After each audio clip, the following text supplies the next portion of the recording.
It was midnight in Ankh-Morpork's Royal Art Museum. Technically, the city of Ankh-Morpork is a tyranny, which is not always the same thing as a monarchy, and in fact even the post of tyrant has been somewhat redefined by the incumbent Lord Vetinari as the only form of democracy that works. Everyone is entitled to vote, unless disqualified by reason of age or not being Lord Vetinari. And yet it does work.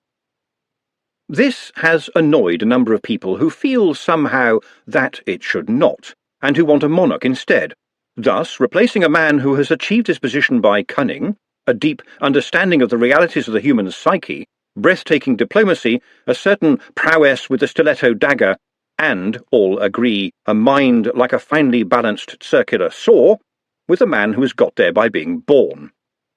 A third proposition, that the city be governed by a choice of respectable members of the community who would promise not to give themselves airs or betray the public trust at every turn, was instantly the subject of music hall jokes all over the city. However, the crown has hung on anyway, as crowns do, on the post office and the Royal Bank and the Mint, and, not least, in the sprawling, brawling, squalling consciousness of the city itself. Lots of things live in that darkness. There are all kinds of darkness, and all kinds of things can be found in them, imprisoned, banished, lost, or hidden. Sometimes they escape.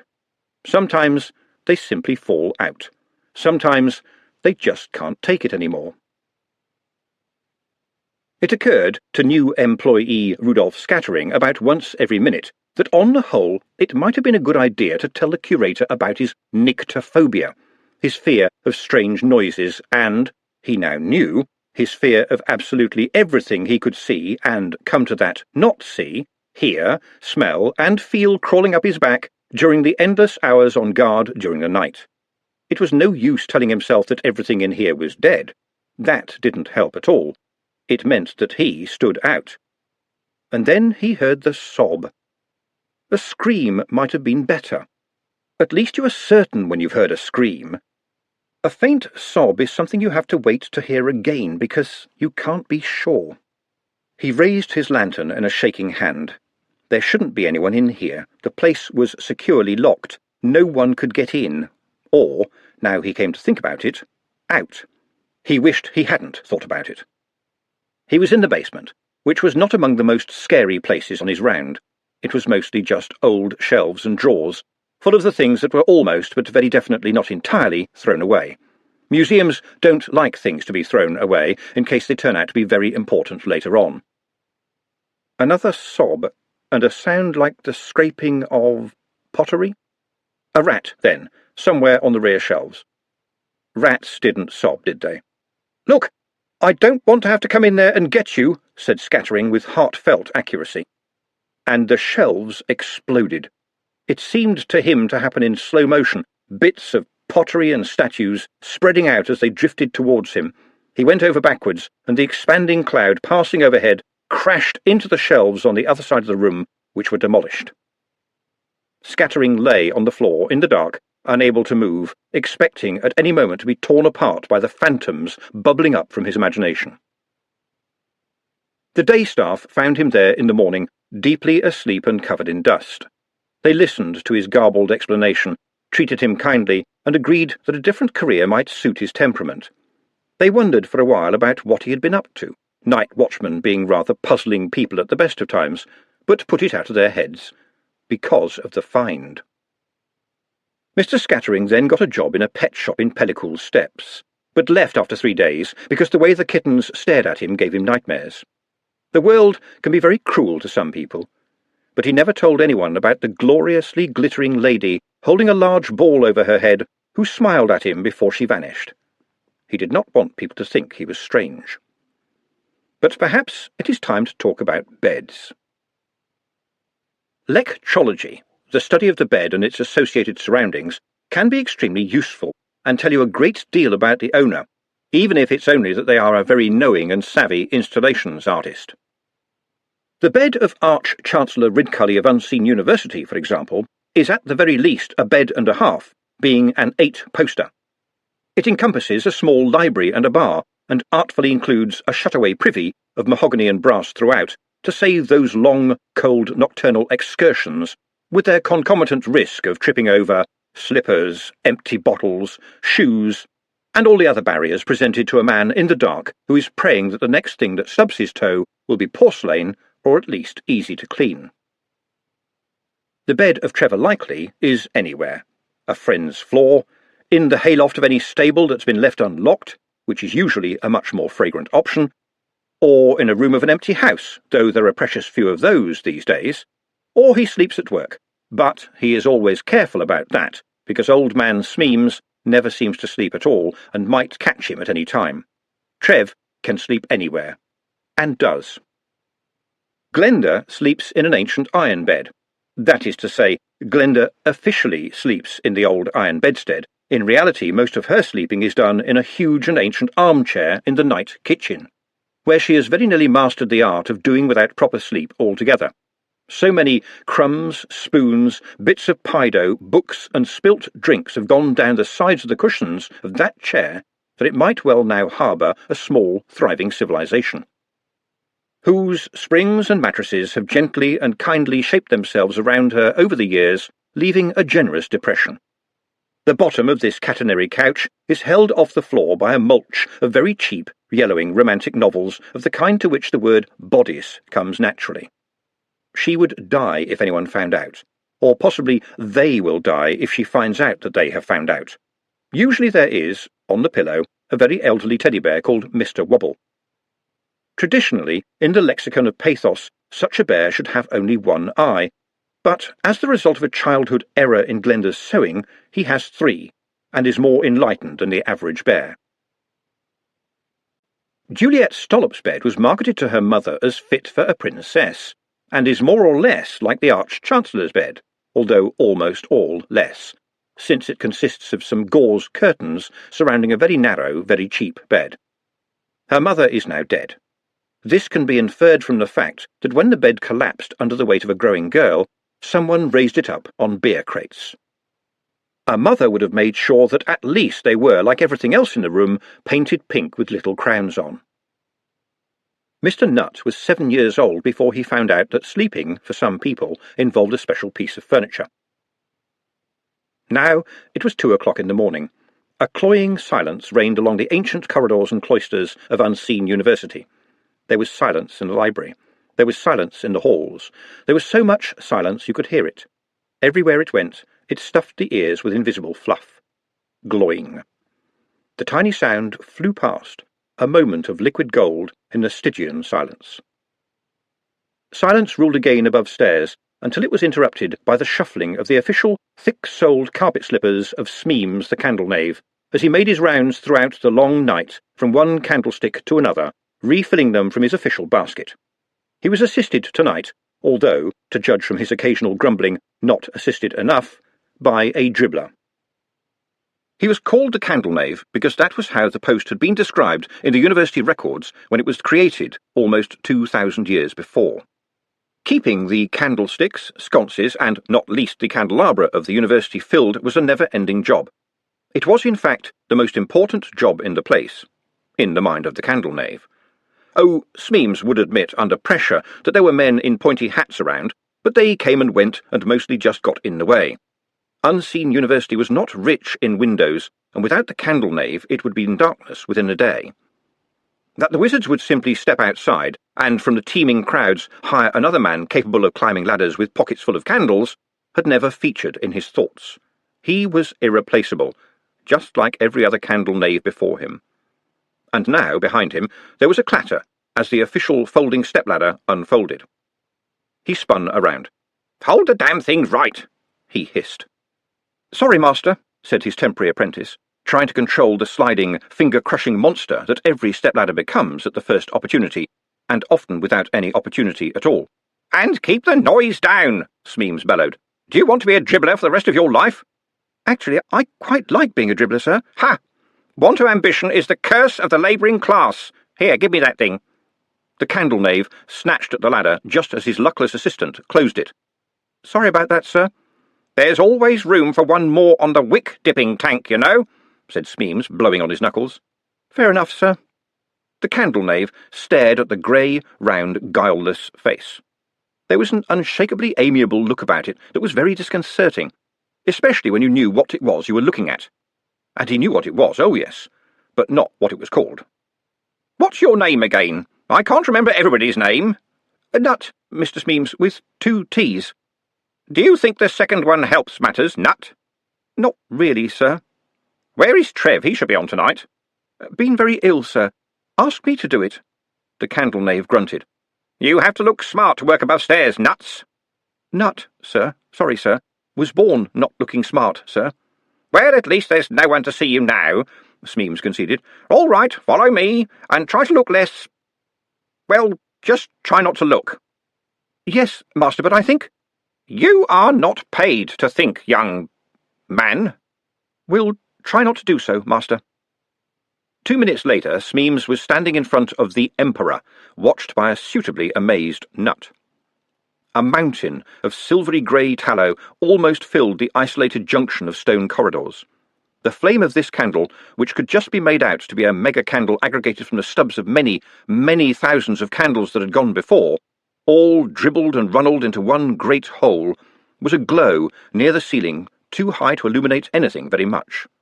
Smeems's chest swelled. He was in the presence of history. "Behold, Nuts!" "Yes, sir, beholding, sir. It's Nut, sir." 2,000 years look down on us from the top of this candle, Nuts. Of course, they look further down on you than on me." "Absolutely, sir. Well done, sir." Smeems glared at the round, amiable face and saw nothing there but a slicked-down keenness that was very nearly frightening. He grunted, then unfolded his ladder without much more than a pinched thumb, and climbed it carefully until it would take him no further.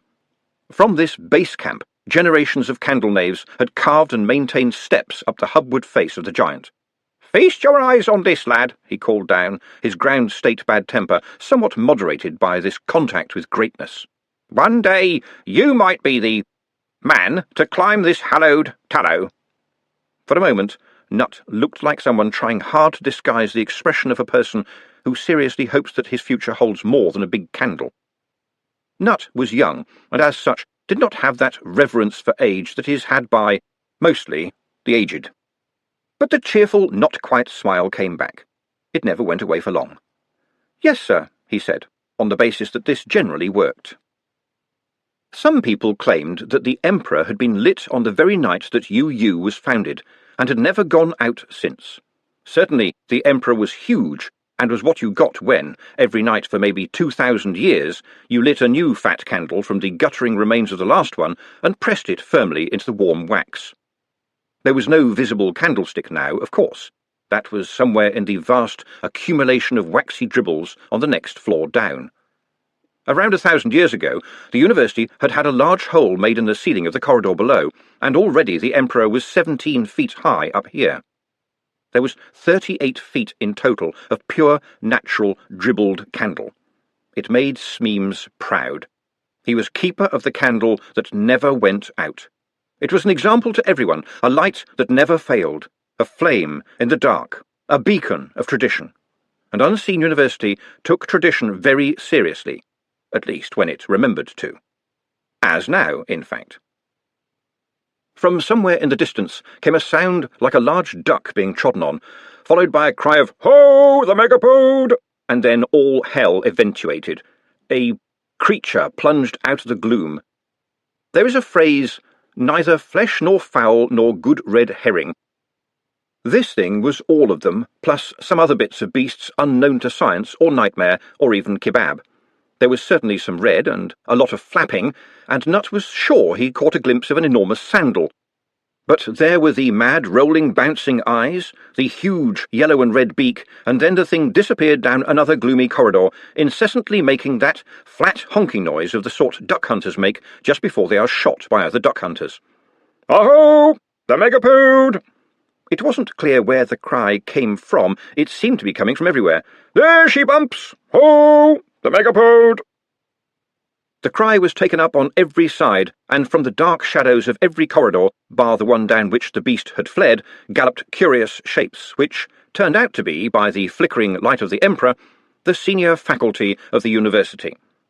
Each wizard was being carried piggyback by a stout, bowler-hatted university porter, whom he was urging onward by means of a bottle of beer on a string, held, as tradition demanded, ahead of the porter's grasp on a long stick. The doleful quack ran out again, some distance away, and a wizard waved his staff in the air and yelled, "Bird is flown! Ho, the megapode!" The colliding wizardry, who'd already crushed Smeems's rickety ladder under the hobnailed boots of their steeds, set off at once, butting and barging for position. For a little while, "Aho, the megapode!" echoed in the distance. When he was certain they had gone, Nut crept out from his refuge behind the Emperor, picked up what remained of the ladder, and looked around. "Master?" he ventured. There was a grunt from above. He looked up. "Are you all right, Master?" "I have been better, Nuts. Can you see my feet?" Nut raised his lantern. "Yes, Master, I'm sorry to say the ladder is broken." "Well, do something about it. I'm having to concentrate on my handholds here." "I thought I wasn't paid to think, Master." "Don't you try to be smart." "Can I try to be smart enough to get you down safely, Master?" No answer was the stern reply. Nut sighed and opened up the big canvas toolbag. Smeems clung to the vertiginous candle as he heard, down below, mysterious scrapings and clinking noises. Then, with a silence and suddenness that made him gasp, a spiky shape rose up beside him, swaying slightly. "I've screwed together 3 of the big snuffer poles, Master," said Nut from below, "and you'll see there's a chandelier hook stuck in the top, yes? And there's a rope. Can you see it? I think if you can make a loop around the Emperor, it won't slip much, and you ought to be able to let yourself down slowly. Oh, and there's a box of matches, too." "What for?" said Smeems, reaching out for the hook. "Can't help noticing that the Emperor has gone out, sir," said the voice from below cheerfully. "No, it hasn't." "I think you'll find it has, sir, because I can't see the—" "There is no room in this university's most important department for people with bad eyesight, Nuts." "I beg your pardon, Master. I don't know what came over me. Suddenly I can see the flame." From above came the sound of a match being struck, and a circle of yellow light expanded on the ceiling as the candle that never went out was lit. Shortly afterwards, Smeems very gingerly lowered himself to the floor. "Well done, sir," said Nut. The candle knave flicked a length of congealed candle dribble off his equally greasy shirt. "Very well," he said, "but you'll have to come back in the morning to recover the—" But Nut was already going up the rope like a spider. There was a clanging on the other side of the great candle as the length of snuffer pole were dropped, and then the boy abseiled back down to his master with the hook under his arm. And now he stood there, all eagerness and scrubbed, if somewhat badly dressed, efficiency. There was something almost offensive about it, and the candle knave wasn't used to this. He felt obliged to take the lad down a peg for his own good. "All candles in this university must be lit by long taper from a candle that still burns, boy," he said sternly. "Where did you get those matches?" "I wouldn't like to say, sir." "I dare say you wouldn't, indeed. Now tell me, boy." "I don't want to get anyone into trouble, Master." "Your reluctance does you credit, but I insist," said the candle knave. They fell out of your jacket when you were climbing up, Master." Off in the distance was one last cry, "The megapode is catched!" But around the Emperor, silence listened with its mouth open. "You are mistaken, Nuts," said Smeems slowly. "I think you will find that one of the gentlemen must have dropped them." "Ah, yes, that's certainly what must have happened, sir.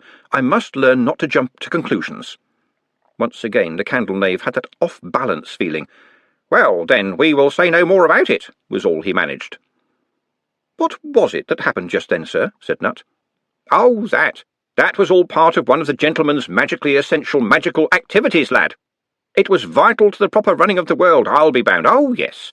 Could be they was setting the stars in their courses, even. It's one of them things we have to do, you know," he added, carefully insinuating himself into the company of wizardry. "Only it looked like a skinny man with a big wooden duck strapped to his head." "Ah, well, it may have looked like that, come to think of it, but that was because that's how it looks to people like us, what are not gifted with the ocular sight."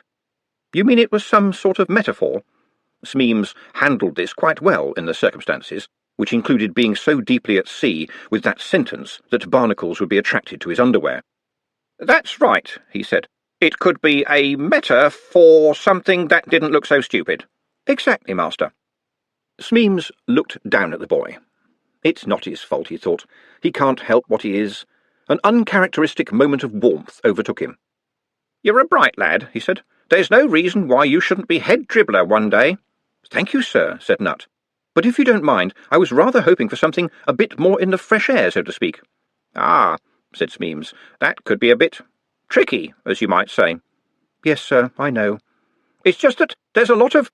Well, look, it's not me, it's people. You know what people are like? Yes, I know what people are like.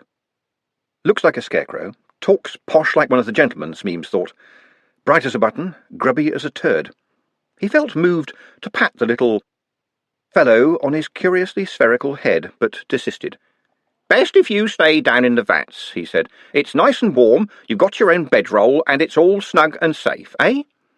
To his relief, the boy was silent as they walked down the passages, but then Nut said in a thoughtful tone of voice, I was just wondering, sir, how often has the candle that never goes out not gone out? Smeems bit back the stinging retort. For some reason he knew it could only build up trouble in the long run. The candle that never goes out has failed to go out 3 times since I've been candle knave, lad, he said. It's a record. An enviable achievement, sir. Damn right, and that's even with all the strangeness there's been happening lately. Really, sir, said Nut. Have stranger-than-usual things been happening? Young man, stranger-than-usual things happen all the time. One of the scullery boys told me that all the toilets on the tesseractical floor turned into sheep yesterday, said Nut. I should like to see that. I shouldn't go further than the sculleries if I was you, said Smeems quickly. And don't worry about what the gentlemen do. They are the finest minds in the world, let me tell you. If you was to ask 'em... He paused, trying to think of something really difficult, like, what is 864 times 316? 273,024, said Nut, not quite under his breath. What? Said Smeems, derailed. Just thinking aloud, master, said Nut. Oh, right. Well, that's it, see? They'd have an answer for you in a brace of shakes. Finest minds in the world, said Smeems, who believed in truth via repetition. Finest minds. Engaged in the business of the universe. Finest minds. Well, that was fun, said Mustrum Ridcully, Arch-Chancellor of the University, throwing himself into a huge armchair in the faculty's uncommon room with such force that it nearly threw him out again. We must do it again sometime. Yes, sir, we will. In 100 years, said the new master of the traditions smugly, turning over the pages in his huge book. He reached the crackling leaf-headed hunting the megapode, wrote down the date and the amount of time it had taken to find the aforesaid megapode, and signed his name with a flourish. Ponder Stibbons. What is a megapode, anyway? Said the chair of indefinite studies, helping himself to the port. Type of bird, I believe, said the Arch-Chancellor, waving a hand towards the drinks trolley. After me. The original megapode was found in the under-butler's pantry, said the master of the traditions. It escaped in the middle of dinner, and caused what my predecessor 1100 years ago called, he referred to the book, a veritable hey-ho-rumbalo, as all the fellows pursued it through the college buildings with much mirth and good spirits. Why? Said the head of the Department of Post-Mortem Communications, deftly snatching the decanter full of good spirits as it went past. Oh, you can't have a megapode running around loose, Dr. Hicks, said Ridcully. Anyone will tell you that. No, I meant, why do we do it again every 100 years? Said the head of the Department of Post-Mortem Communications. Strictly speaking, Dr. Hicks, spelled with an X, was the son of Mr. and Mrs. Hicks, spelt CKS, but a man who wears a black robe with nasty symbols on it and has a skull ring would be mad, or let us say, even madder, to pass up the chance to have an X in his name. The senior wrangler turned his face away and murmured, Oh, good gods. It's a tradition, the chair of indefinite studies explained, rolling a cigarette. We have to have traditions. They're traditional, said Ridcully. He beckoned to one of the servants. And I don't mind saying that this one has made me somewhat peckish. Can you fetch the cheese boards 1 to 5, please? And, some of that cold roast beef, some ham, a few biscuits, oh, and, of course, the pickle carts. He looked up. Anyone want to add anything? I could toil fitfully with a little fruit, said the Professor of Recondite Phenomena. How about you, librarian? Ook, growled the figure hogging the fire. Yes, of course, said the Arch-Chancellor. He waved a hand at the hovering waiter. The fruit trolley as well. See to it, please, downbody. And perhaps that new girl could bring it up. She ought to get used to the uncommon room. It was as if he had just spoken a magic spell.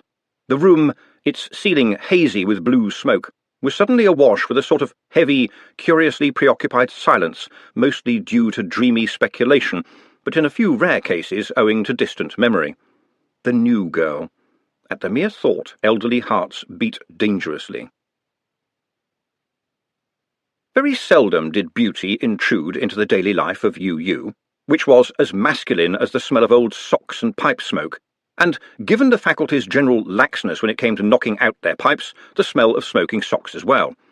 Mrs. Whitlow, the housekeeper, she of the clanking chatelaine and huge creaking corset that caused the chair of indefinite studies to swoon when he heard it, generally took great care to select staff who, while being female, were not excessively so, and tended to be industrious, clean in their habits, rosy-cheeked, and, in short, the kind of ladies who are never too far from gingham and an apple pie. This suited the wizards, who liked to be not far away from an apple pie themselves, although they could take gingham or leave it alone. Why, then, had the housekeeper employed Juliet?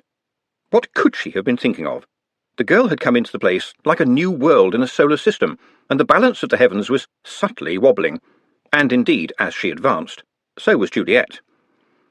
By custom and practice, wizards were celibate, in theory because women were distracting and bad for the magical organs, but after a week of Juliet's presence, many of the faculty were subject to mostly unfamiliar longings and strange dreams, and were finding things rather hard, but you couldn't really put your finger on it. What she had went beyond beauty. It was a sort of distillation of beauty that travelled around with her, uncoiling itself into the surrounding ether.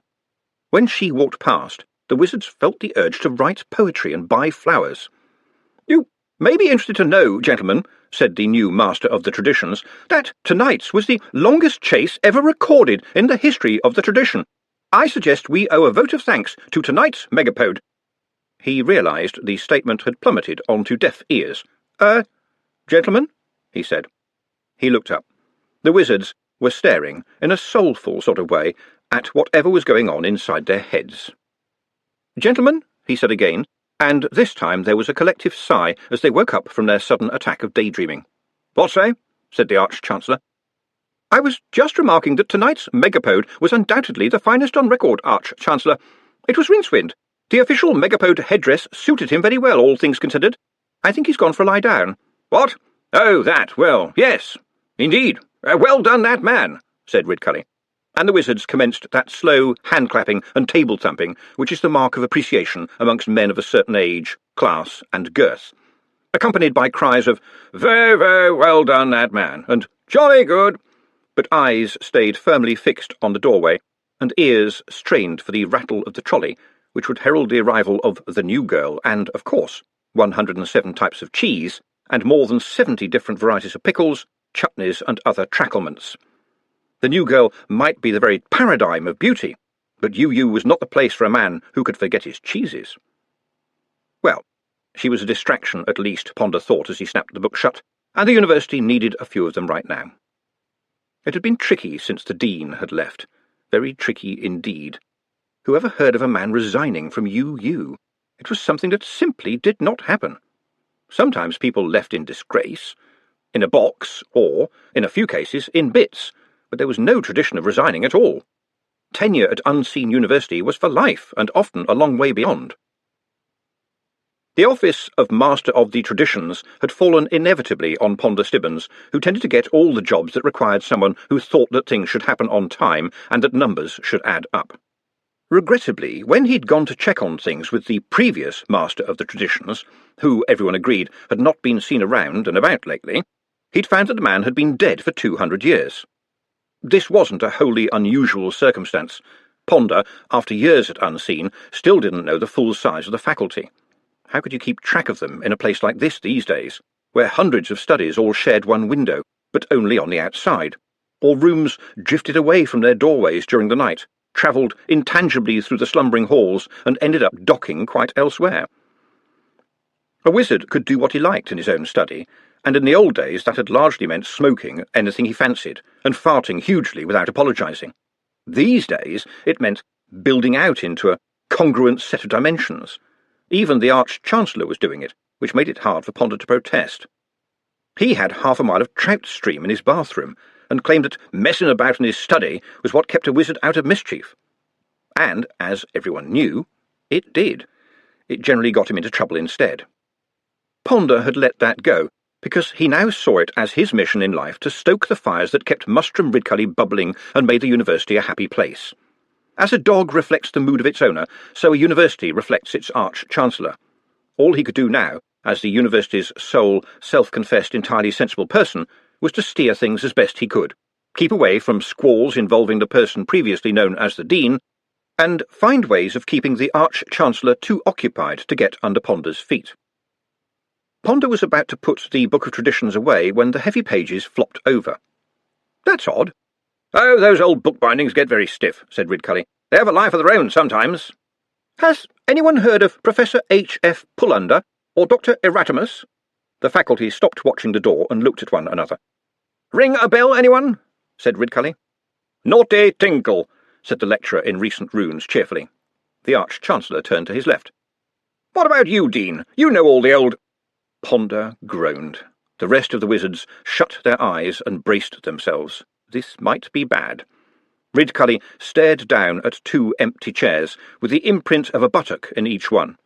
1 or 2 of the faculty pulled their hats down over their faces. It had been 2 weeks now, and it had not got any better. He took a deep breath and roared, "Traitor!" which was a terrible thing to say to 2 dimples in leather. The chair of indefinite studies gave Ponder Stibbons a nudge, indicating that he was the chosen sacrifice for today, again. Again. "Just for a handful of silver he left us," said Ridcully to the universe in general. Ponder cleared his throat. He'd really hoped the megapode hunt would take the Arch-Chancellor's mind off the subject, but Ridcully's mind kept on swinging back to the absent Dean, the way a tongue plunges back to the site of a missing tooth. In point of fact, I believe his remuneration is at least—" he began, but in Ridcully's current mood no answer would be the right one. "Remuneration? Since when did a wizard work for wages? We are pure academics, Mr. Stibbons. We do not care for mere money." Unfortunately, Ponder was a clear, logical thinker who, in times of mental confusion, fell back on reason and honesty, which, when dealing with an angry Arch-Chancellor, were, to use the proper academic term, unhelpful. And he neglected to think strategically, always a mistake when talking to fellow academics, and as a result made the mistake of employing, as at this point, common sense. "That's because we never actually pay for anything very much," he said, "and if anyone needs any petty cash, they just help themselves from the big jar—" "We are part of the very fabric of the university, Mr. Stibbons. We take only what we require. We do not seek wealth, and most certainly we do not accept a post of vital importance which includes an attractive package of remuneration, whatever the hell's that means, and other benefits including a generous pension. A pension, mark you! Whenever has a wizard retired?"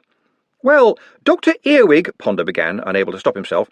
"He left to get married," snapped Ridcully. "That's not retiring, that's the same as dying." "What about Dr. Housemartin?" Ponder went on. The lecturer in recent runes kicked him on the ankle, but Ponder merely said, "Ouch," and continued, "He left with a bad case of work-related frogs, sir." "If you can't stand a heat, get off the pot," muttered Ridcully.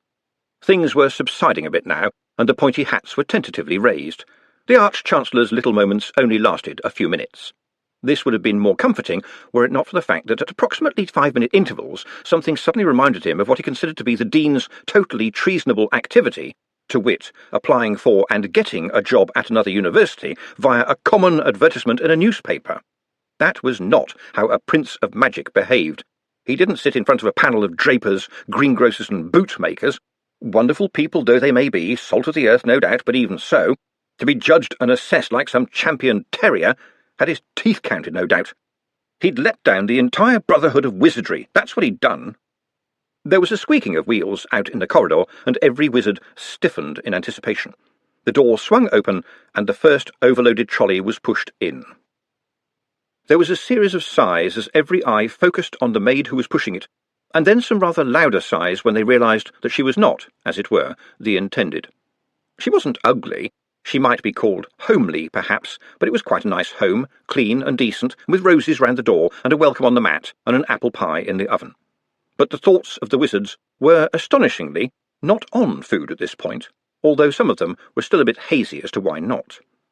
She was, in fact, quite a pleasant-looking girl, even if her bosom had clearly been intended for a girl 2 feet taller. But she was not her. The egregious professor of grammar and usage would have corrected this to she was not she, which would have caused the professor of logic to spit out his drink. The faculty was crestfallen, but it brightened up considerably as the caravan of trolleys wound its way into the room. There was nothing like a 3 a.m. snack to raise the spirits, everyone knew that. Well, Ponder thought, at least we've got through the evening without anything breaking. Better than Tuesday, at least. It is a well-known fact in any organisation that, if you want a job done, you should give it to someone who is already very busy. It has been the cause of a number of homicides, and in one case the death of a senior director from having his head shut repeatedly in quite a small filing cabinet. In UU, Ponder Stibbons was that busy man. He had come to enjoy it. For one thing, most of the jobs he was asked to do did not need doing, and most of the senior wizards did not care if they were not done, provided they were not done by themselves. Besides, Ponder was very good at thinking up efficient little systems to save time, and was, in particular, very proud of his system for writing the minutes of meetings, which he devised with the help of Hex, the university's increasingly useful thinking engine. A detailed analysis of past minutes, coupled with Hex's enormous predictive abilities, meant that for a simple range of easily accessible givens, such as the agenda, which Ponder controlled in any case, the committee members, the time since breakfast, the time to dinner, and so on, in most cases the minutes could be written beforehand. All in all, he considered that he was doing his bit in maintaining UU in its self-chosen course of amiable dynamic stagnation. It was always a rewarding effort, knowing the alternative, to keep things that way. But a page that turns itself was, to Ponder, an anomaly. Now, while the sound of the pre-breakfast supper grew around him, he smoothed out the page and read carefully. Glenda would have cheerfully broken a plate over Juliet's sweet, empty head when the girl finally turned up in the night kitchen. At least, she would cheerfully have thought about it in quite a deliberate way, but there was no point in losing her temper because its target was not really much good at noticing what other people were thinking. There wasn't a nasty bone in Juliet's body, it's just that she had a great deal of trouble homing in on the idea that someone was trying to be unpleasant to her. So Glenda made do with, "Where have you been? I told Mrs. Whitlow you'd gone home ill. Your dad'll be worried sick, and it looks bad to the other girls." Juliet slumped into a chair with a movement so graceful that it seemed to sing. "Went to the football, didn't I? You know, we were playing those buggers in Dimwell. Until 3 a.m. That's the rules, isn't it? Play until full time, first dead man or first score. Who won? Dunno. You don't know? When we left, it was being decided on head wounds. Anyway, I went with Rotten Johnny, didn't I? I thought you'd broken up with him. He brought me supper, didn't he? You shouldn't have gone. That's not the sort of thing you should do. Like you know," said Juliet, who sometimes thought that questions were answers. "Just do the washing up, will you?" said Glenda. "And I'll have to do it again after you," she thought, as her best friend drifted over to the line of big stone sinks. Juliet didn't exactly wash dishes, she gave them a light baptism. Wizards weren't the type of people who noticed yesterday's dried egg on the plate, but Mrs. Whitlow could see it from 2 rooms away. Glenda liked Juliet, she really did, although sometimes she wondered why.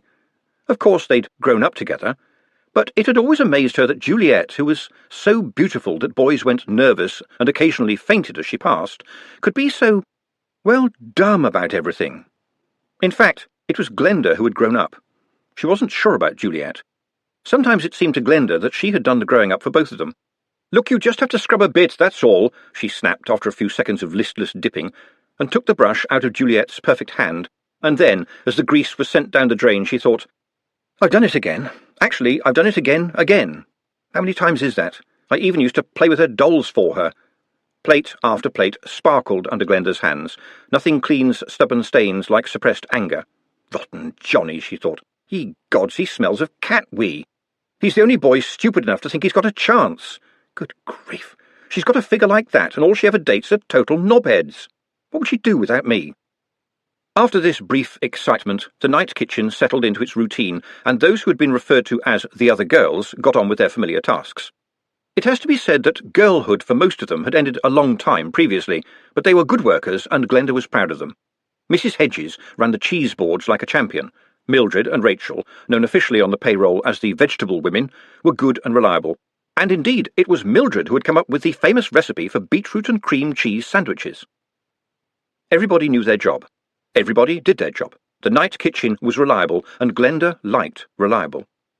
She had a home to go to and made sure she went to it at least once a day, but the night kitchen was where she lived. It was her fortress. Ponder Stibbons stared at the page in front of him. His mind filled up with nasty questions, the biggest and nastiest of which was simply, is there any way at all in which people can make out that this is my fault? No. Good. There is one tradition here that regrettably we don't appear to have honoured for some considerable time, Arch-Chancellor, he said, managing to keep the concern out of his voice. Well, does that matter? Said Ridcully, stretching. It is traditional, Arch-Chancellor, said Ponder, reproachfully, although I might go so far as to say that not observing it has now, alas, become the tradition. Well, that's fine, isn't it? Said Ridcully. If we can make a tradition of not observing another tradition, then that's doubly traditional, eh? What's the problem? It's Arch-Chancellor Preserved Bigger's bequest, said the Master of the Traditions. The university does very well out of the bigger estates. They were a very rich family. Yes, name rings a faint bell. Decent of him. So? I would have been happier had my predecessor paid a little more attention to some of the traditions, said Ponder, who believed in drip-feeding bad news. Well, he was dead. Yes, of course. Perhaps, sir, we should start a tradition of checking on the health of the Master of the Traditions. Oh, he was quite healthy, said the Arch-Chancellor. Just dead. Quite healthy for a dead man. He was a pile of dust, Arch-Chancellor. That's not the same as being ill, exactly, said Ridcully, who believed in never giving in. Broadly speaking, it's stable. Ponder said, There is a condition attached to the bequest. It's in the small print, sir. No, I never bother with small print, Stibbons. I do, sir. It says, and this shall follow as long as the university shall enter a team in the game of foot the ball or Pory Boys Funny. Pory Boys Funny, said the Chair of Indefinite Studies. That's ridiculous, said Ridcully. Ridiculous or not, Arch-Chancellor, that is the condition of the bequest. But we stopped taking part in that years ago, said Ridcully. Mobs in the streets, kicking and punching and yelling, and they were the players. Mark you, the spectators were nearly as bad. There were hundreds of men in a team. A game could go on for days. That's why it was stopped. Actually, it has never been stopped as such, Arch-Chancellor, said the senior wrangler. We stopped, yes, and so did the guilds. It was no longer a game for gentlemen. Nevertheless, said the Master of the Traditions, running a finger down the page, such are the terms. There are all sorts of other conditions. Oh, dear. Oh, calamity. Oh, surely not. His lips moved silently as he read on. The room craned as one neck. Well, out with it, man, roared Ridcully. I think I'd like to check a few things, said the Master of the Traditions. I would not wish to worry you unduly. He glanced down. Oh, hell's bells. What are you talking about, man? Well, it looks as though... No, it would be unfair to spoil your evening, Arch-Chancellor, Ponder protested. I must be reading this wrongly. He surely can't mean...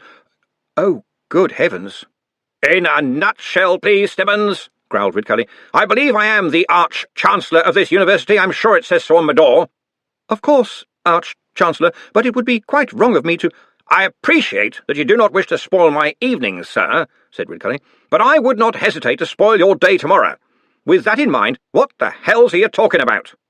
It would appear, Arch-Chancellor, that, when was the last game we took part in, do you know? Anyone? Said Ridcully to the room in general. A mumbled discussion produced a consensus on the theme of around 20 years give or take.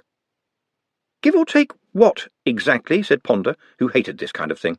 Oh, you know, something of that order, in the general vicinity of, so to speak, round about then, you know. About? Said Ponder. Can we be more precise? Why? Because if the university hasn't played in the poor boy's fun for a period of 20 years or more, the bequest reverts to any surviving relatives of Arch-Chancellor Bigger. But it's banned, man, the Arch-Chancellor insisted.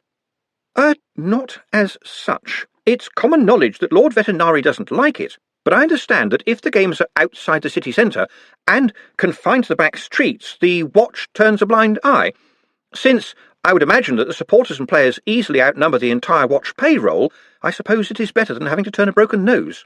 That's quite a neat turn of phrase there, Mr. Stibbons, said Ridcully. I'm quite surprised at you. Thank you, Arch-Chancellor, said Ponder.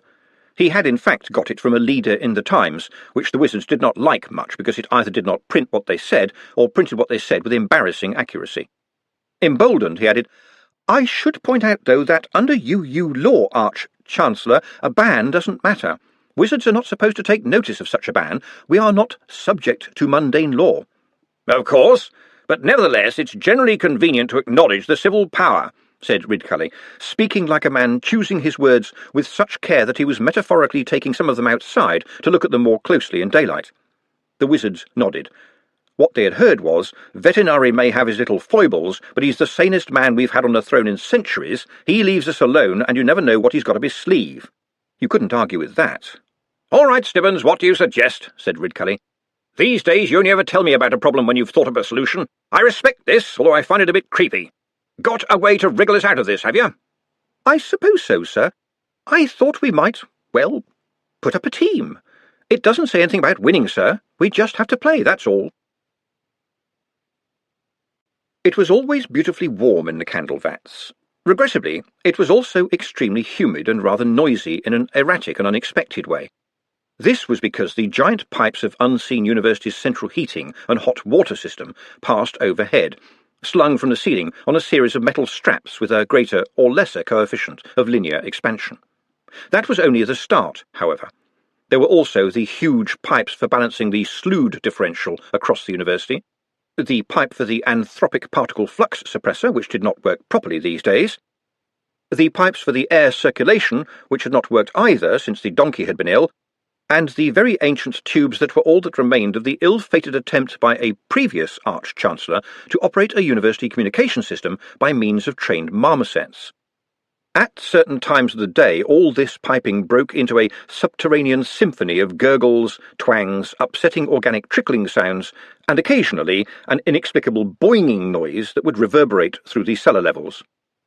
The general ad hoc nature of the system's construction was enhanced by the fact that, as an economy measure, the big iron hot water pipes were lagged with old clothing held on by string. Since some of these items had once been wizards' apparel, and however hard you scrubbed you could never get all of the spells out, there were sporadic showers of multicoloured sparks and the occasional ping-pong ball. Despite everything, Nut felt at home down among the vats. It was worrying. In the high country, people in the street had jeered at him that he'd been made in a vat. Although Brother Oates had told him this was silly, the gently bubbling tallow called to him. He felt at peace here. He ran the vats now. Smeems didn't know because he hardly ever troubled to come down here. Trev knew, of course, but since Nut doing his job for him meant he could spend more time kicking a tin can around on some bit of waste ground, he was happy. The opinion of the other dribblers and dippers didn't really count. If you worked in the vats, it meant that, as far as the job market was concerned, you had been still accelerating when you'd hit the bottom of the barrel and had been drilled into the bedrock. It meant that you no longer had enough charisma to be a beggar. It meant that you were on the run from something, possibly the gods themselves, or the demons inside you. It meant that if you dared to look up, you would see, high above you, the dregs of society. Best, then, to stay down here in the warm gloom, with enough to eat and no inconvenient encounters, and, Nut added in his head, no beatings. No, the dippers were no problem. He did his best for them when he could. Life itself had beaten them so hard that they had no strength left to beat up anyone else. That was helpful. When people found out that you were a goblin, all you could expect was trouble. He remembered what the people in the villages had shouted at him when he was small, and the word would be followed by a stone. Goblin. It was a word with an ox trainload of baggage. It didn't matter what you said or did or made, the train ran right over you. He'd shown them the things he'd built, and the stones had smashed them while the villagers screamed at him like hunting hawks and shouted more words. That had stopped on the day Pastor Oates rode gently into town, if a bunch of hovels and one street of stamped mud could be called a town, and he had brought forgiveness. But on that day no one had wanted to be forgiven. In the darkness, Concrete the Troll, who was so gooned out on slab, slice, sleek and slump, and who would even snort iron filings if Nut didn't stop him, whimpered on his mattress. Nut lit a fresh candle and wound up his homemade dribbling aid. It whirred away happily and made the flame go horizontal. He paid attention to his work. A good dribbler never turned the candle when he dribbled. Candles in the wild, as it were, almost never dripped in more than one direction, which was away from the draught. No wonder the wizards liked the ones he made. There was something disconcerting about a candle that appeared to have dribbled in every direction at once. It could put a man off his stroke. Employing professional dribblers might seem extravagant for a body like Unseen University. Nothing could be further from the truth. No traditional wizard worth his pointy hat could possibly work by the light of pure, smooth, dare one say, virgin undribbled candles. It would just not look right. The ambiance would be totally shattered, and when it did happen, the luckless wizard would mess about, as people do, with matchsticks and bent paperclips to try and get nice little dribbles and channels of wax as nature intended. However, this sort of thing never really works, and invariably ends with wax all over the carpet and the wizard setting himself on fire. Candle dribbling, it has been decreed, is a job for a dribbler. He worked fast, and was putting the 19th well-dribbled candle in a delivery basket when he heard the clank of a tin can being bowled along the stone floor of the passage. "Good morning, Mr. Trev," he said, without looking up. A moment later, an empty tin can landed in front of him, on end, with no more ceremony than a jigsaw piece falling into place.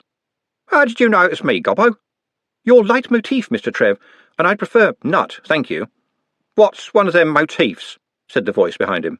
"It is a repeated theme or chord associated with a particular person or place, Mr. Trev," said Nut, carefully placing 2 more warm candles in the basket. "I was referring to your love of kicking a tin can about. You seem in good spirits, sir. How went the day?" "You what?" "Did fortune favour Dimwell last night?" "What are you on about?" Nut pulled back further. It could be dangerous not to fit in, not to be helpful, not to be careful. "Did you win, sir?" "Nah, another no-score draw. Waste of time, really. But it was only a friendly, nobody died." Trev looked at the full baskets of realistically dribbled candles. "That's a shitload you've done there, kid," he said kindly.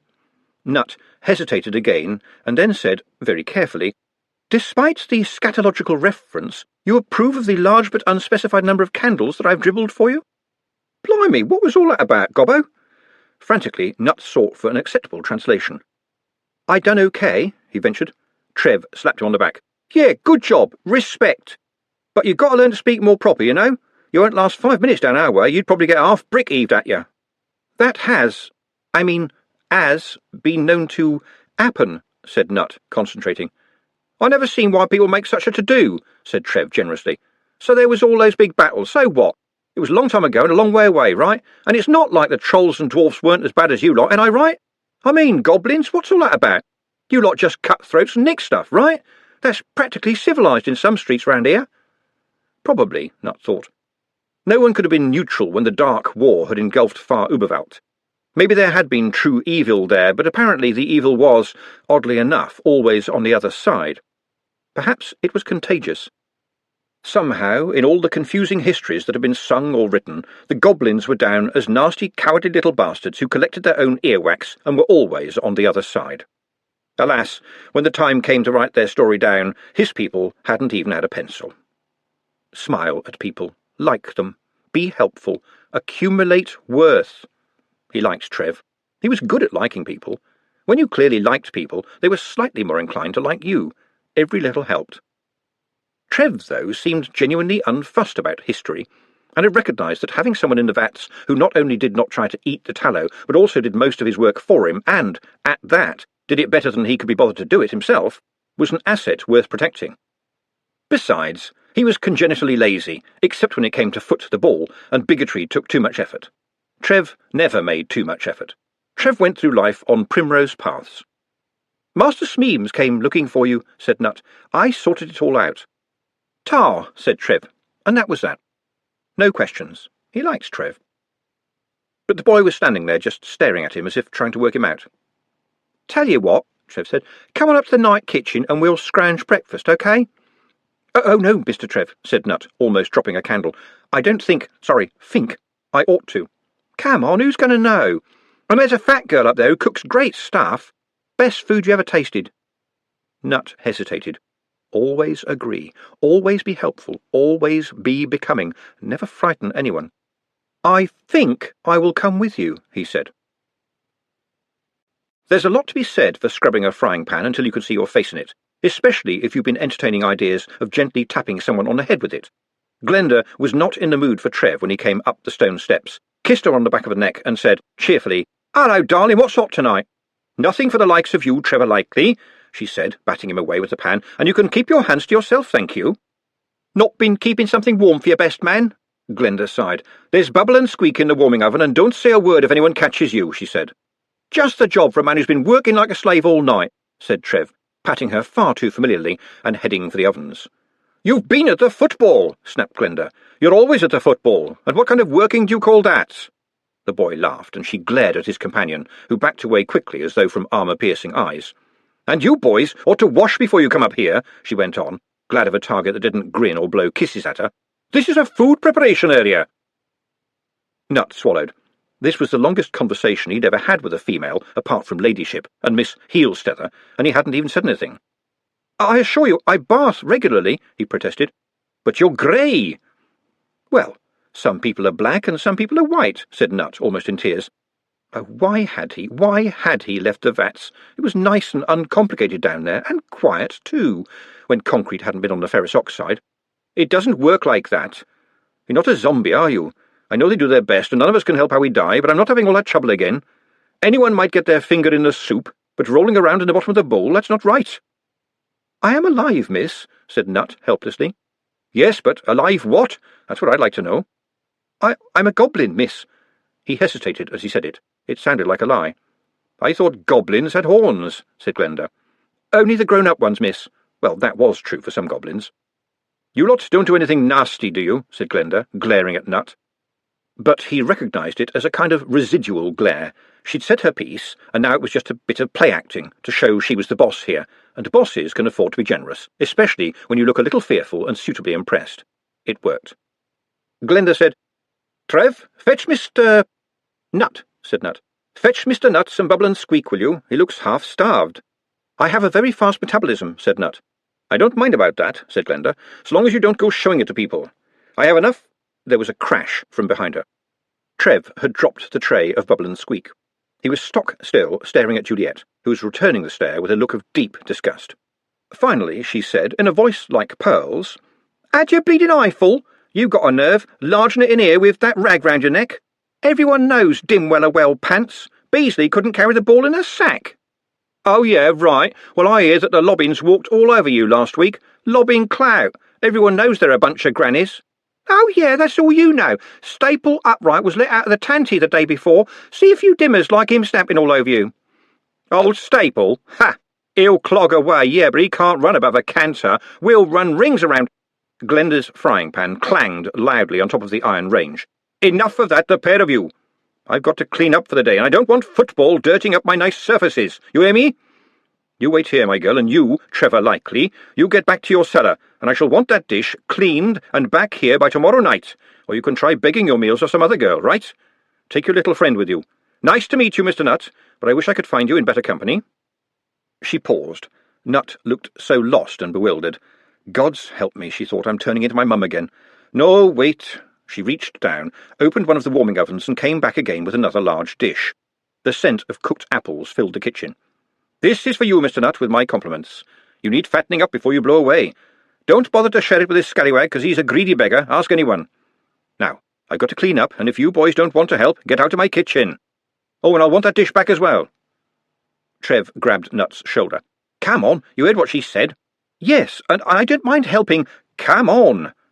"Thank you very much, miss," Nut managed as he was dragged down the stairs. Glenda folded her oven cloth neatly as she watched them go. "Goblins," she said thoughtfully. "You ever seen a goblin before, Jules?" "What?" "Have you ever seen a goblin?" "Dunno." "Do you think he's a goblin?" "What?" "Mr. Nut, is he a goblin, do you think?" said Glenda as patiently as possible. "He's a posh one, then. I mean, he sounded like he reads books and stuff." This was a discrimination that was, in Glenda's view, at practically forensic standards of observation for Juliet. She turned around and found to her surprise that Juliet had gone back to reading something, or at least staring intently at the words. "What have you got there?" she asked. "It's called Bababble. It's like what important people are doing." Glenda looked over her friend's shoulder as she leafed through the pages. As far as she could tell, all the important people shared one smile and were wearing unsuitable clothes for this time of year.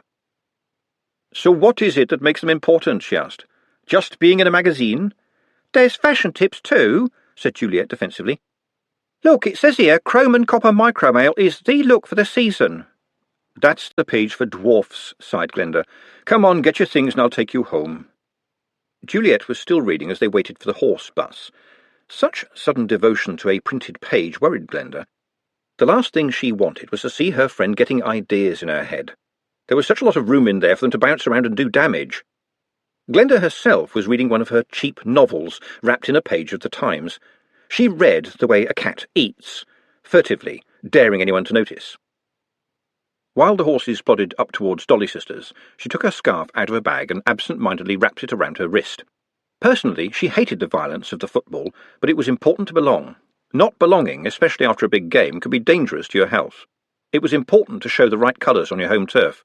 It was important to fit in. For some reason, that thought immediately turned her mind to Nut. How strange he was.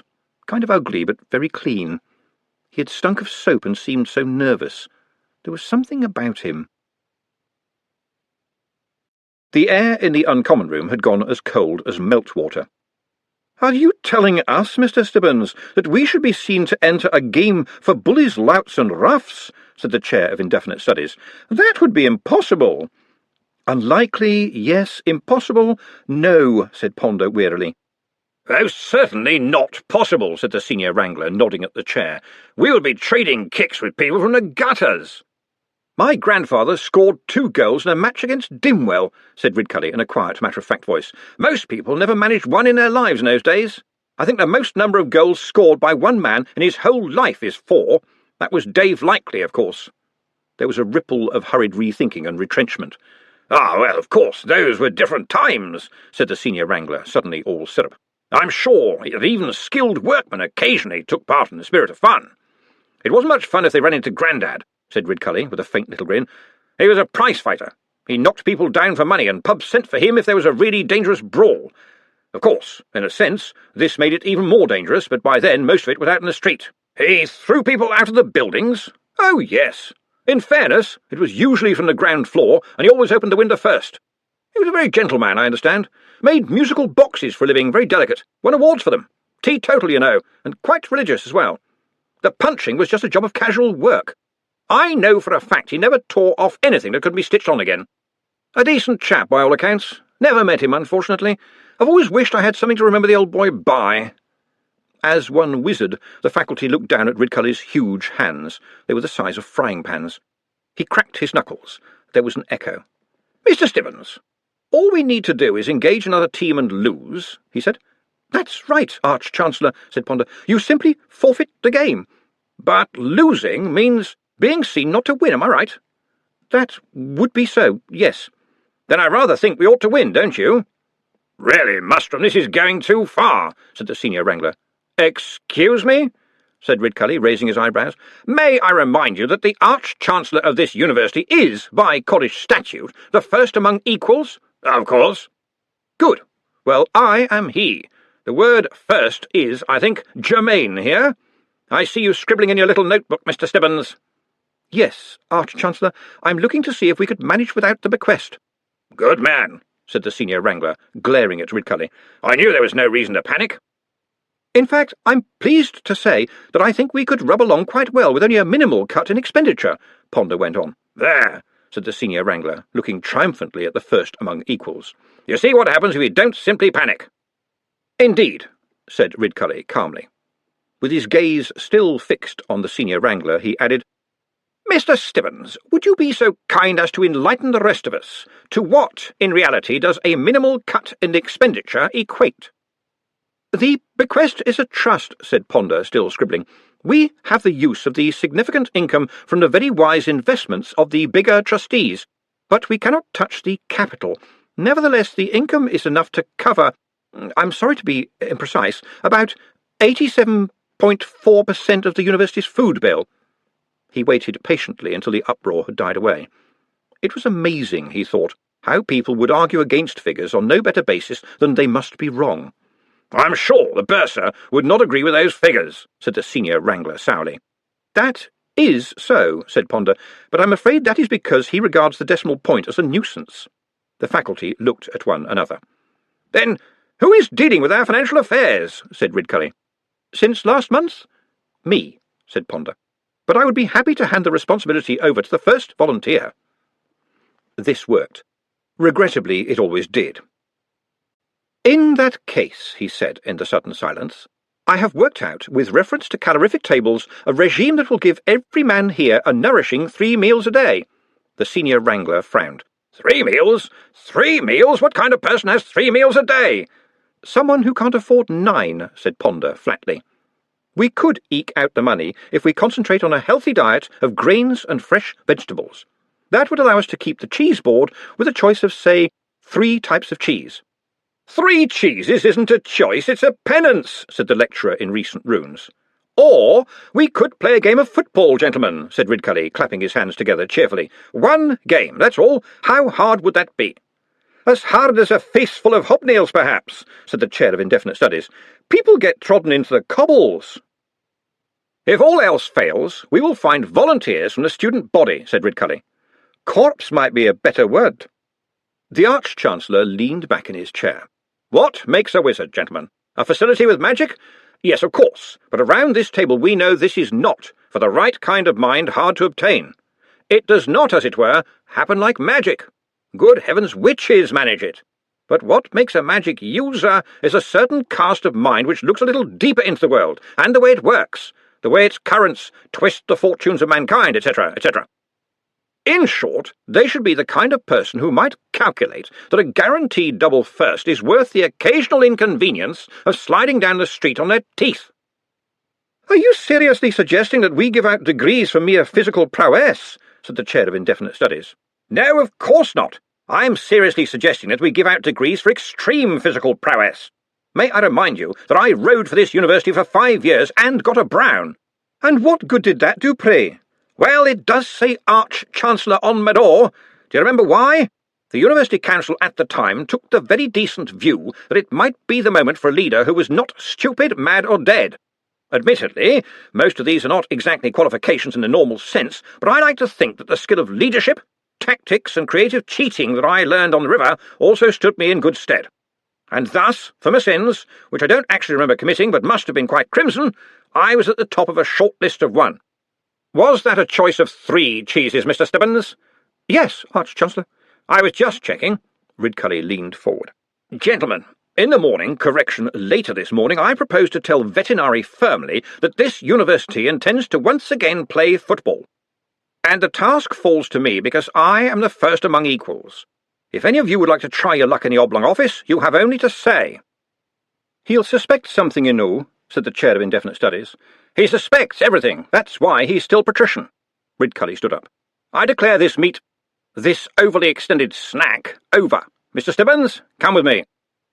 Ponder hurried after him, books clutched to his chest, happy for the excuse to get out of there before they turned on him. The bringer of bad news is never popular, especially when it's on an empty plate. "Arch-Chancellor, he began, but Ridcully held his finger to his lips. After a moment of cloying silence, there was a sudden festival of scuffling, as of men fighting in silence. "Good for them," Ridcully said, heading off down the corridor. "I wondered how long it would take them to realise that they might be seeing the last overloaded snack trolley for some time. I'm almost tempted to wait and see them waddle out with their robes sagging." Ponder stared at him. "Are you enjoying this, Arch-Chancellor?" "Good heavens, no," said Ridcully, his eyes sparkling. "How could you suggest such a thing? Besides, in a few hours I have to tell Havelock Veterinary that we're intending to become a personal affront. The unschooled mob hacking at one another's legs is one thing. I don't believe he'll be happy with the prospect of our joining in." Of course, sir. There is a minor matter, sir, a small conundrum, if you will. Who is Nut?" There seemed, to Ponder, to be a rather longer pause than necessary before Ridcully said, "Nut would be—" "He works in the candle vat, sir." "How do you know that, Stibbins?" "I do the wages, sir.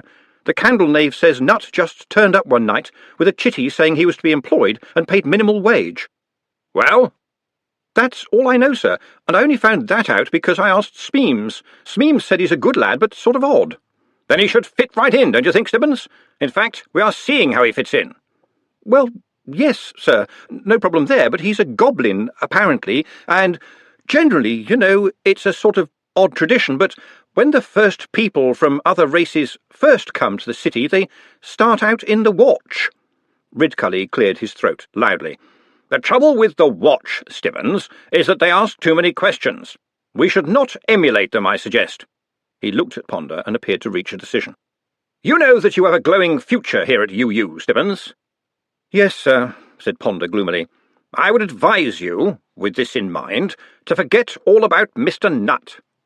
"Excuse me, Arch-Chancellor, but that simply will not do." Ridcully swayed backwards, like a man subjected to an attack by a hitherto comatose sheep.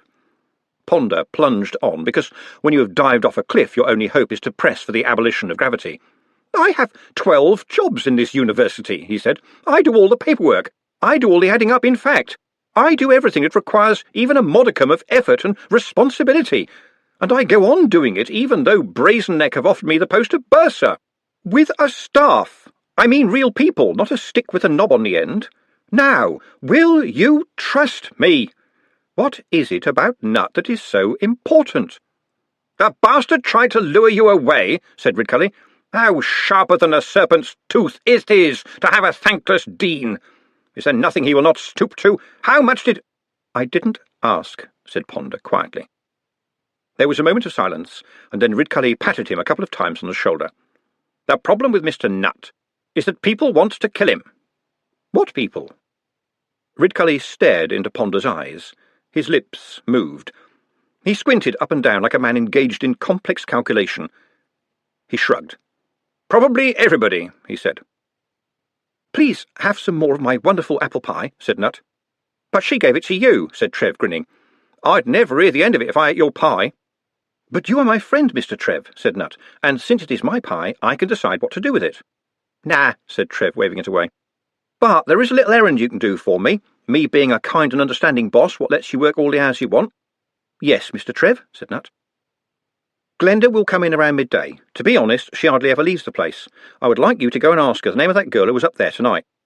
"The one who shouted at you, Mr. Trev?" "The very same," said Trev. "Of course I will do that," said Nutt. "But why don't you ask Miss Glenda yourself? She knows you." Trev grinned again. "Yes, she does, and that's why I know she won't tell me. If I'm any judge, and I'm pretty sound, she would like to know you better. I've never met a lady so good at feeling sorry for people." "There's not much of me to know," said Nutt. Trev gave him a long, thoughtful glance. Nutt had not taken his eyes off his work. Trev had never seen anyone who could be so easily engrossed. Other people who ended up working in the vats were a bit weird. It was almost a requirement, but the little dark grey fellow was somehow weird in the opposite direction. "You know, you ought to get out more, Mr. Nuts," he said. "Oh, I don't think I should like that at all," said Nutt. "And may I kindly remind you my name is not plural, thank you." "Have you ever seen a game of football?" "No, Mr. Trev."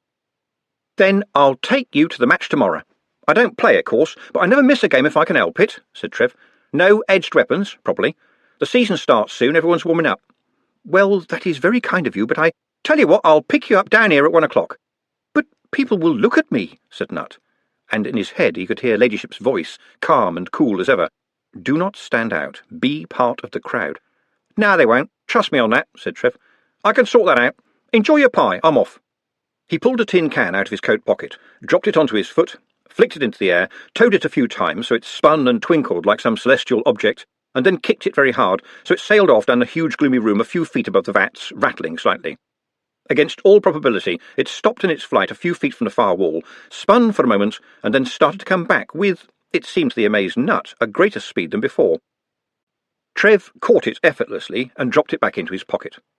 "How can you do that, Mr. Trev?" said Nutt, astonished. "Never thought about it," said Trev. "But I always wonder why everyone else can't. It's just about the spinning. It's not hard. See you tomorrow, OK? And don't forget that name." The horse buses were not much faster than walking, but it wasn't you doing the walking. And there were seats, and a roof, and a guard with a battle-axe, and all in all it was, in the damp grey hours before dawn, good value for twopence. Glenda and Juliet sat side by side, rocking gently to the sway, lost in their thoughts. At least Glenda was. Juliet could get lost in half a thought, if that. But Glenda had become an expert at knowing when Juliet was going to speak. It was rather like the sense a sailor has that the wind is going to change. There were little signs, as if a thought had to get the beautiful brain warmed up and spinning before anything could happen. "Who was that boy what come up for his bubble and squeak?" she asked nonchalantly, or what she probably thought was nonchalantly, or again, what she might have thought was nonchalantly had she known that there was a word like nonchalantly. "That's Trevor Likely," said Glenda, "and you don't want anything to do with him." "Why not?" "He's a dimmer. Fancies himself as a face, too, and his dad was Big Dave Likely. Your dad would go mad if he heard you'd even talked to him." "He's got a lovely smile," said Juliet, with a wistfulness that rang all kinds of alarms for Glenda. "He's a scallywag," she said firmly. "He'll try on anything. Can't keep his hands to himself, too." "How come you knows that?" said Juliet. That was another worrying thing about Juliet. Nothing much seemed to be going on between those perfect ears for hours on end, and then a question like that would come spinning towards you with edges on it. "You know, you should try to speak better," Glenda said, to change the subject. "With your looks you could snag a man who thinks about more than beer and footy. Just speak with a little more class, eh? You don't have to sound like 'my fair lady.'" They looked up at the guard, who was holding his axe in a way that was very nearly not threatening. When it came to looking up, this was not a long way. The axe's owner was very short. Glenda pushed the weapon out of the way. "Don't wave it about, Roger," she sighed. "It doesn't impress." "Oh, sorry, Miss Glenda," said the dwarf, what was visible of his face behind the beard colouring with embarrassment. "It's been a long shift. That'll be fourpence, ladies. Sorry about the axe, but we've been getting people jumping off without paying." "He ought to be sent back to where he came from," muttered Juliet, as the guard moved on along the bus. Glenda chose not to rise to this. As far as she'd been able to tell, up until today at least, her friend had no opinions of her own, and simply echoed anything other people said to her. But then she couldn't resist. "That would be Treacle Mine Road, then. He was born in the city." "He's a Miners fan, then. I suppose it could be worse." "I don't think dwarfs bother much about football," said Glenda. "I don't think you can be a real Morporkian and not shout for your team," was the next piece of worn-out folk wisdom from Juliet. Glenda let this one pass. Sometimes arguing with her friend was like punching mist. Besides, the plodding horses were laboriously passing their street. They got off without missing a step. The door to Juliet's house was covered in the ancient remnants of multiple layers of paint, or rather multiple layers of paint that had bubbled up into tiny little mountains over the years. It was always the cheapest paint possible. After all, you could afford to buy beer, or you could afford to buy paint, and you couldn't drink paint unless you were Mr. Johnson at number 14, who apparently drank it all the time. "Now, I won't tell your dad that you were late," said Glenda, opening the door for her, "but I want you in early tomorrow, all right?" "Yes, Glenda," said Juliet meekly. "And no thinking about that Trevor Likely." "Yes, Glenda." It was a meek reply, but Glenda recognised the sparkle. She'd seen it in the mirror once. But now she cooked an early breakfast for Widow Crowdy, who occupied the house on the other side and couldn't get about much these days, made her comfortable, did the chores in the rising light, and finally went to bed. Her last thought as she plummeted into sleep was, "Don't goblins steal chickens? Funny, he doesn't look the type." At 8:30, a neighbour woke her up by throwing gravel at her window. He wanted her to come and look at his father, described as poorly, and the day began. She had never needed to buy an alarm clock. Why did other people need so much sleep? It was a permanent puzzle for Nut. It got boring by himself.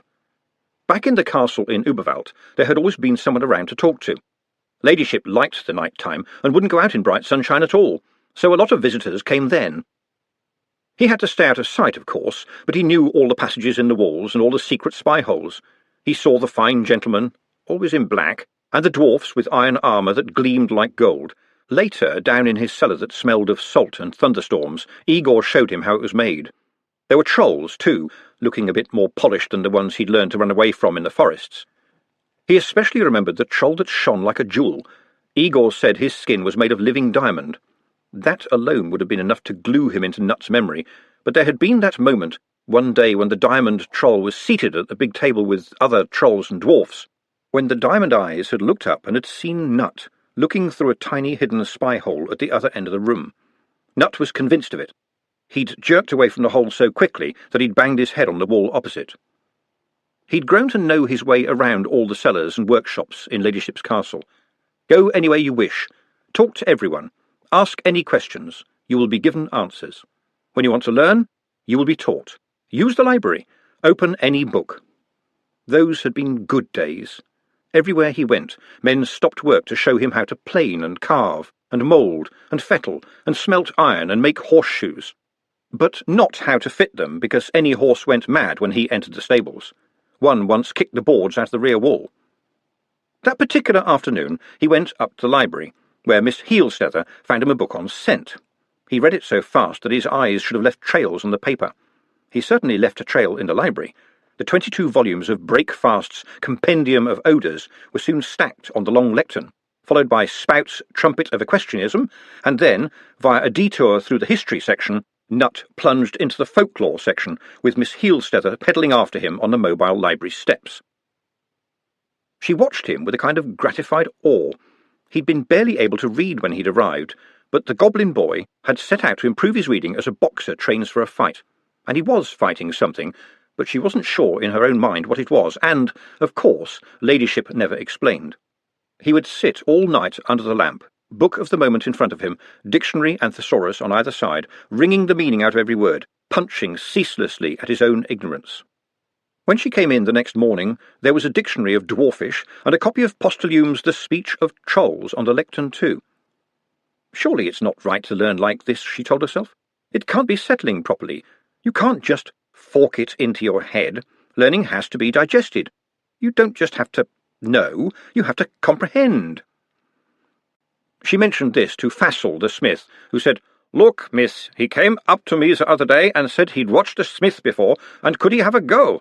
Well, you know her ladyship's orders, so I gave him a bit of bar stock and showed him the hammer and tongs, and next minute he was going at it like, well, hammer and tongs. Turned out a nice little knife, very nice indeed. He thinks about things. You can see his ugly little mush working it all out. Have you ever met a goblin before?" "Strange you should ask," she told him. "Our catalogue says we've got one of the very few copies of J.P. Bunterbell's 5 hours and 16 minutes among the goblins of Far Uberwelt, but I can't find it anywhere. It's priceless." 5 hours and 16 minutes doesn't sound very long," said the smith. "You'd think so, wouldn't you? But according to a lecture Mr. Bunterbell gave to Sir Ankh-Morpork Trespassers Society, originally the Explorers Society until Lord Vetinari forcibly insisted that most of the places discovered by the Society's members already had people living in them who were already trying to sell snakes to the newcomers. It was about 5 hours too long. He said they ranged in size from unpleasantly large to disgustingly small, had about the same level of culture as yoghurt, and spent their time picking their own noses and missing. A complete waste of space, he said. It caused quite a stir. Anthropologists are not supposed to write that sort of thing. And young Nutt is one of them?" "Yes, that puzzled me, too. Did you see him yesterday? There's something about him that frightens horses, so he came to the library and found some old book about the horseman's word. They were a kind of secret society which knew how to make special oils that would make horses obey them. Then he spent the afternoon down in Igor's crypt, brewing up gods know what, and this morning he was riding a horse around the yard. It wasn't happy, mind you, but he was winning." "I'm surprised his ugly little head doesn't explode," said Fassel. "Ha!" Miss Heelsteather sounded bitter. "Stand by, then, because he's discovered the Bionk school." "What's that?" "Not that, them, philosophers. Well, I say philosophers, but, well—" "Oh, the mucky ones," said Fassel cheerfully. "I wouldn't say mucky," said Miss Heelsteather, and this was true. A ladylike librarian would not employ that word in the presence of a smith, especially one who was grinning. "Let's say indelicate, shall we?" There is not a lot of call for delicacy on an anvil, so the smith continued unabashed. "They're the ones who go on about what happens if ladies don't get enough mutton, and they say cigars are—" "That is a fallacy." "That's right, that's what I read." The smith was clearly enjoying this. "And ladyship lets him read this stuff?" "Indeed, she very nearly insists. I can't imagine what she's thinking." Or him, come to that, she thought to herself. There was a limit to how many candles he should make, Trev had told Nutt. It looked bad if he made too many, Trev explained. The pointy hats might decide that they didn't need all the people. That made sense to Nutt. What would No Face and Concrete and Weepy Mucko do? They would have nowhere else to go. They had to live in a simple world. They, too, easily got knocked down by life in this one. He'd tried wandering around the other cellars, but there was nothing much happening at night, and people gave him funny looks. Ladyship did not rule here. But wizards are a messy lot, and nobody tidied up much and lived to tell the tale. So all sorts of old storerooms and junk-filled workshops became his for the use of. and there was so much for a lad with keen night vision to find. He had already seen some luminous spoon ants carrying a fork, and, to his surprise, the forgotten mazes were home to that very rare indorivore, the uncommon sock-eater. There were some things living up in the pipes, too, which periodically murmured, "Hawk, hawk."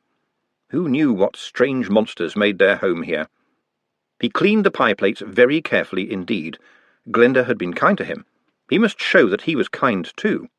It was important to be kind, and he knew where to find some acid. Lord Vetinari's personal secretary stepped into the oblong office with barely a disturbance in the air.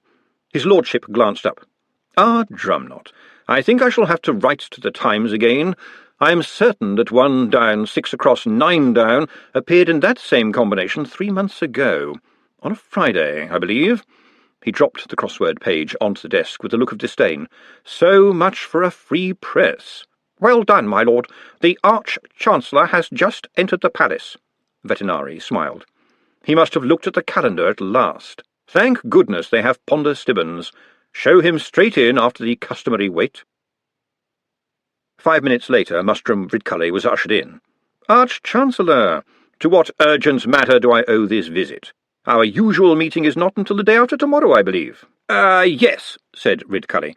As he sat down, a very large sherry was placed in front of him. There are those who say that sherry should not be drunk early in the morning. They are wrong. "Well, Havelock, the fact of the matter is, but it is in fact quite providential that you have arrived just now," Vetinari went on, ignoring him, "because a problem has arisen on which I would like your advice." "Oh, really?" "Yes, indeed. It concerns this wretched game called Foot the Ball." "It does?" The glass, now in Ridcully's hand, trembled not a fraction. He'd held his job for a long time, right back to the days when a wizard who blinked died. "One has to move with the times, of course," said the patrician, shaking his head. "We tend not to over the road," said Ridcully. "It only encourages them." "People do not understand the limits of tyranny," said Vetinari, as if talking to himself. "They think that because I can do what I like, I can do what I like. A moment's thought reveals, of course, that this cannot be so." "Oh, it's the same with magic," said the Arch-Chancellor. "If you flash spells around like there's no tomorrow, there's a good chance that there won't be." "In short," Vetinari continued, still talking to the air, "I'm intending to give my blessing to the game of football in the hope that its excesses can be more carefully controlled." "Well, it worked with the Thieves' Guild," Ridcully observed, amazed at his own calmness. "If there has to be crime, then it should be organised. I think that's what you said." "Exactly. I have to admit to the view that all exercise for any purpose other than bodily health, the defence of the realm, and the proper action of the bowels is barbaric." "Really? What about agriculture?" "Defence of the realm against starvation. But I see no point in people just running about. Did you catch your megapode, by the way?" "How the hells does he do it?" Ridcully wondered. "I mean, how?" Aloud he said, "Indeed we did, but surely you are not suggesting that we were merely running about?" "Of course not. All 3 exceptions apply. Tradition is at least as important as bowels, if not quite so useful, and indeed the poor boy's fun has some remarkable traditions of its own, which some might find it worthwhile exploring. Let me be frank, Mustrum. I cannot enforce a mere personal dislike against public pressure. Well, I can, strictly speaking, but not without going to ridiculous and indeed tyrannical lengths. Over a game? I think not.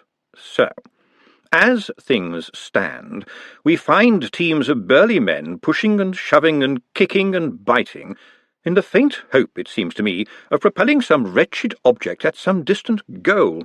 I have no problem with them trying to kill one another, which has little in the way of a downside, but it has now become so popular once more that property is being damaged, and that cannot be tolerated.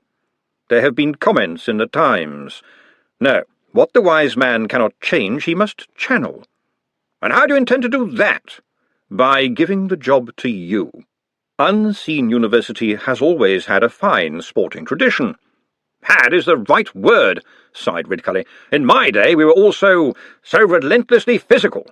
But if I was to suggest so much as an egg and spoon race these days, they'd use the spoon to eat the egg." "Alas, I did not know your day was over, Mustrum," said Lord Vetinari with a smile. The room, never normally noisy, sank into deeper silence. "Now look here," Ridcully began. "This afternoon I shall be speaking to the editor of the Times," said Vetinari, gently surfing his voice over that of the wizard with all the skill of a born committee manipulator, "who is, as we know, a very civic-minded person. I'm sure he will welcome the fact that I'm asking the university to tame the demon Foot the Ball, and that you have, after careful thought, agreed to the task." "I don't have to do this," Ridcully thought carefully. "On the other hand, since it is what I want, and thereby don't have to ask for, this may be unwise. Damn, this is so like him." You would not object if we raise our own team?" he managed. "Indeed, I positively demand that you do so. But no magic, Mustrum. I must make that clear. Magic is not sporting, unless you are playing against other wizards, of course." "Oh, I'm a very sporting man, Havelock." "Capital. How is the Dean settling in at Brazeneck, by the way?" If it had been anyone else asking, Ridcully thought, that would simply be a polite inquiry. But this is Vetinari, isn't it? "I've been too busy to find out," he said loftily, "but I'm sure he'll be fine when he finds his feet. Or manages to see them without a mirror," he added to himself. "I'm sure you must be pleased to see your old friend and colleague making his way in the world," said Vetinari innocently. "And so is Pseudopolis itself, of course. I must say I admire the sturdy burghers of that city for embarking on their noble experiment in this democracy," he went on. "It is always good to see it attempted again, and sometimes amusing, too." "There is something to be said for it, you know," grunted Ridcully. "Yes, I believe you practice it at the university," said the patrician with a little smile. "However, on the matter of football we are in accord. Capital. I will tell Mr. de Word what you are doing. I'm sure that the keen players of Foot the Ball will be interested when someone explains the long words to them. Well done. Do try the sherry. I'm told it's highly palatable." Vetinari stood up, a signal that, in theory at least, the business of the meeting was concluded, and strolled over to a polished stone slab set into a square wooden table. "On a different note, Mustrum, how is your young visitor?" "My visit? Oh, you mean the, That's right." Vetinari smiled at the slab as if sharing a joke with it.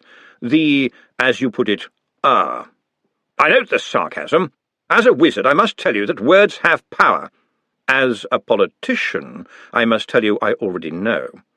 How is he getting along? Concerned minds would like to know." Ridcully glanced at the little carved men on the playing slab as if they were listening to him. In a roundabout way, they probably were. Certainly it was well known now that the hands that guided half the pieces lived in a big castle in Uberwald, and were female and belonged to a lady who was mostly rumour. "Smeems says he keeps himself to himself. He says he thinks the boy is cunning." "Oh, good," said Vetinari, still seeming to find something totally engrossing in the layout of playing pieces. "Good? We need cunning people in Ankh-Morpork. We have a street of cunning artificers, do we not?" "Well, yes, but—" "Ah, then it is context that has power," said Vetinari, turning around with a look of unmasked delight. "Did I say that I am a politician? Cunning, artful, sly, deceptive, shrewd, astute, cute, on the ball, and indeed arch. A word for any praise and every prejudice. Cunning is a cunning word." "You don't think that maybe this experiment of yours might be a step too far?" said Ridcully. "People said that about the vampires, did they not? It's alleged that they have no proper language, but I am told he speaks several languages fluently." "Smeems did say he talked la-di-da," Ridcully admitted. "Mustrum, compared with Natchbull Smeems, trolls speak la-di-da." "The, boy was brought up by a priest of some sort, I know that," said Ridcully. "But what will he become when he grows up?" "By the sound of him, a professor of linguistics." "You know what I mean, Havelock." "Possibly, although I wonder if you do. But he is, I suggest, unlikely to become a ravening horde all by himself." Ridcully sighed. He glanced towards the game again, and Vetinari noticed. "Look at them. Ranks, files," he said, waving a hand over the little stone figures, "locked in everlasting conflict at the whim of the player. They fight, they fall, and they cannot turn back because the whips drive them on, and all they know is whips, kill or be killed. Darkness in front of them, darkness behind them, darkness and whips in their heads. But what if you could take one out of this game? Get him before the whips do. Take him to a place without whips. What might he become? One creature, one singular being. Would you deny them that chance?" "You had 3 men hanged last week," said Ridcully, without quite understanding why. "They had their chances. They used them to kill, and worse. All we get is a chance. We don't get a benison. He was chained to an anvil for 7 years. He should get his chance, don't you think?" Suddenly, Vetinari was smiling again. "Let us not get sombre, however. I look forward to your ushering in a new era of lively, healthy activity in the best sporting tradition. Indeed, tradition will be your friend here, I am sure. Please don't let me trespass any further on your time." Ridcully drained the sherry. That, at least, was palatable. It's a short walk from the palace to Unseen University. Positions of power like to keep an eye on one another. Ridcully walked back through the crowds, occasionally nodding at people he knew, which, in this part of the city, was practically everyone. Trolls, he thought. We get along with trolls, now that they remember to look where they're putting their feet. Got 'em in the watch and everything. Jolly decent types, bar a few bad apples, and gods know we have enough of those of our own. Dwarfs? Been here for ages. Can be a bit tricky. Can be as tight as a duck's arse. Here he paused to think and edited that thought to drive a hard bargain. You always know where you are with them anyway. And of course they're short, which is always a comfort, providing you know what they're doing down there. Vampires? Well, the Uberwelt League of Temperance seemed to be working. Word on the street, or in a vault or whatever, was that they policed their own. Any unreformed bloodsucker who tried to make a killing in the city would be hunted down by people who knew exactly how they thought and where they hung out. Lady Margalotta was behind all that. She was the person who, by diplomacy and probably more direct means, had got things moving again in Uberwelt, and she had some sort of relationship with Vetinari. Everyone knew it, and that was all everyone knew. A ... relationship, one of those, and nobody had been able to join up the dots. She had been to the city on diplomatic visits, and not even the well-practised dowagers of Ankh-Morpork had been able to detect a whisper of anything other than a business-like amiability and international cooperation between the two of them. And he played endless and complex games with her via the clacks system, and apart from that, that was, well, that, until now. And she'd sent him this nut to keep safe. Who knew why apart from them? Politics, probably. Ridcully sighed.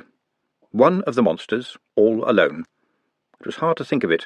They came in thousands like lice, killing everything and eating the dead, including theirs. The evil empire had bred them in huge cellars, grey demons without a hell.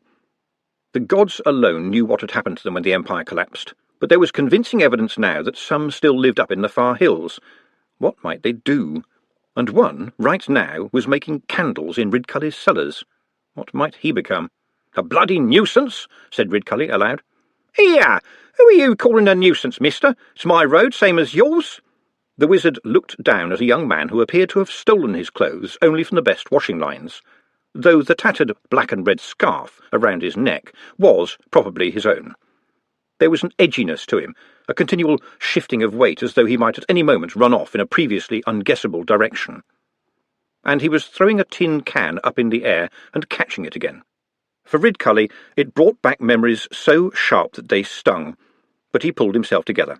"I am Mustrum Ridcully, Arch-Chancellor and Master of Unseen University, young man, and I see you are sporting colours. For some game, a game of football, I suggest?" "As it happens, yes, so what?" said the urchin, then realised that his hand was empty when it should now, under normal gravitational rules, be full again. The tin had not fallen back from its last ascent, and was in fact turning gently 20 feet up in the air. "Childish of me, I know," said Ridcully, "but I did want your full attention. I want to witness a game of football." "Witness? Look, I never saw nothing." Ridcully sighed. "I mean, I want to watch a game, OK? Today, if possible." "You? Are you sure? It's your funeral, mister. Got a shilling?" There was a clink high above. The tin will come back down with a sixpence in it. Time and place, please." "How do I know I can trust you?" said the urchin. "I don't know," said Ridcully. "The subtle workings of the brain are a mystery to me, too, but I'm glad that is your belief." "What?" With a shrug, the boy decided to gamble, what with having had no breakfast. "Loop Alley, off the Scaz, 1:30, and I never seen her before in my life. Got it?" "That is quite probable," said Ridcully, and snapped his fingers. The tin dropped into the urchin's waiting hand. He shook out the silver coin and grinned. "Best of luck to you, Guff." "Is there anything to eat at these affairs?" said Ridcully, for whom lunchtime was a sacrament. "There's pies, Guff. Peas pudding, jellied eel pies, pie and mash, lobster pies, but mostly they're just pies. Just pies, sir. Made of pie." "What kind?" His informant looked shocked. "They're pies, Guff. You don't ask." Ridcully nodded. "And as a final transaction, I'll pay you 1 penny for a kick of your can." "Twopence," said the boy promptly. "You little scamp, we have a deal." Ridcully dropped the can on the toe of his boot, balanced it for a moment, then flicked it into the air and, as it came down, hit it with a roundhouse kick that sent it spinning over the crowd. "Not bad, Grandad," said the kid, grinning. In the distance there was a yell and the sound of someone bent on retribution. Ridcully plunged a hand into his pocket and looked down. $2 to start running, kid. You won't get a better deal today." The boy laughed, grabbed the coins and ran. Ridcully walked on sedately, while the years fell back on him like snow. He found Ponder Stibbons pinning up a notice on the board just outside the great hall. He did this quite a lot. Ridcully assumed it made him feel better in some way. He slapped Ponder on the back, causing him to spill drawing pins all over the flagstones. "It is a bulletin from the Ankh Committee on Safety, Arch-Chancellor," said Ponder, scrabbling for the spinning wayward pins. "This is a University of Magic, Stibbons. We have no business with safety. Just being a wizard is unsafe, and so it should be." "Yes, Arch-Chancellor."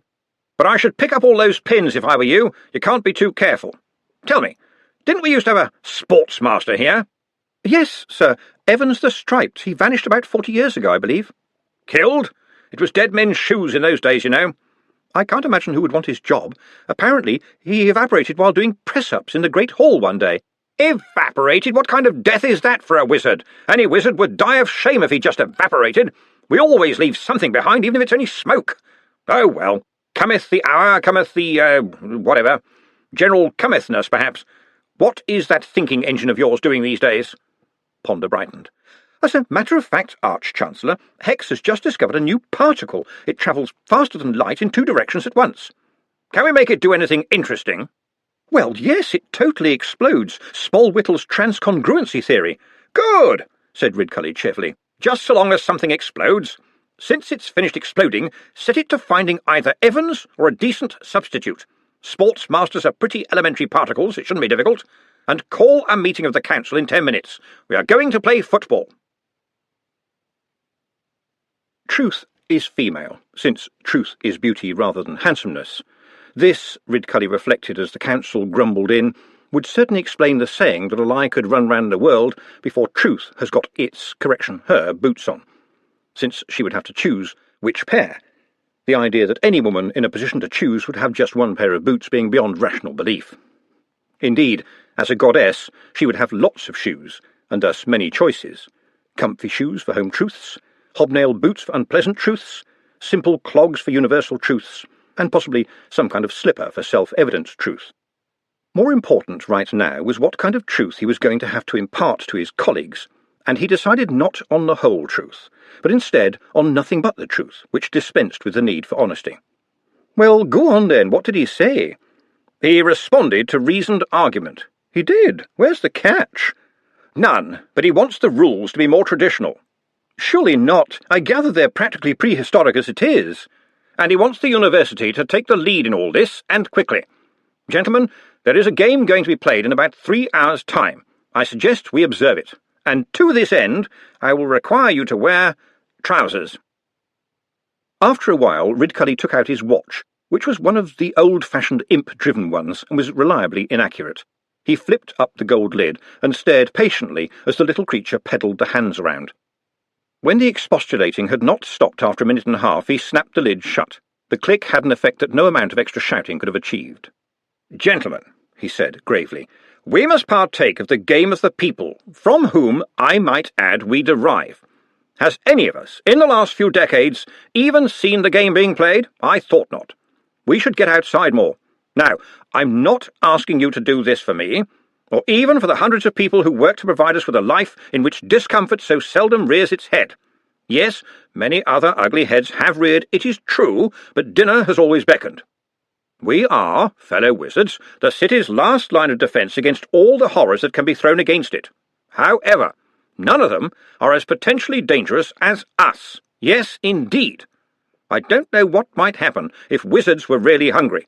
So, do this, I implore you, on this one occasion for the sake of the cheese board.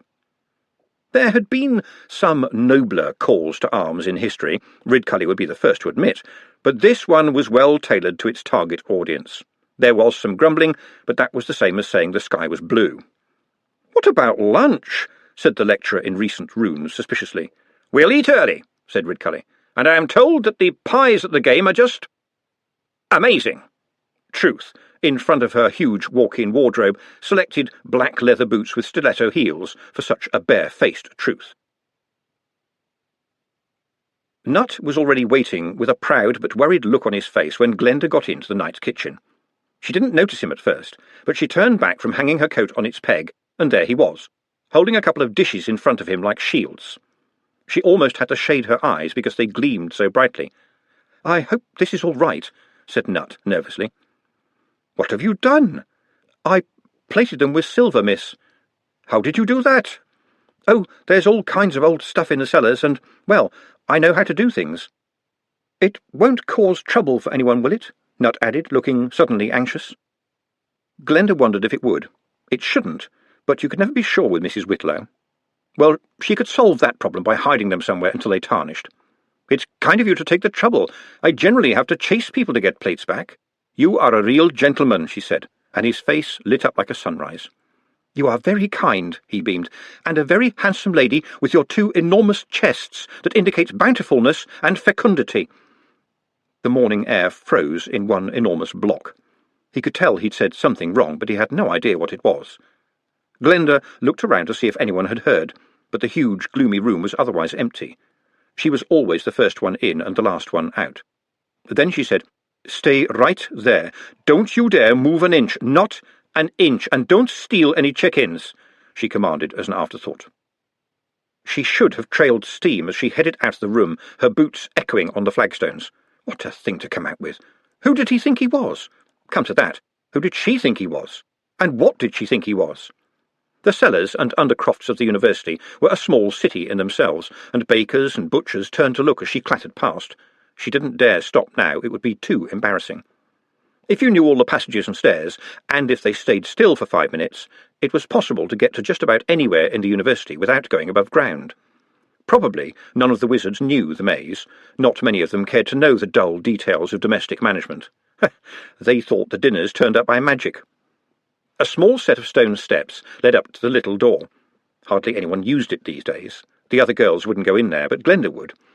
Even after the very first time that she had, in response to the bell, delivered the midnight banana, or rather, had failed to deliver it on account of running away screaming, she knew she'd have to face it again.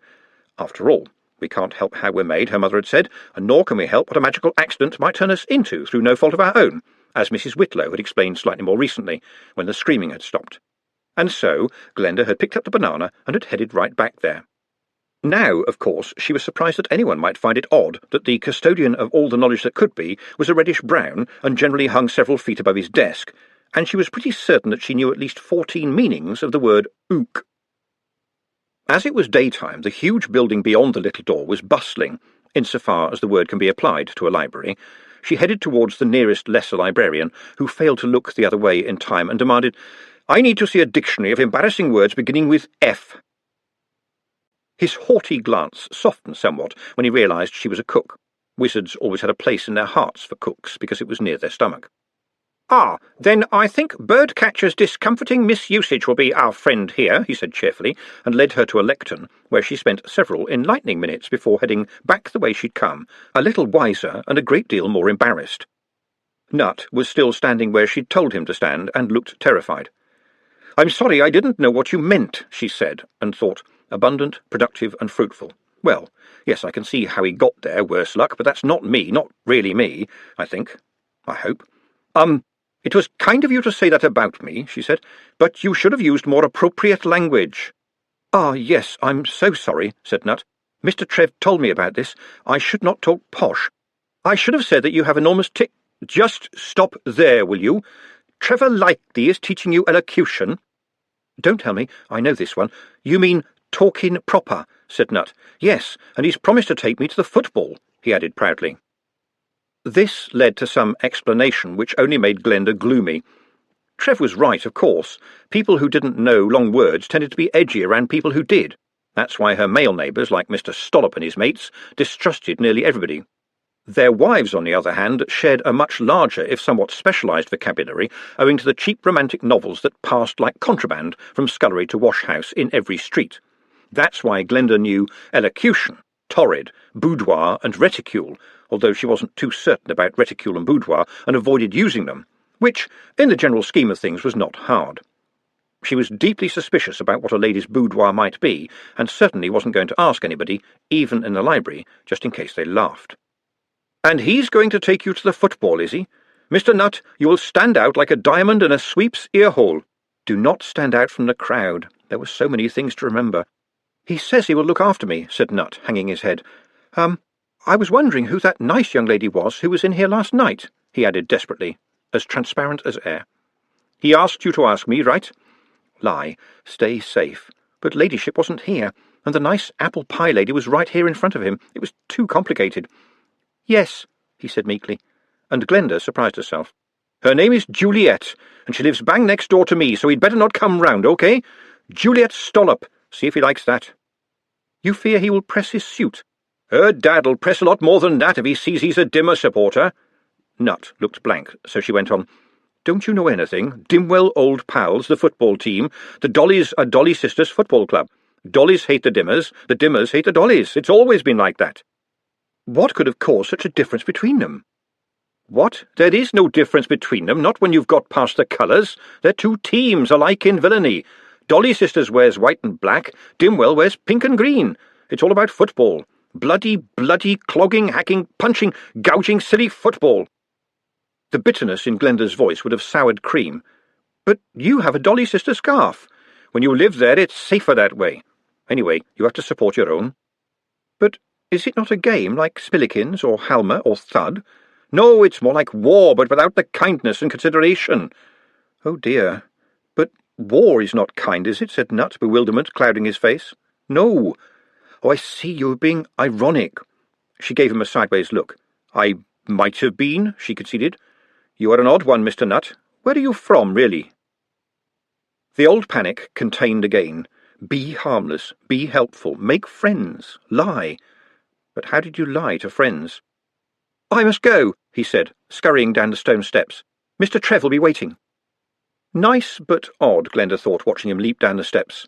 Clever, too, to spot my scarf on a hook 10 yards away.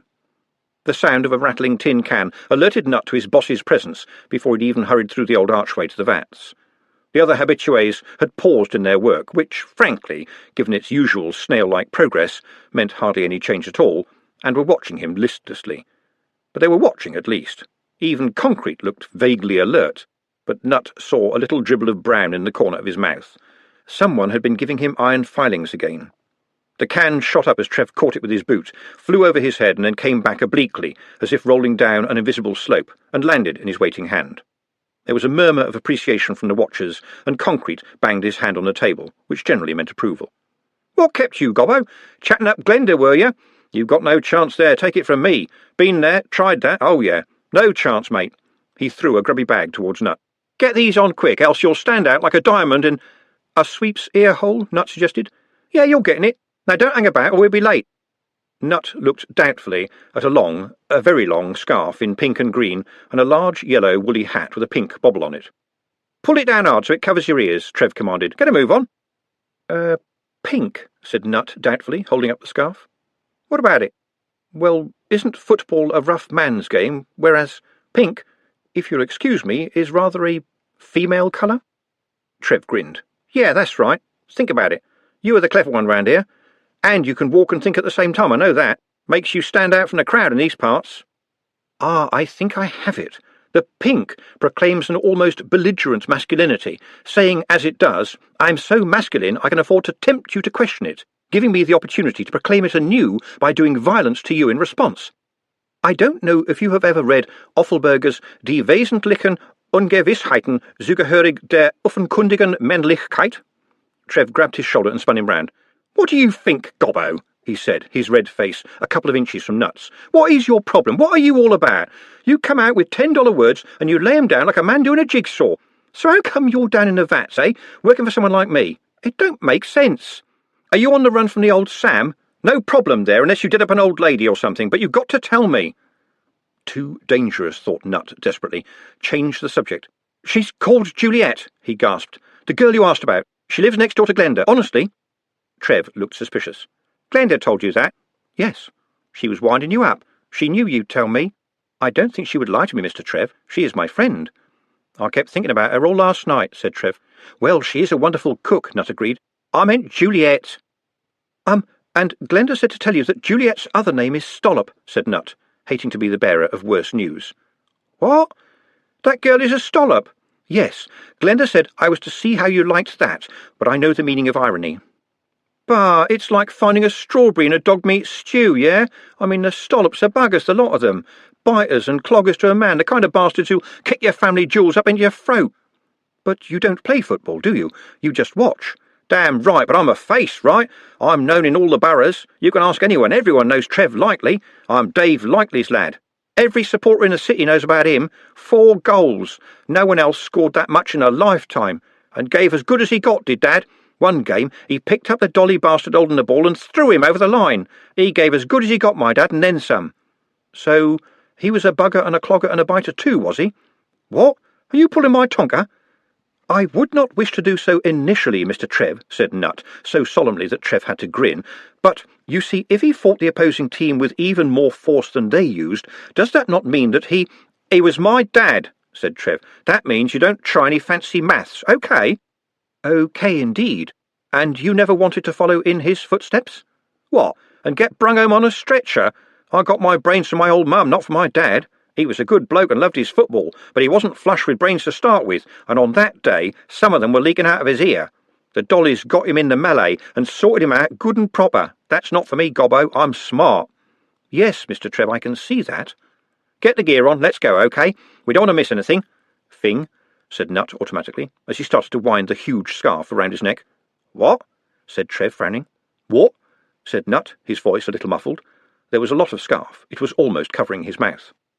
Are you pulling my chuff, Gobbo? Said Trev, handing him an ancient sweater, faded and saggy with age.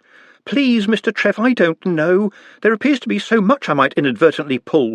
He tugged on the big woolly hat with the pink pom-pom on it. They are so very pink, Mr. Trev. We must be bursting with machismo.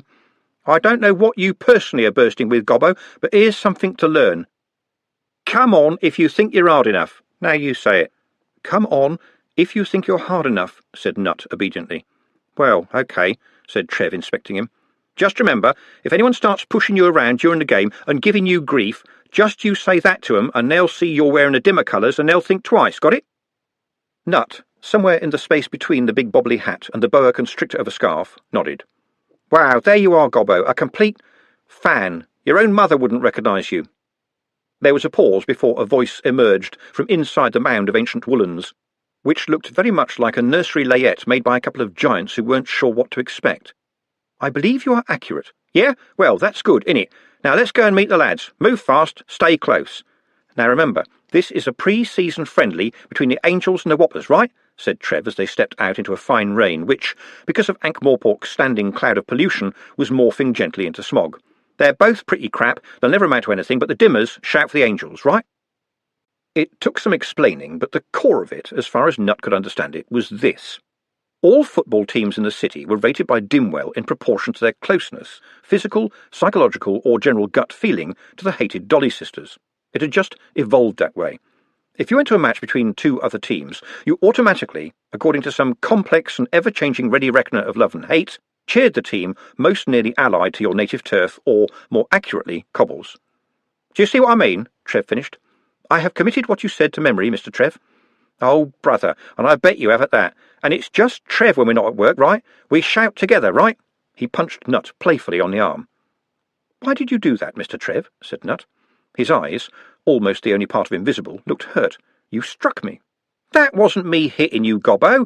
That was just a friendly punch. Big difference. Don't you know that? It's a little tap on the arm to show we're mates. Go on, do it to me, go on." Trev winked. "You will be polite, and most of all you will never raise your hand in anger to anyone." But this wasn't like that, was it? Nut asked himself. Trev was his friend. This was friendly, a friend thing. He punched the friendly arm. "That was a punch?" said Trev. "You call that a punch? A girl could punch better than that. How come you're still alive with a weedy punch like that? Go on, try a proper punch." Nut did. Be one of the crowd? It went against everything a wizard stood for, and a wizard would not stand for anything if he could sit down for it, but even sitting down you had to stand out. There were, of course, times when a robe got in the way, especially when a wizard was working in his forge, creating a magic metal or mobiloid glass or any of those other little exercises in practical magic where not setting fire to yourself is a happy bonus. So every wizard had some leather trousers and a stained, rotted-by-acid shirt. It was the shared, dirty little secret, not very secret, but ingrained with deep-down dirt. Ridcully sighed. His colleagues had aimed for the look of the common man, but had only a hazy grasp of what the common man looked like these days. And now they were sniggering and looking at one another and saying things like, "Cor blimey, don't you scrub down well, as it were my old mate." Beside them, and looking extremely embarrassed, were two of the university's bledlows, not knowing what to do with their feet and wishing that they were having a quiet smoke somewhere in the warm. "Gentlemen," Ridcully began, and then, with a gleam in his eye, added, "Or should I say, fellow workers by hand and brain, this afternoon we—" "Yes, Senior Wrangler." "Are we, in point of fact, workers? This is a university, after all," said the Senior Wrangler.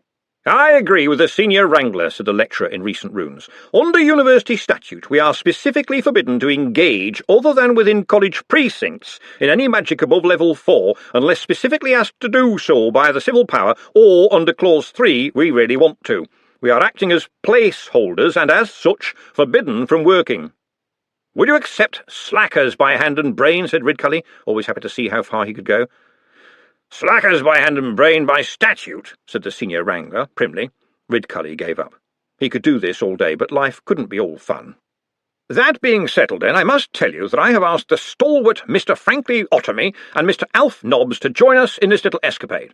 Mr. Nobbs says that since we are not wearing football favours, we should not attract unwanted attention." The wizards nodded nervously at the Bledlows. They were, of course, merely employees of the university, while the wizards were the university, weren't they? After all, a university was not just about bricks and mortar. It was about people, specifically wizards. But to a man, the Bledlows scared them. They were all hefty men, with a look of having been carved out of bacon, and they were all descendants of, and practically identical to, those men who had chased those wizards, younger and more limber, and it was amazing how fast you could run with a couple of Bledlows behind you through the foggy nighttime streets. If caught, said Bledlows, who took enormous pleasure in the prosecution of the university's private laws and idiosyncratic rules, would then drag you before the Arch-Chancellor on a charge of attempting to become rascally drunk. That was preferable to fighting back, when the Bledlows were widely believed to take the opportunity for a little class warfare. That was years ago, but even now the unexpected sight of a Bledlow caused sullen, shameful terror to flow down the spines of men who had acquired more letters after their names than a game of Scrabble. Mr. Otomy, recognising this, leered and touched the brim of his uniform cap. "Afternoon, gents," he said. "Don't you worry about a thing. Me and Elf here will see you right. We'd better get moving now. They bully off in half an hour." The Senior Wrangler would not have been the Senior Wrangler if he did not hate the sound of silence. As they shuffled out the back door, wincing at the unfamiliar chafing of trouser upon knee, he turned to Mr. Nobbs and said, "Nobbs, that's not a common name. Tell me, Alf, are you by any chance related to the famous Corporal Nobby Nobbs, the watch?" Mr. Nobbs took it well, Ridcully thought, given the clumsy lack of protocol. "No, sir." "Ah, a distant branch of the name, then." "No, sir, different tree." In the greyness of her front room, Glenda looked at the suitcase and despaired. She'd done her best with brown boot polish week after week, but it had been bought from a shonky shop, and the cardboard under the leatherish exterior was beginning to show through. Her customers never seemed to notice, but she did, even when it was out of sight. It was a secret part of a secret life that she lived for an hour or two on her half-day off once a week, and maybe a little longer if today's cold calls worked out. She looked at her face in the mirror and said, in a voice that was full of jaunt, "We all know the problem of underarm defoliation. It is so hard, isn't it, to keep the lichens healthy. But," she flourished a green and blue container with a golden stopper, "one spray with verdant spring will keep those crevices moist and forest fresh all day long." She faltered, because it really wasn't her. She couldn't do jaunty. The stuff was $1 a bottle. Who could afford that? Well, a lot of troll ladies, that's who, but Mr. Strong-in-the-Arm said it was okay because they had the money, and anyway, it did let the moss grow. She'd said all right, but $1 for a fancy bottle of water with some plant food in it was a bit steep, and he'd said, "You are selling the dream." And they bought it. That was the worrying part. They bought it and recommended it to their friends. The city had discovered the heavy dollar now. She'd read about it in the paper. There had always been trolls around doing the heavy lifting and generally being there in the background, if not being the actual background itself. But now they were raising families and running businesses, moving on and up and buying things, and that made them people at last. And so you got other people like Mr. Strong-in-the-Arm, a dwarf, selling beauty products to Miss and Mrs. Troll via ladies like Glenda, a human, because although dwarfs and trolls were officially great chums these days, because of something called the Coombe Valley Accord, that sort of thing only meant much to the sort of people who signed treaties. Even the most well-intentioned dwarf would not walk down some of the roads along which Glenda every week dragged her nasty semi-cardboard case, selling the dream. It got her out of the house and paid for the little treats. There was money to put away for a rainy day. Mr. Strong-in-the-Arm had the knack of coming up with new ideas, too. Who would have thought that lady trolls would go for fake tan lotion? It sold. Everything sold. The dream sold, and it was shallow and expensive and made her feel cheap. Her ever-straining ears caught the sound of next door's front door opening very slowly. Ha! Juliet jumped as Glenda suddenly loomed beside her. "Off somewhere? Gonna watch the game, ain't I?" Glenda glanced up the street. A figure was disappearing rapidly around the corner. She grinned, a grim grin. "Oh, yes, good idea. I wasn't doing anything. Just wait while I fetch my scarf, will you?" To herself she added, "You just keep walking, Johnny." With a thump that caused pigeons to explode away like a detonating daisy, the librarian landed on his chosen rooftop. He liked football. Something about the shouting and the fighting appealed to his ancestral memories. And this was fascinating because, strictly speaking, his ancestors had been blamelessly engaged for centuries as upstanding corn and feed merchants, and, moreover, were allergic to heights. He sat down on the parapet with his feet over the edge, and his nostrils flared as he snuffed up the scents rising from below. It is said that the onlooker sees most of the game, but the librarian could smell as well, and the game, seen from outside, was humanity. Not a day went past without his thanking the magical accident that had moved him a few little genes away from it. Apes had it worked out. No ape would philosophize. The mountain is and is not. They would think, the banana is, I will eat the banana, there is no banana, I want another banana. He peeled one now, in a preoccupied way, while watching the evolving tableau below. Not only does said onlooker see most of the game, he might even see more than one game. This street was indeed a crescent, which would probably have an effect on tactics if the players had any truck with such high-flown concepts. People were pouring in from either end, and also from a couple of alleyways. Mostly they were male, extremely so. The women fell into two categories. Those who had been tugged there by the ties of blood or prospective matrimony, after which they could stop pretending that this bloody mess was in any way engrossing, and a number of elderly women of a sweet old lady construction who bawled indiscriminately in a rising cloud of lavender and peppermint screams of "Get him down and kick him in the nuts!" and similar exhortations. And there was another smell now, one he'd learned to recognise but could not quite fathom. It was the smell of nut. Tangled with it were the smells of tallow, cheap soap, and shonky shop clothing that the ape part of him categorised as belonging to tin-flinging man. He had been just another servant in the maze of the university, but now he was a friend of Nut, and Nut was important. He was also wrong. He had no place in the world, but he was in it, and the world was becoming aware of him soon enough. The librarian knew all about this sort of thing. There had been no space in the fabric of reality marked Simian Librarian until he'd been dropped into one, and the ripples had made his life A very strange one. Ah, another scent was riding the gentle updraft. It was easy, screaming banana pie woman. The librarian liked her. Oh, she had screamed and run away the first time she'd seen him. They all did, but she had come back, and she'd smelled ashamed. She also respected the primacy of words, and, as a primate, so did he. And sometimes she baked him a banana pie, which was a kind act. The librarian was not very familiar with love, which had always struck him as a bit ethereal and soppy. But kindness, on the other hand, was practical. You knew where you were with kindness, especially if you were holding a pie it had just given you. She was a friend of Nut, too. Nut made friends easily for someone who had come from nowhere. Interesting. The librarian, despite appearances, liked order. Books about cabbages went on the brassica shelves, brackets on Blit, brackets off, UUSS FY 890-9046, brackets on, Anti-Blit 1.1, brackets off, although, obviously, Mr. Cauliflower's Big Adventure would be better placed in UUSS J3.2, brackets on Blit, brackets off, 9, while the Tau of cabbage would certainly be a candidate for UUSS, brackets on Blit plus, brackets off, 60-SP55-09-HL, brackets on Blit, brackets off. To anyone familiar with a 7-dimensional library system in Blit dimensional space, it was as clear as daylight.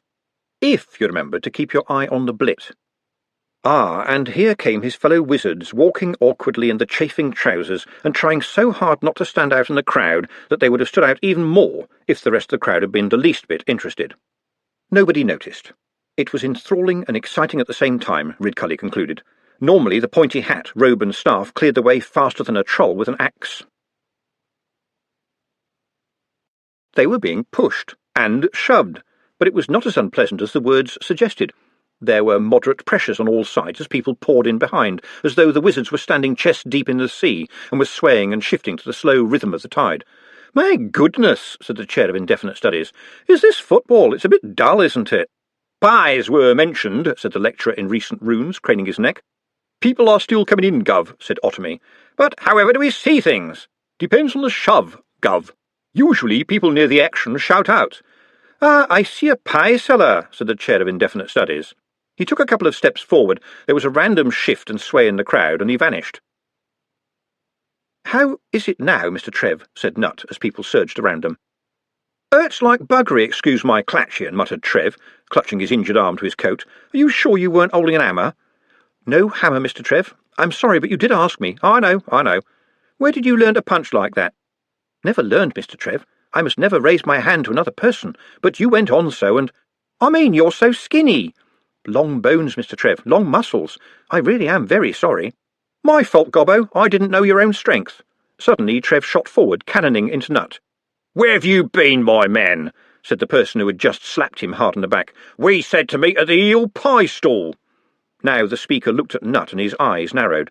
"And who's this stranger who thinks he's one of us?" He did not exactly glare at Nut, but there was a definite sense of a weighing in the balance, and on unfriendly scales. Trev brushed himself off, looking uncharacteristically embarrassed. "Hi, Andy. This is Nut. He works for me."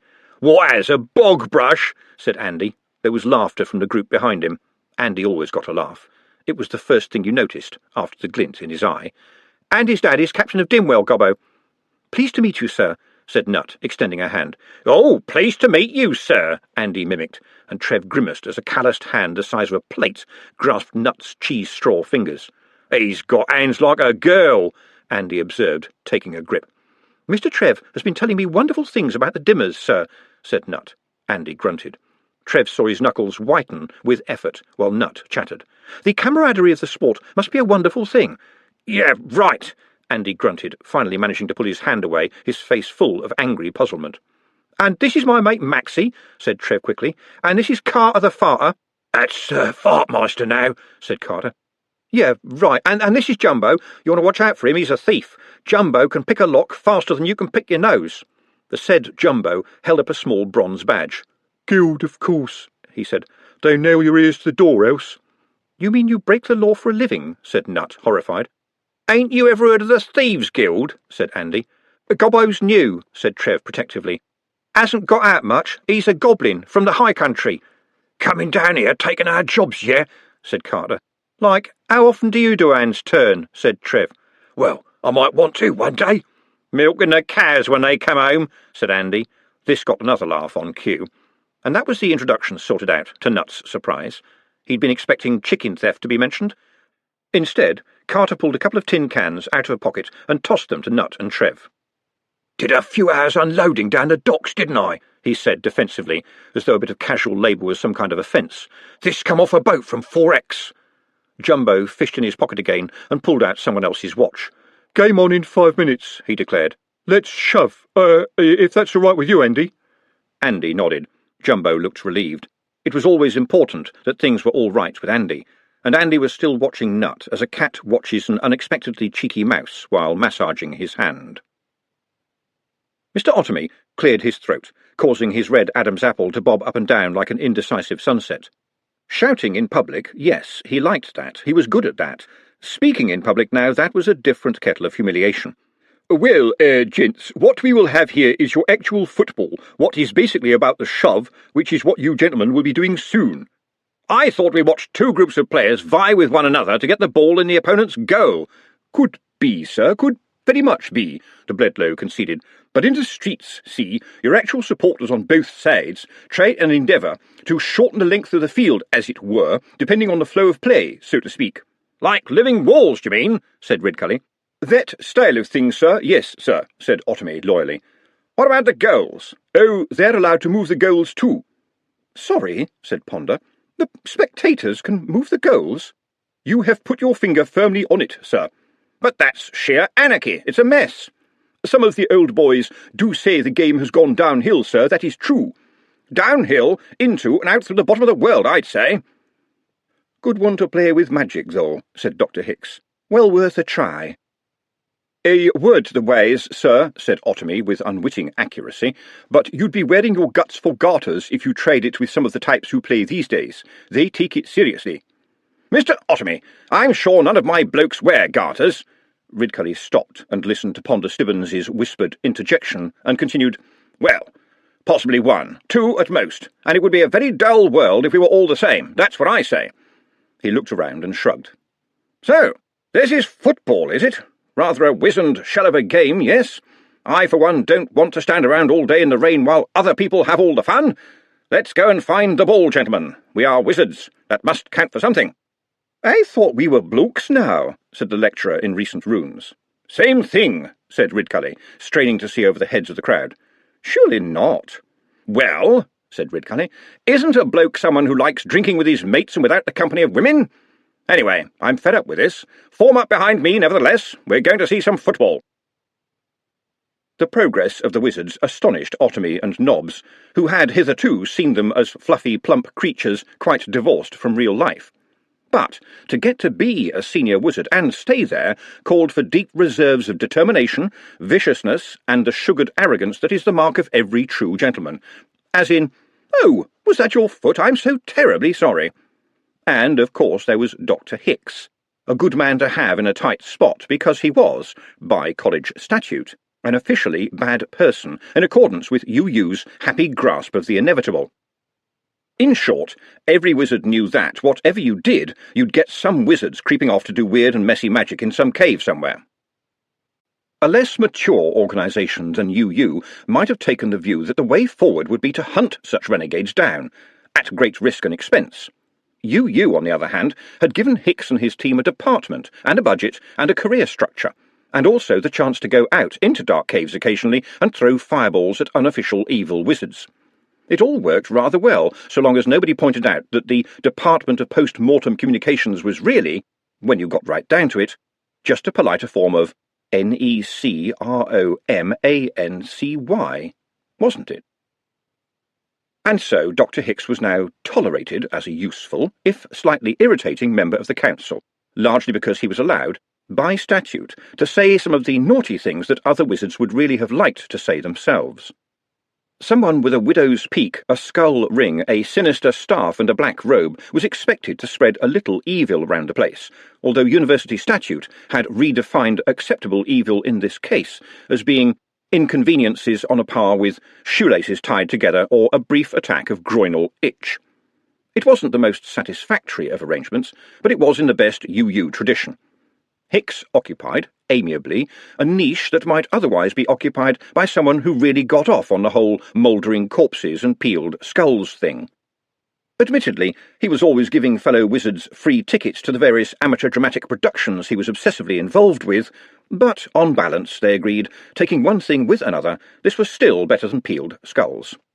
For Hicks, a crowd like this was too good to waste. Not only was there a plethora of bootlaces to be expertly tied together, but there were an awful lot of pockets as well. He always had some flyers for the next production in his robe. Hicks had flatly refused to wear trousers. No self-respecting dark wizard would dream of wearing such common garb as a trouser, he declared. It totally spoiled the effect. And it wasn't the same as picking pockets. Quite the reverse. He stuffed them into any he could find. The day was all a mystery to Nut, and it stayed a mystery, becoming a little more mysterious with every passing minute.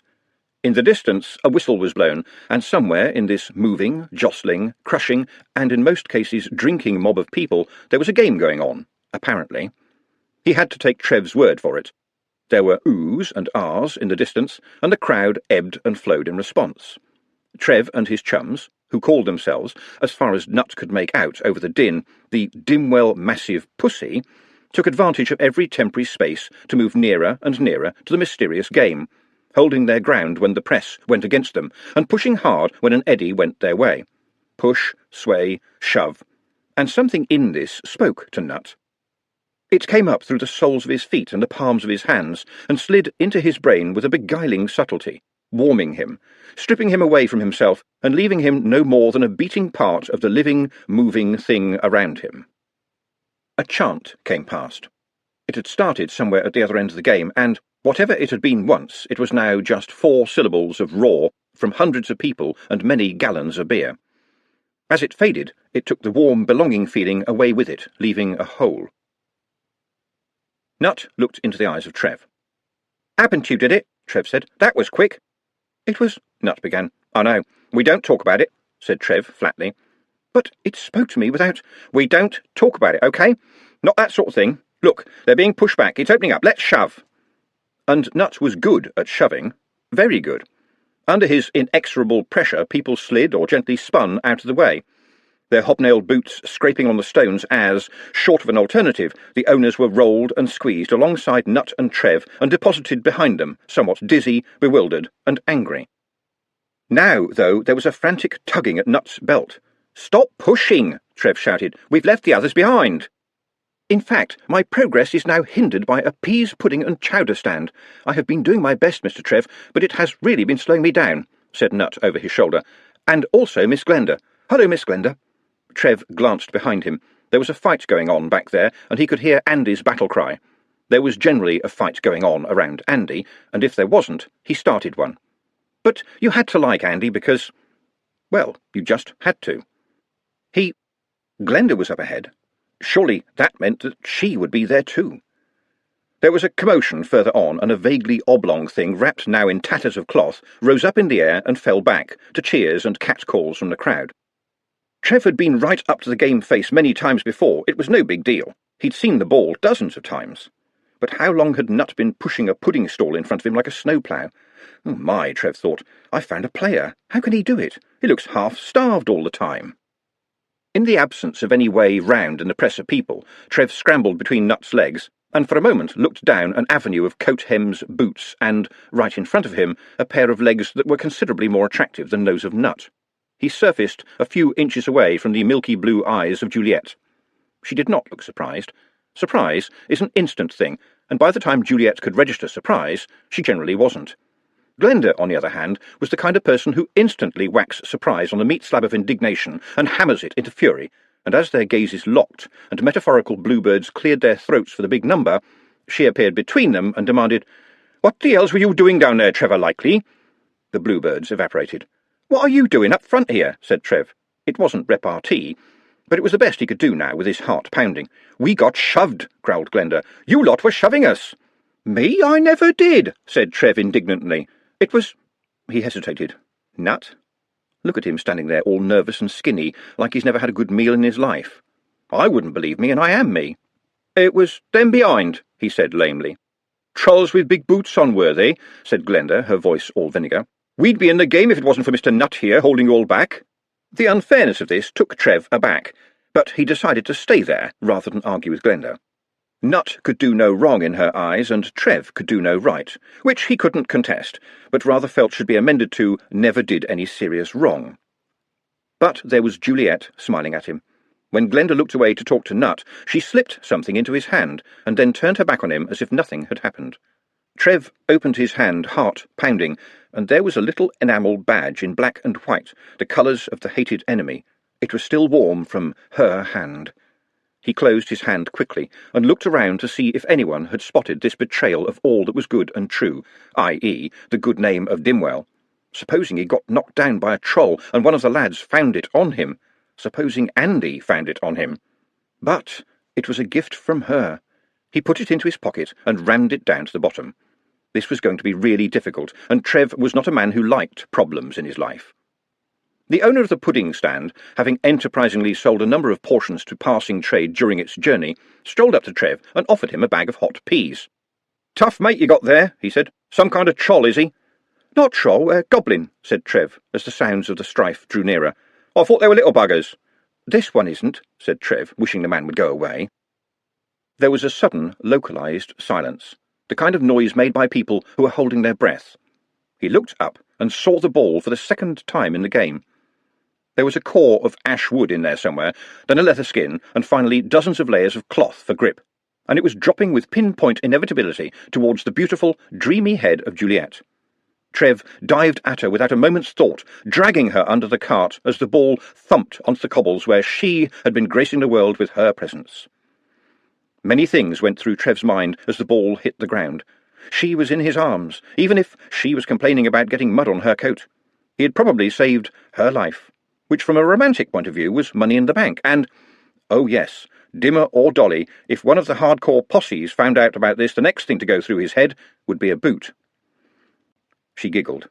"Shush," he managed. "Not a good idea if you'd rather not know how you'd look with that beautiful hair shaved off." Trev peeped out from under the stall and attracted no attention at all. This is because Nutt had picked up the ball and was turning it over and over in his hands, with a frown on what was visible of, if you were kind, his face. "Is this all it is?" he said to a bewildered Glenda. "A most inappropriate ending to a pleasant social gathering with interesting canapes. Where is this wretched thing supposed to be, then?" Glenda, hypnotised by the sight, pointed a wavering finger in the general direction of down the street. "There's a big pole painted white, well, spattered with red at the bottom." "Oh, yes, I see it. Well, in that case, I'll—" "Look, will you men please stop pushing?" Nutt added to the crowd, who were craning to see. "But there's no way you'll ever get it there," Glenda yelled. "Just put it down and come away." Trev heard a grunt from Nutt and absolute silence from the rest of the world. Oh no, he thought. Really, no. It must be more than, 150 yards to that goal, and those things fly like a bucket. There is no way that he could— A distant pock broke the breathless silence, which healed itself instantly. Trev peered over a shoulder as the 60-foot goalpost gave up its battle with termites, rot, weather, gravity, and Nutt, and fell into its own base in a cloud of dust. He was so astonished that he hardly noticed Juliet standing up next to him. In fact, Juliet's rising from beneath the cart passed relatively unnoticed by all, except an art student who was almost blinded by the light at the spectacle, and many years later painted the picture known as Beauty Arising from the Peas Pudding Cart, attended by cherubs carrying hot dogs and pies. It was widely regarded as a masterpiece, although no one could ever work out exactly what the hell it was all about. But it was beautiful, and so it was true. "Is that a kind of like sign?" said Juliet, who believed in such things. At that moment, Trev believed in pointing a finger towards the other side of the street and shouting, "He went that way," and then hauling Juliet upright and butting Nutt in the stomach. "Let's go," he added. He couldn't do anything about Glenda, but that would not matter. While he held Juliet's hand, Glenda would follow him like a homing vulture. People were trying to run towards the hidden goal. Others were making for the apparent location of the long-distance scorer. Trev pointed in a random direction and yelled, "He went down there! Big man with a black hat!" Confusion always helped when it wasn't yours. When it was time for a hue and cry, make sure who was Hugh. They halted a few alleys away. There was still a commotion far off, but a city crowd is easier to get lost in than a forest. "Look, perhaps I should go back and apologise," Nutt began. "I could make a new pole quite easily." I hate to tell you this, Gobbo, but I think you might have upset the kind of people who don't listen to apologies, said Trev. Keep moving, everyone. Why might they be upset? Well, Mr. Nutt, first, you are not supposed to score a goal when it is not your game, and anyway, you are a watcher, not a player, said Glenda. And second, a shot like that gets right up people's noses. You could have killed someone. No, Miss Glenda, I assure you I could not. I deliberately aimed at the pole. So? That doesn't mean you were sure to hit it. I have to say it does, Miss Glenda, he mumbled. How did you do it? You took the pole to bits. They don't grow on trees. You'll get us all into trouble. Why can't he be a player? Said Juliet, staring at her reflection in the window. What? Said Glenda. Bloody hell, said Trev. With him on the team, you wouldn't need a team. That'd save a lot of trouble, then, said Juliet. So you say, said Glenda. And where would be the fun in that? That wouldn't be football any more. We are being watched, said Nut. I'm sorry to interrupt you. Trev glanced around. The street was busy, but mostly with its own affairs. There's no one interested, Gobbo. We're well away. I can feel it on my skin, Nut insisted. What, through all that wool? Said Glenda. He turned round, soulful eyes on her. Yes, he said, and remembered Ladyship testing him on that. It had seemed like a game at the time. He glanced up, and a large head drew back quickly from a parapet. There was a very faint smell of bananas. Ah, that one. He was nice. Nut saw him sometimes going hand over hand along the pipes. You ought to get her home, said Trev to Glenda. Glenda shuddered. Not a good idea. Old Stollop'll ask her what she saw at the game. Well, she'll tell him, and who she saw. Can't she lie? Not in the way you can, Trev. She's just no good at making stuff up. Look, let's get back to the university. We all work there, and I often go in to catch up. We'll go directly now, and you two go back the long way. We never saw one another, right? And for heaven's sake, don't let him do anything silly. Excuse me, Miss Glenda, said Nut meekly. Yes, what? Which of us were you addressing? I have let you down, said Nut, as they strolled through the post-match crowds. At least, Trev ambled. Nut moved with a strange gait that suggested there was something wrong with his pelvis. Nah, it's fixable, said Trev. Everything is fixable. I'm a fixer, me. What did anybody really see? Just a bloke in dimmer kit. There's thousands of us. Don't worry. How come you're so tough, Gobbo? You spent your life lifting weights or what? You are correct in your surmise, Mr. Trev. Before I was born, I did indeed used to lift weights. I was only a child then, of course. They strolled on, and after a while Trev said, Could you say that again? It's got stuck in my head. Actually, I think part of it's sticking out of my ear. Ah, yes, perhaps I have confused you.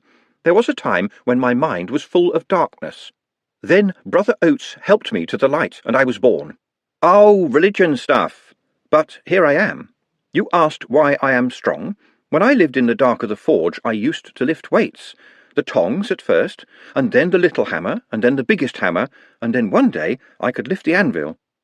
That was a good day. It was a little freedom. Why was it so important to lift the anvil? I was chained to the anvil. They walked on in silence again until Trev, picking each word with care, said, I guess things must be sort of tough in the high country. It is not so bad now, I think. Makes you count your blessings, that sort of thing. The presence of a certain lady, Mr. Trev? Yeah, since you ask. I think about her all the time. I really like her. But she's a dolly. A small group of supporters turned to glance at them, and he lowered his voice to a hiss. She's got brothers with fists the size of a bull's arse. I have read, Mr. Trev, that love laughs at locksmiths. Really? And what does it do when it's been smacked in the face by a bull's arse? The poets are not forthcoming in that respect, Mr. Trev. Besides, said Trev, locksmiths tend to be quiet blokes, you know. Careful and patient and that, like you. I reckon you could get away with a bit of a joke. You must have met girls. I mean, you know oil painting, that's a fact, but they like a posh voice. I bet you had 'em eaten out of your hand. Well, after you'd washed it, obviously. Nut hesitated. There had been Ladyship, of course, and Miss Heelstether, neither of whom fitted easily into the category of girl. Of course, there were the little sisters, who were certainly young and apparently female, but it had to be said looked rather like intelligent chickens, and certainly weren't seen at their best when you watched them feeding. But once again, girls did not seem the right word. I have not met many girls, he volunteered. There's Glenda. She's taken a real shine to you. Watch out, though. She'll run your life for you if you let her. It's what she does. She does it to everyone. You two have a history, I think, said Nut. You are a sharp one, aren't you? Quiet and sharp, like a knife. Yeah, I suppose it was a history. I wanted it to be more of a geography, but she kept slapping my hand. Trev paused to search for any flicker in Nut's face. That was a joke, he added, without much hope. Thank you for telling me, Mr. Trev. I will decipher it later. Trev sighed. But I ain't like that any more. And Juliet, well, I'd crawl a mile over broken glass just to hold her hand. No funny business. Writing a poem is often the way to the intended's heart, said Nut. Trev brightened. Ah, I'm good with words. If I wrote her a letter, you could give it to her, right? If I write it on posh paper, something like, let's see. I think you're really fit. How about a date? No hanky-panky, promise, love Trev. How's that sound? The soul of it is pure and noble, Mr. Trev, but, if I could assist in some way... It needs longer words, right? And more sort of curly language, said Trev. But Nut was not paying attention. Sounds lovely to me, said a voice above Trev's head. Who do you know what can read, smart boy? There was this to be said about the Stollop brothers. They weren't Andy.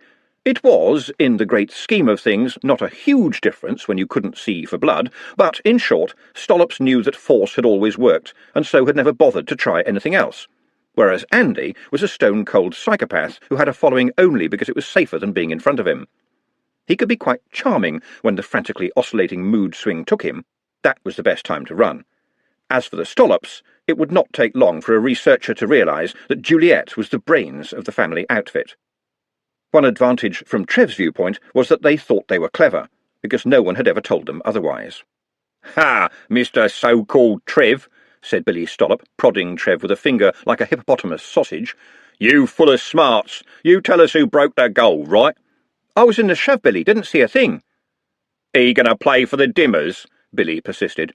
Billy, not even your dad at his best could throw the ball half as far as everyone is saying. You know it, right?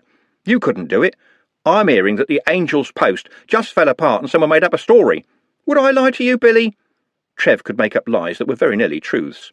Yeah, 'cause you're a dimmer. All right, you got me. I'll come clean, said Trev, holding out his hands. Respect and all that, Billy. It was Nut here that threw the ball. That's my last offer. I ought to smack your head off for that, said Billy, sneering at Nut. That kid don't look like he could even lift the ball. And then a voice behind Trev said, Why, Billy, have they let you out without your collar on? Nut heard Trev mutter, Oh, gods, and I was doing so well, under his breath. And then his friends turned and said, It's a free street, Andy. No, I'm in passing the time, eh? The dolly's killed your old man, Trev. Ain't you got no shame? The rest of the massive posse was standing behind Andy, their expressions a mix of defiance and the realisation that, once again, they were going to be dragged into something. They were out in the main streets now. The watch was not inclined to get involved in alley scuffles, but out in the open they had to do something in case the taxpayers complained. And since tired coppers didn't like having to do something, they did it good and hard, so with any luck they wouldn't have to do it again any time soon. What do you know about all this they're saying about a dimmer man and a dolly tart holding hands in a shove? Andy demanded. He put a heavy hand on Trev's shoulder. Come on, you're smart. You always know everything before anyone else. Tart? That was Billy. It was a long way from his ears to his brain. There's not a girl in Dolly Sisters who'd look at you, poxy lot. Ah, so that's where we got it from, said Carter the Farter. This struck Nut as inflammatory in the circumstances.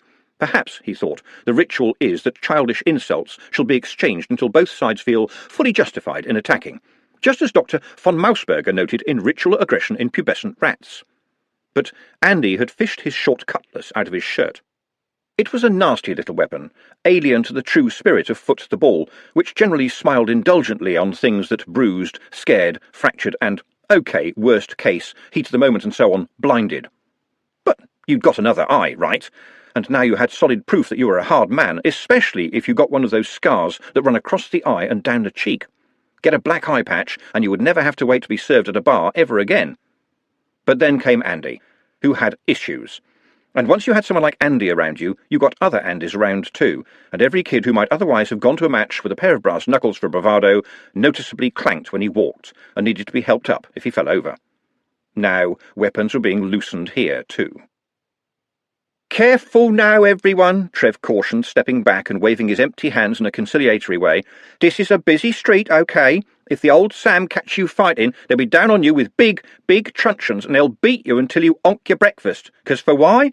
'Cause they hate you. 'cause you're making paperwork for 'em and keeping 'em out of the doughnut shop." He stepped back a little further. "And then, on account of you damaging their weapons with your heads, they'll run you down to Tanty for a nice night in the tank. Been there? Was it so much fun you want to go back again?" He noted with satisfaction the looks of dismayed recollection on the faces of all except Nut, who couldn't have any idea, and Andy, who was brother to the tank. But even Andy was not inclined to go up against the Sam. Kill just one of them, and veterinary would give you one chance to see if you could stand on air. They relaxed a little, but not too much. All it took in these sphincter-taut circumstances was one idiot. As it happened, one very clever person was able to do the job when Nut turned to Algernon, the youngest Stollop, and said cheerfully, "Do you know, sir, that your situation here is very similar to that described by von Mausberger in his treatise on his experiment with rats?" At this point, Algernon, after 1 second of what passed for Algernon as thought, whacked him hard with his club. Algernon was a big boy. Trev managed to grab his friend before he hit the cobbles. The club had hit Nut square in the chest and torn the ancient sweater open. Blood was soaking through the stitches. "What did you have to go and hit him for, you bloody fool?" Trev said to Algernon, agreed even by his brothers to be as thick as elephant soup. "He wasn't doing a thing. What was that all about, eh?" He sprang to his feet, and before Algernon could move, Trev had ripped his own shirt off and was ministering to Nut, trying to staunch the wound. He came back up again after half a minute and flung the sodden shirt at Algernon. "There's no heartbeat, you moron! What did he ever do to you?" Even Andy was frozen. No one had ever seen Trev like it. Not old Trev. Even the dollies knew Trev was smart. Trev was slick. Trev wasn't the sort to commit suicide by yelling at a bunch of men who were already tensed for a fight. The luckless Algernon, with Trev's rage baking his face, managed, "But, he's a dimmer." "Who are you? You're a bloody fool, that's what you are," screamed Trev. He rounded on the others, finger shaking.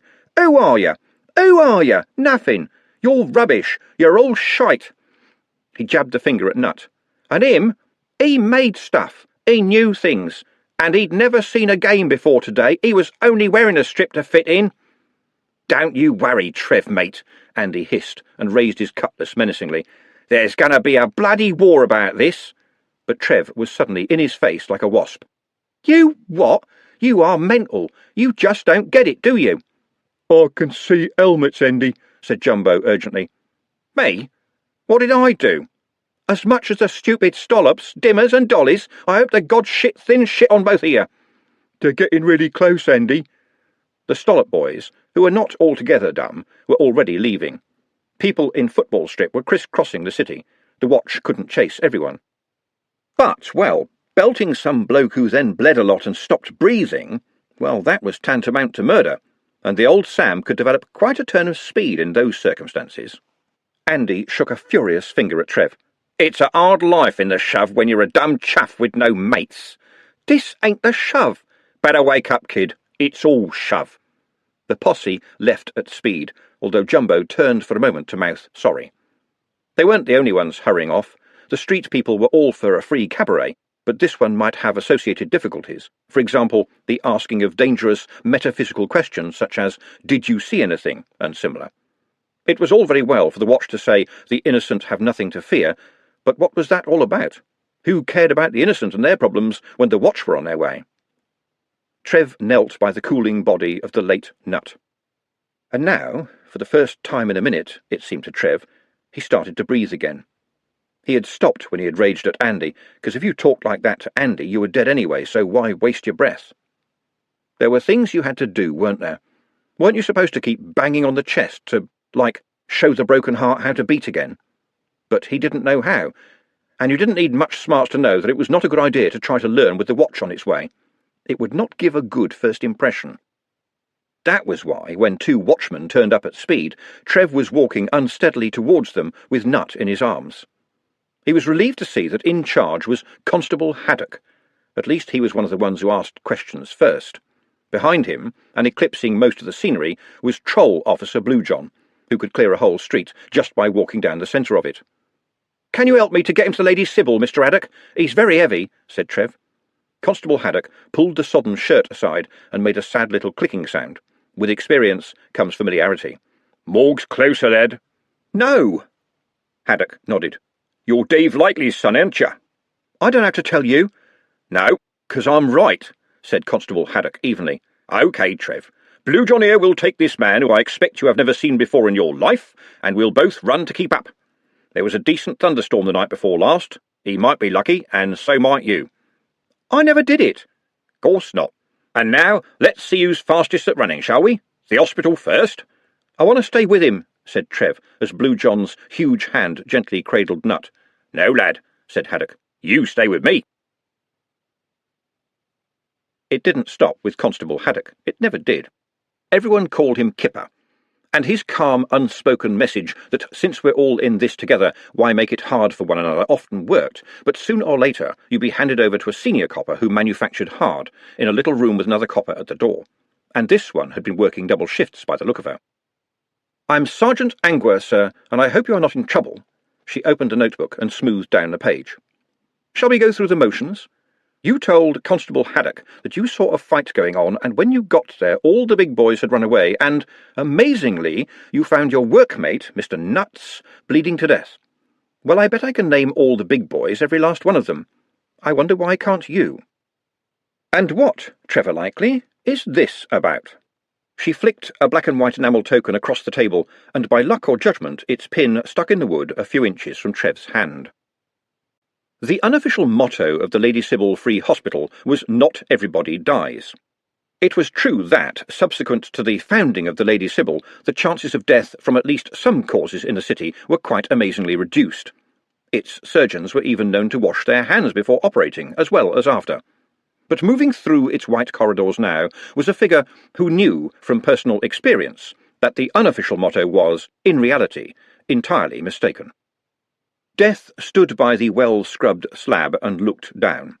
Mr. Nutt, well, this is a surprise, said Death, reaching into his robe. Let me see what I have here.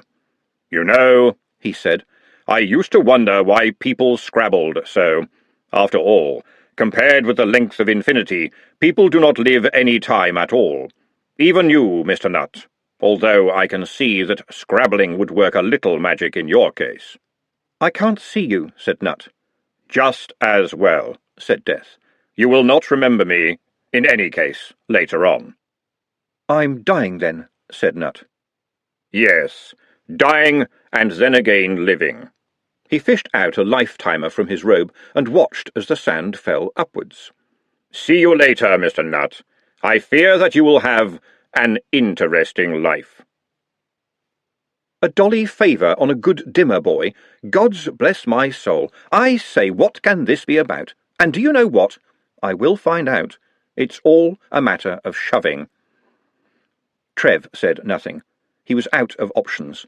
Besides, he had seen the sergeants before, and she always seemed to be looking at his throat. Constable Haddock tells me the Igor's on duty down at the Lady Sybil. I hope he's got a heart in his vats that'll fit your friend. I really do, she said. But it'll still be a murder case, even if he comes walking in here tomorrow. Lord Veterinary's rules. If it takes an Igor to bring you back, you were dead. Briefly dead, it's true, which is why the murderer will be briefly hanged. A quarter of a second usually does it. I didn't touch him. I know, but you have to keep solid with your mates, right? Jumbo, and of course Carter, and, oh yes, Andy, your mates who aren't here. Look, you are not under arrest. Yet. You are helping the watch with their inquiries. That means you can use the privy if you're feeling brave. If you're feeling suicidal, use the canteen. But if you try to run off, I will hunt you down. She sniffed and added, like a dog. Understand? Can't I go and see how Nut is getting on? No. Kipper's still down there now. That's Constable Haddock to you. Everyone calls him Kipper. Maybe, but not when it's you talking to me. The sergeant twirled the favour around on the table in an absent-minded way. Has Mr. Nutt got any next of kin? That means relatives. I know what it means. He talks about people in Uberwald, that's all I know, Trev lied instinctively. Saying that someone had spent his youth chained to an anvil was not going to help here. He gets on all right with the other guys in the vats. How come he's in there? We never ask. There's usually some bad story. Anyone ever ask you? He stared at her. That was coppers for you. They came over all friendly, and just when you dropped your guard they stuck a pickaxe in your brain. Was that an official copper question, or were you just being nosy? Coppers are never nosy, Mr. Likely. However, sometimes we ask tangential questions. So it wasn't official? Not really. Then shove it where the sun does not shine. Sergeant Angua smiled a copper's smile. You've got no card in your hand that you dare play, and you come out with something like that. From Andy, yes, I'd expect it, but Kipper says you're smart. How smart does someone have to be as stupid as you? There was a tentative knock at the door, and then a watchman put his head around it. Someone was shouting in the background in a large, authoritative voice. I mean, you deal with this sort of thing all the time, don't you? For heaven's sake, it's not that hard. Yes, Nobby. We've got a bit of a situation, Sarge. That stiff that went to Lady Sybil, Dr. Lawn's here, and he says the man's got up and gone home. Did they get an Igor to look at him? Yeah, sort of. The watchman was elbowed out of the way by an expansive man in a long green rubber robe who was clearly trying to balance angry and friendly at the same time. He was tailed by Constable Haddock, who was clearly trying to mollify him and definitely failing. Look, we try to help, all right, said Dr. Lawn. You people say you've got a murder case, and I'll pull old Igor off his slab and hang the overtime. But you tell Sam Vimes from me that I'd like him to send his boys down, when they're not busy, for a bit of first-aid tuition. To wit, the difference between dead and sleeping. It's a fine line sometimes, but it's generally possible to spot their clues. The profession has always tended to consider walking about to be among the more reliable, although in this city we've learned to look on that as just a very good start. But when we pulled back the sheet, he sat up and asked Igor if he had a sandwich, which is generally conclusive. Apart from a fever, he was fine. Strong heartbeat, which suggests he's got one. Not a scratch on him, but he could certainly do with a good dinner. He must have been hungry because he ate the sandwich Igor made for him. On the subject of dinners, frankly, I could do with mine. You let him go? Said Sergeant Angua, horrified. Of course! I can't keep a man in hospital for being inconveniently alive. She turned to Constable Haddock. And you let him go, Kipper? It looked like a case of doctor's orders, Sarge, said Haddock, giving Trev a wretched look. He was covered in blood. He was really messed up, Trev exploded. A prank, then, Angua tried. I'd have sworn there wasn't an heartbeat, Sergeant, Haddock volunteered. Maybe he's one of those monks from the hub that do the hocus-pocus stuff.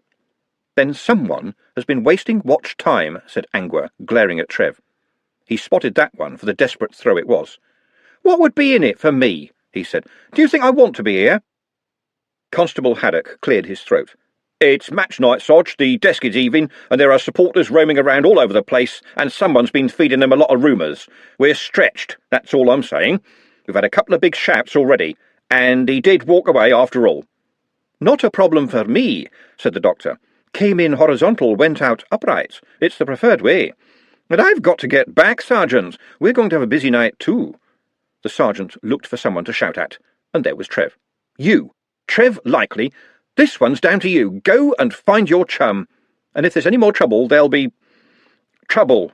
Is that clear? Twice, Sarge. He couldn't resist it. He just couldn't. Not even with the cold sweat rolling down his spine. But he felt light, uplifted, released. But some people just can't respect an epiphany when you're having one. It's not a cop skill. It's Sergeant to you, Likely. Here.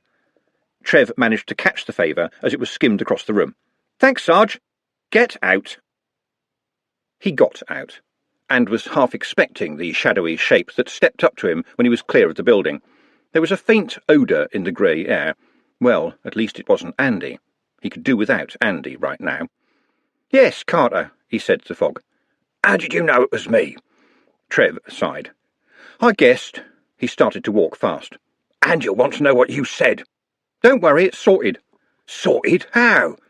Carter, always a bit overweight, had to scurry to keep up. Not going to tell you. Oh, the joy of the moment. But can I tell him we're in the clear? It's all sorted. Done and dusted. I blew it out. It's fixed. All gone away. It never happened. Are you sure? Said Carter. He was pretty busted up. Hey, what can I tell you? Trev flung out his arms and twirled a pirouette. I'm Trev Likely. Well, that's firm then. Hey, I bet Andy'll let you back in the posse now. That'd be great, eh? Do you know what nut thought the posse was called, Carter?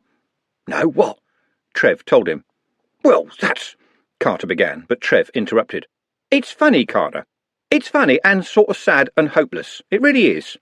Trev stopped walking so abruptly that Carter collided with him. And here's a tip.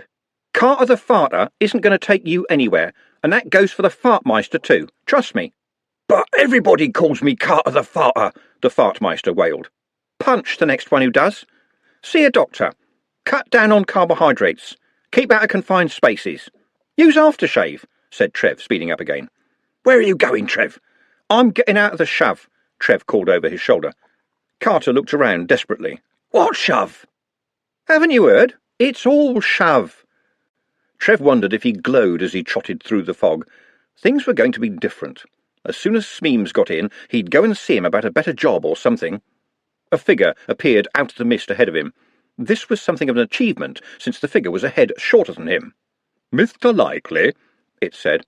Who's asking? Said Trev, and added, What's asking? The figure sighed. I understand that you are a friend of the gentleman recently admitted to the hospital, it said. What's that to you?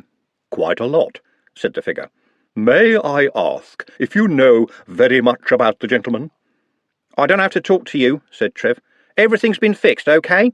Would that this was the case, said the figure. I have to talk to you. My name is Igor. You know, I had a feeling about that. Are you the one who made the sandwich for Nut? Asked Trev. Yes. Tuna, spaghetti and jam, with sprinkles. My signature dish. Do you know anything about his background? Not a thing, mister. Really? Look, in the vats you stir up tallow, not the past, okay? You just don't, right? I know he's had some bad times, and that's all I'm telling you. I thought so, said Igor. I believe he comes from Uberwelt. Some strange and dangerous things come from Uberwelt. This might sound a stupid question, but do you come from Uberwelt by any chance? Said Trev. Since you ask, yes, said Igor. Trev hesitated. You saw Igors around occasionally. The only thing most people knew was that they could stitch you up even better than the watch, and did strange things in cellars, and only tended to come out much when there were thunderstorms. I think your friend may be very dangerous, said Igor. Trev tried to picture Nut as dangerous. It was quite hard until he remembered a throw that knocked down a whole goalpost half a street away. He wished he didn't. Why should I listen to you? How do I know you are not dangerous? He said. Oh, I am, said Igor. Believe me, and Uberwelt contains things that I would not want to meet. I am not going to listen to you, said Trev, and you are pretty hard to understand in any case. Is he subject to strange moods? Igor ploughed on. Does he get into a rage? Do you know anything about his eating habits? Yeah, he likes apple pies, said Trev. What are you on about? I can see you are great friends, said Igor. I am sorry that I have trespassed on your time. Trespassed, hanging in the air, considerably added to the water drops hanging in the fog. I will give you some advice. When you need me, just scream. I regret that you will find it very easy to scream.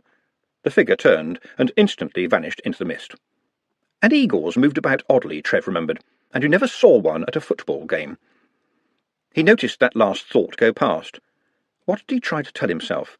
That someone who did not watch football was not a real person? He couldn't think of a proper answer. He was amazed that he even asked the question. Things were changing. Glenda arrived in the night kitchen with Juliet sworn to silence, and beneficently gave Mildred and Mrs. Hedges the rest of the night off. That suited them both very well, as it always does, and a little favour had been done there that she could call upon when necessary. She took her coat off and rolled up her sleeves. She felt at home in the night kitchen, in charge, in control. Behind black iron ranges she could defy the world. All right, she said to the subdued Juliet. We weren't there today. Today did not happen. You were here helping me clean the ovens. I'll see you get some overtime so your dad won't suspect. Okay? Have you got that? Yes, Glenda. And while we're here, we'll make a start on the pies for tomorrow night. It'll be nice to get ahead of ourselves, right? Juliet said nothing. Say yes, Glenda, Glenda prompted. Yes, Glenda. Go and chop some pork, then. Being busy takes your mind off things, that's what I always say.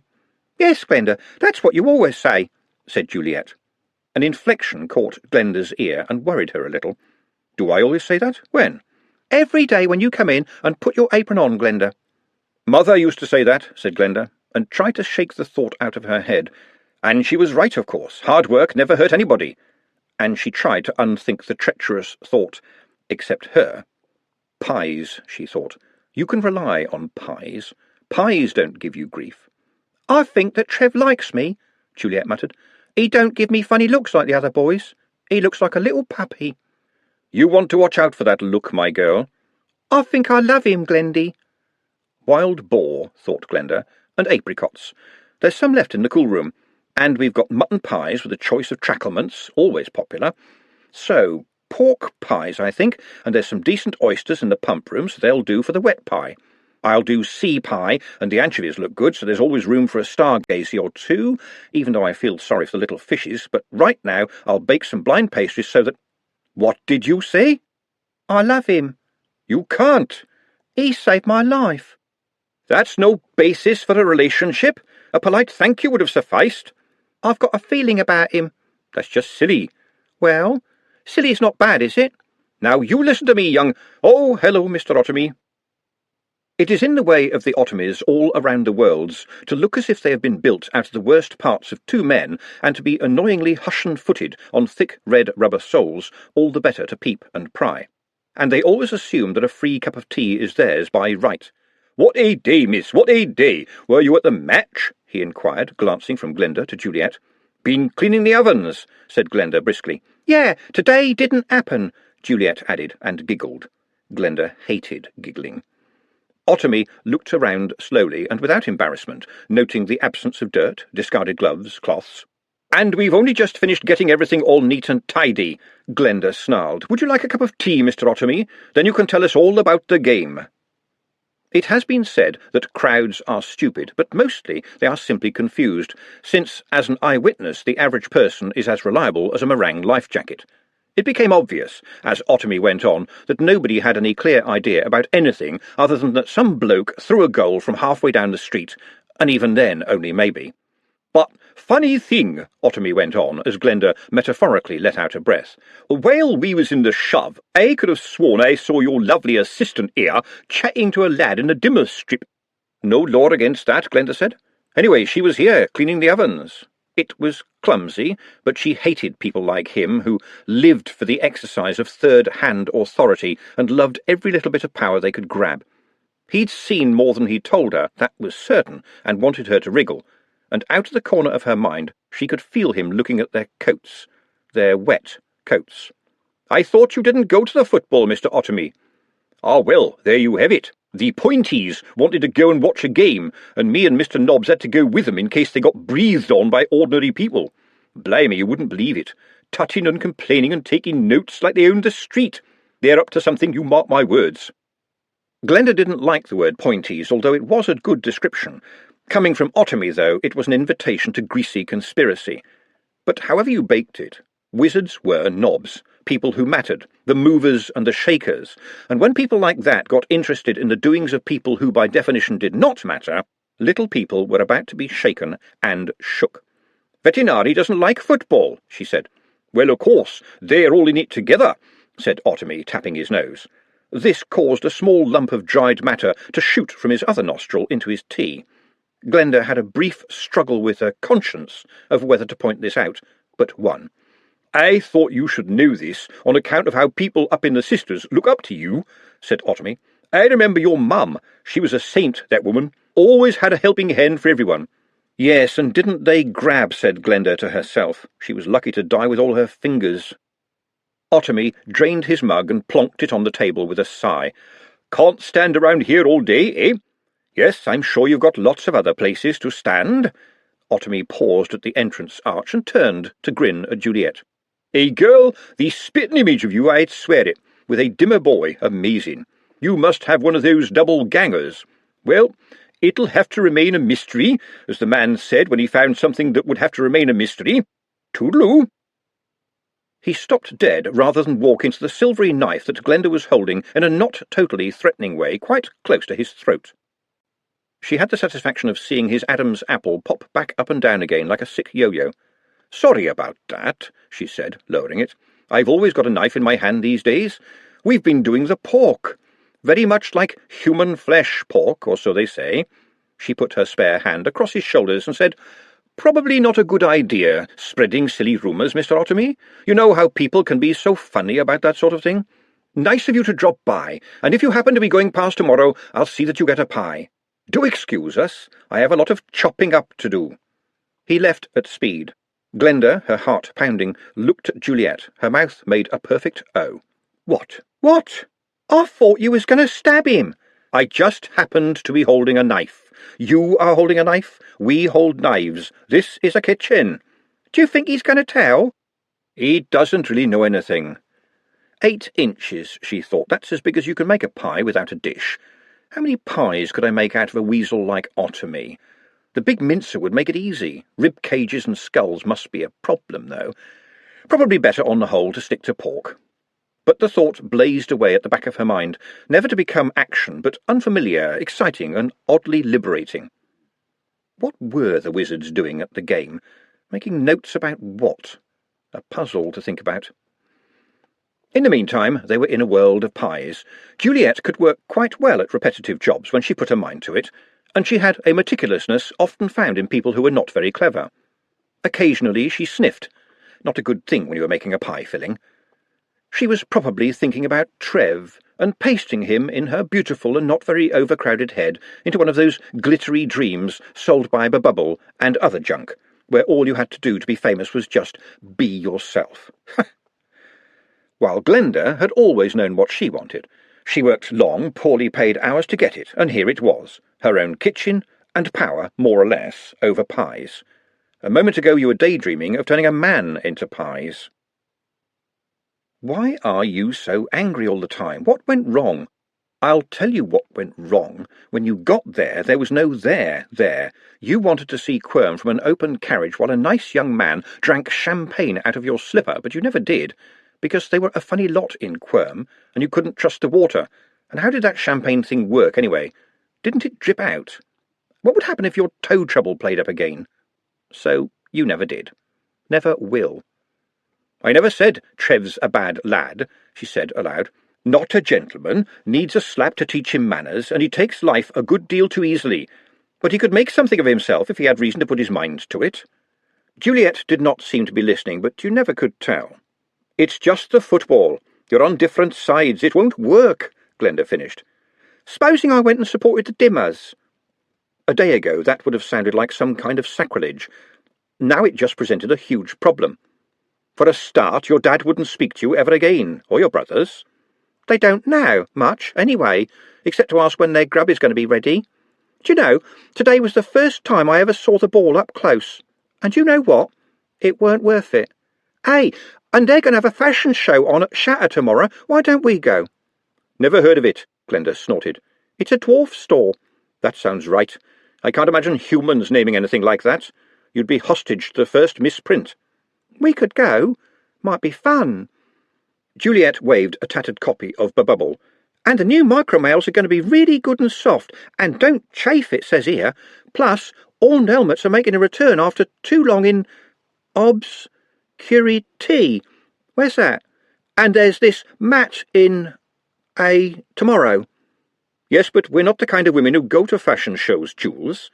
"You're not? Why am I not?" "Well, because—" "Well, I wouldn't know what to wear." Glenda was getting desperate now. "That's why you should go to fashion shows," said Juliet smugly. Glenda opened her mouth to snap a reply and thought, "It's not about boys, and it's not about football. It's safe. All right, I suppose it might be fun. Look, we've done a woman's job this evening. I'll take you home now and do my chores and come back. Your dad might be worrying." "He'll be in the pub," said Juliet accurately. "Well, he would be worrying if he wasn't," said Glenda. She wanted some time to herself with her feet up. It hadn't just been a long day, it had been a long and deep one as well. She needed some time for things to settle. "And we'll take a chair, how about that?" "They're very expensive." "Well, you're only young once, that's what I say." "I never heard you say that before." Several troll chairs were waiting outside the university. They were expensive, at 5p for the ride, but the seats in panniers around the carrier's neck were much more comfy than the slats on the buses. Of course, it was posh, and curtains twitched and lips pursed. That was the strange thing about the street. If you were born there, people didn't like it if you started not to fit in. Granny had called it getting ideas above your station. It was letting the side up. She opened Juliet's door for her because the girl always fumbled with the lock and watched it shut. Only then did she open her own front door, which was as patched and peeling as the other one. She'd hardly taken her coat off when there was a hammering on the weather-beaten woodwork. She flung it open to find Mr. Stollop, Juliet's father, one fist still raised and a little cloud of powdered paint flecks settling all around him. "Heard you come in, Glendy," he said. "What's this all about?" His other huge hand rose, holding a crisp, off-white envelope. You didn't see many of these in Dolly Sisters. "It's called a letter," said Glenda. The man held it out imploringly, and now she noticed the large letter V on the dreaded government stamp, guaranteed to spread fear and despondency among those with taxes yet to pay. "It's his lordship writing to me," said Mr. Stollop in distress. "Why do you want to go and write to me? I haven't done nothing." "Have you thought about opening it?" said Glenda. "That's generally how we find out what's in letters." There was another of those imploring looks. In Dolly Sisters, reading and writing was soft indoor work that was best left to the women. Real work required broad backs, strong arms, and calloused hands. Mr. Stollop absolutely fitted the bill. He was captain of the Dollies, and in one match had bitten an ear off 3 men. She sighed, and took the letter from a hand which, she noticed, was slightly trembling, and slit it open with her thumbnail. "It says here, Mr. Stollop," she said, and the man winced. "Yes, that would be you," Glenda added. "Is there anything about taxis or anything?" he said. "Not that I can see. He writes that I would greatly appreciate your company at a dinner I am proposing to hold at Unseen University at 8 o'clock Wednesday evening to discuss the future of the famous game Foot the Ball. I will be pleased to welcome you as the captain of the Dolly Sisters team." "Why has he picked on me?" Stollop demanded. "He says," said Glenda, "because you're the captain." "Yeah, but why me?" "Maybe he's invited all the team captains," Glenda volunteered. "You could send a lad round with a white scarf and check, couldn't you?" "Yeah, but supposing it's just me," said Stollop again, determined to plumb the horror to its depths. Glenda had a bright idea. "Well then, Mr. Stollop, it would look like the captain of the Dolly Sisters is the only one important enough to discuss the future of football with the ruler himself." Stollop didn't square his shoulders because he wore them permanently squared, but with a muscular nudge he managed to achieve the effect of cubed. "Ha! He's got that one right," he roared. Glenda sighed inwardly. The man was strong, but his muscles were melting into fat. She knew his knees hurt. She knew he got out of breath rather quickly these days, and in the presence of something he couldn't bully, punch, or kick, Mr. Stollop was entirely at a loss. Down by his sides his hands flexed and unflexed themselves as they tried to do his thinking for him. "What's this all about?" "I don't know, Mr. Stollop." He shifted his weight. Would it be about that Dimmer boy that got himself hurt today, do you think?" Could be anyone, thought Glenda as cold dread blossomed. It's not as though it doesn't happen every week. It doesn't have to be either of them. "It will be, of course. I know it, but I don't know it, can't possibly know it, and if I repeat that long enough, it might all never have happened." Got himself hurt, thought Glenda in the roar of panic. That quite likely means he happened to be standing in the wrong place, in the wrong strip, which is tantamount to a self-inflicted wound. He got himself killed. "My lads came in and said it was out in the street. That's what they just heard. He got killed. That's what they heard." "They didn't see anything." "That's right, they didn't see a thing." "But they were doing a lot of listening." That one went over Stollop's head without even bothering to climb. "And it was a Dimmer boy." "Yeah," he said. "They heard he died, but you know how those Dimwell buggers lie." "Where are your boys now?" For a moment the old man's eyes blazed. "They're stopping indoors or I'll thrash 'em. You get some nasty gangs out when something like that's been happening." "One less now, then," said Glenda. Stollop's face was painted in pigments of misery and dread. "They're not bad boys, you know, not at heart. People pick on 'em." "Yes, down at the watch house," she said to herself, "where people say, 'That's them, the big ones, I'd know them anywhere.'" She left him, shaking his head, and ran down the road. The troll would never expect to get a fare up here, and there was no sense in hanging around and getting covered in paint. She might just about be able to catch up with it on its way downtown. After a minute or two, she realised that someone was following her, chasing her in the gloom. If only she'd remembered to bring the knife. She stepped into a patch of deeper shadow and, as the knife-wielding maniac drew level, stepped out and shouted, "Stop following me!" Juliet gave a little scream.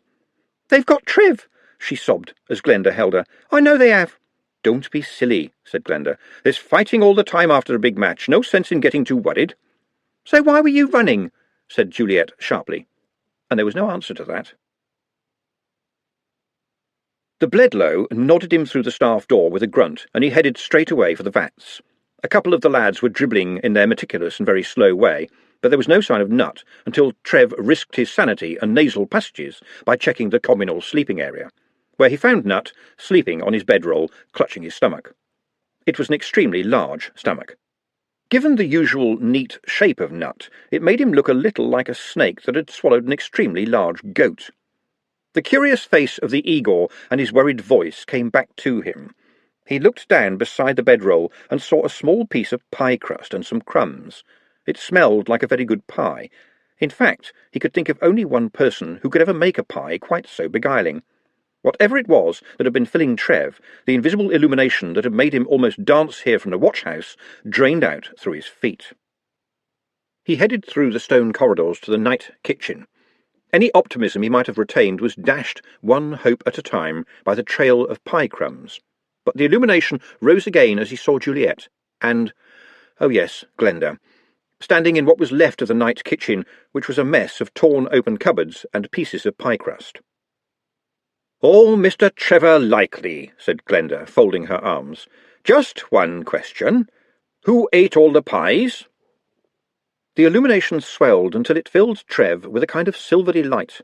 It had been 3 nights since he had slept in an actual bed, and it had not been your normal sort of day. He smiled broadly at nothing at all, and was caught by Juliet as he hit the ground. Trev woke up half an hour later, when Glenda brought him a cup of tea. "I thought we'd better let you sleep," she said. "Juliet said you looked awful, so obviously she's coming to her senses." "He was dead," said Trev. "Dead as a doorknob. And then he wasn't. What's that all about?" He levered himself up and realised that he had been put to bed on one of the grubby bedrolls in the vats. Nut was lying on the roll next to him.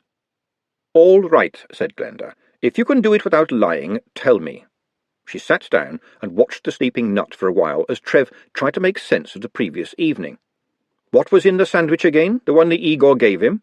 "Tuna, spaghetti and jam. With sprinkles," said Trev, yawning. "Are you sure? It's not the kind of thing you forget." "What kind of jam?" Glenda insisted. "Why ask?" "I'm thinking it might work with quince, or chilli. Can't see any place for sprinkles, though. They don't make any sense." "What? He's an Igor. It doesn't have to make sense."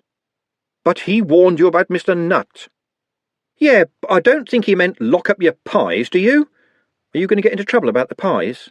"No, I've got plenty more maturing in the cool room. They're at their best when they're matured. You have to keep ahead of yourself with pies." She looked down at Nut and went on, "Are you really telling me he got all smashed up by the Stollop boys and then walked out of the Lady Sibyl? He was dead as a doorknob. Even old Haddock could spot that." This time they both stared at Nut. "He's alive now," said Glenda, as if it was an accusation. "Look," said Trev, "all I know about people who come from Oberwald is that some of them are vampires and some are werewolves. Well, I don't think vampires are much interested in pies, and it was a full moon last week and he didn't act odd. Well, odder than normal." Glenda lowered her voice. "Maybe he's a zombie. No, they don't eat pies either." She continued to stare at Nut, but another part of her said, "There's going to be a banquet on Wednesday night. Lord Vetinari's up to something with the wizards. It's about the football, I'm sure of it." "Well?" "For some plan, I expect. Something nasty. The wizards were at the game today taking notes. Don't tell me that's healthy. They want to shut down football, that's what it is." "Good." "Trevor Likely, how can you say that? Your dad—" "Died because he was dumb," said Trev. "And don't tell me it was the way he'd wanted to go. No one would want to go like that." "But he loved his football." "So, what does that mean? The Stollop boys love their football. Andy Shank loves his football. And what does it mean? Not counting today, how often have you seen the ball in play? Hardly ever, I bet." "Well, yes, but it's not about the football." "You're saying that football is not about football?" Glenda wished she'd had a proper education, or failing that, any real education at all. But she was not going to back off now. "It's the sharing," she said. "It's being part of the crowd. It's chanting together. It's all of it. It's the whole thing." "I believe, Miss Glenda," said Nut from his mattress, "that the work you are looking for is Trausenblätts der selbst überschritten durch das Ganze." They looked down at Nut again, mouths open. He had opened his eyes and appeared to be staring at the ceiling. "It is the lonely soul trying to reach out to the shared soul of all humanity, and possibly much further. W.E.G. Goodnight's translation of In Search of the Whole is marred, while quite understandable, by the mistranslation of Befürsteineschwelle as haircut throughout." Trev and Glenda looked at one another. Trev shrugged. Where could they start? Glenda coughed. "Mr. Nutt, are you alive or dead, or what?" "Alive, thank you very much for asking." "I saw you killed," Trev shouted. "We ran all the way to the Lady Sibyl." "Oh," said Nutt, "I am sorry, I do not recall. It would seem that diagnosis was an error. Am I right?" They exchanged glances. Trev got the worst of it. When Glenda was angry, her glance might just possibly etch glass. But Nutt had a point. It was hard to argue with a man who insisted that he was not dead. And then you came back here and ate 9 pies," said Glenda. "Looks like they did you good," said Trev with brittle cheerfulness. "But I can't see where they've gone," Glenda finished. "Belly-busters, every one of them." "You will be angry with me." Nutt looked frightened. "Let's all calm down, shall we?" said Trev. "Look, I was pretty worried. My oath, yes. Not angry, OK? We're your friends." "I must be becoming. I must be helpful." This came from Nutt's lips like a mantra. Glenda took his hands. "Look, I'm not bothered about the pies. Really, I'm not. I like to see a man with a good appetite. But you must tell us what's wrong. Have you done something you shouldn't?" "I should be making myself worthy," Nutt said, pulling away gently and not meeting her eyes. "I must be becoming. I must not lie. I must gain worth. Thank you for your kindness." He got up, walked down the length of the vats, picked up a basket of candles, came back, wound up his dribbling machine and began to work, oblivious of their presence. "Do you know what goes on in his head?" Glenda whispered. "When he was young he was chained to an anvil for 7 years, said Trev. "What? That's terrible. Someone must have been very cruel to do something like that. Or desperate to make sure he didn't get free." "Things are never all they seem, Mr. Trev," said Nutt, without looking up from his feverish activity. "And the acoustics in these cellars are very good. Your father loved you, did he not?" "What?" Trev's face reddened. "He loved you, took you to the football, shared a pie with you, taught you to cheer for the Dimmers. Did he hold you on his shoulders so that you could see more of the game?" "Stop talking about my dad like that." Glenda took Trev's arm. "It's OK, Trev. It's all right. It's not a nasty question, really it isn't." "But you hate him because he became a mortal man, dying on the cobbles," said Nutt, picking up another undribbled candle. "That is nasty," said Glenda. Nutt ignored her. "He let you down, Mr. Trev. He wasn't the small boy's god. It turned out that he was only a man. But he was not only a man. Everyone who has ever watched a game in this city has heard of Dave Likely. If he was a fool, then any man who has ever climbed a mountain or swum a torrent is a fool. If he was a fool, then so was the man who first tried to tame fire. If he was a fool, then so was the man who tried the first oyster. He was a fool too, although I'm bound to remark that, given the division of labour in early hunter-gatherer cultures, he was probably a woman as well. Perhaps only a fool gets out of bed. But, after death, some fools shine like stars, and your father is such a one. After death, people forget the foolishness, but they do remember the shine. You could not have done anything. You could not have stopped him. If you could have stopped him, he would not have been Dave Likely, a name that means football to thousands of people." Nutt very carefully put down a beautifully dribbled candle and continued. "Think about this, Mr. Trev. Don't be smart. Smart is only a polished version of dumb. Try intelligence. It will surely see you through." "That's just a load of words," said Trev hotly, but Glenda saw the glistening lines down his cheeks. "Please think about them, Mr. Trev," said Nutt, and added, "There, I have done a complete basket. That is worth." It was the calmness. Nutt had been spinning, almost sick with anxiety. He'd been repeating himself, as if he'd had to learn things for a teacher. And then he was otherwise, totally reserved and collected. Glenda looked from Trev to Nut and back again. Trev's mouth hung open. She didn't blame it. What Nut had said, with quiet matter-of-factness, had sounded like not an opinion, but the truth, winched out of some deep well. Then Trev broke the silence, speaking as if hypnotised, his voice hoarse. "He gave me his old jersey when I was 5. It was like a tent. I mean, it was so greasy I never got wet." He stopped. After a moment, Glenda pushed at his elbow. "He's gone all stiff," she said, "as stiff as a piece of wood." "Ah, catatonic," said Nut. "He is overwhelmed by his feelings. We should lay him down." "These old mattresses they sleep on in here are rubbish," said Glenda, looking around for a better alternative to cold flagstones. "I know the very thing," said Nut, suddenly all action and plunging off down the passage. This left Glenda still holding a rigid Trev when Juliet appeared from the direction of the kitchens. She stopped instantly when she saw them and burst into tears. "He's dead, isn't he?" No," Glenda began. "I talked to some of the bakery lads coming in to work, and they're telling me there's been fights all over the city, and someone got himself murdered." "Trev's just had a bit of a shock, that's all. Mr. Nutt's gone to find something for him to lie down on." "Oh." Juliet sounded a little disappointed, presumably because a bit of a shock was not sufficiently dramatic, but she rallied just as a loud, rough, and uniquely wooden noise from the other direction heralded Nut pushing a large couch, which shuddered to a halt in front of them. "There's a big room piled up with old furniture up the hall," he said, patting the faded velvet. "It's a bit musty, but I think all the mice have fallen out on the way here. Quite a find, actually. I believe it is a chaise longue from the workshop of the famous Gurning Upspire. I think I can probably restore it later. Let him down gently." "What happened to him?" said Juliet. "Oh, the truth can be a little bit upsetting," said Nut, "but he will get over it and feel better." "I would very much like to know the truth myself, Mr. Nut, thank you very much," said Glenda, folding her arms and trying to look stern while all the time a voice in her head was whispering, "Chaise longue, chaise longue. When no one else is here, you can have a go at languishing." "It's a kind of medicine with words," said Nut carefully. "Sometimes people fool themselves into believing things that aren't true. Sometimes that can be quite dangerous for the person. They see the world in a wrong way. They won't let themselves see that what they believe is wrong. But often there is a part of the mind that does know, and the right words can let it out." He gave them a worried look. "Well, that's nice," said Juliet. "It sounds like hocus pocus to me," said Glenda. "Folk know their own minds."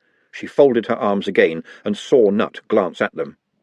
"Well," she demanded, "haven't you ever seen elbows before?" "Never such pretty dimpled ones, Miss Glenda, on such tightly folded arms." Up until that point, Glenda had never realised that Juliet had such a dirty laugh, to which Glenda fervently hoped she was not entitled. "Glenda's got a B.O., Glenda's got a B.O." "It's Beau, actually," Glenda said, swiping to the back of her mind the recollection that it had taken her years to find that out herself. "And I was just helping.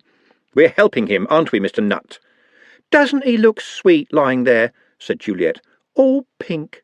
She stroked Trev's greasy hair inexpertly. "Just like a little boy." "Yes, he's always been good at that," said Glenda. "Why don't you go and get the little boy a cup of tea and a biscuit? Not one of the chocolate ones. That'll take some time," she said, as the girl shimmied away. "She tends to get distracted. Her mind wanders, and it amuses itself elsewhere." "Trev tells me that, despite your more mature appearance, you are the same age as her," said Nut. "You really don't talk to many ladies, do you, Mr. Nut?" "Oh dear, have I made another faux pas?" said Nut, suddenly all nerves again, to such an extent that she took pity on him. "Would this be faux pas that looks as if it should be said like Fawkes Pass?" Yes." Glenda nodded, satisfied, another literary puzzle solved. "Better not use the word mature unless you are talking about cheese or wine. Not good to use it for ladies." She stared at him, wondering how to pose the next question. She opted for directness. She wasn't very good at anything else.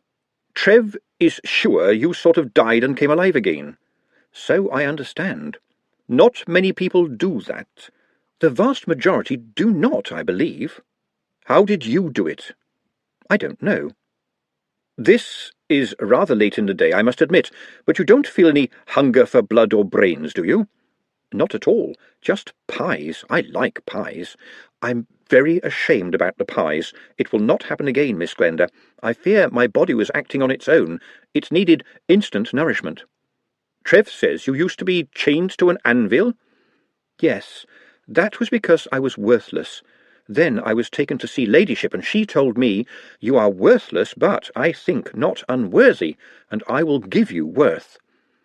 But you must have had parents? I do not know. There are many things I don't know. There is a door. What?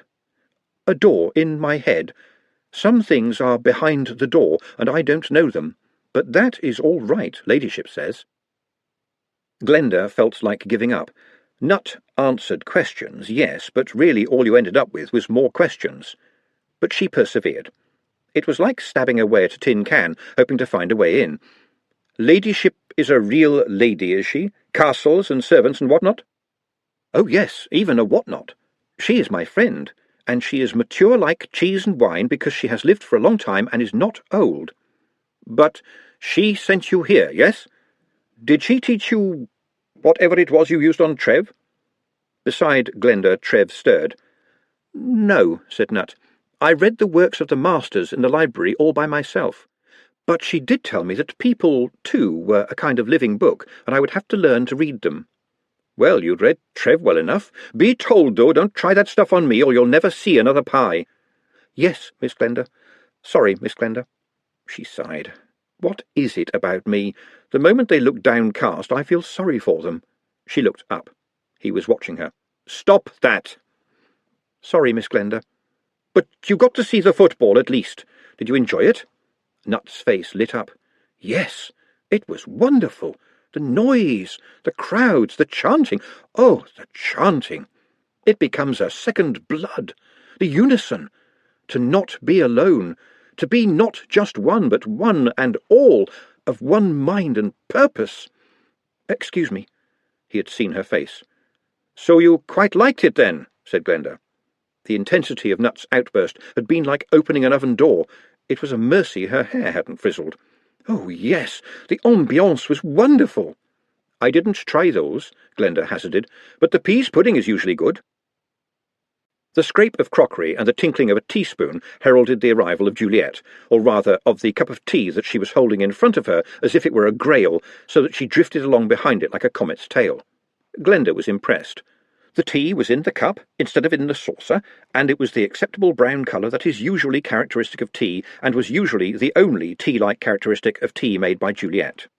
Trev sat up, and Glenda wondered how long he might have been paying attention.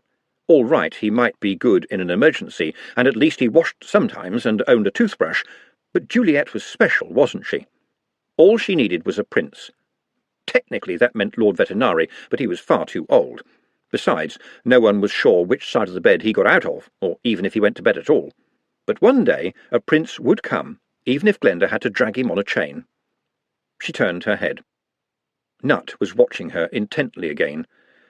Well, her book was locked down tightly. No one was going to riffle through her pages, and tomorrow she would find out what the wizards were up to. That was easy. She'd be invisible. In the stillness of the night, Nut sat in his special place, which was yet another room very close to the vats. Candles burned as he sat at a rescued table, staring at a piece of paper and absent-mindedly cleaning out his ear with the point of his pencil. Nut was technically an expert on love poetry throughout the ages, and had discussed it at length with Miss Heelsteather, the castle librarian. He had also tried to discuss it with Ladyship, but she had laughed and said it was frivolity, although quite helpful as a tutorial on the use of vocabulary, scansion, rhythm, and effect as a means to an end, to wit, getting a young lady to take all her clothes off. At that particular point, Nut had not really understood what she meant. It sounded like some sort of conjuring trick. He tapped the pencil on the page. The castle library had been full of poetry, and he'd read it avidly as he read all books, not knowing why it had been written, or what exactly it was supposed to achieve. But generally, poems written by men to women followed a very similar format. Now, with a world's worth of the finest poetry to choose from, he was lost for words. Then he nodded to himself. Ah, yes, Robert Scandal's famous poem, Oi, to his deaf mistress.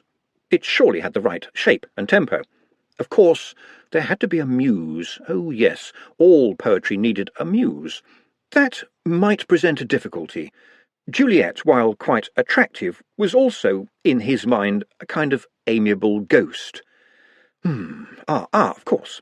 Nutt pulled the pencil out of his ear, hesitated, and wrote, I sing, but not of love, for love is blind, but celebrate instead the muse of kindness. The fires in the vats cooled, but Nutt's brain was suddenly ablaze. Round about midnight, Glenda decided it was safe enough to leave the boys alone to get up to whatever it was boys got up to when women weren't around to look after them, and made sure that she and Juliet were on the late crosstown bus. That meant she actually got to sleep in her own bed. She looked around the tiny bedroom by candlelight and met the gaze, which was quite difficult, of Mr. Wobble, the three-eyed transcendental teddy bear. It would have been nice to have a bit of cosmic explanation at this point, but the universe never gave you explanations, it just gave you more questions. She reached down surreptitiously, even though there was only a three-eyed teddy bear watching her, and picked up the latest Iradney Combe Butworthy from the cache unsuccessfully hidden below. After 10 minutes of reading, which took her some way into the book, Ms. Combe Butworthy producing volumes that were even slimmer than her heroines, she experienced déjà vu. Moreover, the déjà vu was squared, because she had the feeling of having had the déjà vu before. "They're really all the same, aren't they?" she said to the three-eyed teddy bear. "You know it's going to be Mary the maid or someone like her. There's got to be two men, and she will end up with the nice one, and there has to be misunderstandings, and they never do anything more than kiss, and it's absolutely guaranteed that, for example, an exciting civil war, or an invasion by trolls, or even a scene with any cooking in it is not going to happen. The best you can expect is a thunderstorm." It really had nothing to do with real life at all, which, although short on civil wars and invasions by trolls, at least had the decency to have lots of cooking. The book dropped out of her fingers, and 30 seconds later she was sound asleep. Surprisingly, no neighbour needed her in the night, so she got up, dressed, and breakfasted in what was an almost unfamiliar world. She opened her door to take breakfast to Widow Crowdy, and found Juliet on the doorstep. The girl took a step back. "Are you going out, Glendy? It's early." "Well, you're up," said Glenda, "and with a newspaper, I'm pleased to see." "Isn't it exciting?" said Juliet, and thrust the paper at her. Glenda took one look at the picture on the front page, took a second, closer look, and then grabbed Juliet and pulled her inside. "You can see their tonkers," Juliet observed in a voice that was much too matter-of-fact for Glenda's liking. "You shouldn't know what they look like," she said, smacking the paper down on her kitchen table. "What? I've got 3 brothers, ain't I? Everyone bathes in a tub in front of the fire, don't they? It's not like they're anything special. Anyway, it's culture, all right. Remember when you took me to that place full of people in the Nuddy? You stayed in there hours." "It was the Royal Art Museum," said Glenda, thanking her stars that they were indoors. "That's different." She tried to read the story, but it was very difficult with that amazing picture beside it, just where an eye might stray again and again. Glenda enjoyed her job. She didn't have a career. They were for people who could not hold down jobs. She was very good at what she did, so she did it all the time, without paying much attention to the world. But now her eyes were opened. In fact, it was time to blink. Under the headline "New Light on Ancient Game" was a picture of a vase, or rather more grandly, an urn, in orange and black. It showed some very tall and skinny men. Their masculinity was beyond doubt, but possibly beyond belief. They were apparently struggling for possession of a ball. One of them was lying on the ground and looked as if he was in some pain. The translation of the name of the urn was, said the caption, "The Tackle." According to the accompanying story, someone at the Royal Art Museum had found the urn in an old storeroom, and it contained scrolls which, it said here, had the original rules of foot the ball laid down in the early years of the century of the summer Weevil, 1,000 years ago, when the game was played in honour of the goddess Pedestriana. Glenda skimmed through the rest of it, because there was a lot of rest to skim. An artist's impression of the aforesaid goddess adorned page 3. She was, of course, beautiful. You seldom saw a goddess portrayed as ugly.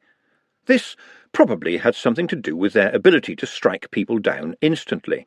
In Pedestriana's case, she would probably have gone for the feet.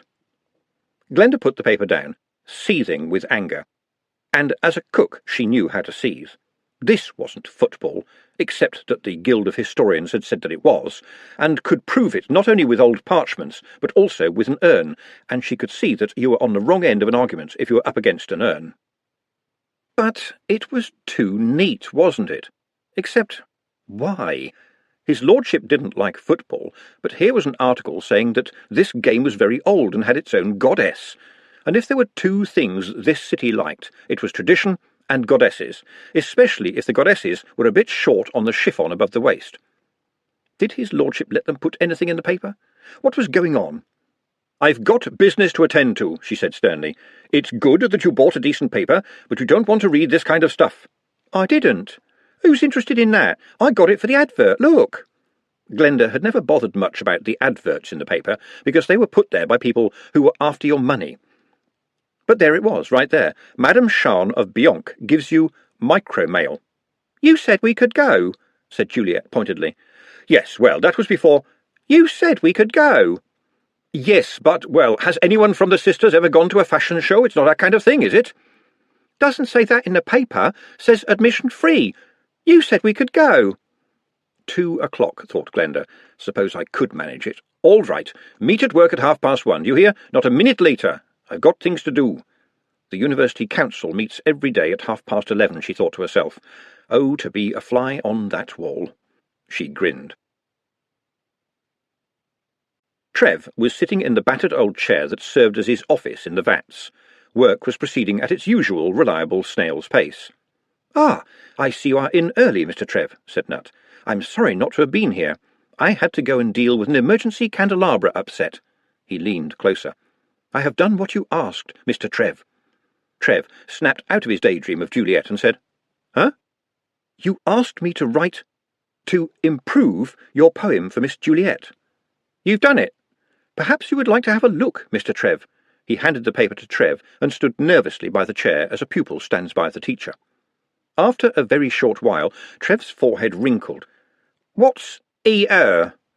"That's air, sir, as in where'er she walks." "You mean like she walks on air?" said Trev. "No, Mr. Trev, I should just put it down to poetry if I were you." Trev struggled on. He had never had much to do with poetry, except the sort that started "There was a young lady of Quirm," but this looked like the real stuff. The page seemed to be crowded and yet full of space as well. Also, the writing was extremely curly, and that was a sure sign, wasn't it? You didn't get that sort of thing from the Lady of Quirm. "This is great stuff, Mr. Nutt. This is really great stuff. This is poetry, but what really is it saying?" Nutt cleared his throat. "Well, sir, the essence of poetry of this nature is to create a mood that will make the recipient, that is to say, sir, the young lady who you are going to send it to, feel very kindly disposed to the author of the poem, which would be you, sir, in this case. According to ladyship, everything else is just showing off. I have brought you a pen and an envelope. If you would kindly sign the poem, I will ensure that it gets to Miss Juliet." "I bet no one's ever written her a poem before," said Trev, skating quickly over the truth that he hadn't either. "I'd love to be there when she reads it." "That would not be advised," said Nutt quickly. "The general consensus is that the lady concerned reads it in the absence of the hopeful swain, that is you, sir, and forms a beneficent mental picture of him. Your actual presence might actually get in the way, especially since I see you haven't changed your shirt again today.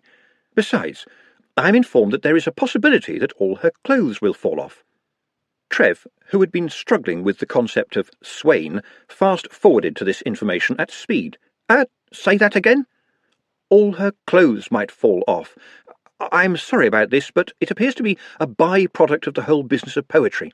But broadly speaking, sir, it carries the message you have asked for, which is to say, I think you're really fit, I really fancy you. Can we have a date? No hanky-panky, I promise. However, sir, since it is a love poem, I have taken the liberty of altering it slightly to carry the suggestion that if hanky or panky should appear to be welcomed by the young lady, she will not find you wanting in either department." Arch-Chancellor Ridcully rubbed his hands together. "Well, gentlemen, I hope we have all seen the papers this morning, or glanced at them at any rate. I thought that the front page was not the place. said the lecturer in recent runes. "It quite put me off my breakfast, metaphorically speaking, of course. Apparently the urn has been in the museum cellars for at least 300 years, but for some reason it makes its presence felt now," said Ridcully.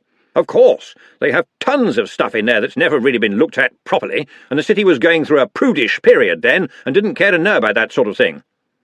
"What, that men have donkers?" said Dr. Hicks. "That sort of news gets out sooner or later." He looked around at the disapproving faces and added, "Skull ring, remember?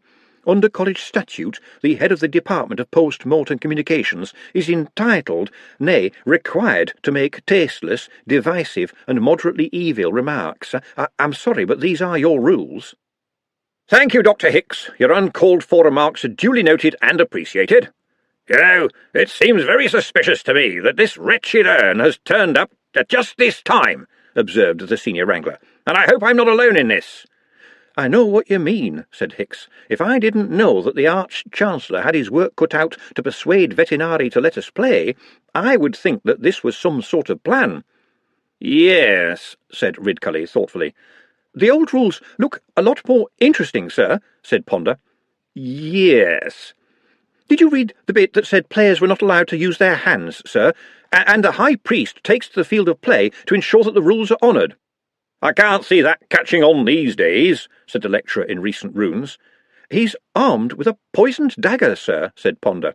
"Ah, well, that should make for a more interesting game at least, eh, Mustrum?" "Mustrum? What? Oh, yes, yes. Something to think about indeed, yes, indeed. One man, in charge. The onlooker who sees most of the game. The gamer, in fact.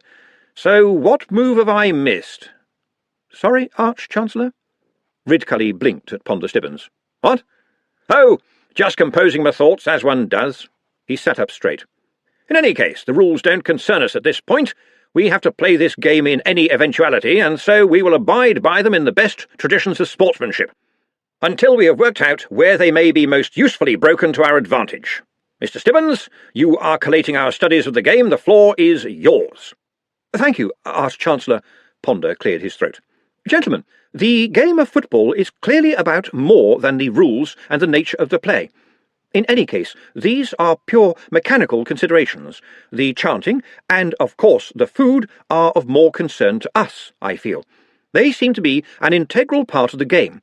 Regrettably, so do the supporters' clubs."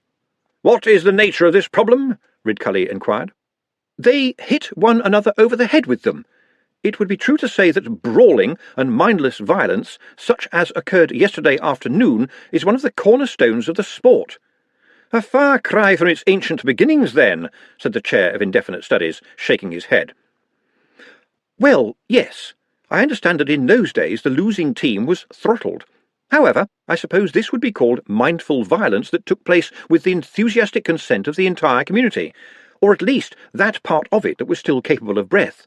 Fortunately, we do not yet have supporters, so that is not at present our problem, and I propose we go directly to the pies."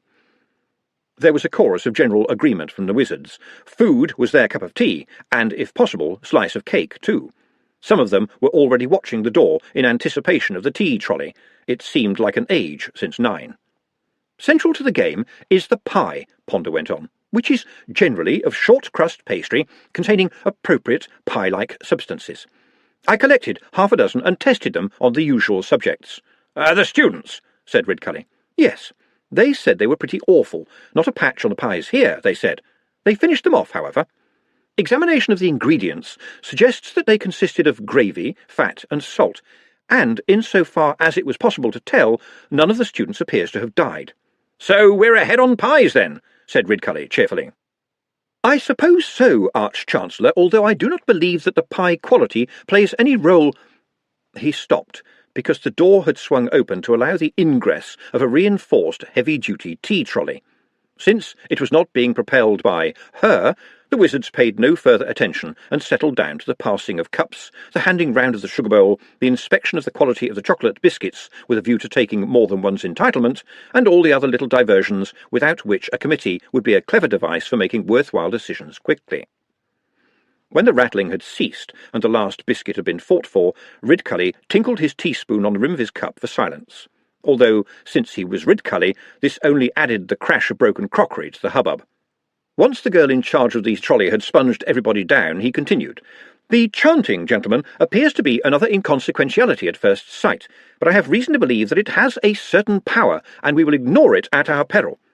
I see the museum's translators say the modern chants were originally hymns to the goddess, calling on her to grant her favours to the team of choice, while naiads danced on the edges of the field of play, the better to encourage the players to greater feats of prowess." "Naiads," said the chair of indefinite studies. "They're water nymphs, aren't they? Young women with very thin, damp clothing. Why would anyone want them around? Besides, didn't they drown sailors by singing to them?" Ridcully let the thoughtful pause hang in the air for a while before volunteering. "Fortunately, I don't think anyone these days would expect that we play football under water." "The pies would float," said the chair of indefinite studies. "Not necessarily," said Ponder. "What about clothing, Mr. Stibbons? I assume there will be some." "Temperatures were somewhat warmer in olden days. I can assure you that no one will insist on nudity." Ponder might have noticed the rattle as the girl with the tea trolley almost dropped a cup, but was gracious enough not to notice that he had noticed. He went on, "Currently the teams wear old shirts and short trousers." "How short?" said the chair of indefinite studies, urgency in his voice. "About mid-knee, I believe," said Ponder. "Is this likely to be a problem?" "Yes, it is. The knee should be covered. It's a well-known fact that a glimpse of the male knee can drive women into a frenzy of libidinousness." There was another rattle from the tea trolley, but Ponder ignored it because his own head had rattled a bit too. "Are you sure about that, sir?" "It is established fact, young Stibbons." Ponder had found a grey hair on his comb that morning and was not in the mood to take this standing up. "And precisely in what books does—" he began, but Ridcully interrupted with unusual diplomacy. Generally, he liked little tiffs among the faculty. "A few more inches to prevent mobbing by the ladies should present us with no problems, surely, Mr. Stibbons. Oops!" This last was to Glenda, who had dropped 2 spoons on the carpet. She gave him a cursory curtsy. Yes, and we should sport the university colours," he went on, with a hint of nervousness. Ridcully prided himself on treating the staff well, and indeed did so whenever he remembered them, but the expression of intelligent amusement on the face of the dumpy girl had unnerved him. It was as if a chicken had winked. Yes, indeed," he said. "The good old red jersey we used to wear in my rowing days, with the big U's on the front, bold as brass." He glanced at the maid, who was frowning. "But he was Arch-Chancellor, wasn't he? It said so on his door, didn't it?" "That's what we'll do," he declared. "We'll look into pies, although I've seen a few pies that don't bear looking into. Ha! And we'll adapt the good old red sweater. What's next, Mr. Stibbons?" "With regard to the chanting, sir, I've asked the Master of the Music to work on some options," said Ponder smoothly. "We need to select a team as soon as possible." "I don't see what the rush is," said the chair of indefinite studies, who had almost nodded off in the arms of a chocolate biscuit surfeit. "The bequest, remember," said the head of Department of Post-Mortem Communications. "We—" "Pas devant la domestique," snapped the lecturer in recent runes. Automatically, Ridcully turned again to look at Glenda, and got a distinct feeling that here was a woman about to learn a foreign language in a hurry. It was an odd but slightly exciting idea. Until this moment he had never thought of the maids in the singular. They were all servants. He was polite to them, and smiled when appropriate. He assumed they sometimes did other things than fetch and carry, and sometimes went off to get married, and sometimes just went off. Up until now, though, he'd never really thought that they might think, let alone what they thought about, and least of all, what they thought about the wizards. He turned back to the table. "Who'll be doing the chanting, Mr. Stibbons?" The aforesaid supporters. Fans, sir. It's short for fanatics." "And ours will be who?" "Well, we are the largest employer in the city, sir." "As a matter of fact, I think veterinary is, and I wish to all hells I knew exactly who he is employing," said Ridcully. "I'm sure our loyal staff will support us," said the lecturer in recent runes. He turned to Glenda, and to Ridcully's dismay said glutinously, "I'm sure you would be a fan, would you not, my child?" The Arch-Chancellor sat back. He had a definite feeling that this was going to be fun. Well, she hadn't blushed and she hadn't yelled. In fact, she had not done anything apart from carefully pick up the china. "I support Dolly sisters, sir, always have done." "And are they any good?" "Having a poor patch at the moment, sir. Ah, then I expect you will want to support our team, which will be very good indeed. Can't do that, sir. You've got to support your team, sir. But you just said they weren't doing well. That's when you support your team, sir. Otherwise, you're a numper. A numper being... He's someone who's all cheering when things are going well, and then runs off to another team when there's a losing streak. They always shouts the loudest. So you support the same team all your life? Well, if you move away, it's okay to change. No one will mind much unless you go to a real enemy. She looked at their puzzled expressions, sighed, and went on. Like Knapp Hill United and the Whoppers, or Dolly Sisters and Dimwell Old Pals, or the Pigsty Hill Porkpackers and the Cockbill Boars, you know? When they clearly didn't, she continued, They hate each other. Always have done, always will. They are the bad matches. The shutters go up for those. I don't know what my neighbours would say if they saw me cheering a dimmer. But that's dreadful, said the Chair of Indefinite Studies. Excuse me, miss, said Ponder, but most of those pairs are quite close to one another, so why do they hate one another so much? That, at least, is easy, said Dr. Hicks. It's hard to hate people who are a long way away. You forget how dreadful they are, but you see a neighbour's warts every day. That's just the sort of cynical comment I'd expect from a post-mortem communicator, grumbled the Chair of Indefinite Studies. Or a realist, said Redcully, smiling.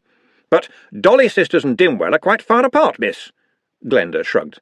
I know, but it's always been like that. That's how it is. That's all I know. Well, thank you. There was no mistaking the hanging question. Glenda, she said. I see there are a great many things we don't yet understand. Yes, sir, everything. She hadn't meant to say that aloud. It just escaped of its own accord. There was a stirring among the wizards, who were nonplussed because what had happened could not really have happened. The tea-trolley might as well have neighed. Ridcully banged his hand on the table before the others could summon up words.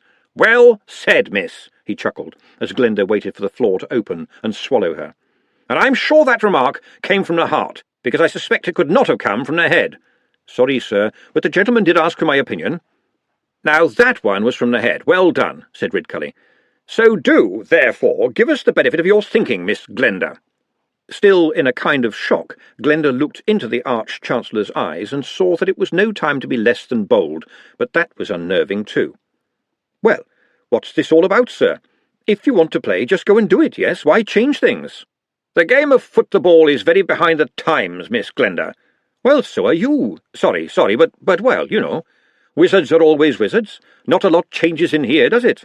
And then you talk about some master of the music to make a new chant, and that's not how it goes. The shove makes up the chants. They just happen. They just, come out of the air. And the pies are pretty awful, that's true. But when you're in the shove and it's mucky weather, and the water's coming through your coat, and your shoes are leaking, and then you bite into your pie, and you know that everyone else is biting into their pie, and the grease slides down your sleeve, well, sir, I don't have the words for it, sir, I really don't, sir. There's a feeling I can't describe, but it's a bit like being a kid at Hogswatch, and you can't just buy it, sir. You can't write it down or organise it or make it shiny or make it tame. Sorry to speak out of turn, sirs, but that's the long and the short of it. You must have known it, sir. Didn't your father ever take you to a game? Ridcully looked down the table at the council and noted a certain moistness of eye. Wizards were, largely, of that generation from which grandfathers are carved. They were also, largely, large, and awash with cynical crabbiness and the barnacles of the years, but the smell of cheap overcoats in the rain, which always had a tint and taste of soot in it, and your father, or maybe your grandfather, lifting you onto his shoulders, and there you were, above all those cheap hats and scarves, and you could feel the warmth of the shove, watch its tides, feel its heartbeat. And then, certainly, a pie would be handed up, or maybe half a pie if times were hard, and if they were really bad, it might be a handful of fat, greasy peas, which were to be eaten one at a time to make them last longer. Or when times were flush, there might be a real treat, like a hot dog you didn't have to share, or a plate of scouse with yellow fat beading on the top and lumps of gristle you could chew at on the way home. Meat which now you would not give to a dog, but which was sacred lotus eaten with the gods, in the rain, in the cheering, in the bosom of the shove. The Arch-Chancellor blinked. No time seemed to have passed, unless you count 70 years which had gone past like that. Very graphically argued, he said, and pulled himself together. Interesting points, well made. But, you see, we have a responsibility here, After all, this city was just a handful of villages before my university was built. We are concerned about the fighting in the streets yesterday. We heard a rumour that someone was killed because he supported the wrong team. We can't stand by and let this sort of thing happen. So you'll be shutting down the Assassins' Guild, will you, sir?" There was a gasp from every mouth, including her own. The only rational thought that didn't flee from her mind was, "I wonder if that job is still going in the Fools' Guild. The pay wasn't much, but they do know how to appreciate a pie." When she dared look, the Arch-Chancellor was staring at the ceiling while his fingers drummed on the table. "I should have been more careful," Glenda whined in her own ear. "Don't get chatty with knobs. You forget what you are, but they don't." The drumming stopped. "Good point. Well put," said Ridcully, "and I shall marshal my responses thusly." He flicked a finger and, with a smell of gooseberries and a pop, a small red globe appeared in the air over the table. 1. The assassins, while deadly, are not random, and indeed are mostly a danger to one another. Assassination is only to be feared, generally speaking, by those powerful enough to have a stab, as it were, at defending themselves. Another little globe appeared. 2. It is an article of faith with them that property is undamaged. They are invariably courteous and considerate, and notoriously silent, and would never dream of inhuming their target in a public street. A third globe appeared. 3. They are organised, and therefore amenable to civic influence. Lord Vetinari is very keen on that sort of thing. And another globe popped into life.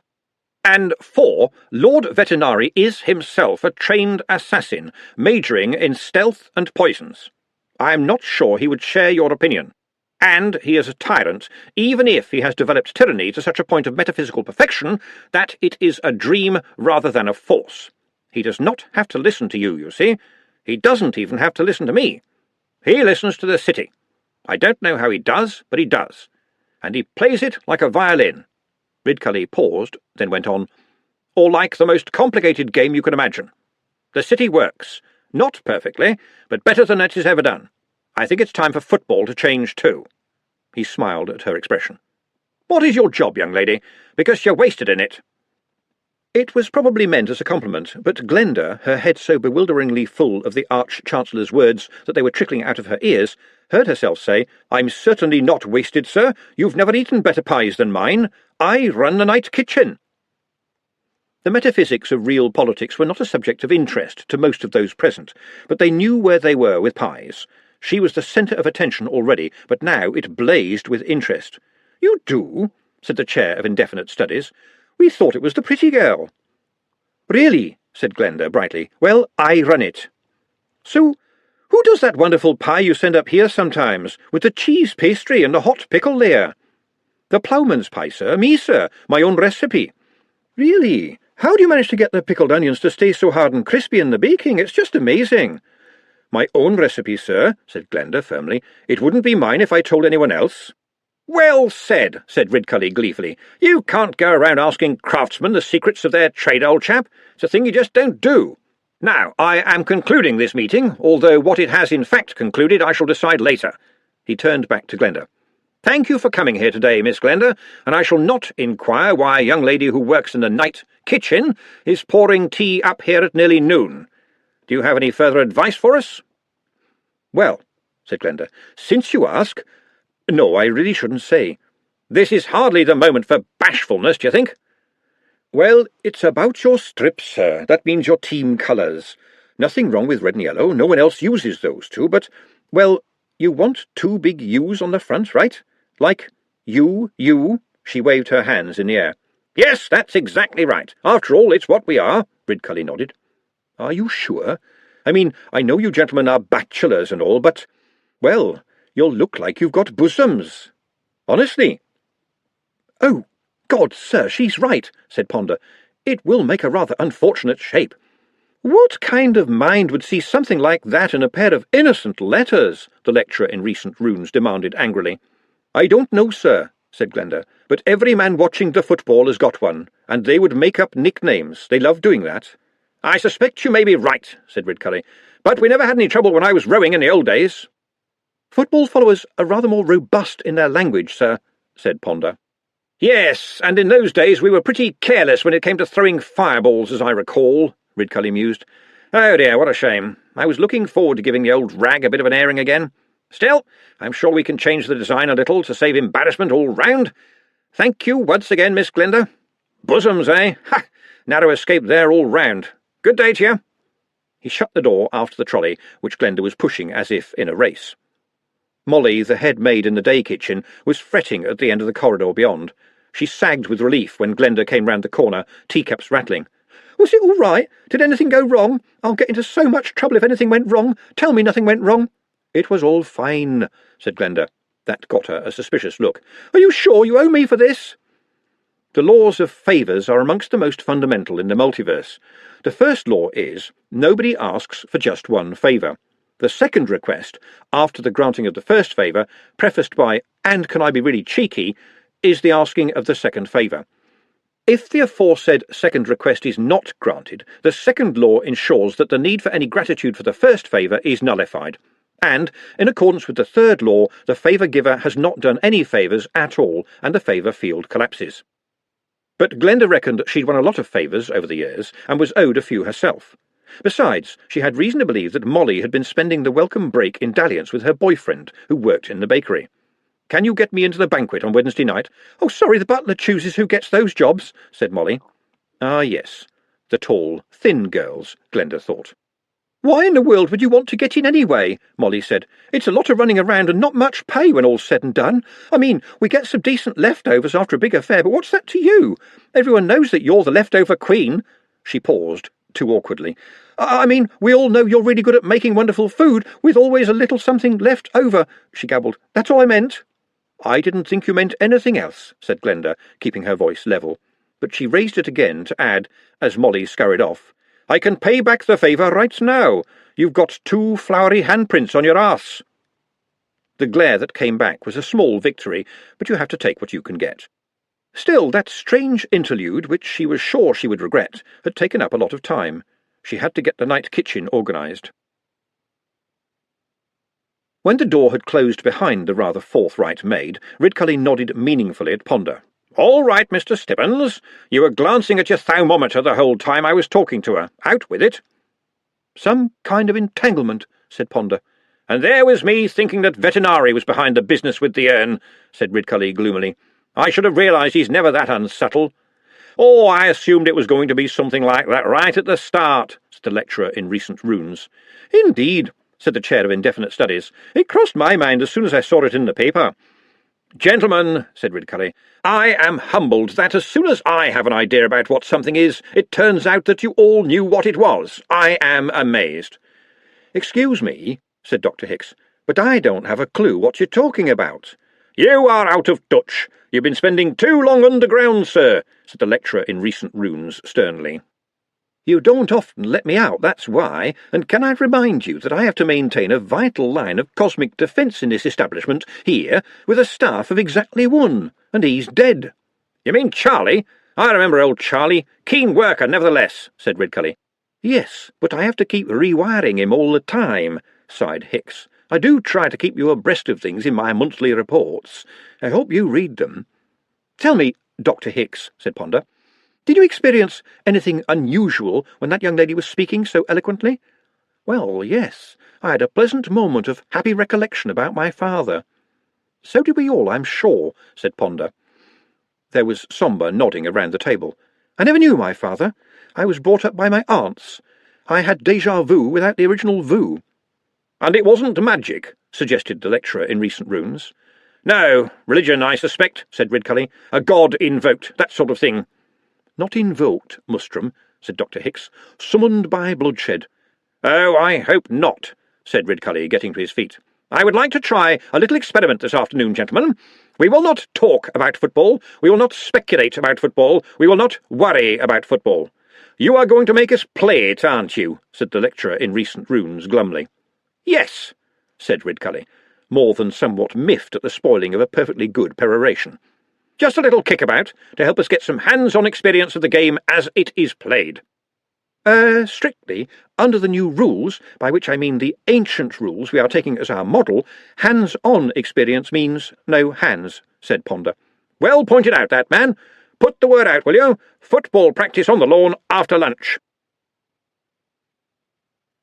One thing you had to remember when dealing with dwarfs was that while they shared the same world as you did, metaphorically they thought about it as if it were upside down. Only the richest and most influential of dwarfs lived in the deepest caverns. For a dwarf, a penthouse in the centre of the city would be some kind of slum. Dwarfs liked it dark and cool. It didn't stop there. A dwarf on the up and up was really on his uppers, and upper-class dwarfs were lower class. A dwarf who was rich, healthy, and had respect and his own rat farm justifiably felt at rock bottom and was held in low esteem. When you talked to dwarfs, you turned your mind upside down. The city, too. Of course, when you dug down in Ankh-Morpork, you just found more Ankh-Morpork, thousands of years of it, ready to be dug out and shored up and walled in with the shiny dwarf brick. It was Lord Vetinari's grand undertaking. The city's walls corseted it like a fetishist's happiest dream. Gravity offered only a limited supply of up, but the deep loam of the plain had a limitless supply of down. Glenda was surprised, therefore, to find Shatter right at the surface in the mall, alongside the really posh dress shops that were for human ladies. That made sense, however. If you were going to make a scandalous profit selling clothes, it made sense to camouflage yourself amongst other shops doing the same thing. She wasn't sure about the name, but apparently Shatter meant a wonderful surprise in Dwarfish, and if you started to laugh about that sort of thing, then you would never have time to pause for breath. She approached the door with the apprehension of one who is certain that the moment she sets foot inside, she'll be charged $5 a minute for breathing, and then be held upside down and have all her wealth removed with a hook. And it was indeed classy, but it was dwarf classy. That meant an awful lot of chain mail and enough weaponry to take over a city. But if you paid attention, you realised it was female chain mail and weaponry. That was how things were happening, apparently. Dwarf women had got fed up with looking like dwarf men all the time and were metaphorically melting down their breastplates in order to make something a little lighter and with adjustable straps. Juliet had explained this on the way down, although, of course, Juliet did not use the word metaphorically, it being several syllables beyond her range. There were battle-axes and war-hammers, but all with that certain feminine touch. One war-axe, apparently capable of cleaving a backbone lengthwise, was beautifully engraved with flowers. It was another world, and as she stood just inside the doorway looking around, Glenda felt relieved that there were other humans in the place. In fact, there were quite a few, and that was surprising. One of them, a young human woman with steel boots 6 inches high, gravitated towards them as if drawn by a magnet, and, given the amount of ferrous metal on her body, a magnet was something she would never pass in a hurry. She was holding a tray of drinks. "There's black mead, red mead, and white mead," she said, and then lowered her voice by a few decibels and 3 social classes. "Actually, the red mead's really sherry, and all the dwarf ladies are drinking it. They like not having to quaff." "Do we have to pay for this?" said Glenda nervously. "It's free," said the girl. She indicated a bowl of small black things on the tray, each one pierced with a cocktail stick, and said, slightly hopelessly, "And do try the rat fruit." Before Glenda could stop her, Juliet had taken one and was chewing enthusiastically. "What part of a rat is its fruit?" asked Glenda. The girl with the tray did not look directly at her. "Well, you know shepherd's pie," she said. "I know 12 different recipes," said Glenda, in a moment of rare smugness. This was actually a lie. She probably knew about 4 recipes because there was only so much you could do with meat and potatoes, but the glittering, metallic grandeur of the place was getting on her nerves, and she felt the need to stick up for herself. And then realization dawned. "Oh, you mean like traditional shepherd's pie," she said, "made with the—" "I'm afraid so," said the girl, "but they're very popular with the ladies." "Don't have any more, Jules," said Glenda quickly. "It's quite nice," said Juliet. "Can't I have one more?" "Just one, then," said Glenda. "That should even up the rat." She helped herself to a sherry, and the girl, balancing carefully as she managed 3 different things with 2 different hands, handed her a glossy brochure. Glenda glanced through it and knew her original impression had been right. This place was so expensive they didn't tell you the price of anything. You could always be sure things were going to be expensive when they didn't tell you the price. No point in looking through it. It'd suck your wages out through your eyeballs. Free drinks? Oh, yes. With nothing else to do, she scanned the rest of the crowd. Everyone, except the growing and in fact quite large number of humans, had a beard. All dwarfs had beards. It was part of being a dwarf. Here, though, the beards were a little finer than you usually saw around the city, and there had been some experimentation with perms and ponytails. There were mining pickaxes on view, it was true, but carried in expensively tooled bags, as if the owner might spot a likely-looking coal seam on the way to the shops and wouldn't be able to help herself. She shared this thought with Juliet, who pointed down at the feet of another well-heeled customer and said, "What? And spoil those gorgeous boots? They're snaky cleave-helms, they are. $400 a pop, and you've to wait for 6 months." Glenda couldn't see the face of the boot's owner, but she did see the change in her body language, the hint of preening, even from the rear. Well, she thought, I suppose if you're going to spend all of a working family's yearly income on a pair of boots, it's nice that someone notices. When you watch people, you forget that people are watching you. Glenda was not very tall, which meant that from her point of view, dwarfs were not very short. And she realised that they were being approached in a determined kind of way by 2 dwarfs, one of whom was extremely expansive around the waist and wearing a breastplate so beautifully hammered and ornamented that taking it into battle would be an act of artistic vandalism. He, and you had to remember that all dwarfs were he unless they asserted otherwise, had, when he spoke, a voice that sounded like the darkest and most expensive type of dark chocolate, possibly smoked. And the hand he offered had so many rings on each finger that you had to look with care to realise that he was not wearing a gauntlet. And she was a she, Glenda was sure of it. The chocolate was just too rich and fruity. "So glad you could come, my dears," she said, and the chocolate swirled. "I am Madame Shan. I wondered if you could be of assistance to me. I really would not dream of asking, but I am, as you would put it, between a rock and a hard one." All this was, to Glenda's annoyance, addressed to Juliet, who was eating rat fruit as if there were no tomorrow, which presumably there had not been for the rat. She giggled. "She's with me," said Glenda, and, without meaning to, added, "Madame." Madame waved another hand and more rings glistened. "This salon is technically a mine, and that means under dwarf law I am the king of the mine, and in my mine my rules go. And since I am king, I declare that I am queen," she said. "Dwarf law bends and creaks, but is not broken." "Well," Glenda began, "Hey!" This was to Madame's smaller companion, who was actually holding a tape measure up against Juliet. "That is Pepe," said Madame. "Well, if he's going to take liberties like that, I hope he's a woman," said Glenda. "Pepe is Pepe," said Madame calmly. "And there is no changing him, as it were, or her. Labels are such unhelpful things, I feel."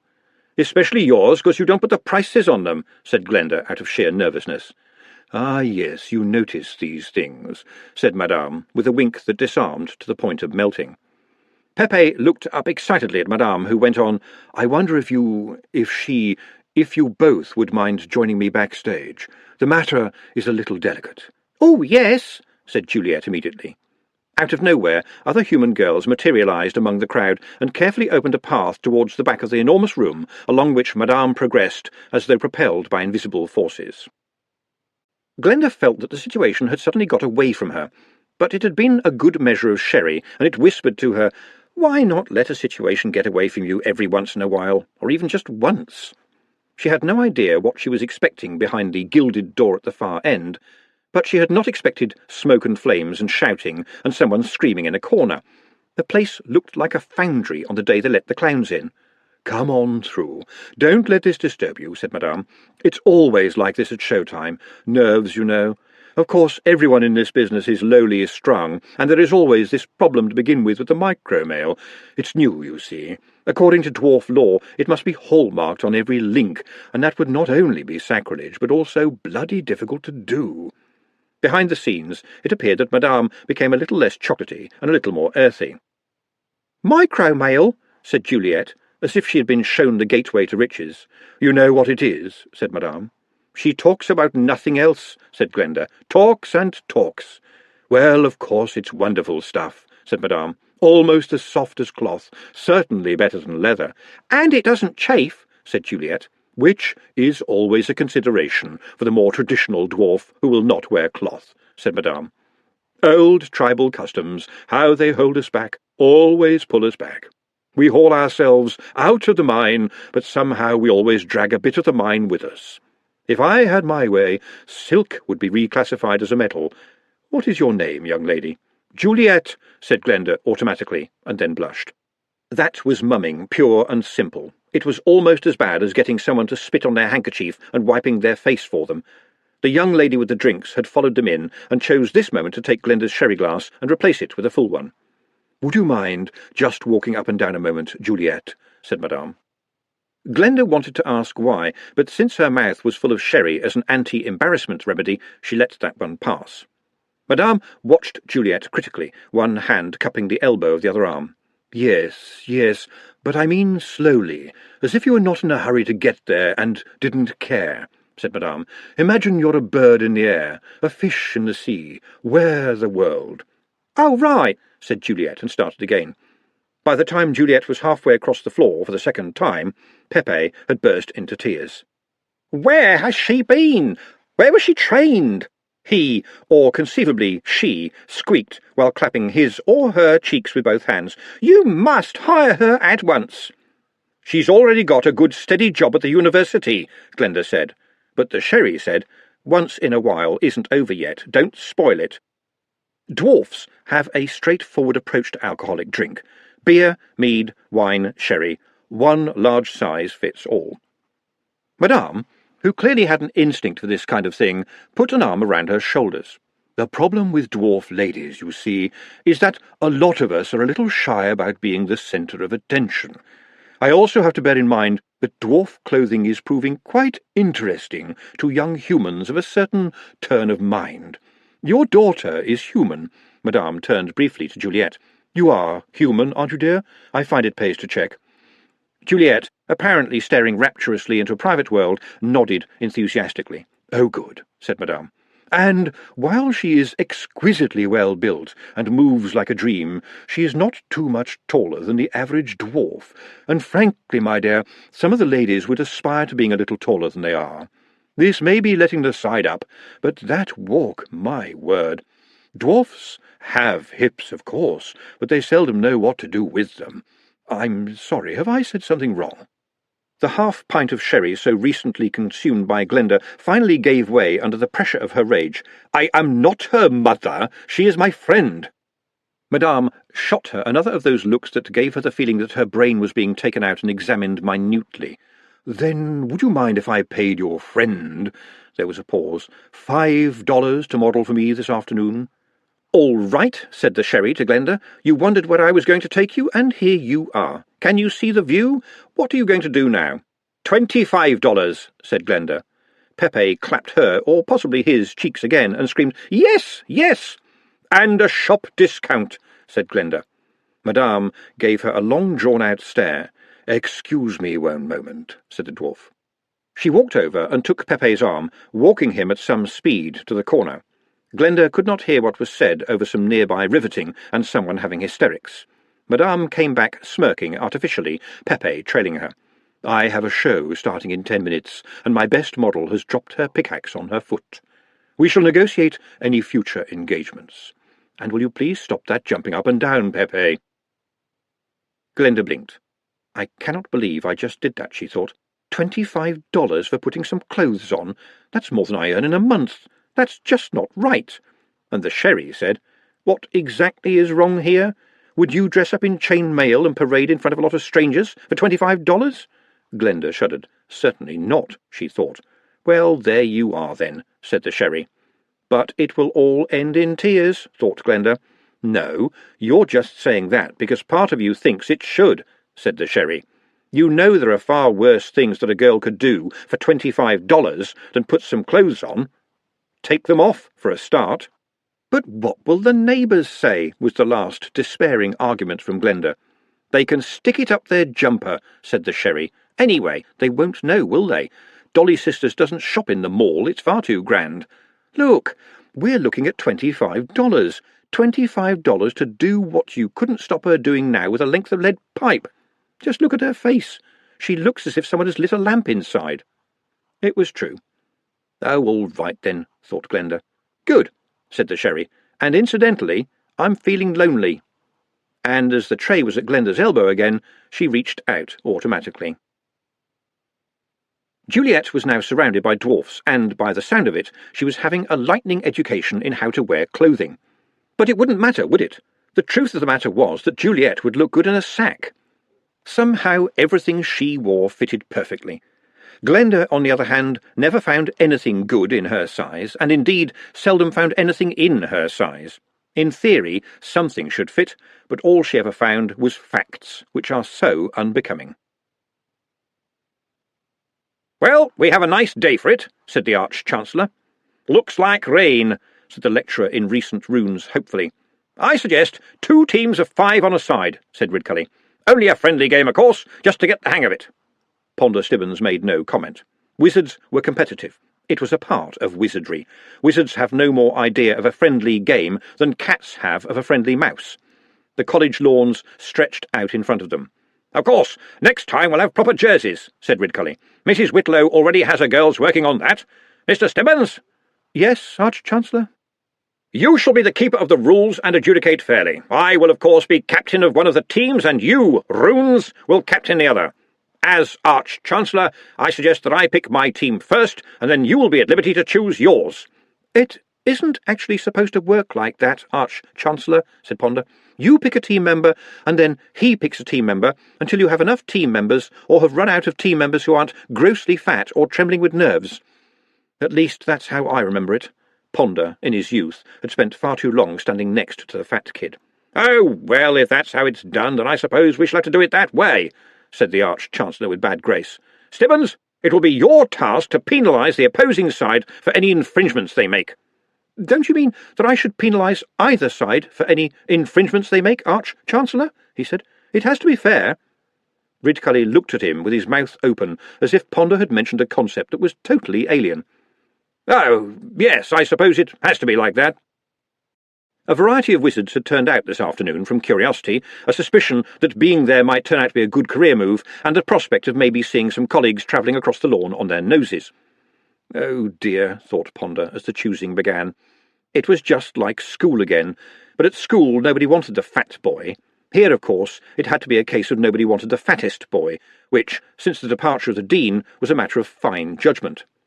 Ponder reached into his robes and pulled out a whistle, or perhaps the grandfather of all whistles, 8 inches long and as thick as a generous pork sausage. "Where did that come from, Mr. Stibbons?" said Ridcully. "As a matter of fact, Arch-Chancellor, I found it in a study of the late Evans the Striped." "It's a fine whistle," said Ridcully. It was an innocent sentence that managed to hint quite silently that such a fine whistle should not be in the hands of Ponder Stibbons when it could be in the ownership of, for example, the Arch-Chancellor of a university. Ponder spotted this because he had been expecting it. "I shall need this to alert and control the behaviour of both teams," he said haughtily. "You made me the referee, Arch-Chancellor, and I'm afraid that for the duration of the game I am, as it were," he hesitated, "in charge." "This university is a hierarchy. Do you understand, Stibbons?" "Yes, sir, and this is a game of football. I believe that the procedure is to put the football down, and when the whistle is blown, each side will attempt to hit the goal of the opposing side with the ball while trying to prevent the ball hitting their own goal. Have we all understood that?" "It seems pretty clear to me," said the Chair of Indefinite Studies. There was a murmur of agreement. "Nevertheless, before the game I demand a blow on the whistle." "Of course, Arch-Chancellor, but then you must give it me back. I am the custodian of the game." He handed over the whistle. On Ridcully's first attempt at blowing, he dislodged a spider that had been living a blameless, yet frugal life for the past 20 years, and deposited him in the beard of the Professor of Natural Studies who was just passing. The second blow shook free the fossilised pea inside and filled the air with echoes of liquid brass. And then Ridcully froze. His face flushed from the neck upwards at speed. The sound of his next drawn breath was like the vengeance of the gods. His stomach expanded, his eyes became pinpoints, thunder rolled overhead, and he roared, "Why haven't you boys brought your kit?" St. Elmo's fire roared along the length of the whistle. The sky darkened, and fear gripped every watching soul as time reversed, and there stood the giant, maniacally screaming Evans the Striped. The instigator of badly forged notes from your mother, the enthusiast for long runs in the sleet, the promoter of communal showers as a cure for adolescent shyness, and the one who, if you didn't bring your proper gear, would make you play in your pants. Venerable wizards who had faced down the most cunning of monsters through the decades trembled in damp, adolescent fear as the scream went on and on, to be halted as sharply as it started. Ridcully fell forward onto the turf. "I do apologise for that," said Dr. Hicks, lowering his staff. "A slightly evil deed, of course, but I'm sure you'll agree that it was necessary in the circumstances. The skull ring, remember? University statute, and that was a clear case of possession by artifact, if ever I saw one." The collected wizards, the cold sweat beginning to evaporate, nodded sagely. Oh yes, it was regrettably necessary, they agreed. For his own good, they agreed. Had to be done, they agreed. And this verdict was echoed by Ridcully himself when he opened his eyes and said, "What the hell was that?" The soul of Evans the Striped, I think, Arch-Chancellor," said Ponder. "In the whistle, was it?" Ridcully rubbed his head. "Yes, I think so," said Ponder. "And who hit me?" A general shuffling and murmuring indicated that by democratic agreement this was a question that could best be answered by Dr. Hicks. "It was acceptable treachery under college statute, sir. Wouldn't mind the whistle for the Dark Museum if nobody objects." Quite so," said Ridcully. "Saw the problem, sorted it out. Well done, that man." "Do you think I could be allowed an evil chuckle, sir?" Ridcully brushed himself down. "No, we shall forego the whistle, Mr. Stibbons. And now, gentlemen, let the game commence."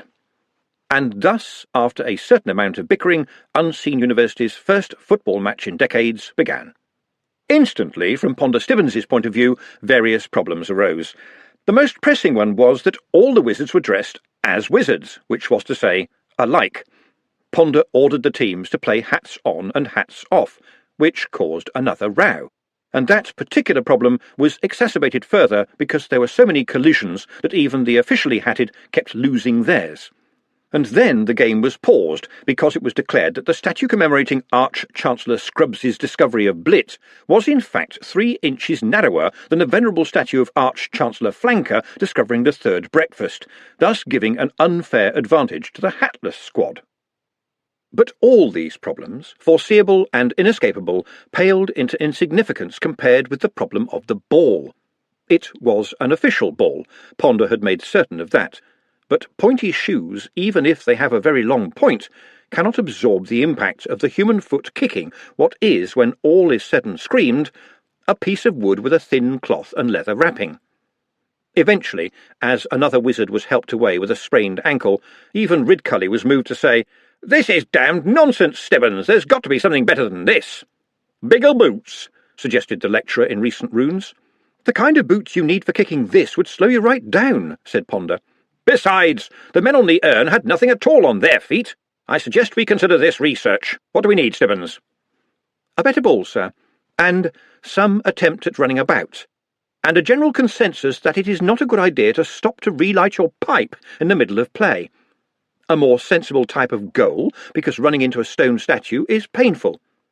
Some grasp, however small, of the notion of teamwork in a gaming situation. A resolution not to run away if a member of the opposing team is rushing towards you. An understanding of the fact that you do not handle the ball in any circumstances. May I remind you that I gave up stopping play because of this, since you gentlemen, when you were excited, persisted in picking it up and, in one case, hiding it behind your back and standing on it. I would like to point out at this juncture that a sense of direction is worth cultivating vis-à-vis the goal that is yours and the goal that is theirs.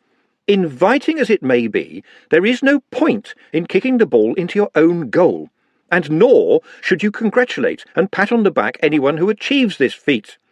Out of the 3 goals scored in our match, the number scored by players into their own goal was—" he paused and looked down at his clipboard— 3.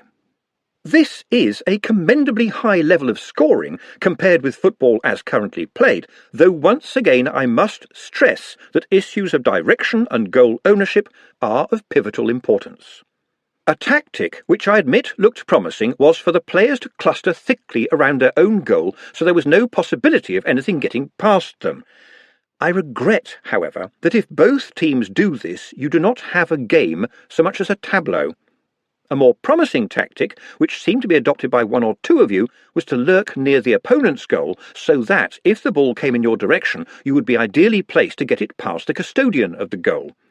The fact that in some cases you and the opposing custodian leaned companionably against the goal, sharing a cigarette and watching the play upfield, showed a decent spirit and may possibly be a good starting point for some more advanced tactics, but I do not think this should be encouraged.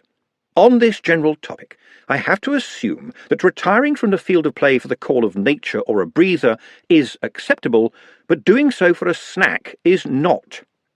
My feeling, Arch-Chancellor, is that our colleagues' general desire to be never more than 20 minutes from some savouries may be satisfactorily catered for by a pause in the middle of the game.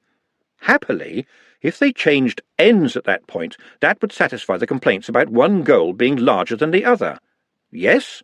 This was to the Chair of Indefinite Studies. If we change ends, said the Chair, who had put his hand up, will that then mean that the goals that were scored into our own goal will now become goals scored against the opposing team, since that goal is now physically theirs? Ponder considered the metaphysics of answering this one and settled for, no, of course not. I have a whole list of other notes, Arch-Chancellor, and regrettably they add up to us not being very good at football. The wizards fell silent. Let's start with the ball, said Ridcully. I've got an idea about the ball. Yes, sir, I thought you would. Then come and see me after dinner. Juliet had been sucked into the manic circus that was the backstage area of Shatter, and no one was paying Glenda any attention whatsoever. Just for now, she was a hindrance, surplus, no use to anyone, an obstruction to be worked around, an onlooker in the game. A little way away, a handsome young dwarf with a double ponytail beard was waiting patiently while a temporary rivet was put into what looked like a silver cuirass. She was surrounded by workers in much the same way as a knight is when his vassals must dress him for combat. Standing a little apart from them were two taller dwarfs, whose weaponry looked slightly more functional than beautiful. They were male. Glenda knew this simply because any female of any sapient species knows the look of a man who has nothing very much to do in an environment that, for this time, is clearly occupied by, and totally under the control of, females. It looked as though they were on guard. Propelled by the sherry, she wandered over. "That must cost a lot of money," she said to the nearest guard. He looked slightly embarrassed by the approach. "You're telling me, moon silver they call it. We're even having to walk down the catwalk with her. They say it's the coming thing, but I don't know. It won't take an edge and it wouldn't stop a decent blade. You need egos to help you smelt it, too. They say it's worth even more than platinum. Looks good, though, and they say you hardly know you're wearing it. It's not what my grandad would have called a metal, but they say we have to move with the times. Personally, I wouldn't even hang it on the wall, but there you go." "Girls' armour," said the other guard. "What about this micromail stuff?" said Glenda. "Ah, different pocketful of rats entirely, miss," said the first guard. "I hear they set up and forge it right here in the city, 'cause the best craftsmen are here. Just the job, eh? Chain mail as fine as cloth and as strong as steel. It'll get cheaper too, they say, and most of all, it doesn't—" "Watcha, Glendy, guess who?" Someone tapped Glenda on the shoulder. She turned round and saw a vision of heavily but tastefully armoured beauty. It was Juliet, but Glenda only knew this because of the milky blue eyes. Juliet was wearing a beard. "Madame says I better wear this," she said. "It's not dwarf if it don't include a beard. What do you think?" This time the sherry got in first. "It's actually rather attractive," said Glenda, still in mild shock. "It's very silvery." It was a female beard, she could tell. It looked styled and stylish, and didn't have bits of rat in it. "Madame says there's a place safe for you in the front row," said Juliet. "Oh, I couldn't sit in the front row," Glenda began, on automatic, but the sherry cut in with, "Shut up, stop thinking like your mother, will you, and go and sit in the damn front row." One of the ever-present young ladies chose this exact moment to take Glenda by the hand and lead her, slightly unsteady feet, through the settling chaos, out through the door and back into fairyland. There was indeed a seat waiting for her. Fortunately, although in the front row, it was off to one side. She would have died of shame had it been right in the middle. She clutched her handbag in both hands and risked a look along the row. It was packed. It wasn't exclusively dwarf, either. There were a number of human ladies smartly dressed, a little on the skinny side, in her opinion, almost offensively at ease, and all talking. Another sherry mystically appeared in her hand, and, as the noise stopped with rat-trap sharpness, Madame Shan came out through the curtain and began to address the crowded hall. Glenda thought, I wish I'd worn a better coat, at which point the sherry tucked her up and put her to bed. Glenda only started to think properly again some time later, when she was hit on the head by a bunch of flowers. They struck her just over the ear, and as expensive petals rained around her, she looked up at the beaming, radiant face of Juliet, at the very edge of the catwalk, halfway through the motions of shouting, "Duck!"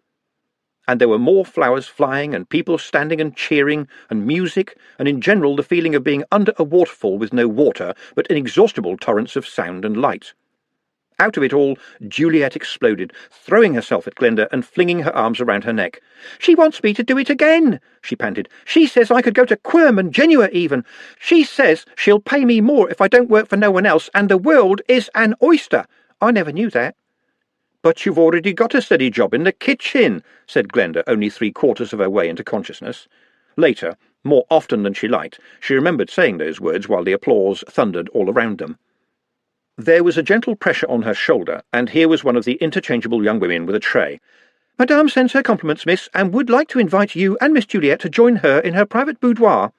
"That's nice of her, but I think we should be getting—" "A boudoir, you say?" "Oh, yes. And would you like another drink? It's a celebration, after all." Glenda looked around at the chattering, laughing, and above all drinking crowd. The place felt like an oven. "All right, but not that sherry, thank you all the same. Have you got something very cold and fizzy?" "Why, yes, miss, lots." The girl produced a large bottle and expertly filled a tall, fluted glass with, apparently, bubbles. When Glenda drank it, the bubbles filled her too. Quite nice," she ventured. "A bit like lemonade grown up." "That's how Madame drinks it, certainly." This boudoir," Glenda tried, following the girl rather unsteadily. "How big is it?" "Oh, pretty large, I think. There must be about 40 people in there already." "Really? That's a big boudoir." Well, thank goodness, Glenda thought. That at least is sorted out. They really ought to put proper explanations in these novels. She had never been sure, given that she had no idea what sort of thing a boudoir was, what sort of thing you would find in it when you did. She found that it contained people, heat, and flowers.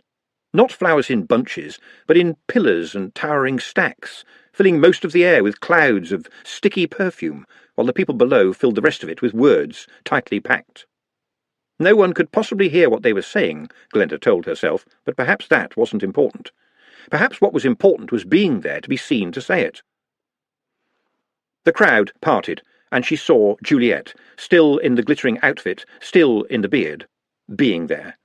Salamanders were flashing on and off, which meant people with iconographs, didn't it? The trashy papers were full of people glittering for the picture. She had no time for them. What made it worse was that her disapproval mattered not a fig to anyone. The people glittered anyway, and here was Juliet, glittering most of all. "I think I could do with a little fresh air," she mumbled. Her guide led her gently to an unobtrusive doorway. "Restrooms through here, ma'am." And they were, except that the long, carefully lit room was like some kind of fairy tale, all velvet and drapes. 15 surprised visions of Glenda stared at her from as many mirrors. It was overpowering enough to make her sit down in a very expensive bendy-legged chair that turned out to be very restful, too. When she jerked awake, she staggered out, got lost in a dark world of smelly passages choked with packing cases, and finally blundered into a very large room indeed. It was more like a cavern. At the far end were a pair of double doors, probably ashamed to let in a grey light which did not so much illuminate as accuse. Another chaos of empty clothes racks and packing cases was scattered around the floor.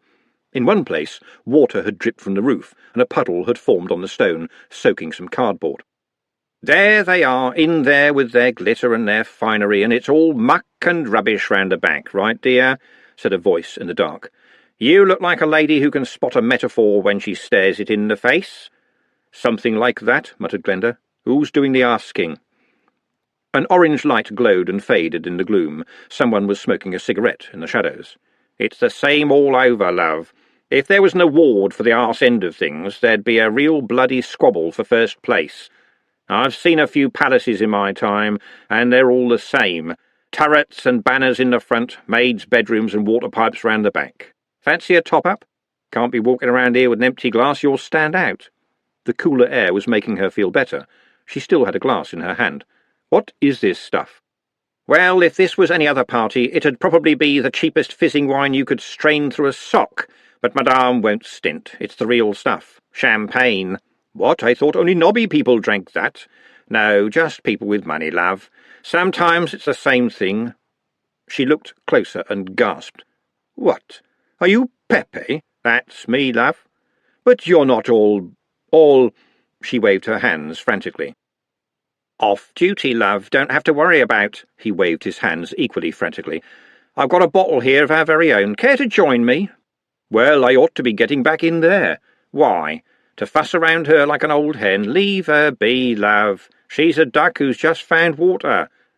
Pepe looked taller in this gloom. Maybe it was the language and the lack of flapping. And, of course, anyone next to Madame Shan would look small. He was willowy, though, like someone made of sinews. But anything could happen to her. Pepe's grin gleamed. Yes, but probably won't. My word, she sold micromail for us, and no mistake. Told Madame I had a good feeling. She's got a great career in front of her. No, she's got a good, steady job in the night kitchen with me, said Glenda. It might not be big money, but it'll turn up every week, on the nail, and she won't lose it if someone prettier comes along. Dolly Sisters, right? Sounds like the Botany Street area, said Pepe. I'm sure of it. Not too bad, as I recall. I didn't get beaten up much down there, but at the end of the day, they're all crab buckets. Glenda was taken aback. She'd expected anger or condescension, not this sharp little grin. You know a lot about our city for a dwarf from Uberwald, I must say. No, love, I know a lot about Uberwald for a boy from Lobbin Clout, said Pepe smoothly. Old Cheese Alley, to be precise. Local lad, me. Wasn't always a dwarf, you know, I just joined. What, can you do that? Well, it's not like they advertised, but yeah, if you know the right people, and Madame knew the right people, knew quite a lot about the right people. It wasn't hard. I've got to believe in a few things, there's a few observances, and of course I have to keep off the old booze. He smiled as her glance pinned the glass in his hand and went on, Too quick, love, I was going to add, when I'm working, and good job too. It doesn't matter if you are shoring up the mine roof or riveting a bodice. Being a piss artist is bloody stupid, and the moral of all this is, you have to grab life or drop back into the crab bucket. Oh, yes, that's all very well to say, Glenda snapped, wondering what crabs had got to do with anything. But in real life, people have responsibilities. We don't have shiny jobs with lots of money, but they are real jobs doing things that people need. I'd be ashamed of myself. Selling boots at $400 a go, which only rich people can afford. What's the point of that? Well, you must admit that it makes rich people less rich, said the chocolate voice of Madame behind her. Like many large people, she could move as quietly as the balloon she resembled. That's a good start, isn't it? And it goes to wages for the miners and the smiths. It all goes around, they tell me. She sat down heavily on a packing-case, glass in hand. Well, we've got most of them out now, she said, fumbling in her capacious breastplate with her spare hand and pulling out a thick wad of paper. The big names want to be in on this, and everyone wants it exclusively, and we're going to need another forge. Tomorrow I'll go and see the bank. She paused to dip into her metal bodice again. As a dwarf, I was raised in the faith that gold is the one true currency, she said, counting out some crisp notes. But I have to admit, this stuff is a lot warmer. That's $50 for Juliet, 25 from me, and 25 from the champagne, which is feeling happy. Juliet said to give it to you to look after. Miss Glenda thinks we'll lead her treasure into a lifetime of worthless sin and depravity, said Pepe. Well, that's a thought, said Madame, but I can't remember when I last had some depravity. Tuesday, said Pepe. A whole box of chocolates is not depraved. Besides, you slid out the carb between the layers, which confused me. I did not intend to eat the bottom layer. I did not want the bottom layer. It was practically assault.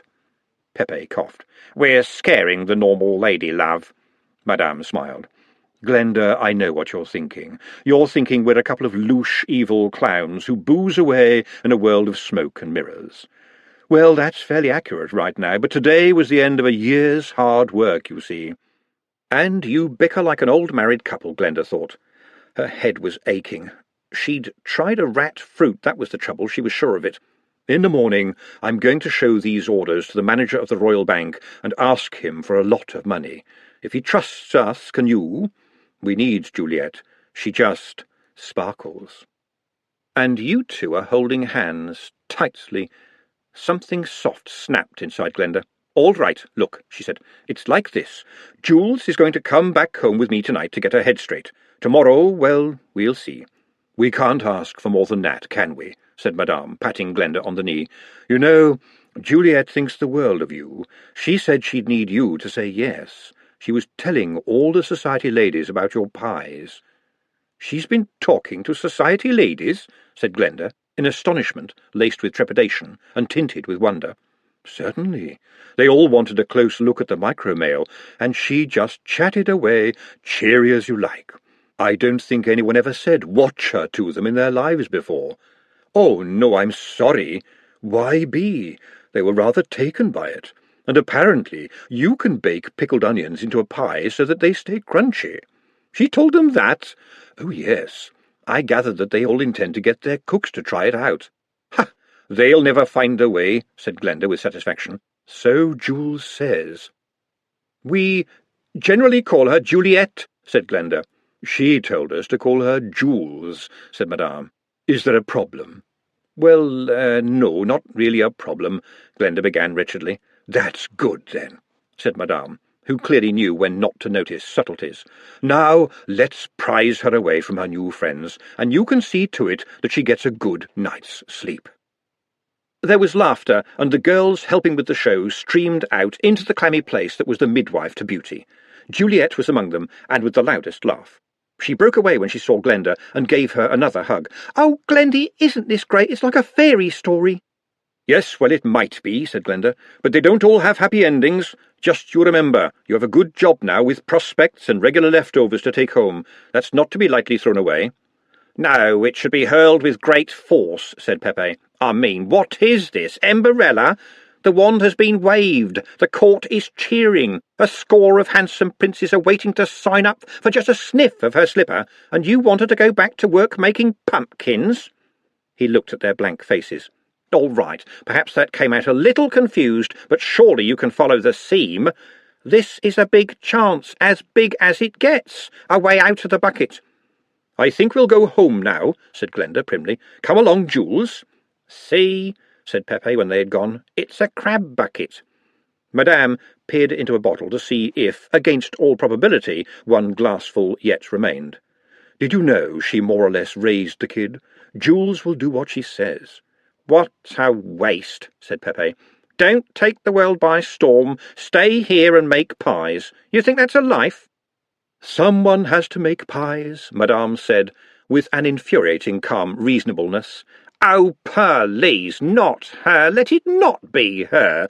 And for leftovers, oh, no." Madame picked up another empty bottle. She knew it was empty because it was in the vicinity of Pepe at the end of a long day, but she examined it anyway because thirst springs eternal. It might not come to that," she said. "I have a feeling that Miss Glenda is just about to start thinking. There's a powerful mind behind that rather sad cloak and those awful shoes. Today might be its lucky day." Ridcully strode through the corridors of Unseen University with his robes flapping confidently behind him. He had a big stride, and Ponder had to run in a semi-crabwise fashion to keep up with him, his clipboard clutched protectively to his chest.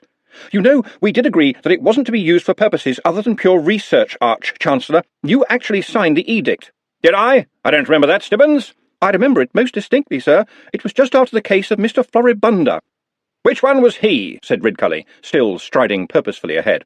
"He was the one who felt a little peckish and asked the Cabinet for a bacon sandwich to see what would happen."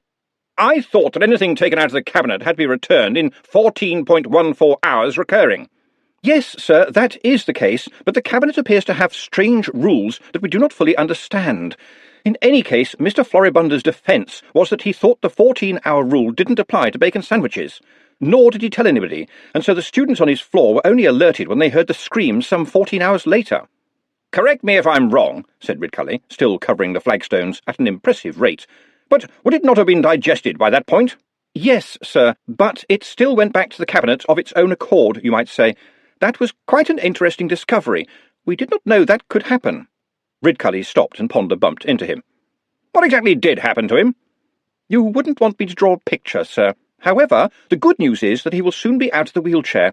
In fact, I gather he's already walking quite well with a stick. How we discipline him is, of course, up to you, sir. The file is on your desk, as are indeed a considerable number of other documents. Ridcully strode off again. He did it to see what would happen, did he said cheerfully.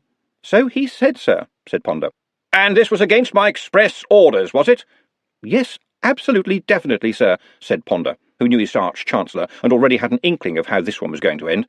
And so therefore, sir, I must insist that he walked into Ridcully again because the man had stopped outside a large door on which was a bright red notice saying, "No item to be removed from this room without the express permission of the Arch-Chancellor. Signed, Ponder Stibbons, P.P. Mustrum Ridcully." "You signed this one for me?" Ridcully said. "Yes, sir. You were busy at the time and we had agreed on this one." "Yes, of course. But I don't think that you should P.P. just like that. Remember what that young lady said about the U.U. Ponder produced a large key and opened the door.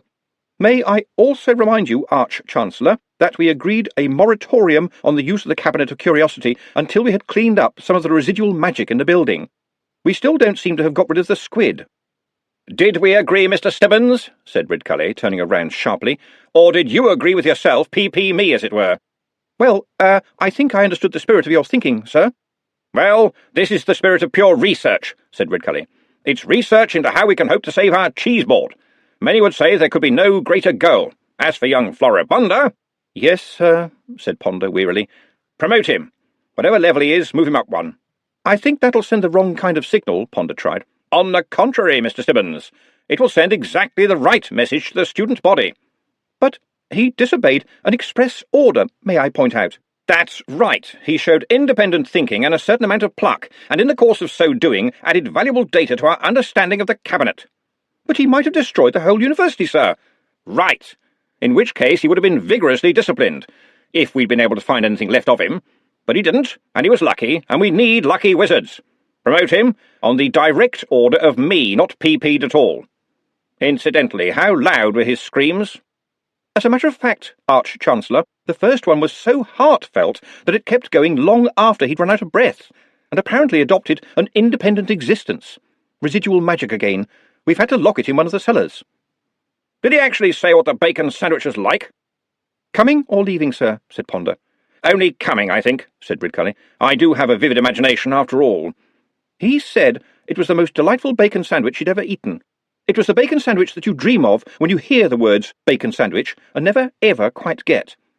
"With brown sauce?" said Ridcully. "Of course. Apparently it was the bacon sandwich to end all bacon sandwiches." "It nearly did for him. But isn't that what you already know about the Cabinet? That it always delivers a perfect specimen?" "Actually, we know very little for certain," said Ponder. "What we do know is that it will hold nothing too large to fit inside a cube measuring 14.14 inches recurring on a side, that it will cease working if, we now know, a non-organic object is not replaced in it in 14.14 hours recurring, and that none of its contents are pink, although we do not know why this should be."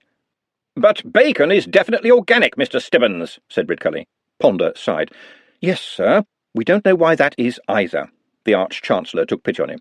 "Perhaps it's one of those very crispy ones," he suggested kindly. "The kind that you can break between your fingers. I like that in a bacon sandwich." The door swung open, and there it was, small, in the centre of a very large room. The Cabinet of Curiosity. "Do you think this is wise?" said Ponder. "Of course not," said Ridcully. "Now, find me a football." On one wall was a white mask, such as one might wear to a carnival. Ponder turned towards it. "Hex, please find me a ball suitable for the game of football." "That mask is new," said Ridcully. "I thought Hex's voice travelled in blit space." "Yes, sir. It just comes out of the air, sir, but somehow, well, it feels better to have something to talk to." "What shape football do you require?" said Hex, his voice as smooth as clarified butter. "Oval or spherical?" "Spherical," said Ponder.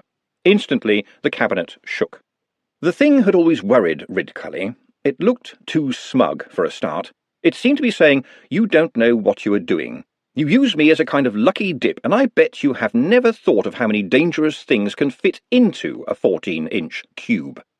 In fact, Ridcully had thought about that, often at 3 in the morning, and never went into the room without a couple of subcritical spells in his pocket just in case. And then there was Nut. Well, hope for the best and prepare for the worst. That was the UU way. A drawer slid out and went on sliding until it reached the wall, and presumably continued to slide into some other hospitable set of dimensions, because it never turned up outside the room, no matter how often you looked. "Very smooth today," he observed, as another drawer rose up from under the floor and sprouted a further drawer exactly the same size as itself, which began to move purposefully towards the far wall. "Yes, the lads at Brazeneck have come up with a new algorithm for handling wave spaces in higher-level blit. It speeds up something like the cabinet by getting on for 2,000 drinkies." Ridcully frowned. "Did you just make that up?" "No, sir. Charlie Drinky came up with it at Brazeneck. It's a shorter way of saying 15,000 iterations to the first negative blit, and it's a lot easier to remember." "So people you know at Brazeneck send you stuff," said Ridcully. "Oh, yes," said Ponder. "For free?" "Of course, sir," said Ponder, looking surprised. "The free sharing of information is central to the pursuit of natural philosophy." "And so you tell them things, do you?" Ponder sighed. "Yes, of course." "I don't think I approve of that," said Ridcully. "I'm all for the free sharing of information, providing it's them sharing their information with us." "Yes, sir, but I think we're rather hampered by the meaning of the word sharing." "Nevertheless," Ridcully began, and stopped. A sound, so quiet that they had barely noticed it, had stopped. The cabinet of curiosity had folded itself up and was once again just a piece of wooden furniture in the centre of the room. But as they looked at it, its 2 front doors opened, and a brown ball dropped onto the floor and bounced with a sound like gloing. Ridcully marched over and picked it up, turning it in his hands. "Interesting," he said, slamming it towards the floor. It bounced up past his head, but he was quick enough to catch it on the way down. "Remarkable," he said. "What do you think of this, Stibbons?" He flicked the ball into the air and kicked it hard across the room. It came back towards Ponder, who, to his own amazement, caught it. "Seems to have a life of its own." Ponder dropped it onto the floor and tried a kick. It flew. Ponder Stibbons was the quintessential all-time holder of the 100-metre note from his auntie, which also asked for him to be excused all sporting activities on account of his athlete's ear, erratic stigmatism, a grumbling nose, and a revolving spleen. By his own admission, he would rather run 10 miles, leap a 5-bar gate, and climb a big hill than engage in any athletic activity. The ball sang to him. It sang glowing. A few minutes later, he and Ridcully walked back to the great hall, occasionally bouncing the ball on the flagstones. There was something about the sound of glowing that made you want to hear it again. "You know, Ponder, I think you've been doing it all wrong. There are more things in heaven and disk than are dreamed of in our philosophies." "I expect so, sir. I don't have any things in my philosophies." "It's all about the ball," said Ridcully, slamming it down hard on the flagstones again and catching it. "Tomorrow, we'll bring it here and see what happens. You gave the ball a mighty kick, Mr. Stibbons, and yet you are, by your own admission, a wet and a weed." "Yes, sir, and a wuss, and I'm proud of the appellation. I'd better remind you, Arch-Chancellor, that the thing mustn't spend too long outside the cabinet." Glowing. "But we could make a copy, couldn't we?" said Ridcully. "It's only leather stitched together, probably protecting a bladder of some sort. Bet any decent craftsman could make another one for us." "What now?" "The lights never go off on the Street of Cunning Artificers." By now, they were back in the great hall, and Ridcully looked around until his gaze lighted on 2 figures pushing a trolley laden with candles. "You lads, to me!" he shouted. They stopped pushing the trolley and walked over to him. "Mr. Stibbons here would like you to run an errand for him. It's of considerable importance. Who are you?" "Trevor Likely, Gov." "Not, Arch-Chancellor." Ridcully's eyes narrowed. "Yes, Nut," he said, and thought about the spells in his pocket. "The candle dribbler, yes?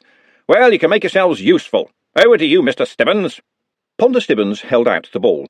"Have you any idea what this is?" Nut took it out of his hands and bounced it on the tiles a couple of times. Glowing, glowing. "Yes, it appears to be a simple sphere, although technically I believe it to be in actual fact a truncated isohedron, made by stitching together a number of pentagons and hexagons of tough leather, and stitching means holes, and holes let the air leak. Ah, there is lacing just here, you see. There must be some internal bladder, animal probably, a balloon, as it were, for lightness and elasticity, encapsulated by leather, simple and elegant." He handed the ball back to Ponder, who was open-mouthed. "Do you know everything, Mr. Nut?" he said, with the sarcasm of a born pedagogue. Nut's reply was concentrated, and there was a lengthy pause before he said, "I'm not sure about a lot of the details, sir." Ponder heard a snigger behind him and felt himself redden. He'd been cheeked by a dribbler, even if Nut was the most incontinently erudite one he'd ever encountered. "Do you know where a copy of this may be made?" said Ridcully loudly. "I expect so," said Nut. "I believe dwarf rubber will be our friend here." "There's plenty of dwarfs up at old Cobbler's who could knock one up, Gov," said Trev. "They're good at this sort of thing, but they'd want paying. They always want paying. Nothing's on credit when you're dealing with a dwarf." "Give these young gentlemen $25, Mr. Stibbons, will you?" "That's a lot of money, Arch-Chancellor." "Yes, well, dwarfs, while the salt of the earth, don't have much of a grasp of small numbers, and I want this in a hurry. I'm sure I can trust Mr. Likely and Mr. Nut with the money, can't I?" He said it jovially, but there was an edge to his voice. Trev, at least, got the message very quickly. A wizard could trust you because of the hellish future he could unleash on you if his trust was betrayed. "You can certainly trust us, Gov." "Yes, I thought I could," said Ridcully. When they had gone, Ponder Stibbons said, "You're entrusting them with $25? "Yes, indeed," said Ridcully cheerfully. "It will be interesting to see the outcome." "Nevertheless, sir, I have to say that it was an unwise move." "Thank you for your input, Mr. Stibbons, but may I gently remind you who is the Gov around here?" Glenda and Juliet took a trolleybus home, another huge extravagance, but, of course, Glenda was carrying more money than she had ever seen at one go. She had stuffed the notes into her bodice, à la Madame, and it seemed to generate a heat of its own. You were safe on a troll. Anyone wanting to mug a troll would have to use a building on a stick. Juliet was quiet. This puzzled Glenda. She had expected her to bubble like a fountain full of soap flakes. The silence was unnerving. "Look, I know it was a lot of fun," Glenda said, "but showing off clothes isn't like a real job, is it?" No, real jobs pay a lot less, she thought. And where had that come from? Jules hadn't opened her mouth, and the troll was still covered in mountain lichen and had a single-syllable vocabulary. It came from me, she thought. This is about dreams, isn't it? She is a dream. I dare say the micromail is good stuff, but she made it sparkle. And what can I say? You help in the kitchen. You are useful and helpful, at least when you're not daydreaming, but you don't know how to keep accounts or plan a weekly menu. What would you do without me? How would you get on away from here in foreign parts where folks are so odd? "I'll have to open a bank account for you," she said aloud. "It'll be our little secret, all right. It'll be a nice little nest egg for you." "And if Dad don't know I've got the money, he won't get it off me and piss it against the wall," said Juliet, glancing up at the solemn, impassive face of the troll. If Glenda had known how to say "Pas devant le troll," she would have done so. But it was true. Mr. Stollop commanded that all family earnings were pooled, with him holding the pool, which was then pooled with his friends in the bar of the Turkey and Vegetables, and ultimately pooled again in the reeking alley behind it. She settled for, "I wouldn't put it quite like that."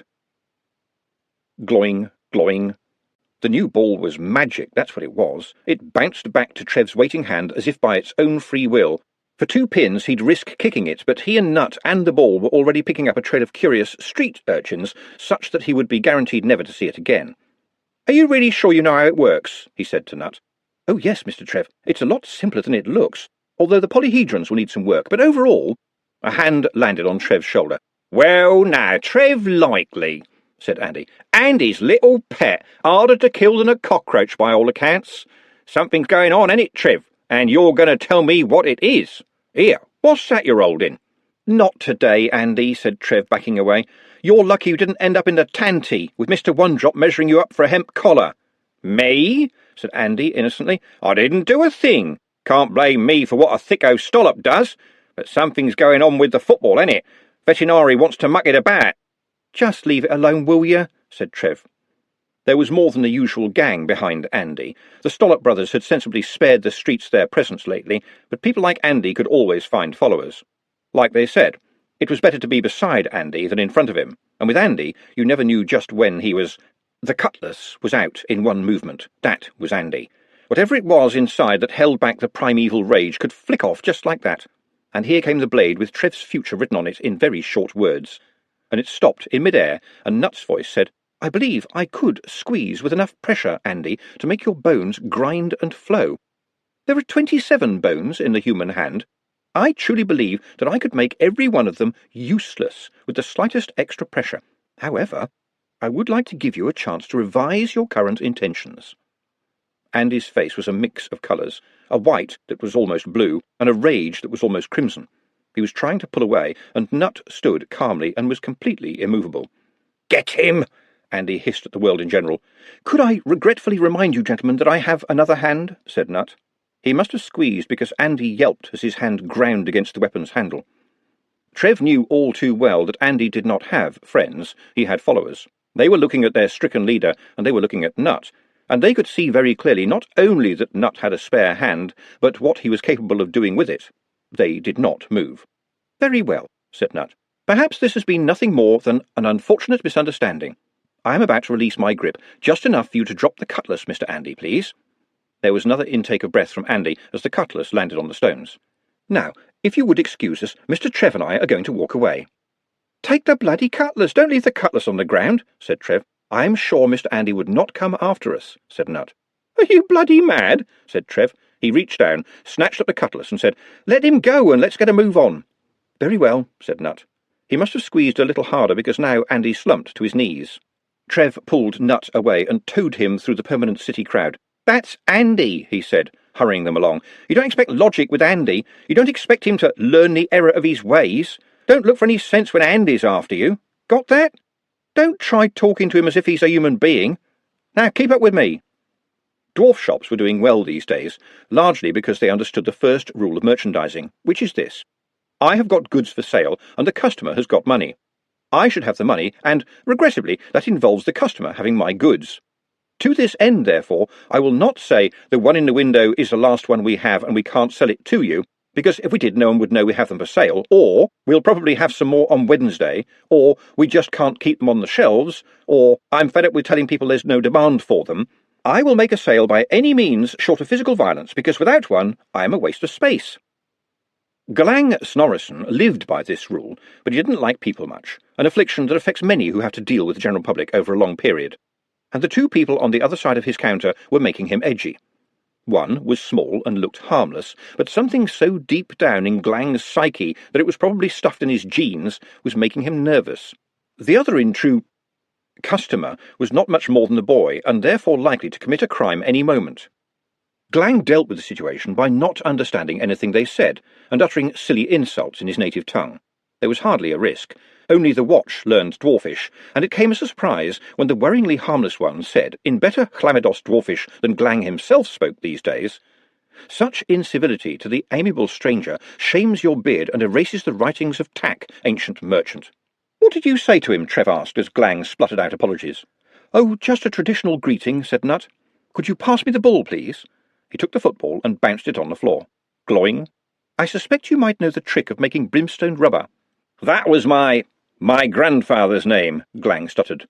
"Ah, a good omen," said Trev quickly. He caught the ball and batted it down again, glowing. "I can cut out and stitch the outer cover if you will work on the bladder," said Nut, "and we will pay you $15 and allow you a license to make as many more as you wish."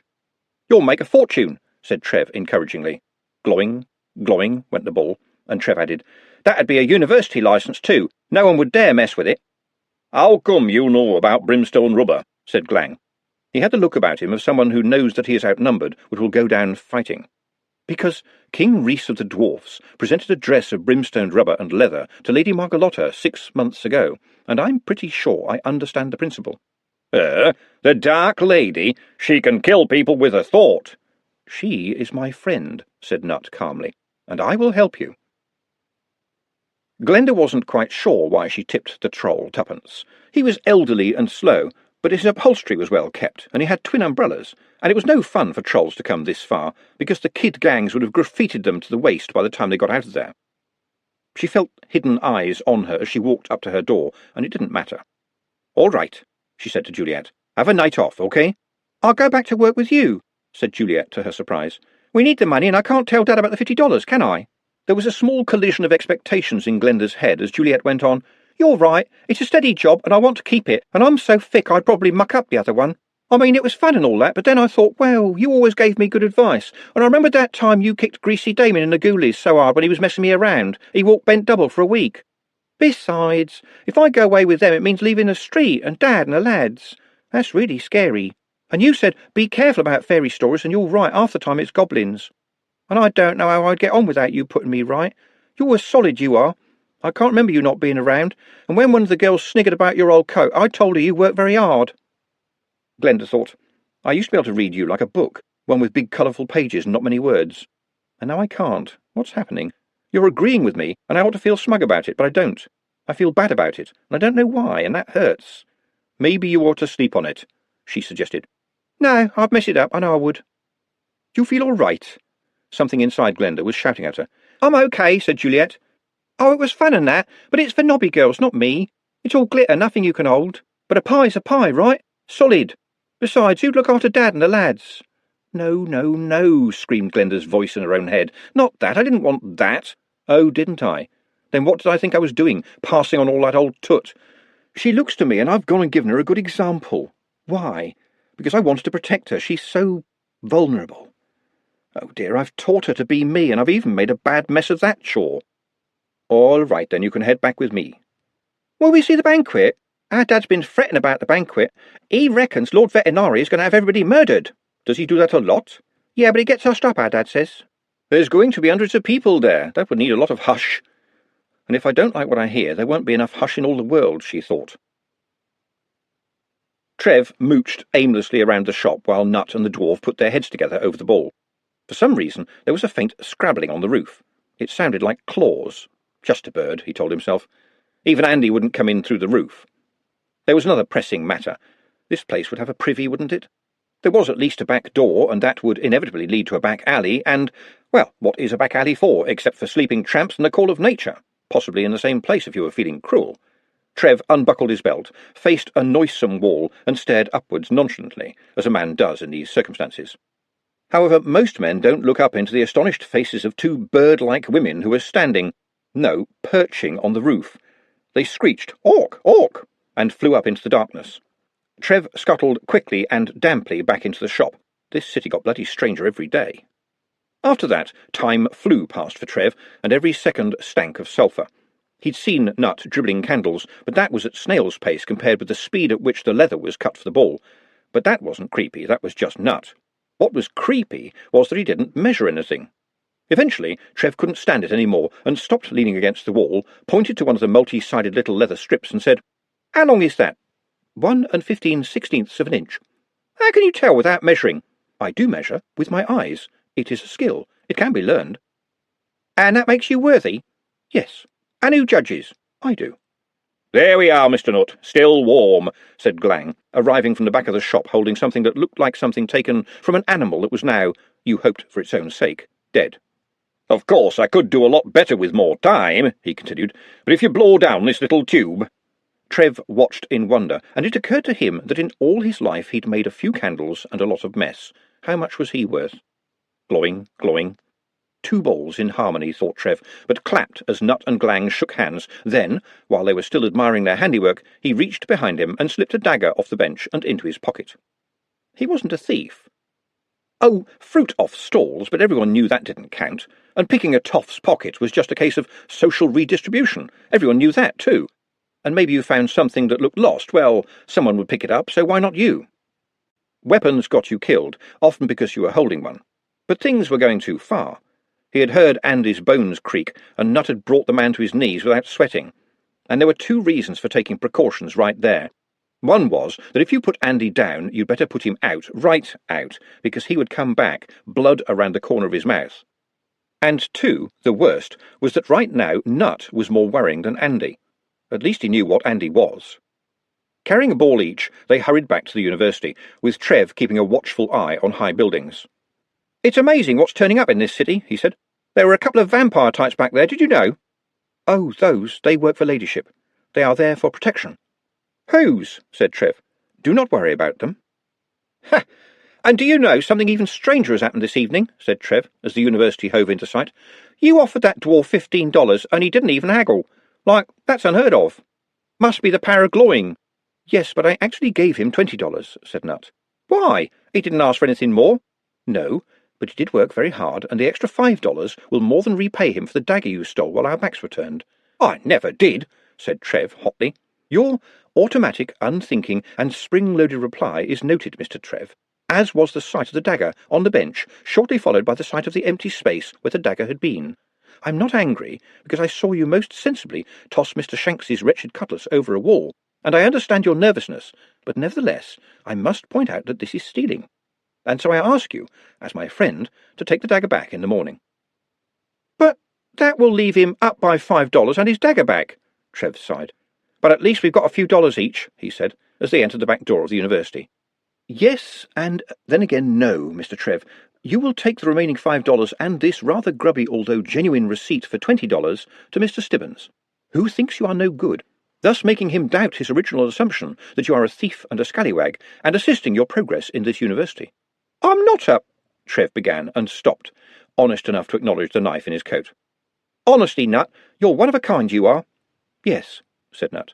I'm coming to that conclusion. Watcher! The word in huge type shouted out from the front page of the Times, next to a big picture of Juliet glittering in micromail and smiling right at the reader.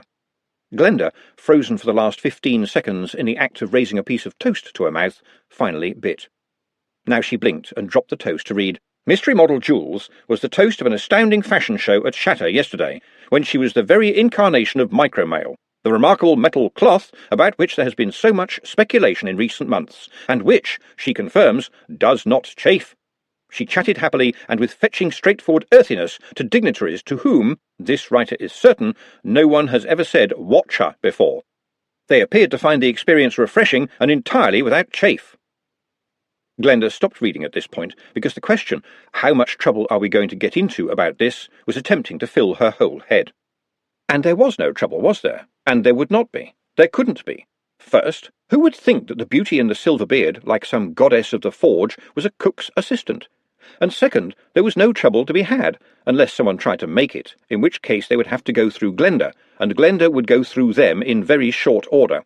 Because Jules was wonderful, she had to admit it. The girl brought radiant sunshine to the page, and suddenly it was plain. It would be a crime to hide all that grace and beauty in a cellar. So what if she had a vocabulary of fewer than 700 words? There were more than enough people who were stuffed tight as an egg with words, and who would want to see any of them on the front page. Anyway, she thought, as she pulled her coat on, it would be a 9-minute wonder in any case, and besides, she added to herself, it wasn't as if anyone would spot it was Juliet. After all, she was wearing a beard, and that was amazing, because there was no way that a woman in a beard should look attractive, but it worked. Imagine that catching on. You'd have to spend twice as long at the hairdresser's. Someone's going to think about that, she thought. There was no sound from the Stollop's house. She wasn't surprised. Juliet did not have much grasp of the idea of punctuality. Glenda popped next door to see how the widow Crowdy was, and then headed, in the drizzling rain, back to her safe haven of the night kitchen. Halfway there, an all-but-forgotten pressure in her bodice reminded her of her duty, and she dared to go into the Royal Bank of Ankh-Morpork. Trembling with fear and defiance, she walked up to a clerk at his desk, slapped $50 warm in front of him, and said, "I want to start a bank account, all right?" She left 5 minutes later with a shiny account book and the delightful recollection that a posh-looking man at a posh-looking desk in a posh-looking building had called her Madam, and enjoyed the sensation until it ran into the reality that Madam had better roll up her sleeves and get to work. There was a lot to do. She made pies at least a day ahead so that they could mature, and Mr. Nutt's appetite last night had put quite a large dent in her pantry, but at least there wouldn't be much demand for pies tomorrow night. Even the wizards didn't call for a pie after a banquet. Ah, yes, the banquet, she thought as the rain started to soak into her coat. The banquet. She would have to see about the banquet. Sometimes if you wanted to go to the ball, you had to be your own fairy godmother. There were several obstacles requiring the touch of a magic wand. Mrs. Whitlow did indeed operate a certain kind of apartheid between the night and day kitchens, as if one flight of stairs actually changed who you were. The next difficulty was that Glenda did not have, according to the traditions of the university, the right kind of figure to serve at table, at least when there were visitors. And, lastly, Glenda did not have the temperament for serving at table. It wasn't that she didn't know how to smile. She was quite capable of smiling if you gave her enough warning, but she positively hated having to smile at people who actually merited, instead, a flick around the earhole with a napkin. She hated taking away plates of unfinished food. She always had to suppress a tendency to say things like, "Why did you put it on your plate if you didn't intend to finish it?" And, "Look, you've left more than half of it and it cost $1 a pound." And, "Of course it's cold, but that's because you've been playing footsie with the young lady opposite and haven't been concentrating on your dinner." And when all else failed, "There's little children in clatch, you know." It was a phrase of her mother's, but she'd obviously missed some significant part of it. She hated waste, she thought to herself, as she walked along the stone corridor towards the night kitchen. There never needed to be any if you knew your way around a kitchen, and if your diners had the decency to take your food seriously. She was rambling to herself, she knew that. Occasionally she would pull the front page of the Times out of her bag and take a look at it again. It had all really happened, and there was the proof. But it was a funny thing. Every day something happened that was important enough to be on the front page of the newspaper. She'd never bought it and seen a little sign that said, "Not much happened yesterday, sorry about that." And tomorrow, wonderful though that picture was, it would be wrapping up fish and chips, and everyone would have forgotten about it. That would be a load off her mind. There was a polite cough. She recognised it as belonging to Nutt, who had the politest cough there could possibly be. "Yes, Mr. Nutt." "Mr. Trevor sent me with his letter for Miss Juliet, Miss Glenda," said Nutt, who had apparently been waiting by the steps. He held it out as if it were some double-edged sword. "She's not come in yet, I'm afraid," said Glenda, as Nutt followed her up the steps, "but I'll put it on the shelf over here where she'll be bound to see it." She looked at Nutt, and saw his eyes firmly fixed on the Pyrax. "Oh, and I do seem to have made one apple pie more than called for. I wonder if you would assist me by removing it from the premises." He gave her a grateful smile, took the pie, and hurried away. Alone again, Glenda looked at the envelope. It was the cheapest sort, the kind that looked as if it had been made from recycled lavatory paper, and somehow it seemed to have got a bit bigger. Inexplicably, she found herself recalling that the gum on those envelopes was so bad when it came to sealing them it was probably better just to have a very bad cold. Anyone could simply open it up, see what it said, dig out a bit of earwax, and no one would be any the wiser. But that would have been a very bad thing to do. Glenda thought that same thought 15 times before Juliet walked into the night kitchen, hung up her coat on the hook, and put on her apron. "There was a man on the bus reading the paper, and it had a picture of me on the front," she said excitedly. Glenda nodded and handed over her own paper. "Well, I suppose it's me," said Juliet, with her head on one side. "What shall we do now?" "Open the damn letter!" shouted Glenda. "What?" said Juliet. Trev sent you a letter," said Glenda. She snatched it from the shelf and held it out. "Why don't you read it right now?" "He's probably just mucking about." "No, why don't you just read it right now?" "I haven't tried to open it." Juliet took the envelope. It opened more or less to a touch. Glenda's evil side thought, "Hardly any gum at all. I could have just flicked it open." "I can't read with you standing so close," said Juliet. After some time moving her lips, she went on, "I don't get it. It's all kind of long words. Lovely curly writing, though. There's a bit here saying that I look like a summer's day. What's that all about, then?" She pressed it into Glenda's hand. "Can you read it for me, Glendy? You know I'm not good at complicated words." "Well, I'm a bit busy," said Glenda, "but since you ask—" "First time I've ever had a letter that's not all in capitals," said Juliet. Glenda sat down and started to read. A lifetime of what even she would call bad romantic novels suddenly bore fruit. It read as though someone had turned on the poetry tap and then absent-mindedly gone on holiday. But they were wonderful words, nevertheless. There was the word swain, for example, which was a definite marker, and quite a lot about flowers, and quite a lot of what looked like pleading, wrapped up in fancy letters, and after a while she took out her handkerchief and fanned the air around her face. "So what's it all about?" said Juliet. Glenda sighed. How to begin? How did you talk to Juliet about similes and metaphors and poetic license all wrapped up in wonderful curly writing? She did her best. "Well, basically he's saying that he really fancies you, thinks you're really fit, how about a date, no hanky-panky promises, and there's 3 little X's underneath." Juliet started to cry. "That's lovely. Fancy him sitting down and writing all those words just for me. Real poetry, just for me. I'm going to sleep with it under my pillow." "Yes, I suspect that he had something like that in mind," said Glenda, and thought, Trev likely a poet? Not likely at all. There was a dreadful load on Pepe's bladder, and he was stuck between a rock and a hard place, if that wasn't too offensive a description of lying between Madame and a wall. She was still asleep. She snored magnificently, using the traditional multi-part snore, known to those who are fortunate enough to have to listen to it every night as a symphony.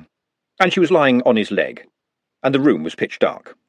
He managed to retrieve his leg, half of which had gone to sleep, and set out on the well-known search for porcelain, which began by him putting his foot down on an empty champagne bottle, which skittered away and left him flat on his back. In the gloom he groped for it, found it, tested it for true emptiness because you never knew your luck, and, as it were, filled it again, putting it down on what was probably a table, but in his mind and the darkness could just as well have been an armadillo. There was another sound syncopating with Madame's virtuoso performance. It must have been that which woke him. By groping, he located his shorts, and after only 3 tries managed to get them the right way up and the right way round. They were a little chilly. That was the problem with micromail. It was, after all, metal. On the other hand, it did not chafe, and you never had to wash it. 5 minutes on the fire, and it was as hygienic as anything. Besides, Pepe's version of the shorts held a surprise all of their own. Thus feeling that he could face the world, or at least the part of it that would need to see only the top of him, he shuffled and stubbed his way to the shop's door, checking every bottle along the way for evidence of liquid content.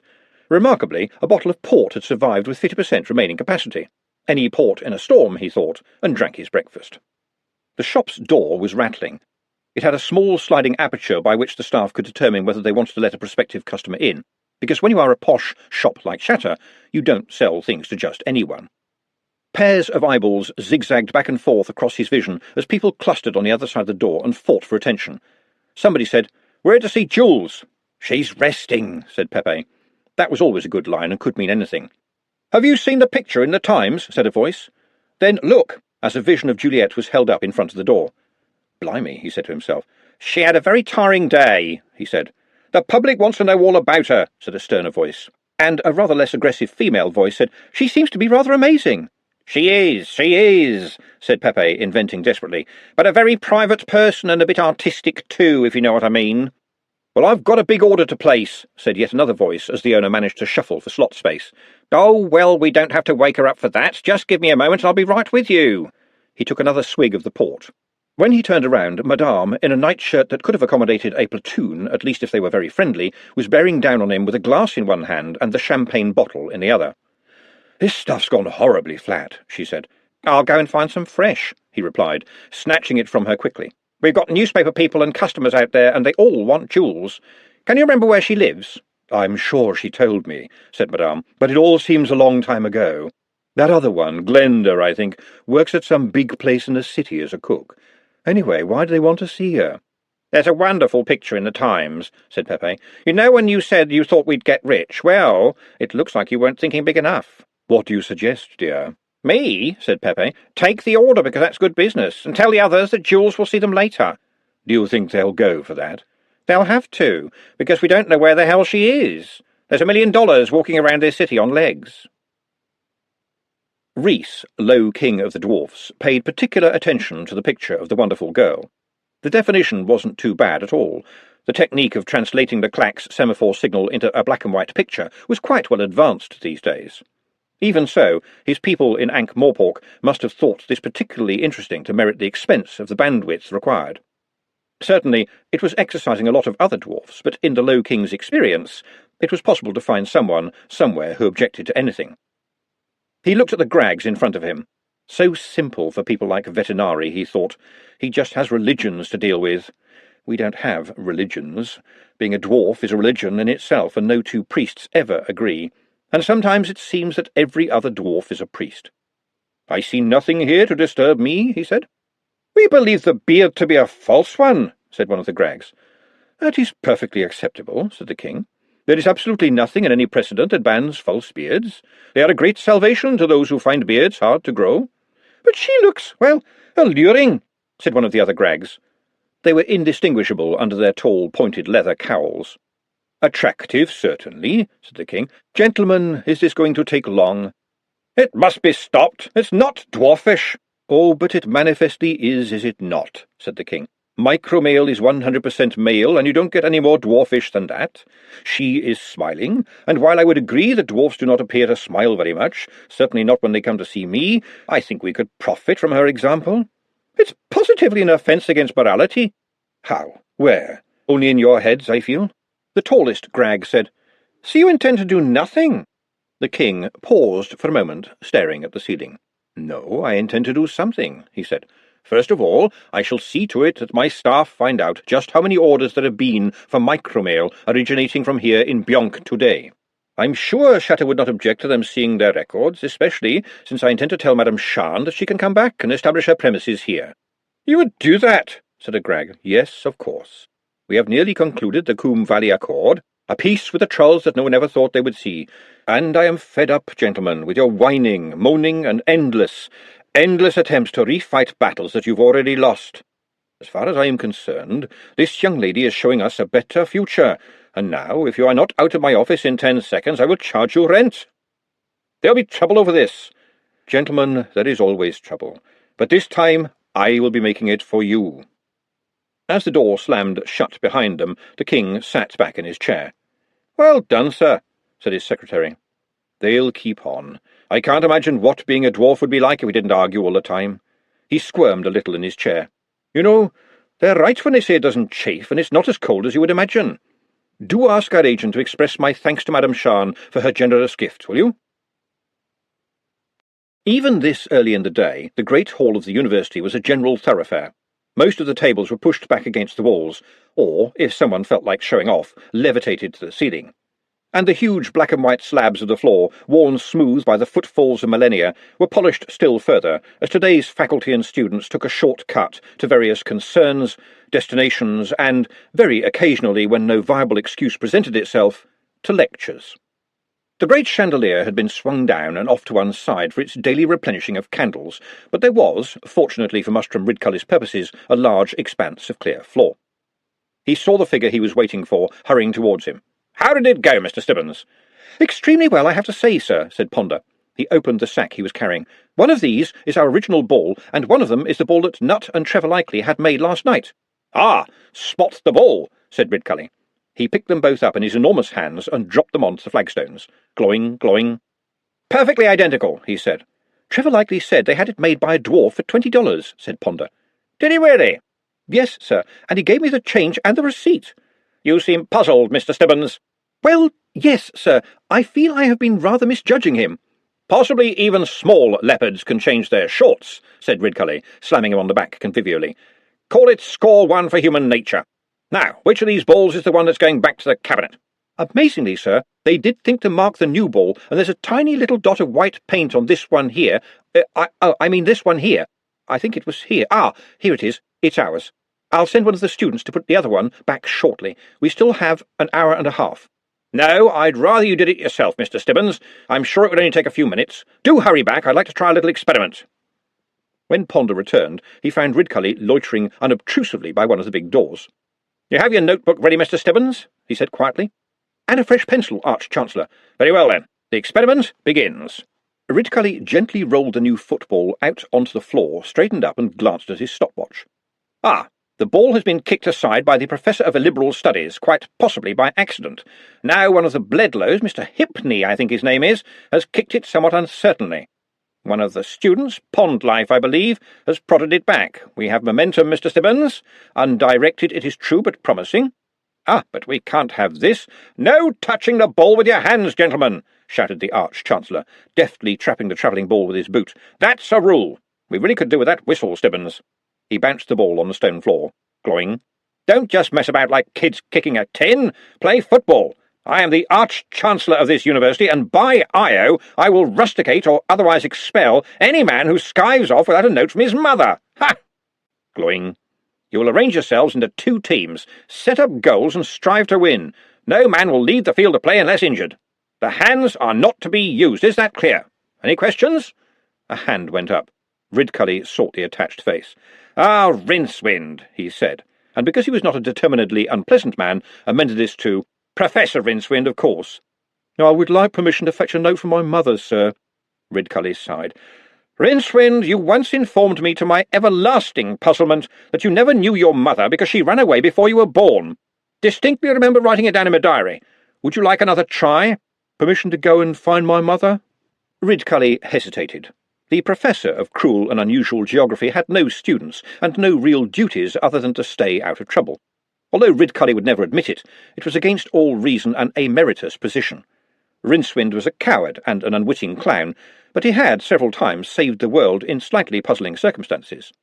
He was a luck sink, the Arch-Chancellor had decided, doomed to being a lightning rod for the fates so that everyone else didn't have to. Such a person was worth all his meals and laundry, including an above-average level of soiled pants, and a bucket of coal every day, even if he was, in Ridcully's opinion, a bit of a whiner. However, he was fast and therefore useful. "Look," said Rincewind, "a mysterious urn turns up and suddenly it's all about football. That bodes. It means something bad is going to happen." "Come now, it could be something wonderful," Ridcully protested. Rincewind appeared to give this due consideration. "Could be wonderful, will be dreadful. Sorry, that's how it goes." "This is Unseen University, Rincewind. What is there to fear?" Ridcully said. "Apart from me, of course. Good heavens, this is a sport." He raised his voice. "Arrange yourselves into 2 teams and play football." He stepped back and joined Ponder. The dragooned footballers, having been given clear instructions in a loud voice, went into a huddle to find out by hubbub what they should actually do instead. "I can't believe this," said Ridcully. "Every boy knows what to do when they've found something to kick, don't they?" He cupped his hands. "Come on, 2 captains step up. I don't care who it is." This took rather more time than might have been expected, since those who had not surreptitiously left the hall could see that the post of football captain was one that offered a wonderful chance for being the target of the Arch-Chancellor's mercurial wrath. Eventually, 2 sacrifices were pushed forward and found it too difficult to push their way back into the ranks again. "Now, I say again, pick the teams alternately." He took off his hat and flung it onto the ground. "Now, we all understand this. It's a boy thing. It's like little girls in the colour pink. You know how to do this. Pick the teams alternately so that one of you ends up with the weird kid and the other with the fat kid. Some of the fastest mathematics of all time has been achieved by team captains trying not to end up with the weird kid. Stay where you are, Rincewind." Ponder gave an involuntary shudder as his school days came running back, jeering at him. The fat kid in his class had been the unfortunately named Piggy Love, whose father owned a sweet shop, which gave the son some weight in the community, not to mention clout. That had left only the weird kid as a natural target for the other boys, which meant a chronic hell for Ponder until that wonderful day when sparks came out of Ponder's fingers and Martin Sogger's pants caught fire. He could smell them now. Best days of your life be buggered. The Arch-Chancellor could be a bit crass and difficult at times, but at least he wasn't allowed to give you a wedgie. "Are you listening to me, Stibbons?" Ponder blinked. Sorry, sir, I was calculating." "I said, who's the tall fellow with the tan and the dinky beard?" "Oh, that's Professor Bengo Macarona, Arch-Chancellor, from Genoa, remember? He's swapped with Professor Maidenhair for a year." "Oh, right, poor old Maidenhair. Perhaps he won't get laughed at so much in a foreign language. And Mr. Macarona's here to better himself, yes? Put a bit of polish on his career, no doubt." "Hardly, sir. He's got doctorates from Unki, QIS and Chubb, 13 in all, and a visiting professorship at Bugger Up, and he's been cited in 236 papers, and, 1 divorce petition." "What?" The rule about celibacy isn't taken seriously over there, sir. Very hot-blooded people, I understand, of course. His family owns a huge ranch and the biggest coffee plantation outside Clatch, and I think his grandmother owns the Macarona Shipping Company." "So why the hell did he come here?" "He wants to work with the best, sir," said Ponder. "I think he's serious." "Really? Oh, well, he seems like a sensible chap, then. The divorce thing?" "Don't know much, sir. It got hushed up, I believe." "Angry husband?" "Angry wife, as I heard it," said Ponder. "Oh, he was married, was he?" "Not to my knowledge, Arch-Chancellor." "I don't think I quite understand," said Ridcully. Ponder, who was not at all at home in this area, said very slowly, "She was the wife of another man, I believe, sir." "But I—" To Ponder's relief, light dawned on Ridcully's huge face. "Oh, you mean he was like Professor Hayden. We used to have a name for him." Ponder braced himself. "Snakes. Very keen on 'em, you know. Could talk for hours about snakes with a side order of lizards. Very keen." "I'm glad you feel like that, Arch-Chancellor, because I know that a number of the students—" "And then there was old Postule, who was in the rowing team. Coxed us through 2 wonderful years." Ponder's expression did not change, but for a few moments his face went pink and shiny. "A lot of that sort of thing about, apparently," said Ridcully. "People make such a fuss. Anyway, in my opinion, there's not enough love in the world. Besides, if you didn't like the company of men, you wouldn't come here in the first place." "I say, well done, that man." This was because, in the absence of Ridcully's attention, the footballers had at last started their own kickabout, and some quite fancy footwork was emerging. "Yes, what?" A Bledlow had appeared alongside Ridcully. "Gentlemen to see the Arch-Chancellor, sir. He's a wizard, sir. The Dean, as was, only he says he's an Arch-Chancellor too." Ridcully hesitated, but you'd have had to have been an experienced Ridcully watcher like Ponder to notice the moment. When the Arch-Chancellor spoke, it was calmly and carefully, every word hammered on the anvil of self-control. "What a pleasant surprise, Mr. Nobbs. Do show the Dean in. Oh, and please do not glance at Mr. Stibbons for confirmation, thank you. I am still the Arch-Chancellor in these parts. The only one, in fact. Is there a problem, Mr. Stibbons?" "Well, sir, it is a bit public in here." Ponder stopped, because suddenly he had nobody's attention. He hadn't seen the ball bounce towards Bledlow Nobbs, no relation, nor the vicious kick the latter gave it, just as he would of an impertinent intrusion by a street urchin's tin can. Ponder did see the ball curving majestically through the air, heading for the other end of the hall where, behind the organ, rose the stained glass window dedicated to Arch-Chancellor Abasti, which, on a daily basis, showed one of several thousand scenes of a mystical or spiritual nature. The intuition with which Ponder had successfully calculated the distance and trajectory of the ball told him that the current glowing picture of Bishop Horn realizing that the alligator quiche was an unwise choice had appeared just in time to be extremely unlucky. And then, like some new planet swimming into the ken of a watcher of the skies, as they are prone to do, a rusty red shape arose, unfolding as it came, snatched the ball out of the air, and landed on the organ keyboard to the sound of gloing in B-flat. "Well done, that ape," the Arch-Chancellor boomed. "A beautiful save, but regrettably against the rules." To Ponder's surprise, there was a murmur of dissent from all the players. "I believe that decision may benefit from some consideration," said a small voice behind them. "Who said that?" said Ridcully, spinning round and looking into the suddenly terrified little eyes of Nut. "Nut, sir, the candle dribbler. We met yesterday. I helped you with the ball." "And you are telling me I'm wrong, are you?"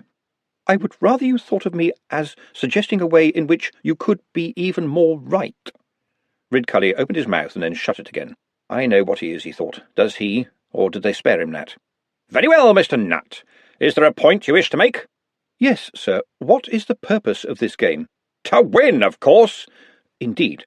Regrettably, it is not being played that way." "It isn't?" "No, sir. The players all want to kick the ball." "And so they should, surely," said Ridcully. "Only if you believe the purpose of the game is healthy exercise, sir. Do you play chess?" "Well, I have done." "And would you have thought it proper for all the pawns to swarm up the board in the hope of checkmating the king?" For a moment, Ridcully had a mental vision of Lord Vetinari holding aloft a solitary pawn and saying what it might become. "Oh, come now, that is quite different," he burst out. "Yes, but the skill lies in marshalling resources in the right way." Ridcully saw a face appear behind Nut, like a rising moon of wrath. "You don't talk to the gentleman, Nut. It is not your place to take up their time with your chatter." Ridcully writhed in sympathy with Nut, all the more so because Smeems, as is the habit of such people, kept looking at the Arch-Chancellor as if seeking, and worse, expecting approval of this petty tyranny. But authority must back up authority, in public at least, otherwise there is no authority, and therefore the senior authority is forced to back up the junior authority, even if he, the senior authority, believes that the junior authority is a tiresome little tit. "Thank you for your concern, Mr. Smeems," he said. "But in fact, I asked Mr. Nut his opinion of our little kickabout, since it is the game of the people, and he is rather more people than I am. I will not keep him long from his duties, Mr. Smeems, nor you from yours, which I know are both vital and pressing." Small, insecure authority can spot, if it is sensible, when a larger authority is giving it a chance to save face. "Right you are, sir," said Smeems after only a second's hesitation, and he scurried off to safety. The thing called Nut appeared to be trembling. "He thinks he's done something wrong," Ridcully thought, "and I shouldn't think of him as a thing. Some wizard sense made him look around into the face of— what was the lad's name? Trevor Likely. "Do you have anything else to add, Mr. Likely? Only I'm a bit busy at the moment." "I gave Mr. Stibbons the change and the receipt," said Trevor. "What is it you do around here, young man?" "I run the candle vats, Gov." "Oh, do you? We're getting some very good dribbling from you fellows these days." Trev appeared to let this pass. "Mr. Nut is not in any trouble, is he, Gov?" "Not to my knowledge." "But what do I know?" Ridcully asked himself. "Mr. Nut, by definition, is trouble. But the librarian says he potters about repairing things, and is generally an amiable milksop, and he talks as though he's giving a lecture. You didn't get anywhere at Unseen University without being able to understand the vast number of meanings that can be carried by the word ook. This little man, who, actually, when you look at him, is not as little as he appears because he weighs himself down with humility, this little man was born with a name so fearsome, some peasants chained him to an anvil because they were too scared to kill him. Perhaps Vetinari and his friends are right in their smug way, and a leopard can change his shorts. I hope so, because if they aren't, a leopard will be a picnic. And any minute now the Dean is coming, damn his treacherous hide. Only he's my friend, Gov. Well, that's good. Everyone should have a friend. I'm not going to let anyone touch him, Gov. A brave ambition, young man, if I may say so. Nevertheless, Mr. Nut, why did you object when I pointed out that the librarian, wonderful though his rising save was in infringement of the rules?" Nut didn't look up, but in a small voice said, "It was elegant. It was beautiful. The game should be beautiful, like a well-executed war." "Oh, I don't think many people would say that war is very jolly," said Ridcully. "Beauty can be considered to be neutral, sir. It is not the same as nice or good." "I thought it was the same as truth, though," said Ponder, trying to keep up. "Which is often horrible, sir, but Mr. Librarian's leap was both beautiful, sir, and good, sir, and therefore must be true, and therefore the rule which should prevent him from doing it again would be proved to be neither beautiful nor true, and would indeed be a false law." "That's right, Gov," said Trev. "People will shout for that stuff." Do you mean that they cheer for a goal not achieved? Said Ponder. Of course they will. And groan, it's something happening, Ridcully snorted. You saw the game the other day. If you were lucky, you got a glimpse of a lot of large grubby men fighting over a ball like a lump of wood. People want to see goals scored. And saved, remember? Trev pointed out. Exactly, young man, agreed Ridcully. It must be a game of speed. This is the year of the pensive hare, after all. People get bored so easily. No wonder there are fights. We need, do we not, to make a sport that is more exciting than beating other people over the head with big weapons. That one's always been very popular, said Ponder doubtfully. Well, we are wizards, after all. And now I must go and greet the so-called Arch-Chancellor of Brazenneck's so-called college in the correct damned spirit of fraternal goodwill. So-called, murmured Ponder, not quite softly enough. What say? The Arch-Chancellor bellowed. Just wondering what you want me to do, Arch-Chancellor. Do? Keep 'em playing, see who's good at it. Work out what the most beautiful rules are, Ridcully called out, heading out of the hall at speed. By myself, said Ponder, horrified. I've got a huge workload. Delegate! You know I'm hopeless at delegating, sir. Then delegate the job of delegating to someone who isn't. Now I must be off before he steals the silverware. It was very rare for Glenda to take time off. Being the head of the night kitchen was a mental state, not a physical one. The only meal she ever ate at home was breakfast, and that was always in a hurry. But now she'd stolen some time to sell the dream. May Hedges was looking after the kitchen, and she was reliable and got on with everyone, and so there were no worries there.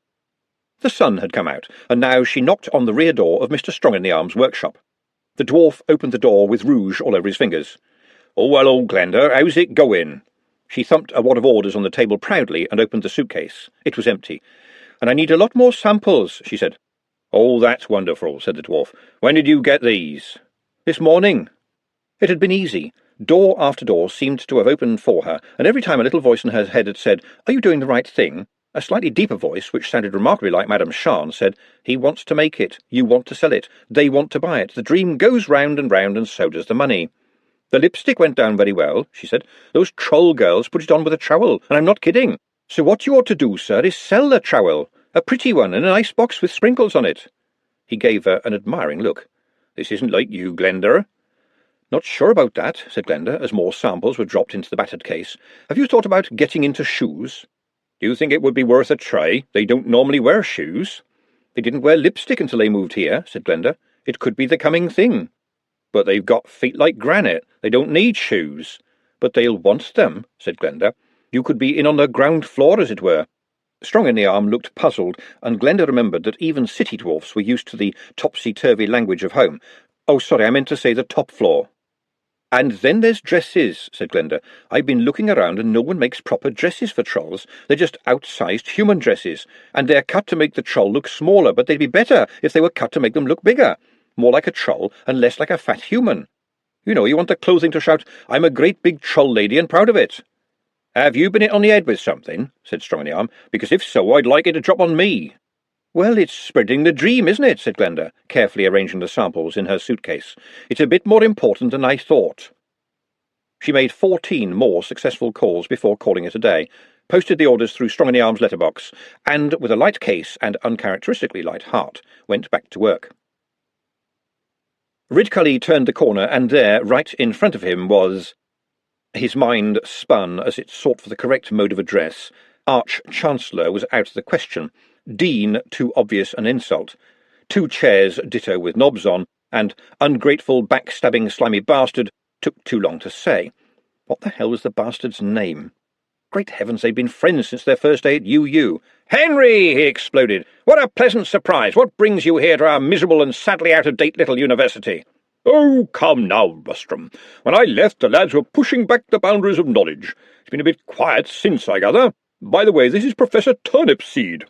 There appeared from behind the self-styled Arch-Chancellor of Brazenneck, like a moonlit moving out of the shadow of a gas giant, a sheepish young man who instantly reminded Ridcully of Ponder Stibbons, although for the life of him he couldn't make out why. Perhaps it was the look of someone permanently doing sums in his head, and not just proper sums either, but the sneaky sort with letters in them. "Oh, well, you know how it is with boundaries," Ridcully mumbled. "You look at what's on the other side and you realise why there was a boundary in the first place. Good afternoon, Turnipseed. Your face is familiar." "I used to work here, sir," said Turnipseed sheepishly. "Oh, yes, I recall, in the high-energy magic department, yes?" "Our coming man, our Adrian," said the former dean proprietorially. We have our own high-energy magic building now, you know. We call it the higher-energy magic building, but I stress that this is only to avoid confusion. No slight on good old you is intended. Adopt, adapt, improve, that's my motto. Well, if you adapted it, then it's now grab, copy, and look innocent, Ridcully thought, but carefully. Senior wizards never rowed in public. The damage was apt to be appalling. No, politeness ruled, but with sharpened edges. I doubt there will be any confusion, Henry. We are the senior college after all, and, of course, I am the only Arch-Chancellor in these parts. By custom and practice, Mustrum, and times are changing. Or being changed, at least. But I wear the Arch-Chancellor's hat, Henry, as worn by my predecessors down the centuries. The hat, Henry, of supreme authority in the affairs of the wise, the cunning, and the crafty. The hat, in fact, on my head. It isn't, you know, said Henry cheerfully. You are wearing the everyday hat you made yourself. It would be on my head if I wanted it to be. Henry's smile was glassy. Of course, Mustrum, but the authority of the hat has often been challenged. Almost correct, old chap. In fact, it is the ownership of the hat that has, in the past, been disputed, but the hat itself, never. Now, I note that you yourself are wearing a particularly spiffy hat of a magnificence that goes beyond the sublime, but it is just a hat, old boy, just a hat. No offence meant, of course, and I am sure that in another millennium it will have become weighted with dignity and wisdom. I can see that you have left plenty of room. Turnipseed decided to make a run for the lavatories right now, and with a muted apology pushed past Ridcully and sped away. Oddly enough, the sudden lack of an audience lowered the tension rather than increased it. Henry pulled a slim packet out of his pocket. Cigarette? I know that you roll your own, but Verdant and Scour make these specially for me, and they are rather fine. Ridcully took one, because a wizard, however haughty, who would not accept a free smoke or a drink, would be in his coffin. But he took care not to notice the words Arch-Chancellor's Choice in garish type on the packet. As he handed the packet back, something small and colourful dropped out onto the floor.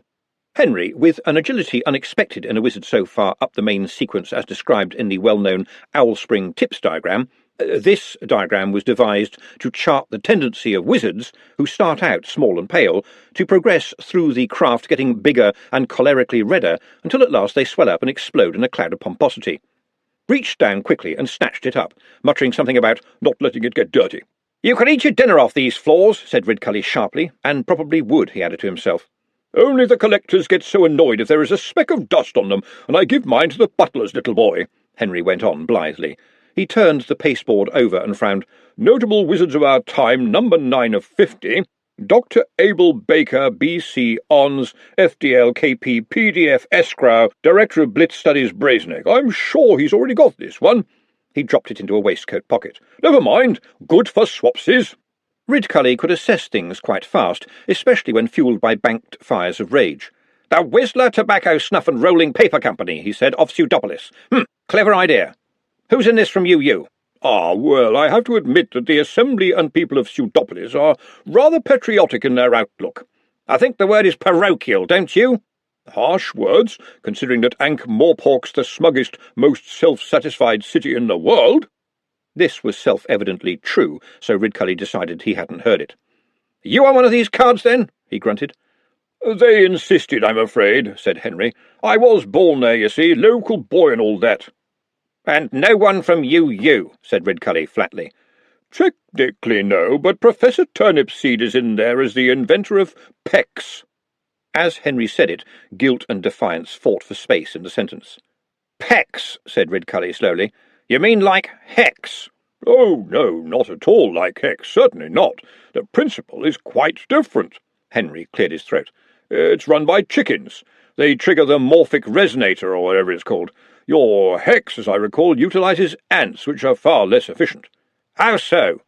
We get eggs we can eat. That doesn't sound all that different, you know. Oh, come now. They are hundreds of times bigger, and PEX is in a purpose-built room, not strung haphazardly all over the place. Professor Turnipseed knows what he is doing, and even you, Mostrum, must acknowledge that the river of progress is fed by 1,000 springs. And they didn't all rise in bloody Brazenegg, said Ridcully. They glared at one another. Professor Turnipseed poked his head around the corner and pulled it back very quickly. If we were the men our fathers were, we'd be throwing fireballs by now, said Henry. The point is taken, said Ridcully, although, I must point out, our fathers were not wizards. "That's right, of course," said the former dean. "Your father was a butcher, as I recall."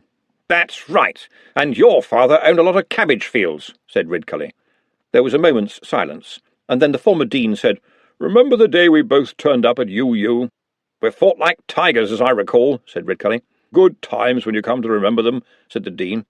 "Of course, we've all passed a lot of water over the bridge since then," said Ridcully. There was another pause, and he added, "Fancy a drink?"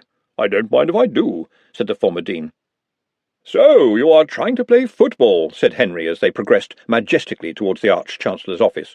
"I did see something about it in the paper, but I thought it was a joke." "Why, pray?" said Ridcully as they began to walk across the great hall. "We have a fine sporting tradition, as well you know." "Ah, yes. Tradition is the scourge of endeavour. Be sensible, Mostrom. The leopard may change his shorts, but I think he'd have a job getting into the ones he wore 40 years ago. Oh, I see that you still have Mr. Stibbons here." Began Ponder, looking from one to the other. Ponder Stibbons had once got 100% in a prescience exam by getting there the previous day. He could see a little storm cloud when it was beginning to grow. "How's the football going, lad?" "Oh, it seems to be going very well, Arch-Chancellor. Good to see you again, Dean." "Arch-Chancellor?" purred the former dean. "I wonder how good you would be against my university." "Well, we have a pretty nifty team built here," said Ridcully, "and, while it is our intention to play our first game against a local side, I would take great pleasure in showing Brazeneck a thing or two on the field." By now they were almost in the middle of the great hall, and their presence, not unexpectedly, had stopped play. "Arch-Chancellor, I really feel that it might be a good idea to—" Ponder began, but his voice was drowned out by the roar of approval that rang out from all sides around the great hall. "And the prize would be—" said Henry, smiling at the crowd. "What?" spluttered the Arch-Chancellor. "What prize?" "We picked up a few rowing trophies when we were lads, didn't we?" "I believe the patrician has got something planned for the league, yes." "I think that refreshments will be laid out in the blue refectory shortly," said Ponder, with a kind of desperate, sweaty cheerfulness. "There will, of course, be cake, but also, I believe, an interesting assortment of curries." On many occasions this might have worked, but the two senior wizards had locked glares and would not so much as blink, even for a slice of ploughman's pie. "But we men of craft are not interested in such paltry baubles as cups and medals, are we?" said Henry. "For us it's huge, great, big baubles or nothing. Is that not right, Mustrom?" "You are after the hat," said Ridcully flatly. The air between them was humming. "Yes, of course." There followed the menacing silence of a clash of wills, but Ponder Stibbons decided that as he was, technically, 12 important people at the university, he formed, all by himself, a committee, and since he was therefore de facto very wise, he should intervene.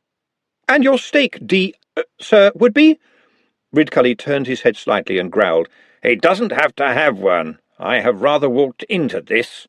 There was a stirring from the more senior wizards, and Ponder heard a whispered phrase, "Dead man's pointy shoes." "No, I forbid it," said Ponder. "You forbid it?" said Henry. "You are but a chick, young Stibbons." "The accumulated votes of all the posts I hold on the University Council mean that I do technically control it," said Ponder, trying to stick out a skinny chest that was never built for sticking, but still buoyed up and awash with righteous rage and a certain amount of terror about what might happen when it ran out of steam. The contenders relaxed a little more in the presence of this turning worm. "Didn't anyone notice that you were getting all this power?" said Ridcully. "Yes, sir, me. Only I thought it was responsibility and hard work. None of you ever bother with details, you see. Technically, I have to report to other people, but usually the other people are me. You have no idea, sirs. I'm even the Camerlengo, which means that if you drop dead, Arch-Chancellor, from any cause other than legitimate succession under the dead man's pointy shoes tradition, I run this place until a successor is elected, which, given the nature of wizardry, will mean a job for life, in which case the librarian, as an identifiable and competent member of the senior staff, will try to discharge his duties, and if he fails, the official procedure is for wizards everywhere to fight among themselves for the hat, causing fire, destruction, doves, rabbits, and billiard balls to appear from every orifice, and much loss of life. After a short pause, he continued, "Again. Which is why some of us get a little worried when we see powerful wizards squabbling like this. To conclude, gentlemen, I have spoken at some length in order to give you time to consider your intentions. Somebody has to." Ridcully cleared his throat. "Thank you for your input, Stibbons. We shall discuss this matter further. Definitely something that needed to be said. These aren't the old days, after all." "Your point is taken," said Henry, "except that technically these are going to be somebody else's old days."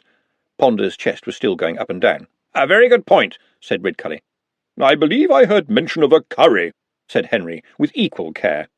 It was like listening to two ancient dragons talking to each other with the help of an even older book of etiquette written by nuns.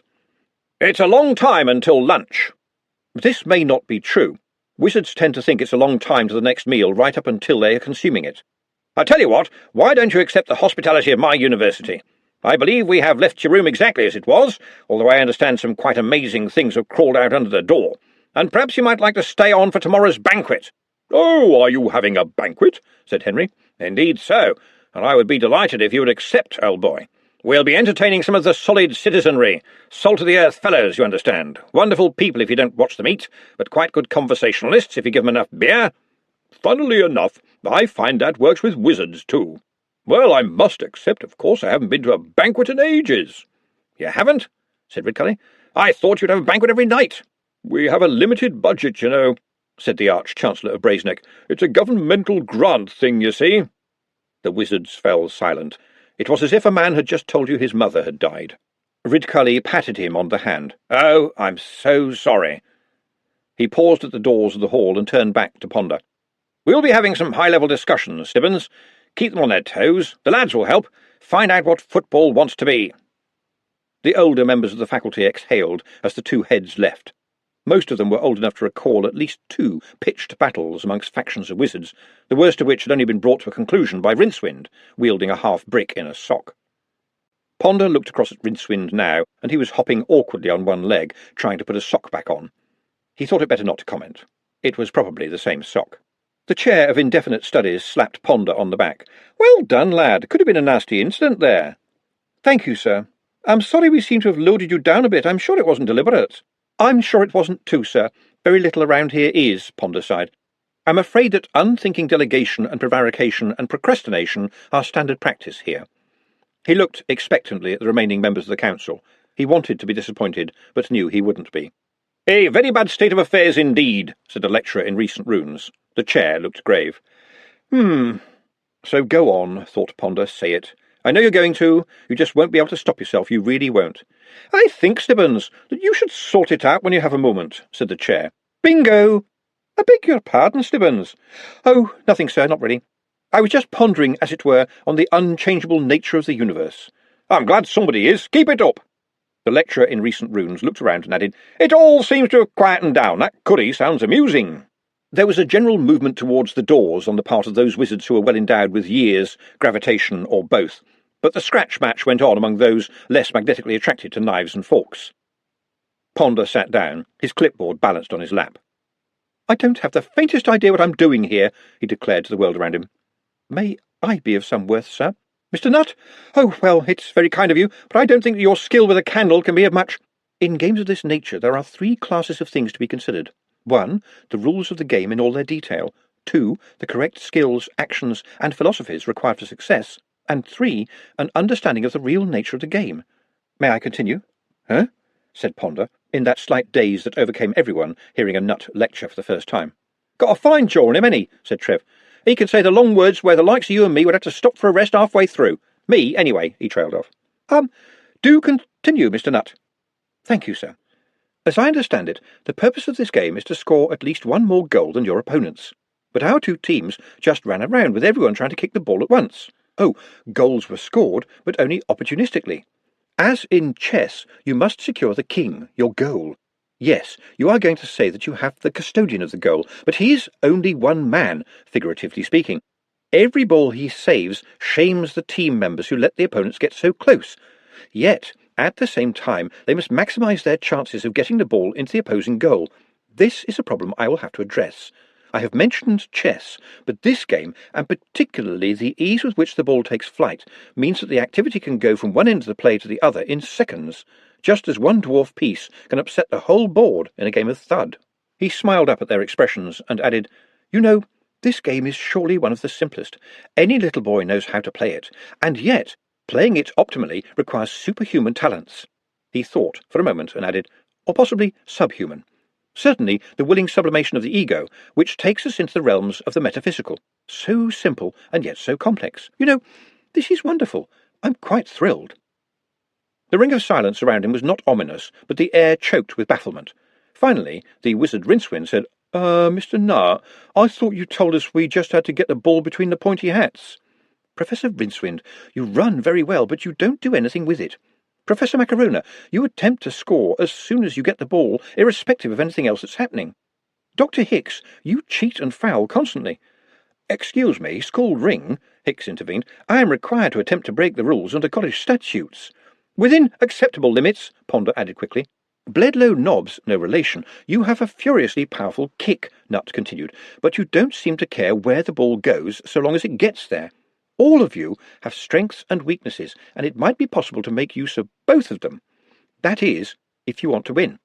But for now, a good exercise would be to get a lot more of these balls and learn how to control them. Running while kicking the ball ahead of you simply means that you will lose it to an opponent. You must learn to keep it at your feet. You were all looking down to check that you had the ball. Gentlemen, if you need to check that you still have the ball, you either do not have it, or you will lose it in the next fraction of a second. Now, if you'll excuse me, Mr. Trev and I will get into trouble if we don't get the chandelier back up soon. The spell broke. What? Said Ponder. I mean, what? Stay there, Mr. Nutt. Nutt immediately hunched and stared at his feet in their clumsy shoes. I'm sorry if I have transgressed in any way. I was only seeking Worth. Worth? Said Ponder, looking at Trev for some kind of map of this new territory. That's how he talks, that's all, said Trev. He hasn't done anything wrong, so why shout at him like that? They were some bloody good ideas. You shouldn't pick on him just because he's small and talks posh. Nutt seemed noticeably taller a little while ago, Ponder thought. Is he really just hunched up? I wasn't exactly shouting at him, he said. I just wondered what he's doing dribbling candles. I mean, I know that's what he's doing, but why? Ah, you have to have dribbled candles, sir, said Bledlow Nobbs, no relation, and to my mind, the dribbling has been particularly fine just lately. Often, when I walk in the corridors of a night, I think to myself, good heavens, man, he's erudite. He radiates learning. He's a polymath, said Ponder. Are you saying he's too smart to be a candle dribbler? Said the Bledlow, a militant look in his eye. You wouldn't want a stupid dribbler, would you? You'd get, like, manky dribbles all over the place. I simply meant that. And blobs, said the Bledlow firmly. But you must admit that it is strange that probably everyone wants him dead. Ponder stopped as the chasm of memory opened. That makes no sense. It can't be true. Sir?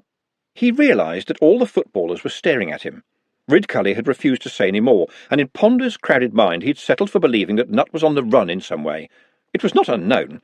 Occasionally a novice wizard working in a small town might find it a good idea to hurry back for a swift refresher course in the safety of the university's hospitable stones, until his little mistake had been rectified, forgotten, erased, caught and bottled. There had always been others given sanctuary for mysterious reasons. The politics of wizardry were either very simple and resolved by someone ceasing to breathe, or as complex as one ball of yarn in a room with 3 bright-eyed little kittens. But Nutt, what crime could he have done? Then you had to factor in that it was Ridcully who had allowed him to come here, and indeed had put Ponder in this position. The sensible thing, therefore, was to just get on with it. I think Mr. Nutt has some very good ideas, he said carefully, and I think he should continue. Do carry on, Mr. Nutt. Watching Nutt look up was like watching the sun rise, but a hesitant sun, afraid that at any moment the gods might slap it back down into the night, and hungry for reassurance that this would not be so. I'm worthy? Well, Ponder began, and saw Trev nodding frantically. Well, yes. It would seem so, Mr. Nutt. I'm amazed at your insight in so short a time. I have a talent for pattern recognition in developing situations. Really? Oh, good. Carry on, then. Excuse me, I have a question, if you would be so good. Looks like a bag of second-hand clothes, talks like a retired theologian, Ponder thought. Ask away, Mr. Nutt. Can I carry on with the dribbling? What? Do you want to? Yes, thank you. I enjoy it, and it does not take me long. Ponder glanced at Trev, who shrugged, made a face, and nodded. But I have a favour to ask, Nutt went on. I rather expected you would, said Ponder, but I'm sorry to say that the budget this term means— Oh, no, I don't want any money, said Nutt. I don't really spend it anyway. I just want Mr. Trev in the team. He is very modest, but you should know he is a genius with his feet. I cannot see how you could lose with him in the team. Oh, no, said Trev, waving his hands and backing away. No, not me. I'm not a footballer. I just kicked tin cans around. Thought that was at the heart and soul of foot the ball, isn't it? Said Ponder, who'd never been allowed to play in the street. I thought it was when early blokes kicked a dead enemy's head around, Bledlow Nobbs, no relation, volunteered. A throat was cleared. Unlikely, in my opinion, said Hicks. Unless it's in a bag or some sort of metal brace, and then you have the problem of weight, because a human head comes in at around 10 pounds, which is a pain in the foot, I should think. Scooping it out would work for a while, of course, but mind you wire the jaw, because no one wants to be bitten in the foot. I do have some heads on ice if anyone wants to experiment. It's amazing, but there are still those who leave their bodies to necromancy. There's some strange people out there. At this point, the head of the Department of Post-Mortem Communications realised that he was not taking his audience with him. "There's no need to look at me like that," he grumbled. "Skull ring, remember. I have to know this wretched stuff." Ponder coughed politely. "Mr. Likely, isn't it? Your colleague speaks very highly of you. Won't you join us?" "Sorry, Gov, but I promised me old mum that I'd never play football. It's a good way of getting your head caved in." "Trev Likely?" roared Bledlow Nobbs, no relation. "Are you Dave Likely's lad? He scored 4 goals. Yeah, said Trev, and then died in the street with the rain washing his blood down the gutter and someone's smelly overcoat over him. The Prince of Football." "Do we need a little talk, Mr. Trev?" Nutt said urgently. No, I'm okay. "This isn't that kind of football, Trev," said Nutt soothingly. "Yeah, I know, but I promised me old mum." "Then at least show them your moves, Mr. Trev," Nutt pleaded. He turned to the players. "You must see this." Trev sighed, but Nutt knew just how to wheedle. "All right if it shuts you up," he said, and pulled a tin can out of his pocket to much laughter. "See?" he complained to Nutt. "They just think it's a joke." Nutt folded his arms. "Show them."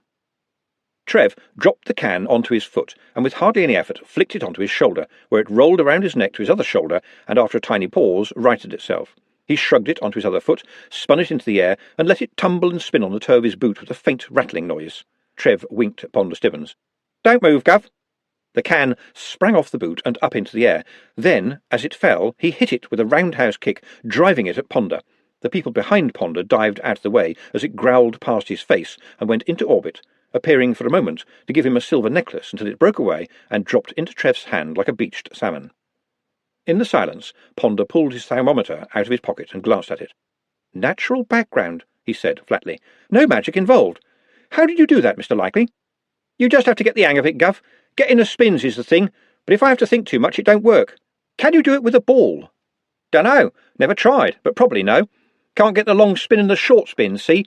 But you ought to be able to get something out of a ball." "But how will that help us?" said Hicks. "Mastery of the ball is everything," said Nutt. "The planned rule will, I think, allow the keeper of the goal to handle the ball. This is vital. There is, however, no explicit ban on nodding the ball, kneeing the ball, or blocking the ball with the chest and letting it drop neatly onto the foot. Remember, gentlemen, this ball flies. It will spend a lot of time in the air. You must learn not to think just about the ground." "I feel sure that using the head would be considered illegal," said Ponder. "Sir, you presume a rule where there is none. Remember what I said about the real nature of the game?" Ponder saw Nutt's little half-smile and gave in. "Mr. Nutt, I'm delegating the selection and training of our football team to you. You'll report to me, of course." "Yes, sir. Thank you, sir. I will need the power to sequester team members from their normal duties when required." "Well, I suppose I must agree to that. Very well, I shall leave the team in your hands," said Ponder, thinking, how many bags of old clothes use the word sequester as if they're used to it? Still, Ridcully likes the little goblin, if that's what he is, and I've never seen the point of team games. "May I also, sir, request a very small budget?" "Why?" "With all due respect to the exigencies of university finances," said Nutt, "I believe it is very necessary." "Why?" "I wish to take the team to the ballet." "That's ridiculous," Ponder snapped. "No, sir, it's essential." The next day there was a piece in the Times about the mysterious disappearance of the fabulous Jules, which made Glenda smile. They just haven't read their fairy stories, she thought as she left the house. If you want to find a beauty, you look for her in the ashes. Because Glenda was Glenda and would always irredeemably be Glenda to the core, she added, although the ovens in the night kitchen are scrupulously maintained at all times, and all ashes are immediately disposed of. To her surprise, Juliet stepped out of her doorway at almost the same time, and looked as if she was almost awake. "Do you think they'll let me in on the banquet?" she said as they waited for the bus. Theoretically, yes, Glenda thought, but probably no, because she was a night kitchen girl. Even though she was Juliet, she would be tarred by Mrs. Whitlow as a night kitchen girl. "Juliet, you shall go to the banquet," she said aloud, "and so shall I." "But I think Mrs. Whitlow won't like that," said Juliet. Something was still bubbling inside Glenda. It had started in chatter and lasted all day yesterday, and there was still some left today. "I don't care," she said. Juliet giggled and looked around in case Mrs. Whitlow was hiding near the bus stop. "And I really don't care," Glenda thought. "I don't care." It was like drawing a sword. Ponder's office always puzzled Mustrum Ridcully. The man used filing cabinets, for heaven's sake. Ridcully worked on the basis that anything you couldn't remember wasn't important, and had developed the floor heap method of document storage to a fine art. Ponder looked up. "Ah, good morning, Arch-Chancellor." "Just had a look in at the hall," said Ridcully. "Yes, Arch-Chancellor?" "Our lads are all doing ballet." "Yes, Arch-Chancellor." "And there were some girls from the Opera House with those short dresses." "Yes, Arch-Chancellor, they're helping the team." Ridcully leaned over and put huge knuckles either side of the paper Ponder was working on. "Why?" "Mr. Nutt's idea, Arch-Chancellor. Apparently they must learn balance, poise, and elegance." "Have you ever seen Bledlow knobs try to stand on one leg? Let me tell you, it's an immediate cure for melancholy." "I can imagine," said Ponder, not looking up. "I thought the idea was to learn how to kick the ball into the goal." "Ah, yes, but Mr. Nutt has a philosophy." "Does he?" "Yes, sir." "They're running about all over the place, I know that," said Ridcully. "Yes, Mr. Nutt and Mr. Likely are preparing a little something extra for the banquet," said Ponder, getting up and opening the top drawer of a filing cabinet. The sight of filing cabinets opening tended to remind Ridcully that he should be elsewhere, but on this occasion the ruse failed to work. "Oh, and I believe we have some fresh balls. Mr. Snorrison knows an opportunity when he sees one." "So it's all going well, then?" said Ridcully in a kind of mystified voice. "Apparently so, sir." "Well, I suppose I'd better leave it alone," said Ridcully. He hesitated, feeling at a bit of a loose end, and found another thread to pull. "And how are those rules coming along, Mr. Stibbons?" "Oh, quite well, thank you, Arch-Chancellor. I'm keeping in some of the ones from the street game, of course, to keep everybody happy. Some of them are quite strange." "Mr. Nutt's quite a decent chap, it appears." "Oh, yes, Arch-Chancellor." "Very good idea of his to redesign the goal, I thought. Makes it more fun." "Aren't you going to train, sir?" said Ponder, pulling another document towards him. "I'm the captain. I do not need to train." Ridcully turned to leave, and stopped with his hand on the doorknob.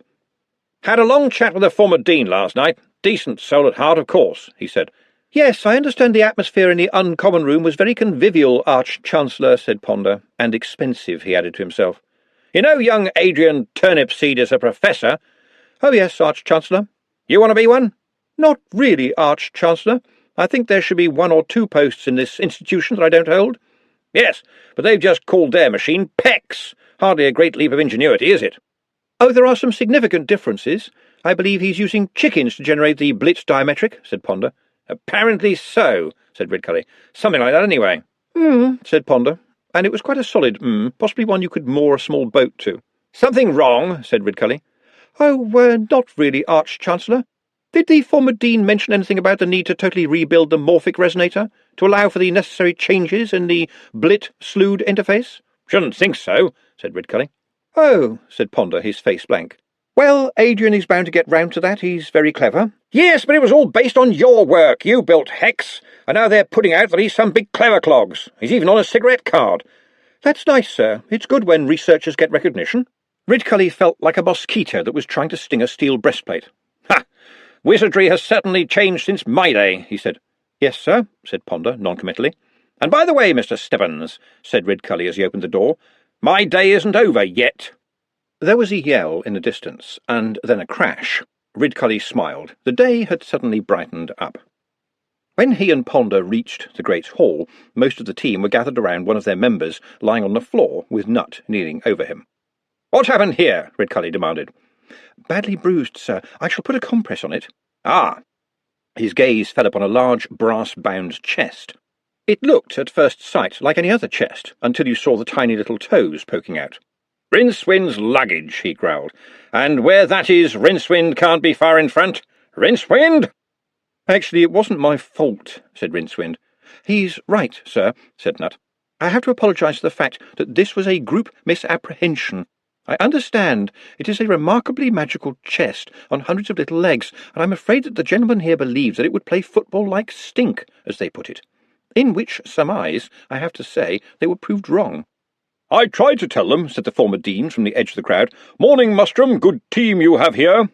"All it's fit to do is get in each other's way," said Bango Macarona, "and if it does get on top of the ball, it spins out of control, and, alas, it crashed into Mr. Sopworthy here." "Oh, well, we learn by our mistakes," said Ridcully. "And now, do you happen to have something nice to show me?" "I think I have the very thing, Arch-Chancellor," said a cheerful but reedy voice behind him. Ridcully turned and looked into the face of a man with the shape and urgency of a piccolo. He seemed to be vibrating on the spot. Professor Ritornello, Master of the Music, Ponder whispered into Ridcully's ear. Ah, Professor, said Ridcully smoothly, and I see you have the choir with you. Yes, indeed, Arch-Chancellor, and I must tell you, I'm thrilled and filled with inner light by what I have witnessed this morning. Without ado, I have penned a chant such as you asked for. Did I?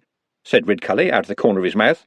You will remember that chanting was mentioned, and so I thought it best to alert the Professor, whispered Ponder. Another PP, eh? Oh, well. Happily, it is based on the traditional plain chant or stolation form, and is a valedictor or hail to the winner. May I? Said Professor Ritornello. It is a cappella, of course. Go ahead, by all means, said Ridcully. The Master of the Music pulled a short baton out of his sleeve. I've put the name of Bengo Macarona in there for a marker at the moment, because he has apparently scored 2 fine goals, as I believe they are called, he said, dealing carefully with the word as one might deal with a large spider in the bathtub. Then he caught the eyes of his little flock, nodded, and— Hail the unique qualities of Magister Bengo Macarona. Of Macarona the unique qualities hail. Hail thee, the singular talent possessed by no other. Hail thee, bountiful gods, who to the singular. After a minute and a half of this, Ridcully coughed loudly, and the master waved the choir into a stuttering silence. Is there something untoward, Arch-Chancellor? Not as such, Master, but do you not feel that it's a bit too, well, long? Ridcully was aware that the former dean was not trying very hard to suppress a snigger. Not at all. In fact, sir, I intend that when it is finished, it'll be scored for 40 voices, and, though I dare to say so, will be my masterwork. But it is something for football fans to sing, you see, said Ridcully. Well, then, said the master, holding his baton in a rather threatening manner, is it not the duty of the educated classes to raise the standards of the lower orders?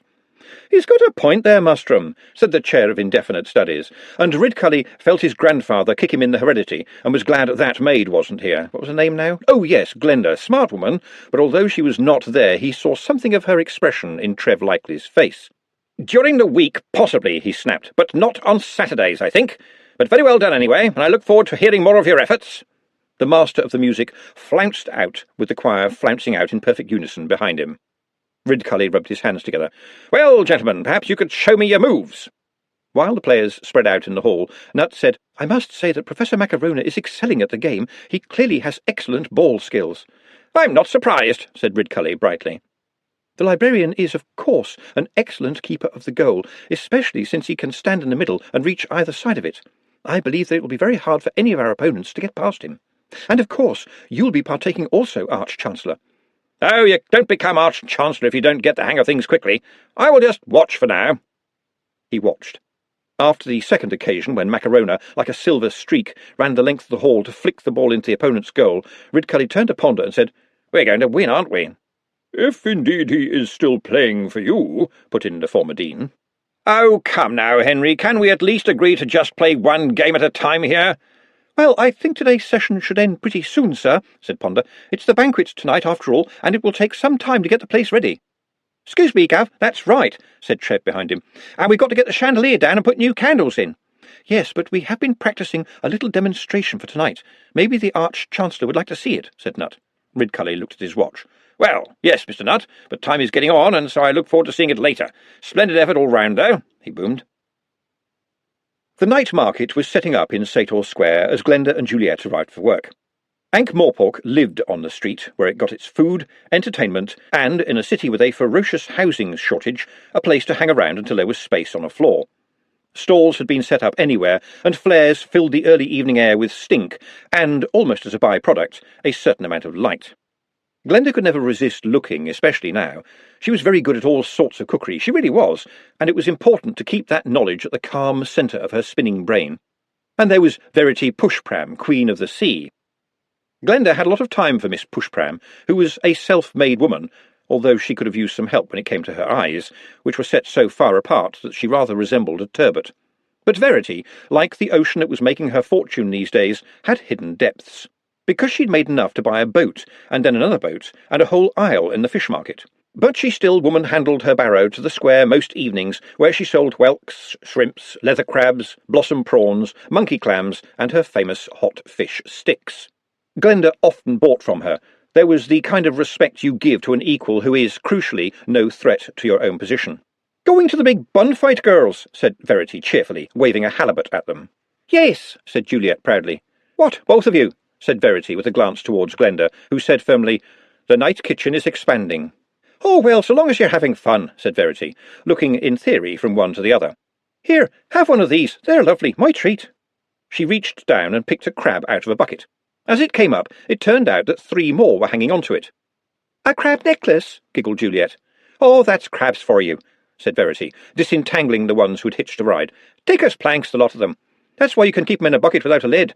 Any that tries to get out gets pulled back. Yes, there's thick as planks." Verity held the crab over an ominously bubbling cauldron. "Shall I cook it for you now?" No," said Glenda, much louder than she'd intended. "Are you okay, dear?" Verity inquired. "You look a bit ill." "I'm fine, just a touch of sore throat, that's all." Crab bucket, she thought. I thought Pepe was talking nonsense. Could you just truss it up for us? It's going to be a long night." "Right you are," said Miss Pushbram, expertly wrapping the unresisting crab in twine. "You know what to do, that's certain. Lovely crabs these, real good eating, but thick as planks."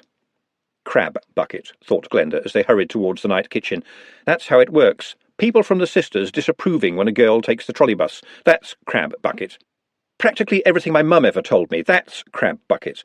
Practically everything I've ever told Juliet. That's crab bucket too. Maybe it's just another word for the shove. It's so nice and warm on the inside that you forget that there's an outside. The worst of it is, the crab that mostly keeps you down is you. The realization had her mind on fire. A lot hinges on the fact that, in most circumstances, people are not allowed to hit you with a mallet. They put up all kinds of visible and invisible signs that say, "Do not do this," in the hope that it'll work. But if it doesn't, then they shrug because there is, really, no real mallet at all. Look at Juliet talking to all those knobby ladies. She didn't know that she shouldn't talk to them like that, and it worked. Nobody hit her on the head with a hammer. And custom and practice, as embodied by Mrs. Whitlow, was that the night kitchen staff should not go above stairs, to where the light was comparatively clean and had not already been through a lot of other eyeballs. Well, Glenda had done that, and nothing bad had happened, had it? So now Glenda strode towards the great hall, her serviceable shoes hitting the floor enough to hurt. The day girls said nothing as she marched in behind them. There was nothing for them to say. The real unwritten rule was that girls on the dumpy side didn't serve at table when guests were present, and Glenda had decided tonight that she couldn't read unwritten rules. Besides, there was a row already going on. The servants who were laying out the cutlery were trying to keep an eye on it, which subsequently meant that more than one guest had to eat with 2 spoons. Glenda was amazed to see the candle knave waving his hands at Trev and Nut, and she headed for them. She did not like Smeems very much. A man could be dogmatic, and that was all right, or he could be stupid and no harm done. But stupid and dogmatic at the same time was too much, especially fluxed with body odour. "What's this all about?" It worked. The right tone from a woman with her arms folded always bounces an answer out of an unprepared man before he has time to think, and even before he has time to think up a lie. "They raised the chandelier! They raised it without lighting the candles! We won't have enough time now to get it down and up again before the guests come in." "But, Mr. Smeems," Trev began. "And all I get is talking back and lies," Smeems complained bitterly. "But I can light them from here, Mr. Smeems." Nut spoke quietly, even his voice huddling. "Don't give me that! Even wizards can't do that without getting wax all over the place, you little—" "That's enough, Mr. Smeems," said a voice that, to Glenda's surprise, turned out to be hers. "Can you light them, Mr. Nut?" "Yes, miss, at the right time." "There you are, then," said Glenda. "I suggest you leave it to Mr. Nut." Smeems looked at her, and she could see there was, as it were, an invisible mallet in his thinking, a feeling that he might get into some trouble here. "I should run along now," she said. "I can't stand around. I'm a man with responsibilities." Smeems looked wrong-footed and bewildered, but from his point of view, absence was a good idea. Glenda almost saw his brain reach the conclusion. Not being there diluted the blame for whatever it was that was going to go wrong. "Can't stand around," he repeated. "Ha! You'd all be in the dark if it wasn't for me." With that, he grabbed his greasy bag and scuttled off.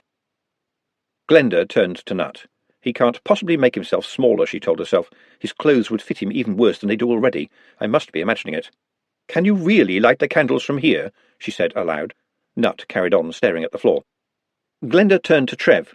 "Can he really—" But Trev was not there. because Trev was leaning against the wall some distance away talking to Juliet. She could read it all at a glance. His possessive stance, her modestly downcast eyes, not hanky-panky as such, but certainly overture and beginners to hanky-panky. Oh, the power of words. As you watch, so are you watched. Glenda looked down into the penetrating eyes of Nut. Was that a frown? What had he seen in her expression? More than she wanted, that was certain. The tempo in the hall was increasing. The football captains would be assembling in one of the anterooms, and she could imagine them there in clean shirts, or at least in shirts less grubby than usual, dragged here from the various versions of Botany Street all over the city, staring up at the wonderful vaulting and wondering if they were going to walk out of there dead. She tagged onto that thought. More likely it would be dead drunk. And just as her brain began to pivot around that new thought, a severe voice behind her said, "We do not usually expect to see you in the great hall, Glenda." It had to be Mrs. Whitlow. Only the housekeeper would pronounce "we" with an H and finish a plain statement as if it were a question.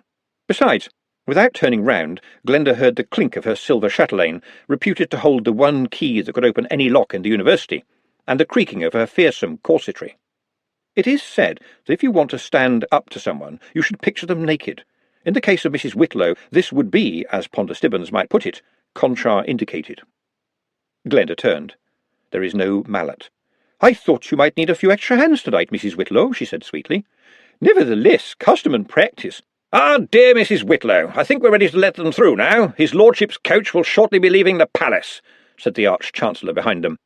Mrs. Whitlow could loom, but mostly only horizontally. Mustrum Ridcully could outloom her by more than 2 feet. She turned hurriedly and gave the little half-curtsy which, he'd never dared tell her, he always found mildly annoying. "Oh, and Miss Glenda, isn't it?" said the Arch-Chancellor happily. "Good to see you up here. Very useful young lady, Mrs. Whitlow. Got initiative. Fine grasp of things." "How kind of you to say so. She is one of my best girls," said the housekeeper, spitting teeth and taking care not to meet Glenda's suddenly cherubic gaze. "Big chandelier not lit, I see," said Ridcully. Glenda stepped forward. "Mr. Nutt is planning a surprise for us, sir." "Mr. Nutt is full of surprises. We've had an amazing day here today, Miss Glenda," said Ridcully. "Our Mr. Nutt has been teaching the lads to play football his way. Do you know what he did yesterday? You'll never guess. Tell them, Mr. Nutt." "I took them along to the Royal Opera House to watch the dancers in training," said Nutt nervously. "You see, it is very important that they learn the skills of movement and poise." "And then when they came back," said Ridcully with the same slightly threatening joviality, "he had them playing here in the hall blindfolded." Nutt coughed nervously. "It is vital for them to keep track of every other player," he said. "It is essential that they are a team." "And then he took them to see Lord Rust's hunting dogs." Nutt coughed again, even more embarrassed. "When they hunt, every dog knows the position of every other dog. I wanted them to understand the duality of team and player. The strength of the player is the team, and the strength of the team is the player." "Do you hear that?" said Ridcully. "Great stuff. Oh, he had 'em running up and down here all day long, balancing balls on their heads, doing big diagrams on a blackboard. You'd think it was some kind of battle being planned." "It is a battle," said Nutt. "I mean, not with the opposing team as such, but it is a battle between every man and himself." "That sounds very Uberwaltian," said Ridcully. "Still, they all seem full of vim and vigour and ready for the evening. I think Mr. Nutt is planning one of those sunny luminaire things." "Just a little something to capture people's attention," said Nutt. "Anything going to go off bang?" said Ridcully. "No, sir." "Promise? Personally, I like the occasional bit of Sturm und Drang, but Lord Vetinari is a tad particular about that sort of thing." "No thunder and lightning, sir. Possibly a brief haze high up." It seemed to Glenda that the Arch-Chancellor was paying some thoughtful attention to Nutt. "How many languages do you speak, you, Nutt?" 3 dead and 12 living, sir," said Nutt. "Really? Really?" said Ridcully, as though filing this away and trying not to think how many of them were alive before you murdered them. "Well done. Thank you, Mr. Nutt, and you too, ladies. We'll bring them in shortly." Glenda took this opportunity to get out of Mrs. Whitlow's way. She was not pleased to see that Trev and Juliet had already taken a slightly earlier opportunity to get out of hers. "Do not worry about Juliet," said Nutt, who had followed her. "Who said I was worried?" Glenda snapped. "You did. Your expression, your stance, the set of your body, your reactions, your tone of voice, everything." "You have no business to be looking at my everything. I mean, the set of my body." "It is simply the way you stand, Miss Glenda." "And you can read my mind?" "It may appear that way. I'm so sorry." "And Juliet, what was she thinking?" "I'm not sure, but she likes Mr. Trev. She thinks he is funny." "So have you read Trev's everything? Bet that was a dirty book." No, miss. He is worried and confused. I would say he is trying to see what kind of man he is going to be. Really, he's always been a scallywag. He is thinking of his future." Across the hall, the big doors opened just as the last scurrying servants reached their stations. This made no impression on Glenda, lost in thought as she wrestled with the prospect that a leopard might change his shorts. He has been a bit quietly, I must admit. And he did write that lovely poem. That should mean a lot, a poem.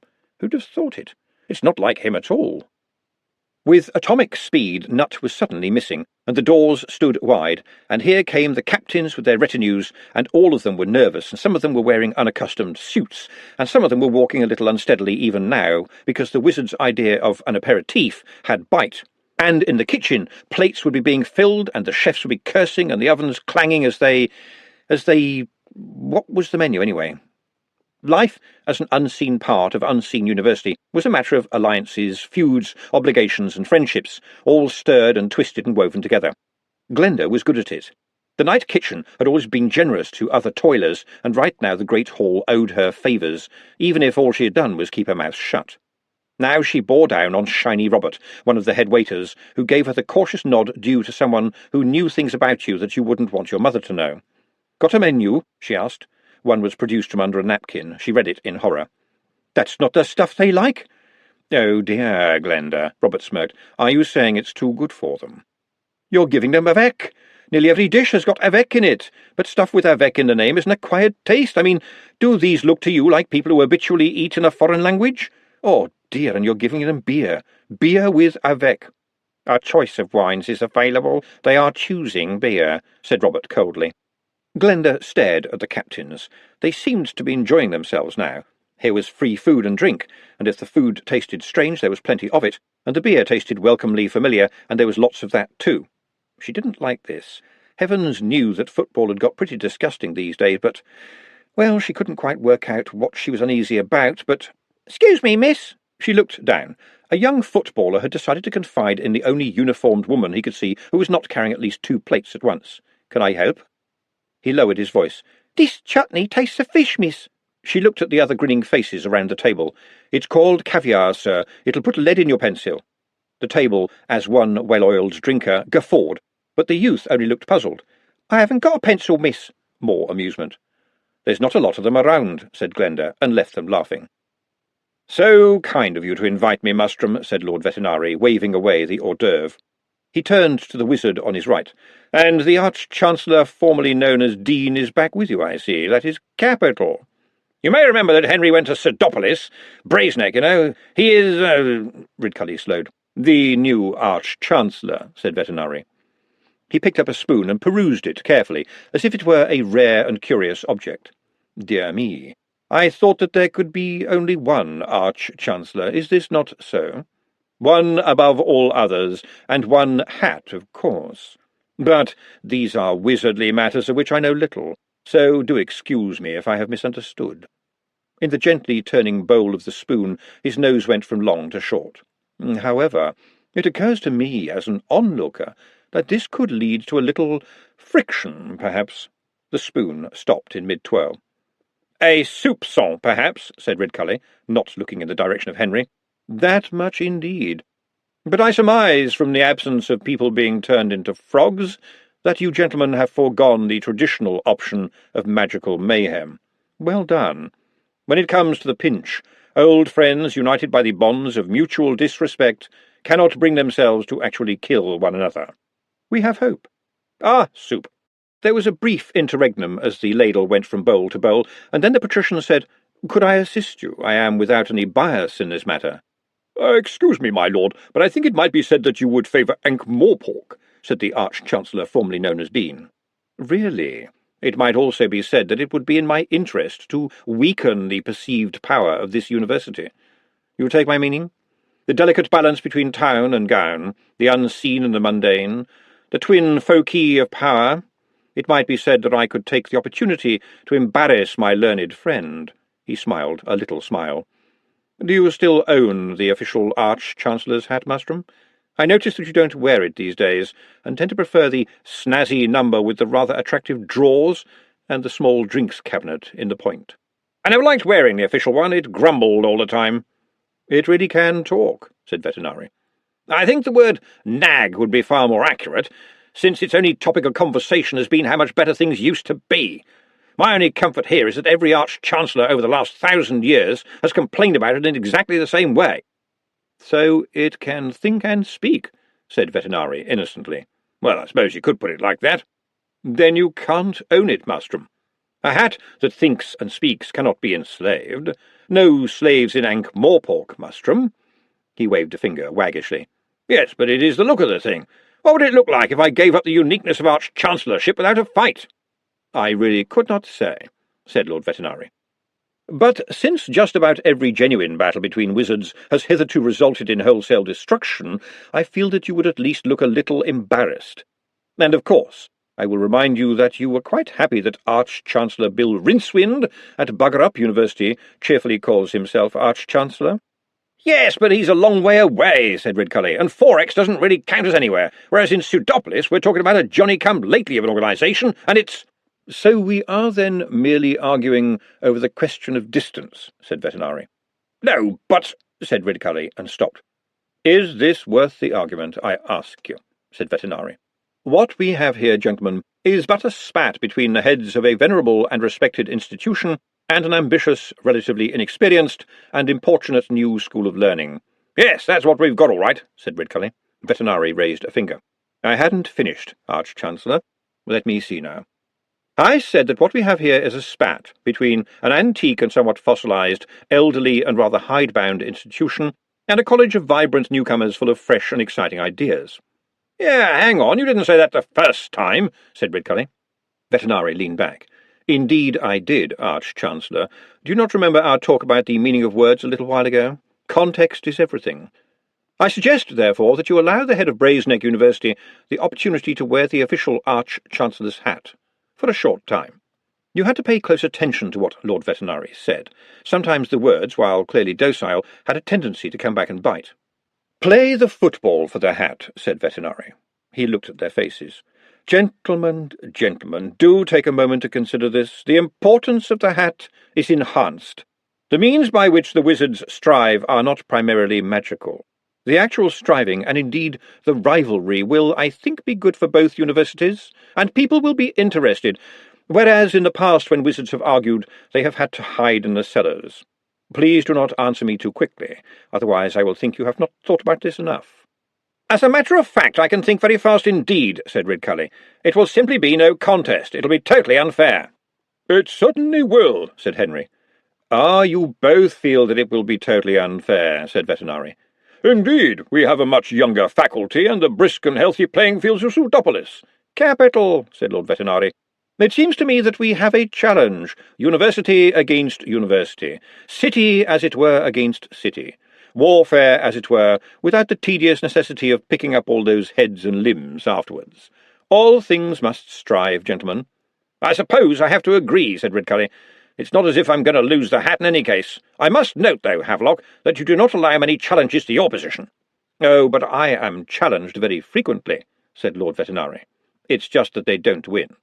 Incidentally, gentlemen, I did notice in today's paper that the new voters of Pseudopolis yesterday voted not to have to pay taxes. When you see the President again, please don't hesitate to tell him that I will be more than happy to advise him when he feels it is necessary. Cheer up, gentlemen. Neither of you has got exactly what you want, but both of you have got exactly what you deserve. If the leopard can change his shorts, a wizard can change his hat. And the leopard must change his shorts, gentlemen, or we are all doomed. Are you referring to the loco business? Said Henry. You needn't look surprised. I don't intend to. I am surprised, said Vetinari, but please credit me with not looking surprised, unless, of course, there is some advantage in doing so. We are going to have to do something. The expedition found a nest of the damn things. Yes, children, which they killed, said Vetinari. Pups that they exterminated. Indeed, and what do you suggest? We are talking about a very evil force here. Arch-Chancellor, I see evil when I look in my shaving mirror. It is, philosophically, present everywhere in the universe, in order, apparently, to highlight the existence of good. I think there is more to this theory, but I tend to burst out laughing at this point. I take it that you are behind the idea of an expeditionary force to Far Uberwald. Of course, said the former dean. It has been tried once before. It was tried twice before that. Why is there a certain cast of the military mind which leads sensible people to do again with gusto what didn't work before? Force is all they understand, you must know that. Force is all that's been tried, Arch-Chancellor Henry. Besides, if they are animals, as some people claim, then they understand nothing. But if, as I am convinced, they are sapient creatures, then some understanding is surely required by us. The patrician took a sip of his beer. I have told this to few people, gentlemen, and I suspect never will again, but one day when I was a young boy on holiday in Uberwald, I was walking along the bank of a stream when I saw a mother otter with her cubs. A very endearing sight, I am sure you'll agree, and even as I watched, the mother otter dived into the water and came up with a plump salmon, which she subdued and dragged onto a half-submerged lock. As she ate it, while of course it was still alive, the body split, and I remember to this day the sweet pinkness of its roes as they spilled out, much to the delight of the baby otters, who scrambled over themselves to feed on the delicacy. One of nature's wonders, gentlemen, mother and children dining upon mother and children. And that's when I first learned about evil. It is built into the very nature of the universe. Every world spins in pain. If there is any kind of supreme being, I told myself, it is up to all of us to become his moral superior. The two wizards exchanged a glance. Vetinari was staring into the depths of his beer mug, and they were glad that they did not know what he saw in there. "Is it me, or is it rather dark in here?" said Henry. "Good heavens, yes, I forgot about the chandelier!" exclaimed Ridcully. "Where is Mr. Nutt?" "Here," said Nutt, rather closer than Ridcully would have preferred. "Why?" "I said I would be ready when you needed me, sir." "What? Oh, yes, of course you did." He's short and polite and amazingly helpful, he told himself. Nothing to worry about at all. "Well, show us how to light the candles, Mr. Nutt." "Could I possibly have a fanfare, sir?" "I doubt it, young man, but I will bring the hall to attention." Ridcully picked up a spoon and tapped the side of a wine-glass in the time-honoured "Look, everybody, I'm trying to make a loud noise very quietly" procedure, which has successfully eluded after-dinner speakers ever since the invention of glasses, spoons, and dinners. "Gentlemen, pray silence, an expectant one, followed by appreciative applause for the lighting of the chandelier." There was the silence. As a round of applause was followed by some more silence, people turned around in their chairs for a better view of nothing to see. "Would you please puff on your pipe and hand it to me, sir?" said Nutt. Shrugging, Ridcully did so. Nutt took it, raised it in the air, and— What happened? It was a topic of conversation for days. Did the red fire come up from the pipe, or down from the ceiling, or simply out of the walls? All that was certain was that the darkness was suddenly fractured by glowing zigzags that vanished in a blink, leaving a total blackness which cleared like the sky at dawn as all at once every candle in perfect unison glowed into life. As the applause began to mount, Ridcully looked along the table at Ponder, who waved his thermometer, shook his head, and shrugged. Then the Arch-Chancellor turned to Nutt, took him out of earshot of the table, and for the benefit of watchers shook him by the hand. "Well done, Mr. Nutt. Just one thing, that wasn't magic, because we would know, so how was it done?" "Well, initially dwarfish alchemy, sir. You know, the kind that works. It is how they light the big chandeliers in the caverns under Bionk. I worked that out by tests and analysis. All the candle wicks are connected by a network of black cotton thread, which terminates in one single thread which barely shows up in this hall. You see, the thread is soaked in a formula which burns with extreme but brief ferocity when dry.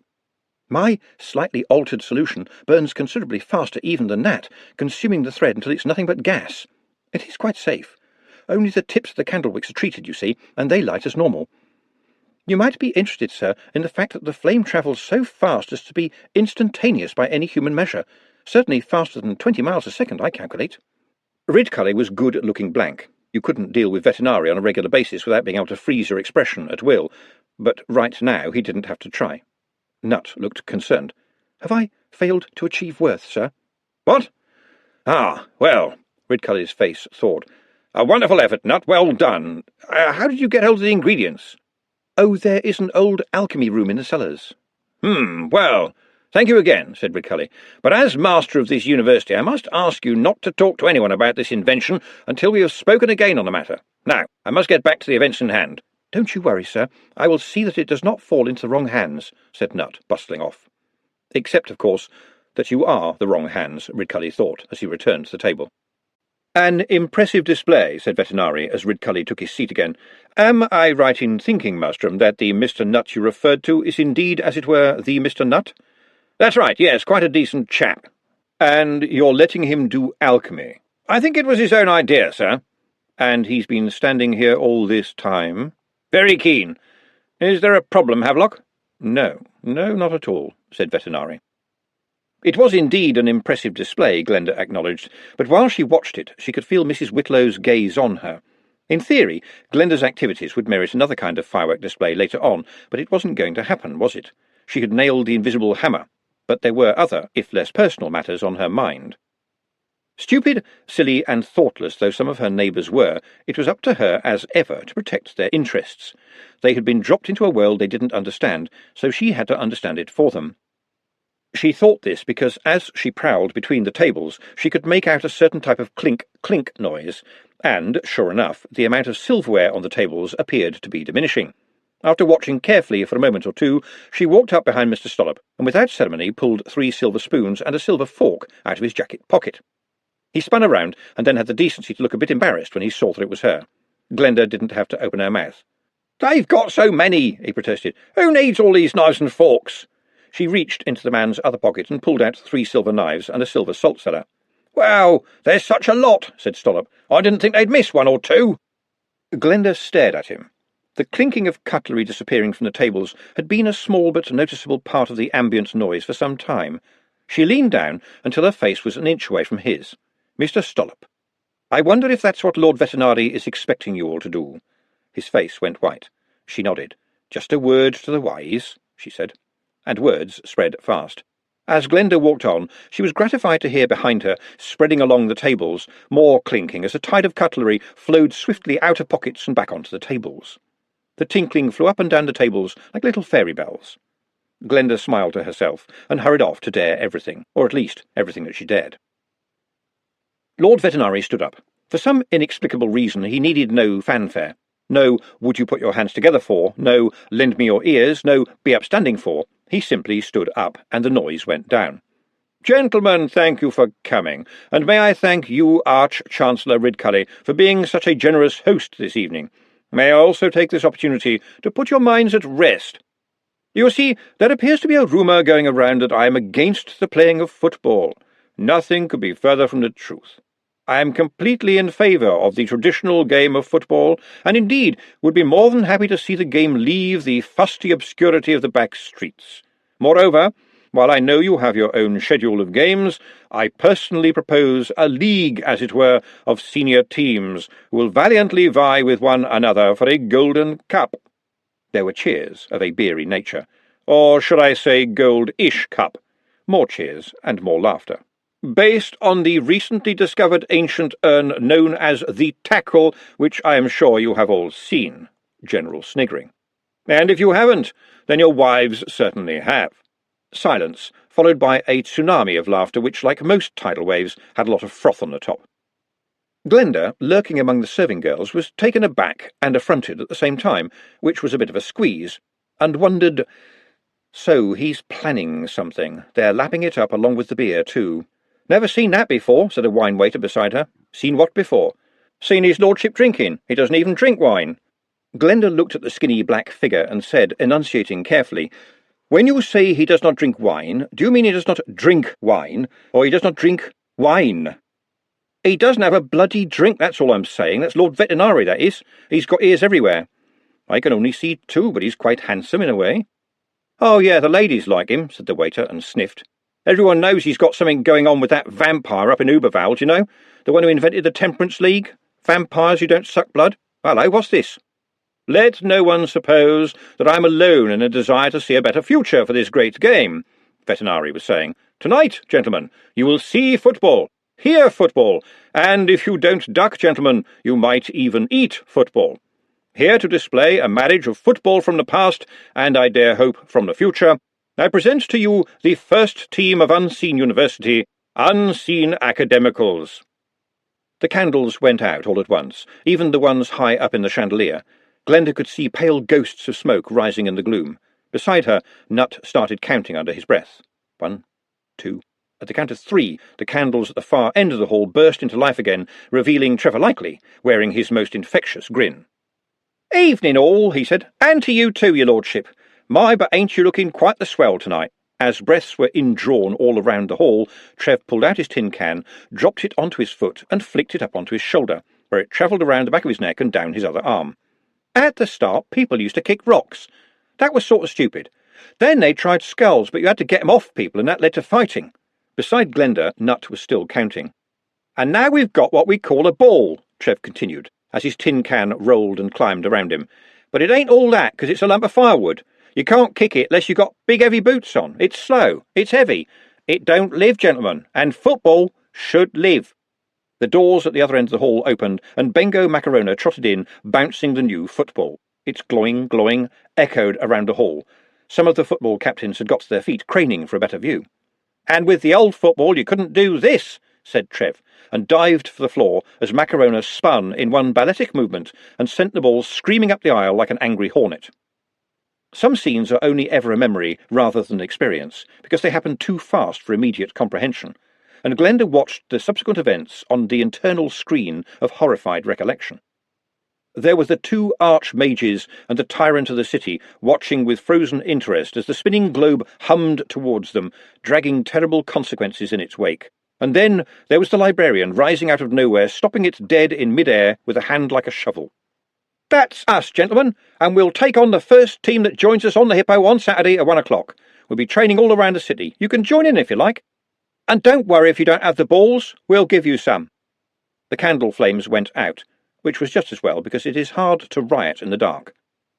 When the flames rose again in their eerie way, shouting, arguments, laughter, and even discussion were taking place on every table. Quietly, too, the servants went to and fro with their flagons. There always seemed to be another one, Glenda noticed. "What have they been drinking?" she whispered to the nearest waiter. "Winkle's Old Peculiar, Mage's Special. It's top stuff." "What about his lordship?" He grinned. "Funny thing, some of them have asked me that too. Just the same as the guests. Poured out the same flagon, just like for everyone else. So it's—" He stopped. Lord Vetinari was on his feet again. "Gentlemen, who among you will accept the challenge? It need not be Dimwell. It need not be Dolly Sisters. It need not be the Nappers. It just has to be a team, gentlemen. The unseen Academicals will take on the best of you in the best traditions of sportsmanship. I have set the date of the game for Saturday. As far as the Academicals are concerned, you can watch them train, and Mr. Stibbins will give you all the advice you may need.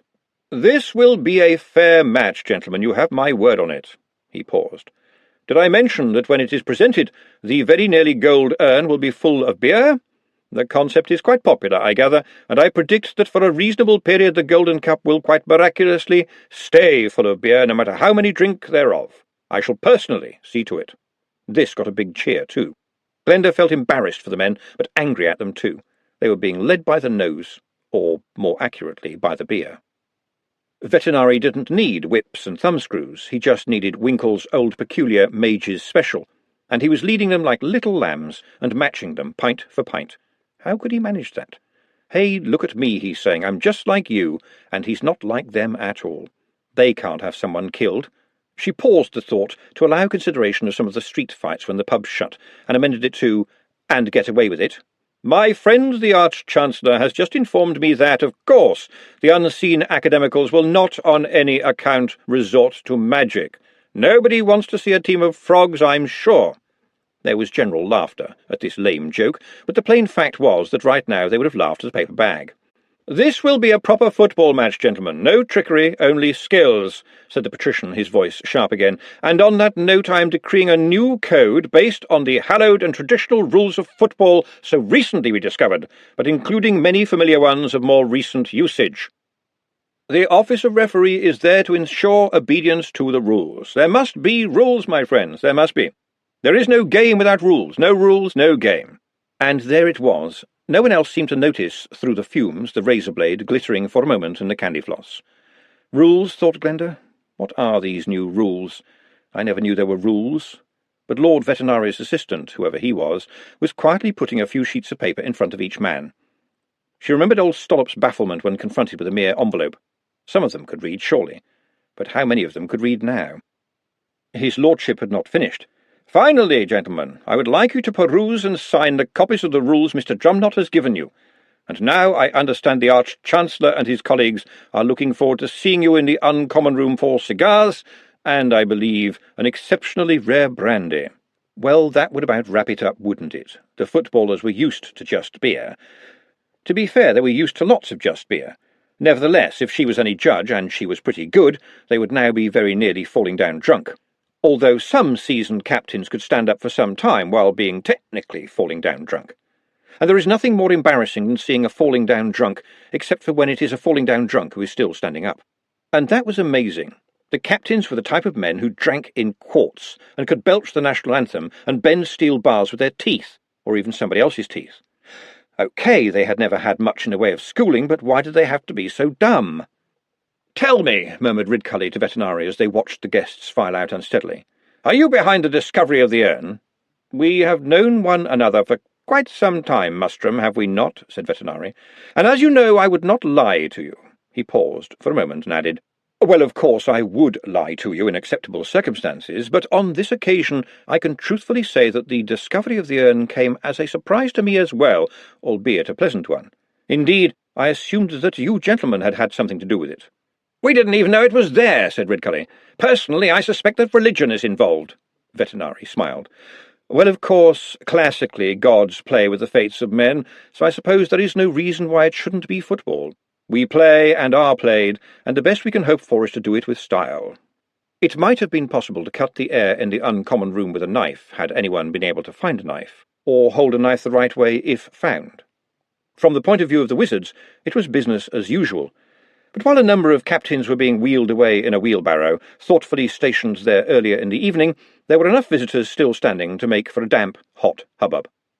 In an unregarded corner, the patrician and the two arch-chancellors had found a space where they could relax unheeded in the big chairs and settle a few matters. "You know, Henry," said Vetinari to the former dean, "I think it would be a very good idea if you were to referee the match." "Oh, come on, I think that would be most unfair," said Ridcully. "To whom, pray?" "Well, said Ridcully, there could be a question of rivalry between wizards."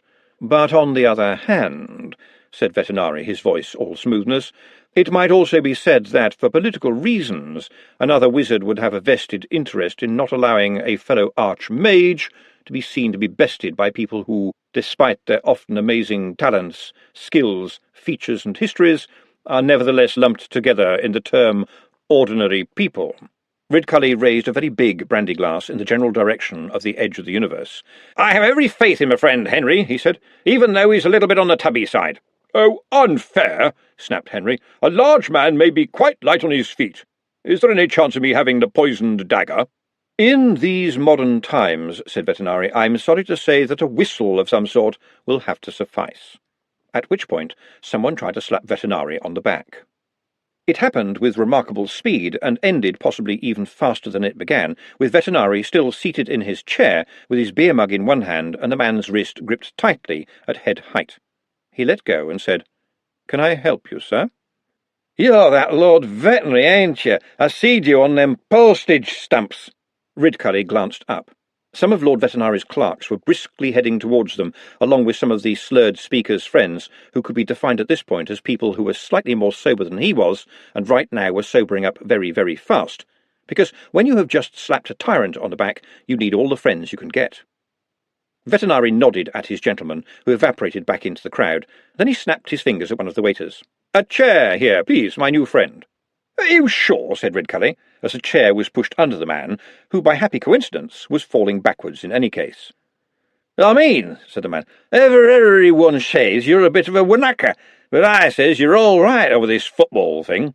It's no future in just slogging away. I should know. I got kicked in the head quite a few times."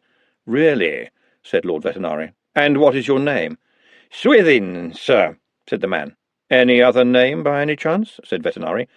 "Dustworthy," he said. He raised a finger in a kind of salute. "Captain, the Cockbill Boars." "Ah, you aren't having a good season," said Vetinari. "You need fresh blood in the squad, especially since Jimmy Wilkins got put into the tanty after eating someone's nose. Knapp Hill walked all over you because you lost your backbone when both of the Pinch-Penny brothers were taken to the Lady Sybil, and you've been stuck down in the mud for 3 seasons. OK, everyone says that Harry Capstick is making a very good showing since you bought him from Treacle Mine Tuesday for 2 crates of Winkle's Old Peculiar and a sack of pork scratchings, which is not bad for a man with a wooden leg, but there's never anyone in support." A circle of silence spread outwards from Vetinari and the swaying Swithin. Ridcully's mouth had dropped open, and Henry's brandy glass remained half empty, an unusual occurrence for a glass that's been in the hands of a wizard for more than 15 seconds. Also, I'm hearing that your pies are leaving a lot to be desired, such as dead, cooked organic content, continued Vetinari. Can't get the shove behind you when the pies are seen to walk about. My lads, said Swithin, are the best there is. It's not their fault they're up against better people. They never gets a chance to play someone they can beat. They always gives it 120%, but you can't give more than that. Anyhow, how come you know all this stuff? It's not like we're big in the league. Oh, I take an interest, said Vetinari. I believe that football is a lot like life. There is that, sir, there is that. You does your best, and then someone kicks you in a fork. Then I strongly advise you to take an interest in our new football, said Vetinari, which will be about speed, skill, and thinking. Oh, yeah, right, I can do all them, said Swithin, at which point he fell off his chair. Does this poor man have any friends here? Said Vetinari, turning to the crowd. There was some diffidence among them concerning whether or not it was a good idea to be friends with Swithin at this point. Vetinari raised his voice. I would just like a couple of people to take him back to his home. I would like them to put him to bed and see that no trouble comes to him. Perhaps they ought to stay with him until morning, too, because he just might try to commit suicide when he wakes up. New dawn for football, said the Times when Glenda picked it up the next morning. As was its wont when it was reporting something it thought was particularly important, the paper's headline was followed by two others in descending sizes of font. Footballers sign up for the new game was on the next line down, and then on the next, new balls a success. To Glenda's surprise and dismay, Juliet still had a place on the front page, with a picture of her used smaller than yesterday under the headline Mystery Lady Vanishes, and a paragraph which simply said that no one had seen the mystery model, Jules, since her debut. Glenda had to look this one up 2 days ago. Honestly, she thought, not finding somebody is news, and she was surprised that there was room for even this, since most of the front page was dedicated to the football. But the Times liked to start several stories on the front page and then, just when they were getting interesting, whisk them off to page 35 or somewhere to end their days behind the crossword and the permanent advert for surgical trusses. The leader column inside was headed Score 1 for Vetinari. Glenda never normally read the leader column because there was only a certain number of times she was prepared to see the word however used in a 120-word article. She read the front page story at first glumly and then with rising anger. Vetinari had done it. He had got them drunk, and the fools had signed away their football for a pale variety cooked up by the palace and the university. Of course, minds are never quite that simple. She had to admit to herself that she hated the stupidity of the present game. She hated the idiot fighting and the mindless shoving, but it was hers to hate. It was something that people themselves had put together, and rickety and stupid though it was theirs. And now the knobs were again picking up something that wasn't theirs and saying how wonderful it was. The old football was going to be banned. That was another little razor blade in Lord Vetinari's alcoholic candy floss. She was also deeply suspicious about the urn, the picture of which for some reason was still on her kitchen table. Since what it was claimed to be the original rules was written in an ancient language, how could anyone other than a knob know what they meant? She ran her eye down the description of the new rules. Some of the rules of old street football had survived in there like monsters from another era. She recognised one that she had always liked. The ball shall be called the ball. The ball is the ball that is played as the ball by any 3 consecutive players, at which point it is the ball. She'd loved it when she first read it for the sheer stupidity of its phraseology. Apparently, it had been added on a day centuries ago when an unfortunately severed head had rolled into play and had rather absent-mindedly replaced the ball currently in play on account of somebody formerly belonging to the head now lying on the original ball. That kind of thing stuck in the memory, especially because after the match the owner of the head was credited with scoring the winning goal. That rule, and a few others, stood out as remnants of a vanished glory in the list of Lord Vetinari's new regulations. A few nods at the old game had been left in as a kind of sop to public opinion. He should not be allowed to get away with it. Just because he was a tyrant and capable of having just about anybody killed on a whim, people acted as if they were scared of him. Someone ought to tell him off. The world had turned upside down several times. She hadn't quite got her bearings, but making sure that Lord Vetinari did not get away with it was suddenly very important. It was up to the people to decide when they were being stupid and old-fashioned. It wasn't up to Nobbs to tell them what to do. With great determination she put on her coat over her apron and, after a moment's thought, took 2 freshly made jammy devils from her cupboard. Where a battering ram cannot work, really good short-crust pastry can often break through. In the oblong office, the patrician's personal secretary looked at the stopwatch. 50 seconds slower than your personal best, I'm afraid, my lord. Proof, indeed, that strong drink is a mocker, Drumknott, said Vetinari severely. I suspect that no further proof is needed, said Drumknott with his little secretarial smile. Although I would, in fairness, point out that Charlotte of the Times is emerging as the most fearsome crossword compiler of all time, and they are a pretty fearsome lot. But her? Initialisms, odds and evens, hidden words, container reverses, and now diagonals. How does she do it? Well, you did it, sir. I undid it. That is much easier. Vetinari raised a finger. It is that woman who runs the pet shop in Pellicool Steps. Depend upon it. She hasn't been mentioned as a winner recently. She must be compiling the things. The female mind is certainly a devious one, my lord. Vetinari looked at his secretary in surprise. Well, of course it is. It has to deal with the male one. I think... There was a gentle tap at one of the doors. The patrician turned back to the Times, while Drumknott slipped out of the room. After some whispered exchanges, the secretary returned. It would appear that a young woman has got in via the back gate by bribing the guards, sir. They accepted the bribes as per your standing orders, and she has been shown into the anteroom, which she will soon find is locked. She wishes to see you because, she says, she has a complaint. She is a maid. Lord Vetinari looked over the top of the paper. Tell her I can't help her with that. Perhaps, I don't know, a different perfume would help? I mean, she is a member of the serving classes, sir. Her name is Glenda Sugarbean. Tell her... Vetinari hesitated and then smiled. Ah, yes, Sugarbean. Did she bribe the guards with food? Something baked, perhaps? Well done, sir. A large jammy devil apiece. May I ask how? She is a cook, Drumknott, not a maid. Show her in by all means. The secretary looked a little resentful. Are you sure this is wise, sir?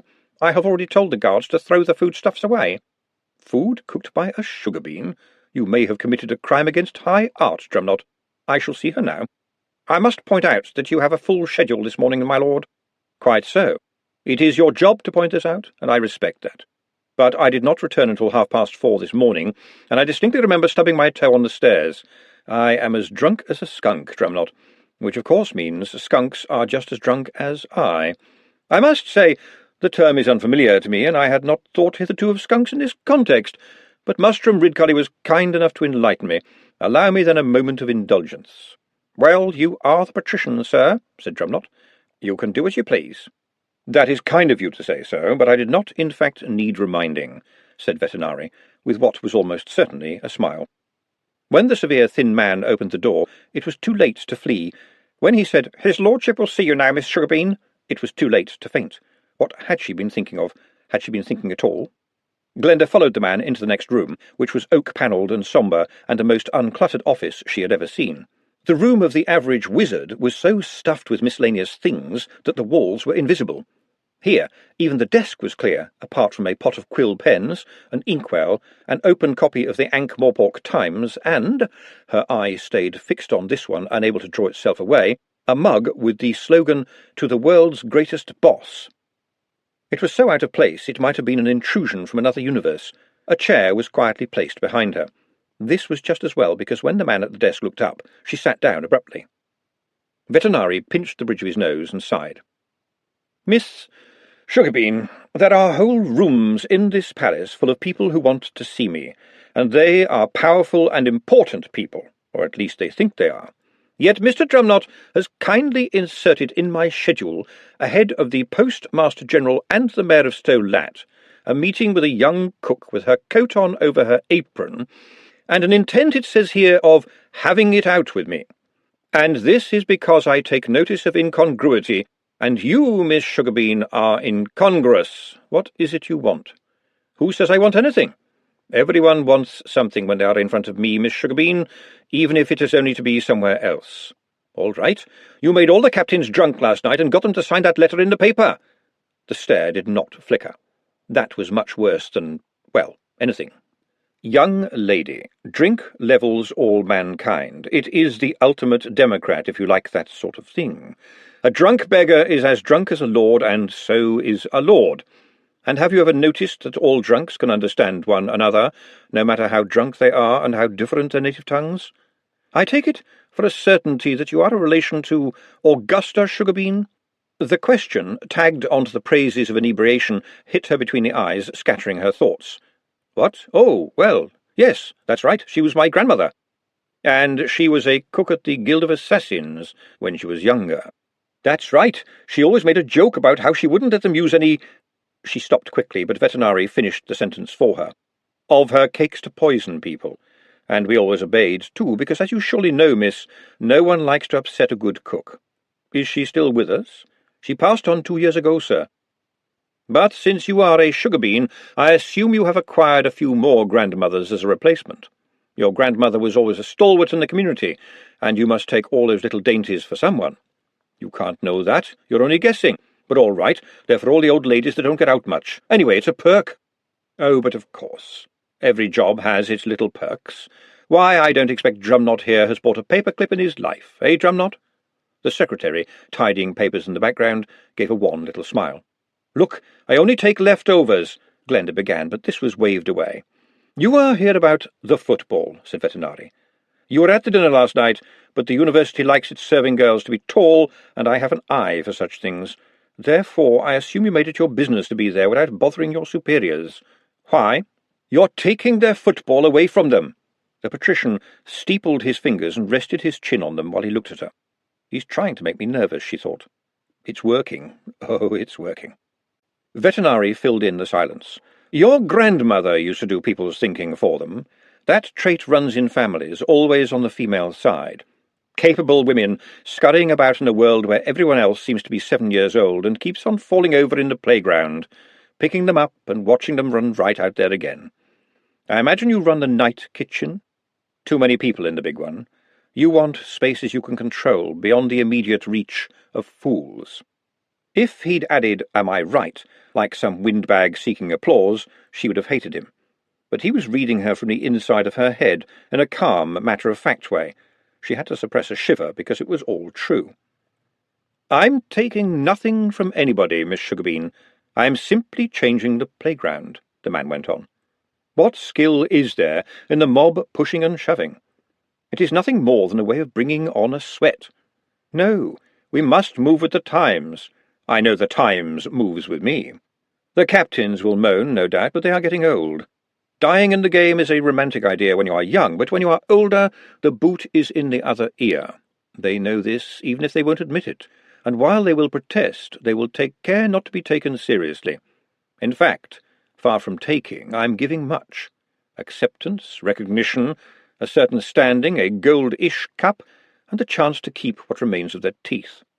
All she could manage after this was, All right, but you tricked them. Really? They did not have to drink to excess, did they? You knew they would. No, I suspected they might. They could have been more cautious. They should have been more cautious. I'd prefer to say that I led them along the correct path with a little guile, rather than drove them along it with sticks. I possess many types of stick, Miss Sugarbean. And you've been spying on me. You knew about the dainties. Spying? Madam, it was once said of a great prince that his every thought was of his people. Like him, I watch over my people. I'm just better at it, that's all. As for the dainties business, that was a simple deduction from the known facts of human nature. There was a lot that Glenda wanted to say, but in some very definite way she sensed that the interview, or at least the part of it that involved her opening her mouth, was over.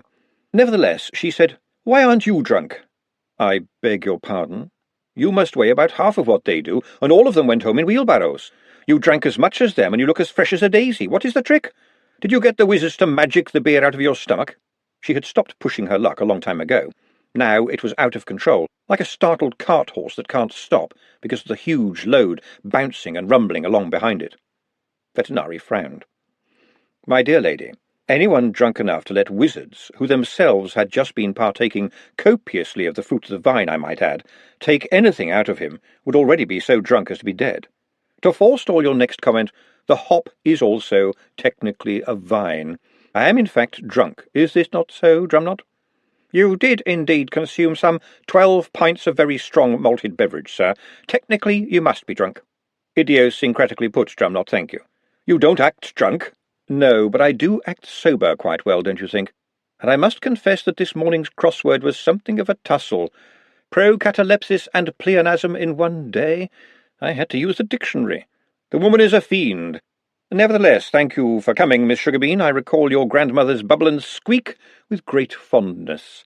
If she had been a sculptress, it would have been an exquisite statue, with no arms and an enigmatic smile. It is such a shame that some masterpieces are so transitory.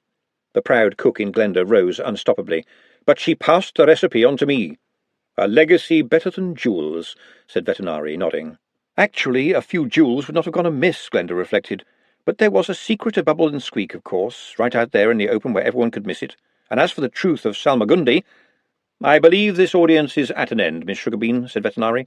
I have so much to do, and so have you, I am sure. He picked up his pen and turned his attention to the documents in front of him. Goodbye, Miss Sugarbean. And that was it. Somehow she was at the door, and it had almost closed behind her when a voice said, "And thank you for your kindnesses to Nut." The door clicked shut, nearly hitting her in the face as she spun round. "Was that a wise thing for me to have said, do you think?" said Vetinari when she had gone. "Possibly not, sir, but she will merely assume it is her that we are watching," said Drumknot smoothly. "Possibly we should. That's a Sugarbean woman for you, Drumknot.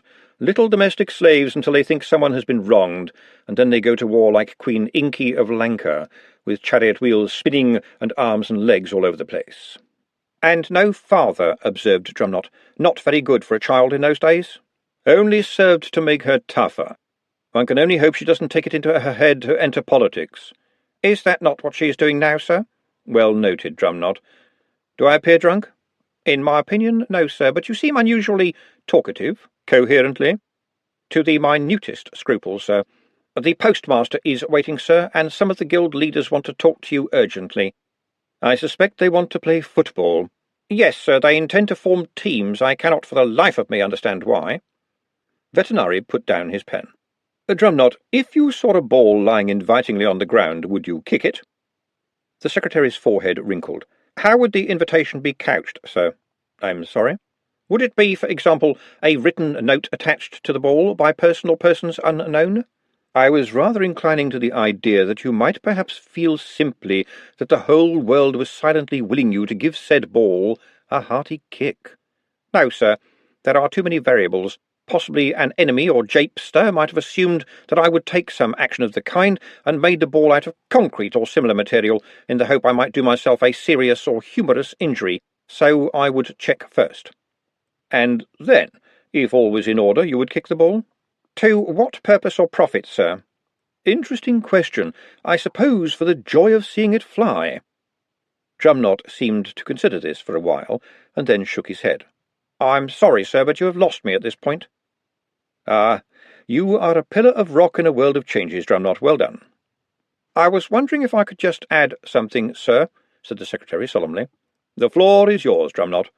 "I would not like it thought that I do not buy my own paper clips, sir. I enjoy owning my own paper clips. It means that they are mine. I thought it helpful I should tell you that in a measured and non-confrontational way." Vetinari looked at the ceiling for a few moments, and then said, "Thank you for your frankness. I shall consider the record straightened and the matter closed." "Thank you, sir." Sator Square was where the city went when it was upset, baffled, or fearful. People who had no real idea why they were doing so congregated to listen to other people who also did not know anything, on the basis that ignorance shared is ignorance doubled. There were clusters of people there this morning, and several scratch teams, for it is written, or more probably scrawled on a wall somewhere, that wherever two or more are gathered together, at least one will have something to kick. Tin cans and tightly wound balls of rag were annoying adults on all sides, but as Glenda hurried nearer, the big doors of the university opened, and Ponder Stibbons stepped out, somewhat inexpertly bouncing one of the wretched new leather balls. Gloing. Silence clanged as rolling cans rattled on unheeded. All eyes were on the wizard and on the ball. He threw it down, and there was a double glowing as it bounced off the stones, and then he kicked it. It was a bit wussy as kicks went, that kick, but no one in the square had ever kicked anything even 1/10 as far, and every male chased after it, propelled by ancient instinct. They've won, Glenda thought glumly. A ball that goes glowing when others go clunk. Well, where's the contest? She hurried on to the back entrance. In a world that was getting too complicated, where she could barge in on the black-hearted tyrant and walk out unscathed, she needed a place to go that wasn't spinning. The night kitchen was as familiar as her bedroom, her place, under her control. She could face anything there. There was a figure lounging against the wall by the rubbish bins, and for some reason she identified it right away, despite the heavy cloak and a hat pulled down over the eyes. No one she had ever met could relax as perfectly as Pepe. "Watcha, Glenda," said a voice from under the hat. "What are you doing here?" she said. "Do you know how hard it is to find somebody in this city when you can't tell anyone what they look like, and aren't really sure you can remember their name?" said Pepe. "Where's Jules?" "I don't know," she said. "I haven't seen her since last night." "It might be a good idea to find her before other people do," said Pepe. "What people?" said Glenda. Pepe shrugged. "Everybody," he said. "They're mostly looking in the dwarf districts right now, but it can only be a matter of time. We can't move down at the shop for them, and it was all I could do to sneak out." "What are they after her for?" said Glenda, panic rising. "I saw in the paper that people were trying to find her, but she hasn't done anything wrong." "I don't think you exactly grasp what's going on," said the possible dwarf. "They want to find her to ask her a lot of questions." "Has this got anything to do with Lord Vetinari?" said Glenda suspiciously. "I wouldn't have thought so," said Pepe. "What sort of questions, then?" "Oh, you know, what is your favourite colour? What do you like to eat? Are you an item with anybody? What advice do you have for young people today? Do you wax? Where do you get your hair done? What is your favourite spoon?" "I don't think she's got her favourite spoon," said Glenda, waiting for the world to make some sense. Pepe patted her on the shoulder. "Look, she's on the front page of the paper, isn't she? And the Times keeps on at us about wanting to do a lifestyle profile of her. That might not actually be a bad thing, but it's up to you." "I don't think she's got a lifestyle," said Glenda, a little bewildered. "She's never said. And she doesn't wax. She hardly even dusts. Anyway, just tell them all she doesn't want to talk to anybody." Pepe's expression went strange for a moment. Then he said with care, like a man, or dwarf, struggling to be heard across a cultural divide, "Do you think I was talking about furniture?" "Well, what else? And I don't think her housework is anyone else's business." "Don't you understand? She's popular, and the more we tell people they can't talk to her, the more they want to. And the more you say no, the more interested they become. People want to know all about her," said Pepe. "Like what her favourite spoon is," said Glenda. "I might have been a bit ironic," said Pepe, "but there's newspaper writers all over the city looking for her, and Bubble want to do a 2-page spread on her." He paused. "That means they'll write about her, and it'll take 2 pages, he volunteered helpfully. "The Low King of the Dwarfs has said that she is an icon for our times, according to Satblatt." "What's Satblatt?" said Glenda. "Oh, the dwarf newspaper," said Pepe. "You'll probably never see it." "But she was just in a fashion show," wailed Glenda. "She was just walking up and down. I'm sure she doesn't want to get involved in all that sort of thing." Pepe gave her a sharp look. "Are you?" he said. And then she really thought about Juliet, who would read Bubble from cover to cover, wouldn't generally go near the Times, but would absorb all kinds of rubbish about frivolous and silly people, people that glittered. "I don't know where she is," she said. "I really haven't seen her since yesterday." "Ah, a mystery disappearance," said Pepe. "Look, we're already learning about this sort of thing down at the shop. Can we go somewhere a bit more private? I hope none of them followed me up here." "Well, I can smuggle you in through the back entrance, as long as there isn't a Bledlow around," said Glenda. "Fine by me, I'm used to that sort of thing." She led him through the doorway and into the maze of cellars and yards that contrasted rather interestingly with the fine frontage of Unseen University. "Got anything to drink?" said Pepe behind her. "Water," snapped Glenda. "I'll drink water when fish climb out of it to take a piss, but thank you all the same," said Pepe. And then Glenda caught the smell of baking coming from the night kitchen. She was the only one who baked in her kitchen. No one else was supposed to bake in her kitchen. Baking was her responsibility. Hers. She ran up the steps with Pepe behind her, and noted that the mystery cook had yet to master the second most important rule of cooking, which was to tidy things up afterwards. The place was a mess. There were even lumps of dough on the floor. In fact, it looked as though it had been possessed by some kind of frenzy, and in the middle of it all, curled up on Glenda's battered and slightly rancid old armchair, was Juliet. Just like Sleeping Beauty, ain't it? Said Pepe behind her. Glenda ignored him and hurried along the rows of ovens. She's been baking pies. What on earth did she want to come along and bake pies for? She's never been any good at baking pies. That's because I've never let her bake a pie, she told herself. That's because as soon as she found anything difficult, you took it away and did it yourself, her inner voice scolded. Glenda opened oven door after oven door. They had arrived just in time. By the smell of it, a couple of dozen assorted pies were cooked to a turn. "How about a drink?" said Pepe, in whom thirst sprang eternal. "I'm sure there's brandy. Every kitchen has some brandy in it somewhere." He watched as Glenda pulled the pies out, using her apron to protect her hands. Pepe regarded the pies with the indifference of a man who likes to drink his meals, and listened to Glenda's sotto voce monologue as pie after pie was laid out on the table. "I never told her to do this. Why did she do this?" "Because I did tell her to do this, sort of, that's why. And these are not half-bad pies," she said more loudly, in surprise. Juliet opened her eyes, looked around blearily, and then her face contorted in panic. "It's okay, I've taken them all out," said Glenda. "Well done."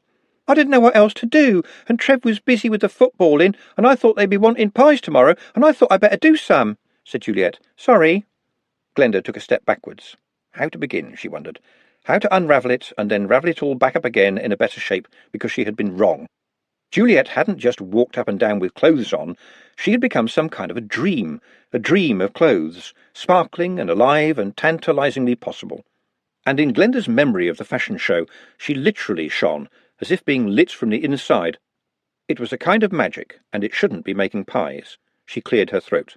"I've taught you a lot of things, haven't I, Juliet?" said Glenda. "Yes, Glenda," said Juliet. "And they've always been useful, haven't they?" "Yes, Glenda. I remember it was you that said I should always keep my hand on my halfpenny, and I'm very glad that you did." There was a strange noise from Pepe, and Glenda, feeling her face go red, didn't dare look at him. "Then I've got a bit more advice for you, Juliet." "Yes, Glenda." "First, never ever apologise for anything that doesn't need apologising for," said Glenda, "and especially never apologise for just being yourself." "Yes, Glenda." "Got that?" "Yes, Glenda." "No matter what happens, always remember that you now know how to make a good pie." "Yes, Glenda."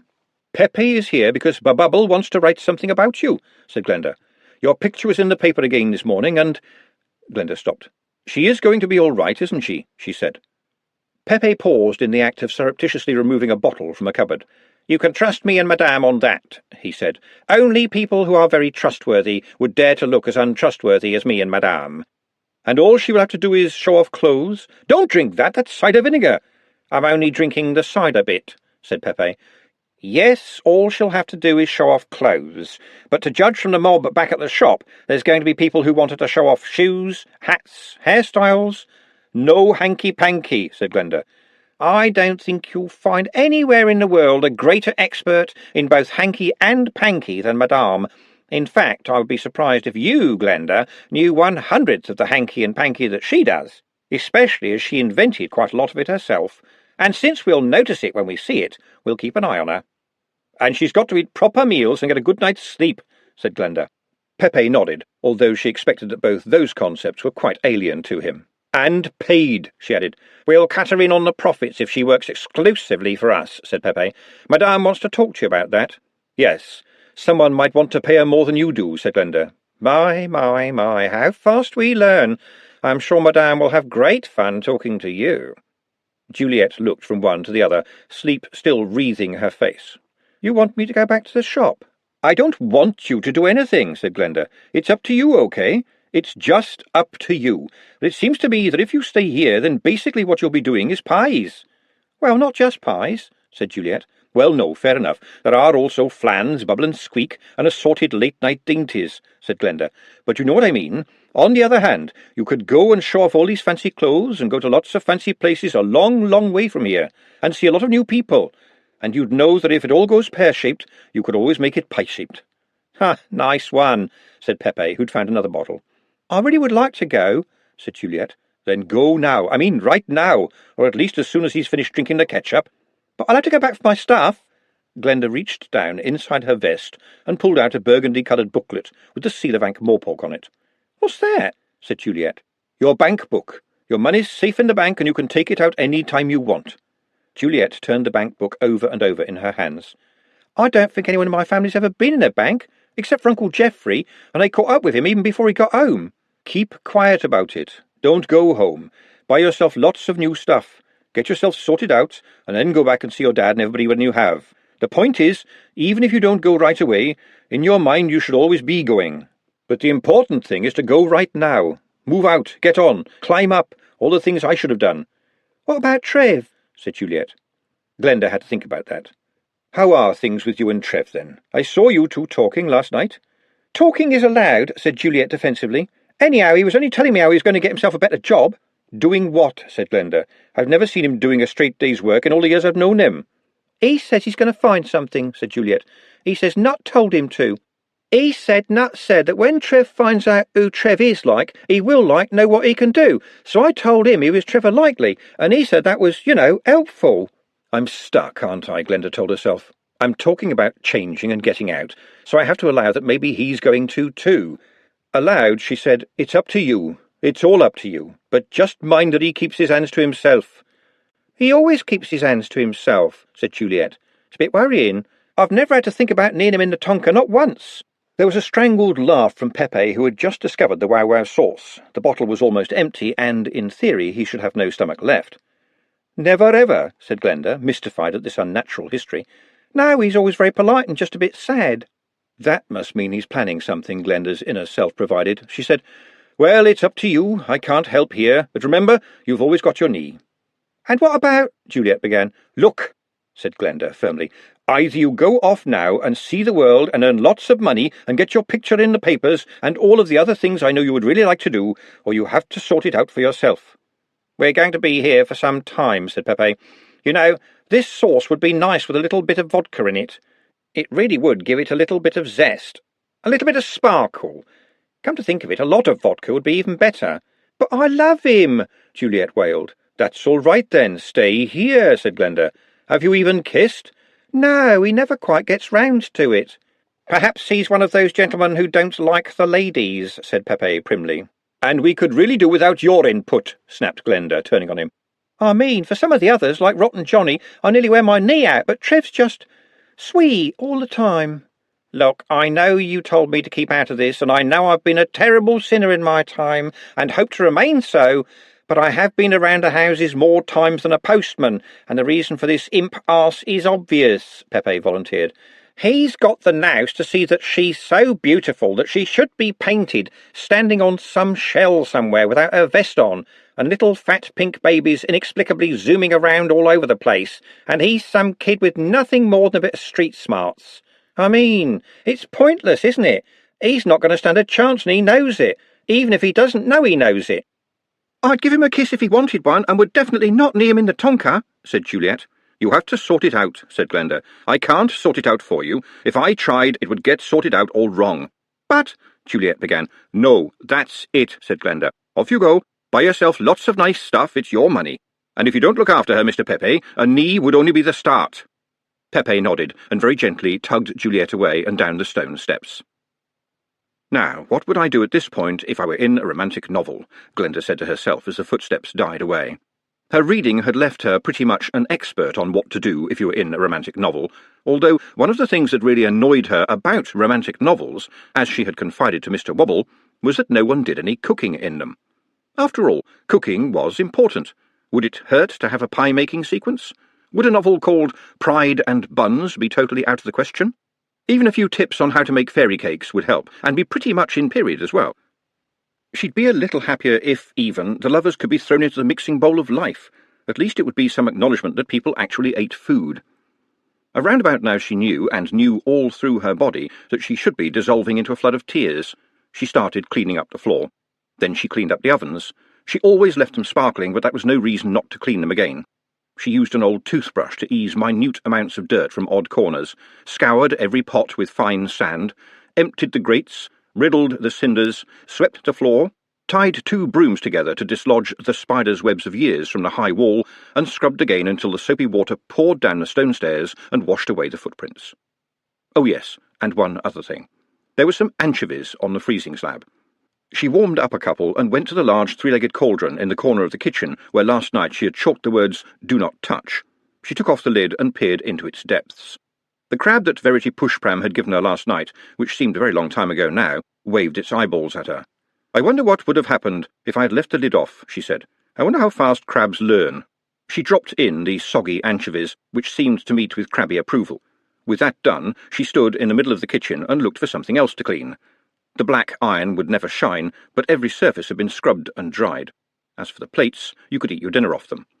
If you wanted a job done properly, you had to do it yourself. Juliet's version of cleanliness was next to godliness, which was to say it was erratic, past all understanding, and was seldom seen. Something brushed against her face. She absent-mindedly swiped at it and found her fingers holding a black feather. Those wretched things in the pipes. Someone ought to do something about them. She took her longest broom and banged on a pipe. "Go on, get out of there," she yelled. There was a scuffling in the darkness and a faint "hawk, hawk." "Excuse me, miss," said a voice, and she looked down the steps into the misshapen face of— what was his name? Oh, yes. "Good morning, Mr. Concrete," she said to the troll. She couldn't help but notice the brown stains coming from his nose. "Can't find Mr. Trev," Concrete stated. "Haven't seen him all morning," said Glenda. "Can't find Mr. Trev," the troll repeated, louder. "Why do you need him?" said Glenda. As far as she knew, the vats just about ran themselves. You told Concrete to dribble candles, and he dribbled candles until he ran out of candles. "Mr. Nut's sick," said Concrete. "Can't find Mr. Trev." "Take me to Mr. Nut right now," said Glenda. It's a bit harsh to call anybody a denizen, but the people who lived and worked in the candle vats fitted the word to a T. The vats were, in fact, their den. If you ever saw them anywhere in the underground maze, they were always scuttling very fast, but most of the time they just worked and slept and stayed alive. Nut was lying on an old mattress with his arms wrapped tightly around himself. Glenda took one look and turned to the troll. "Go and find Mr. Trev," she said. "Can't find Mr. Trev," said the troll. "Keep on looking." She knelt down beside Nut.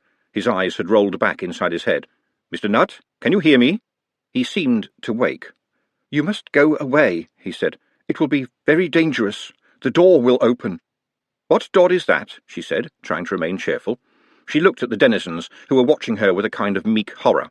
"Can't one of you find something to put over him?" The mere question sent them scurrying in panic. "I have seen the door, so it will open again," said Nut. "I can't see any door, Mr. Nut," said Glenda, looking around. Nut's eyes opened wide. "It's in my head." There was no privacy to the vats. It was just a wider room off the long, endless corridor. People went past all the time. "I think you may have been overdoing it, Mr. Nut," said Glenda. "You rush around working all hours, worrying yourself sick. You need a rest." To her surprise, one of the denizens turned up holding a blanket, quite large parts of which were still flexible. She put it over him just as Trev arrived. He had no choice about arriving, as Concrete was dragging him by the collar. He looked down at Nut and then up at Glenda. "What's happened to him?" "I don't know." She raised a finger to her head and swivelled it a little, the universal symbol for gone nuts. "You must go away. Things will be very dangerous," Nut moaned. "Please tell us what is going on," said Glenda. "Please tell me." "I can't," said Nut. "I cannot say the words." "There are words you want to say," said Trev. "Words that don't want to be said. Strong words." "Can't we help?" Glenda persevered. "Are you sick?" said Trev. "No, Mr. Trev. I passed an adequate bowel motion this morning." That was a flash of the old Nut, precise but slightly odd. "Sick in the head?" said Glenda. That came out of desperation. "Yes, in the head," said Nut. "Shadows, doors. Can't tell you." "Is there anyone who can cure that kind of sickness?"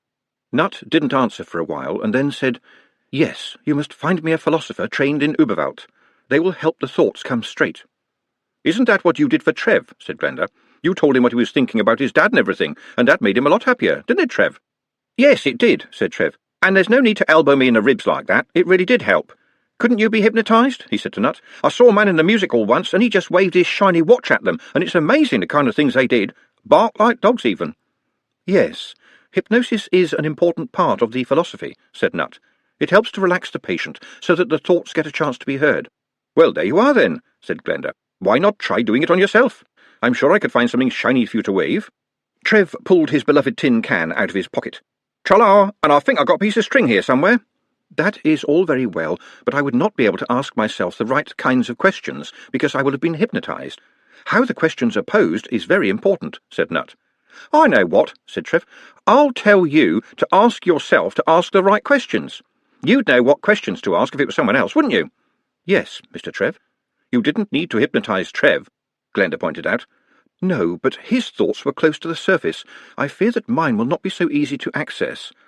Can you really be hypnotised to ask yourself the right questions? In the Doors of Deception, Fussbinder did report on a way of hypnotising himself, said Nutt. It is conceivably possible. His voice trailed off. Then let's get on with it, said Trev. Better out than in, as my old granny used to say. I think perhaps that is not such a good idea. Didn't do me any harm, said Trev robustly. The things that I do not know, the things that I do not know, muttered Nutt. What about them? Said Glenda. The things that I do not know, said Nutt, I think are behind the door because I think I put them there because I think I do not want to know them. So you must know what it is you don't want to know, said Glenda. Yes. Well, how bad could it be? Said Trev. Perhaps it is very bad, said Nutt. What would you say if it was me? Said Glenda. I want the truth now. Well, said Nutt, stuttering slightly, I think I would say that you should look behind the door to face the things that you do not want to know, so we may confront them together. That would certainly be the advice of von Cladpole in Doppelter Berührung Sempfindung. Indeed, doing so would almost be a fundamental part of the analysis of the hidden mind. Well then, said Glenda, standing back. But what sort of bad things could possibly be in your head, Miss Glenda? Said Nutt, managing gallantry even in the fetid circumstances of the vats. Oh, there's a few, said Glenda. You don't go through life without picking up a few. I've had dreams in the night, said Nutt. Oh, well, everyone has bad dreams, said Glenda. These were more than dreams, said Nutt. He unfolded his arms and held up a hand. Trev whistled. Glenda said, Oh. And then, should they be like that? I have no idea, said Nutt. Do they hurt? No. Well, maybe that sort of thing happens when goblins get a bit older, said Trev. Yes. Perhaps they need claws, said Glenda. Yesterday was wonderful, said Nutt. I was part of the team. The team were around me. I was happy. And now... Trev held up a piece of grubby string and the battered but shiny tin can. Perhaps you should find out. I might be getting all this wrong, said Glenda, but if you don't want to know what the things are that you don't want to know, then that means that there are going to be even more things that you don't want to know, and I imagine that sooner or later, if that goes on, your head will cave in around the hole. There is something in what both of you say, said Nutt reluctantly. Then give me a hand to put him on the couch, said Trev. Should he be covered in sweat like that? I don't think so, said Glenda. I would be happier if you chained me down, said Nutt. What? Why do you think we should do that? Said Glenda. I think you should beware. Some things leak around the door. They may be bad. Glenda looked at the claws. They were a shiny black and, in their way, quite neat, but it was hard to imagine them being used for, say, painting a picture or cooking an omelette. They were claws, and claws were for clawing, weren't they? But this was Mr. Nutt. Even with claws, it was still Mr. Nutt. Shall we get started? Said Trev. I insist on the chains, said Nutt. There are all sorts of metal things in the old storeroom 4 doors down. I saw chains there. Please hurry. Automatically, Glenda looked down at the claws and saw they had grown longer. Yes, Trev, please hurry. Trev followed her gaze and said brightly, I'll be back before you know I've gone. In fact, it was less than a couple of minutes, and she could hear the clanking as he dragged them all the way down the passageway.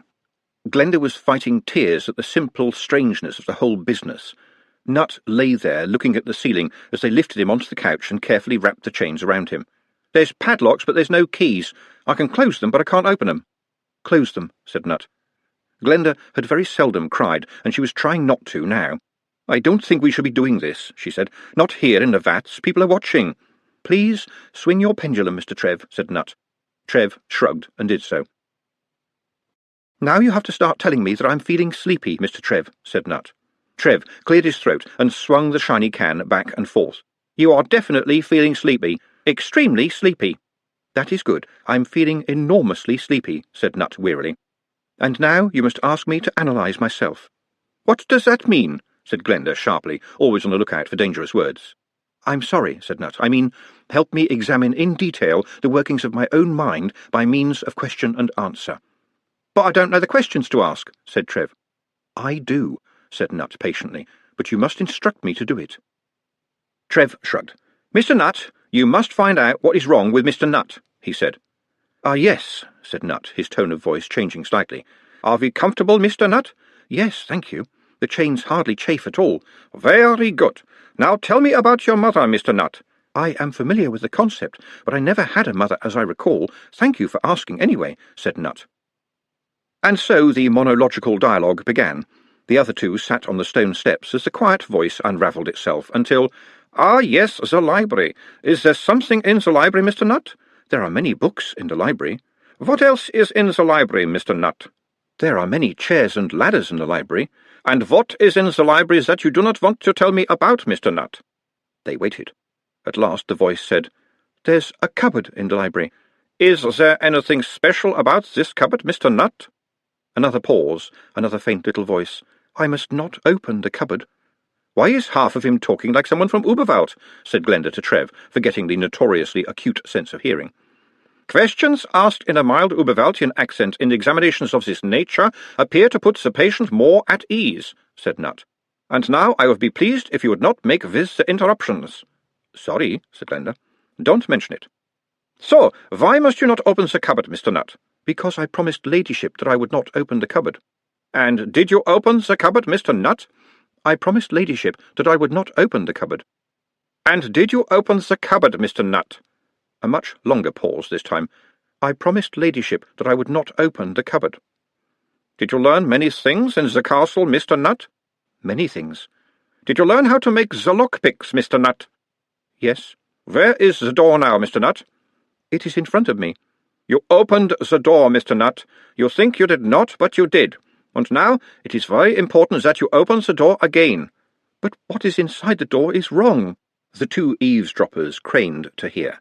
"Nothing is wrong. Nothing is wrong at all. In the past you opened the door in the foolishness of childhood. Now, to understand the door, you must open it with the wisdom of the adult. Open the door, Mr. Nutt, and I will walk with you to it." "But I no longer have the lockpick." "Nature will provide, Mr. Nutt." Glenda shivered. It had to be her imagination, but they didn't seem to be in the candle vats any more. A corridor stretched in front of Nutt. He felt everything drop away from him. Chains, clothes, flesh, thoughts. All there was the corridor, and, drifting gently towards him, the cupboard. It was glass-fronted. Light glinted off the bevelled edges. He raised a hand and extended the claw. It cut through wood and glass as if they were air. There was one shelf in the cupboard, and one book on the shelf. There was a title on it, in silver, and chains around it in steel. These were much easier to break through than last time as well. He sat down on a chair that had not been there until he sat down, and began to read the book. The book was called Orc. When the scream came, it didn't come from Nutt, but from overhead in the tangle of pipes.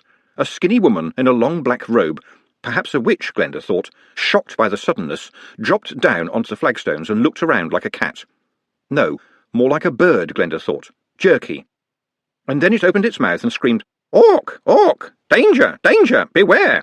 It made a lunge towards the couch, but Trev stepped in the way. "Foolish! The orc will eat your eyes!"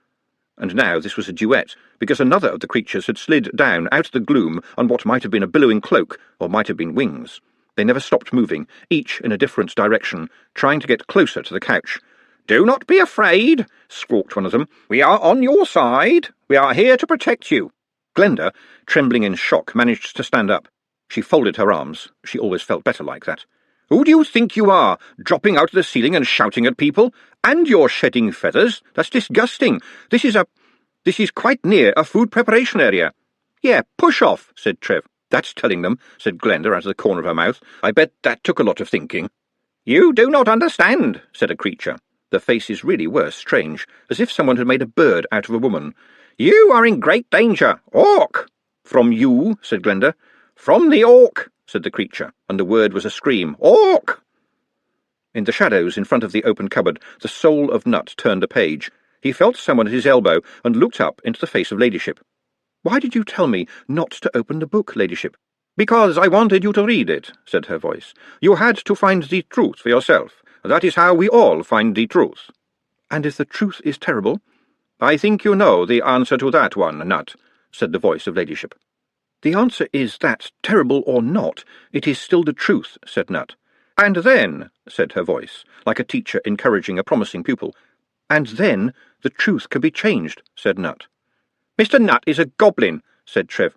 "Yeah, right," said the creature, and the phrase seemed incredibly exotic for someone whose face was looking more bird-like all the time. "If I scream, a lot of people will come running," said Glenda. "And what will they do?" said the creature. And what would they do, Glenda thought. They would stand around saying, "What's all this, then?" and asking all the same questions we are. She shuffled again as one of the things tried to get to the couch. "The orc will kill," said a third voice, and another of the things dropped down almost in front of Glenda's face. Its breath was like carrion. "Mr. Nut is kind and gentle and has never hurt anyone," said Glenda. "Who didn't deserve it?" said Trev hurriedly. "But now the orc knows it is an orc," said a creature, and now they were milling backwards and forwards in a ghastly pavan. "I don't think you're allowed to touch us," said Trev. "I really don't think you can touch us." He sat down suddenly beside the recumbent Nut and dragged Glenda down next to him. "I think you have to obey rules," said Trev. The moving figures stopped instantly. That was somehow creepier than their movement. They stood there as frozen as statues. "They've got talons," said Glenda quietly. "I can see their talons." "Pounces," said Trev. "What are you talking about?" "Those big claws are called pounces. The ones at the back are called talons, the ones they carry the prey off with. Everyone gets that wrong." "Except you," said Glenda. "You're like the big expert on horrible bird-like creatures all of a sudden." "I can't help it. Sometimes you just pick stuff up," said Trev. "We must protect you," said one of the females. "We don't need protecting from Mr. Nut. He's our friend," said Glenda. "And how many of your friends have claws?" "What have we got to worry about here in Unseen University, which has got great big thick walls and is pretty much generally crawling with wizards?" One of the women stretched her neck until her face was a few inches from Trev's. "There is an orc in here with you." There was a clink of chain. Nut had moved slightly. "You work for somebody, don't you?" said Trev. "You've got tiny little heads. You can't have enough brains to think this up for yourself. Do the wizards know you're here?" Glenda screamed. She had never screamed before, not in a proper way, straight up from the bottom of her terror. Cutting her finger while using the knife carelessly didn't count, and almost certainly would never have been so loud. The scream echoed along the passages, bounced into the cellars, and made the undercrofts ring. Contrary to popular belief and hope, people don't usually come running when they hear a scream. That's not how humans work. Humans look at other humans and say, "Did you hear a scream?" Because the first scream might just have been you screaming inside your head, or a horse backfiring. Glenda screamed a second time, and, as her lungs had got into practice, she managed to make this one even louder. There were hurrying footsteps from both directions. That was reassuring. She was not certain how reassuring was the little clink and sliding of metal that suggested a chain had broken. The creatures went into an instant panic, trying to take wing at once. They were as clumsy as herons and got in one another's way. "And don't come back!" she yelled as they disappeared back into the dark. Then she turned to Trev, her heart thumping, and said, "What is an orc?" "I don't know. I think it's some kind of old bogeyman," said Trev. "And what were those things?" "I know it sounds silly," said Trev, "but we saw one of them the other night, and he seems to think they're like friends." Butchers, bakers, butlers, and Bledlows came hurrying out of the dark corridors, and one of them was Bledlow Nobbs, no relation, who was inexplicably wearing just his official hat, a string vest, and a pair of shorts. Far too short and far too tight for a man the size of Bledlow Nobbs, no relation. He looked at Glenda and then glared at Trev. People like Trev were, as far as Bledlow Nobbs, no relation, was concerned, an automatic enemy. "Did you scream? What's been going on?" he said. "I'm sorry I made an improper suggestion," Trev said. He looked at Glenda, his expression saying, "Help me out here." "I'm afraid I let my girlish modesty get the better of me," she said, cursing him with her eyes. "It must have been a pretty strange suggestion," said a baker, who seemed to think that an extremely long loaf would have been a suitable aid to combat, but he was grinning, and grinning was good. If this ends up with no more than sniggering and grinning, then we'll all be happy, Glenda thought. Hard to live down afterwards, but still good. "But what's that bloke chained to that bed for?" said the Bledlow. "Yeah, what kind of improper suggestions go on around here?" said the baker. He really was having fun. "I'm going to kill someone before the end of all this, and it might just have to be myself," thought Glenda. "Isn't that Mr. Nut?" said the Bledlow. "We are supposed to be in training in 5 minutes."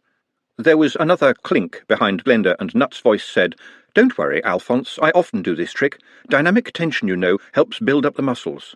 "Alphonse?" said the baker, looking incredulously at the Bledlow. "I thought your name was Alfred. Alf for short.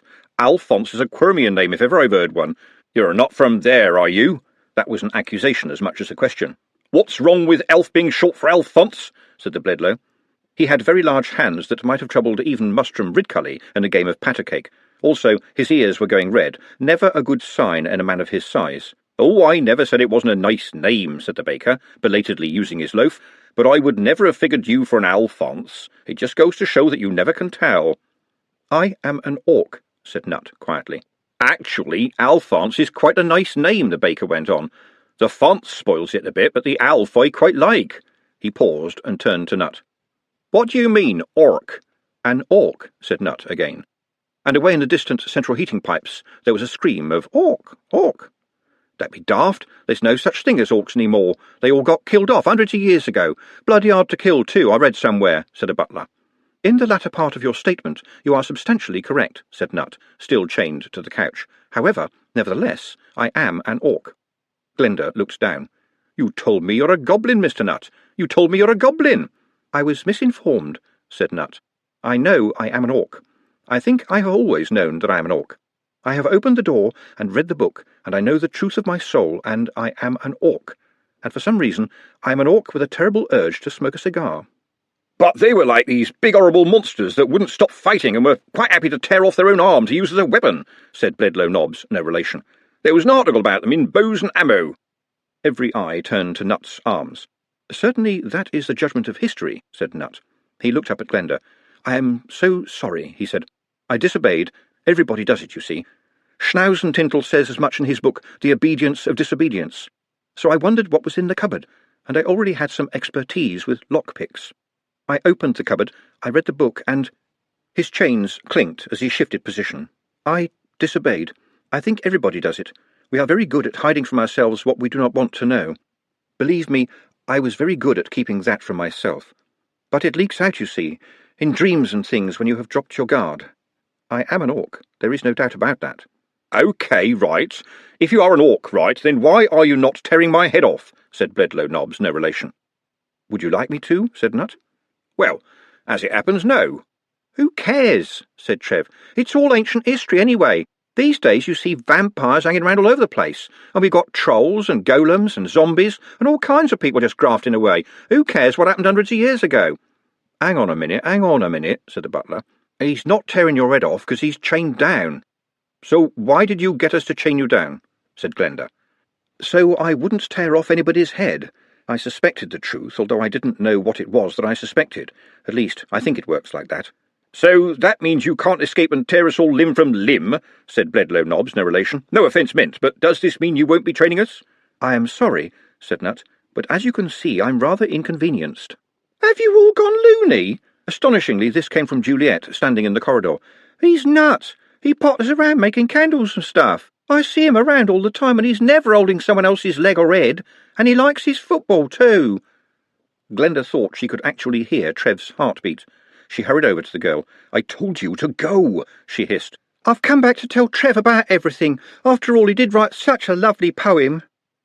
She's got a point, said a man in a butcher's apron. I've seen him running around everywhere, and I've never seen him carrying any limbs. That's true, said the baker. And anyway, didn't he do all those lovely candles at the banquet last night? That doesn't sound very orc-like to me. And, said Bledlow Nobbs, no relation, he was training us yesterday, and he never once said, Get in there, lads, and tear their heads off. Oh, yes, said the butler, who was making no friends as far as Glenda was concerned. Humans don't tear off heads, not like orcs. And orc, echoed in the distance. He's been teaching us kinds of stuff you'd never think about, said the Bledlow. Like playing the game with a blindfold on. Amazing stuff. More like philosophy than football, but damned good stuff. Tactical thinking and combat analysis is part of the orc makeup, said Nut. See? No one who uses makeup is going to tear your head off, right? Didn't you meet my ex-wife? Said the baker. Well, I'd draw the line if you wore makeup, said the butcher to general amusement. Being an orc is one thing, but we don't want a funny one. Glenda looked down at Nut. He was crying. My friends, I thank you for your trust in me, he said. Well, you know, you're like part of the team, said Bledlow Nobbs, no relation, whose smile almost managed to conceal his nervousness. Thank you, Mr. Nobbs. That means a lot to me, said Nut, standing up. That was quite a complex movement. It stayed in Glenda's mind forever afterwards as a kind of slow-motion scene of bursting chains and cracking wood when Nut stood up as though he had been restrained by cobwebs.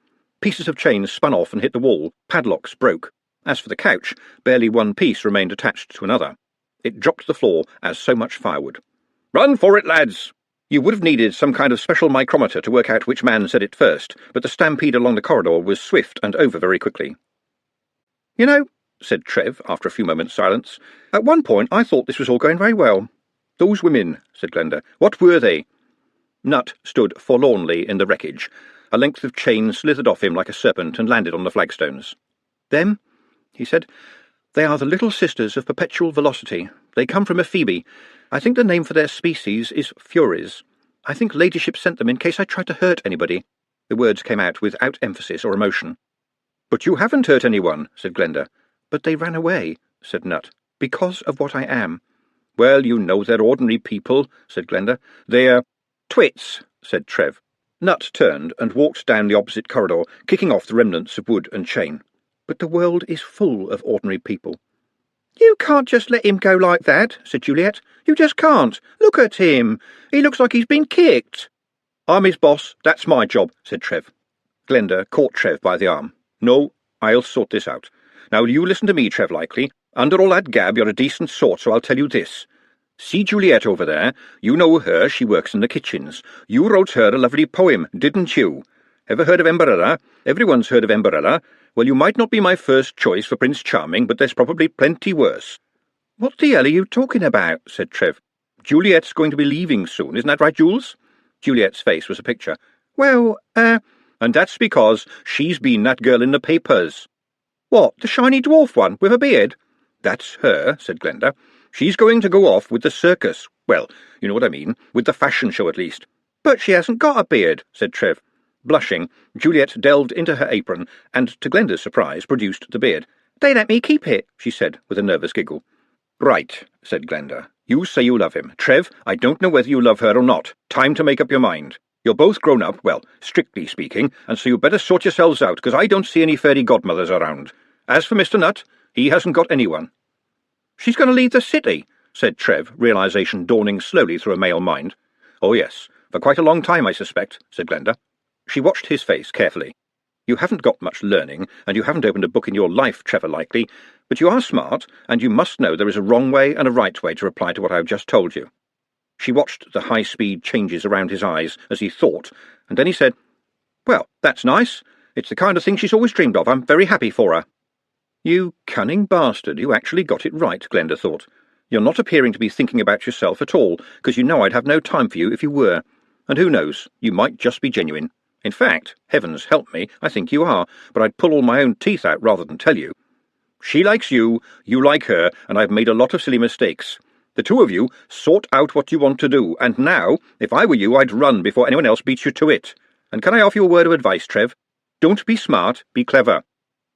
Trev took Glenda by the shoulders and kissed her on both cheeks. "Was that smart or clever?" "Get away with you, Trev Likely," she said, pushing him away in the hope he wouldn't notice her blush. "And now I'm going to see where Mr. Nutter's gone." "I know where he's gone," said Trev. "I thought I just told you two to go off and live happily ever after," said Glenda. "You won't find him without me," said Trev. "I'm sorry, Glenda, but we like him too." "Do you think we should tell somebody?" said Juliet. "And what will they do?" Glenda snapped. "It'll just be like that lot back there, all hanging around in the hope that somebody will come up with an idea. Anyway," she added, "I'm sure the wizards upstairs know all about him. Oh, yes, I bet they do." She had to admit, 10 minutes later, that Trev had been right. She probably wouldn't have noticed the door on the other side of another cluttered, abandoned cellar. Light shone from under the door. "I followed him once," said Trev. "Everyone should have a place to call their own." "Yes," said Glenda, and she pushed open the door. She might as well have opened an oven. There were candles of every size and every colour, and many of them were burning. And in the middle of it was Nut, sitting behind a ramshackle table which was covered with candles. In front of him they burned in every colour. He was staring at them with a blank expression, and did not look up as they approached. "You know, I fear that I will never really get the hang of blue," he said, as if to the air. "Orange, of course, is ridiculously easy, and red goes without saying, and green is not difficult at all, but the best blue I could achieve, I have to admit, is very largely green." His voice trailed off. "Are you all right?" said Glenda. "Do you mean, am I all right apart from being an orc?" said Nut, with a very small smile. "Well, yes, but that's not really your fault." "It can't really be true, can it?" said Trev. Glenda turned on him. "What good is it saying that?" she said. "Well, they were supposed to have died out hundreds of years ago." "Annihilated," said Nut. "But some survived. I fear that when this oversight is revealed, there will be those who will endeavour to rectify the situation." Trev looked blankly at Glenda. "He means he thinks they're going to try and kill him," she said. Nut stared at his candles. "I must accumulate worth. I must be helpful. I must be friendly. I must make friends." "If anyone comes to hurt you," said Glenda, "I will kill them. I'm sure you won't try to pull a leg off, but I might. Trev, this needs a woman's touch." "Yeah, I can see that." "That wasn't clever, Trev likely. No, Mr. Nutt, you stay there," said Glenda, dragging Trev and Juliet back out into the corridor. "Off you go. I want to talk to him alone." Nutt hung his head as she stepped back in. "I'm sorry I'm spoiling it for everyone," he said. "What's happened to your claws, Mr. Nutt?" He stretched out his arm, and with a faint noise the claws extended. "Oh, well, that's convenient," said Glenda. "At least that means you can change your shirt." She thumped the table so the candles jumped. "And now get up!" she screamed. "You are supposed to be training the team, Mr. Nutt, don't you remember? You're supposed to be going out there and showing them how to play the football." "I must accumulate worth," said Nutt, staring at the candles. "Then train the team, Mr. Nutt. How can you be so certain that the orcs were that bad in any case?" "We did terrible things." "They," said Glenda. "They, not we, not you. And one thing I am certain of is that in a war no one is going to say that the other side is made up of very nice people. Now, how about you just run along to training? How hard can it be?" "You saw what happened," said Nutt. "It could be very bad indeed." He picked up a nearly blue candle. "I must think." "OK," said Glenda. She shut the door carefully behind her, walked a little way along the corridor, and looked up at the dripping pipes. "I know someone is listening. I could hear the creaking pipes. Come out right now." There was no reply. She shrugged, and then hurried along the labyrinth until she reached the steps to the library, ran up them, and headed for the librarian's desk. As she approached it, his big, grinning face appeared above it. "I want," she began.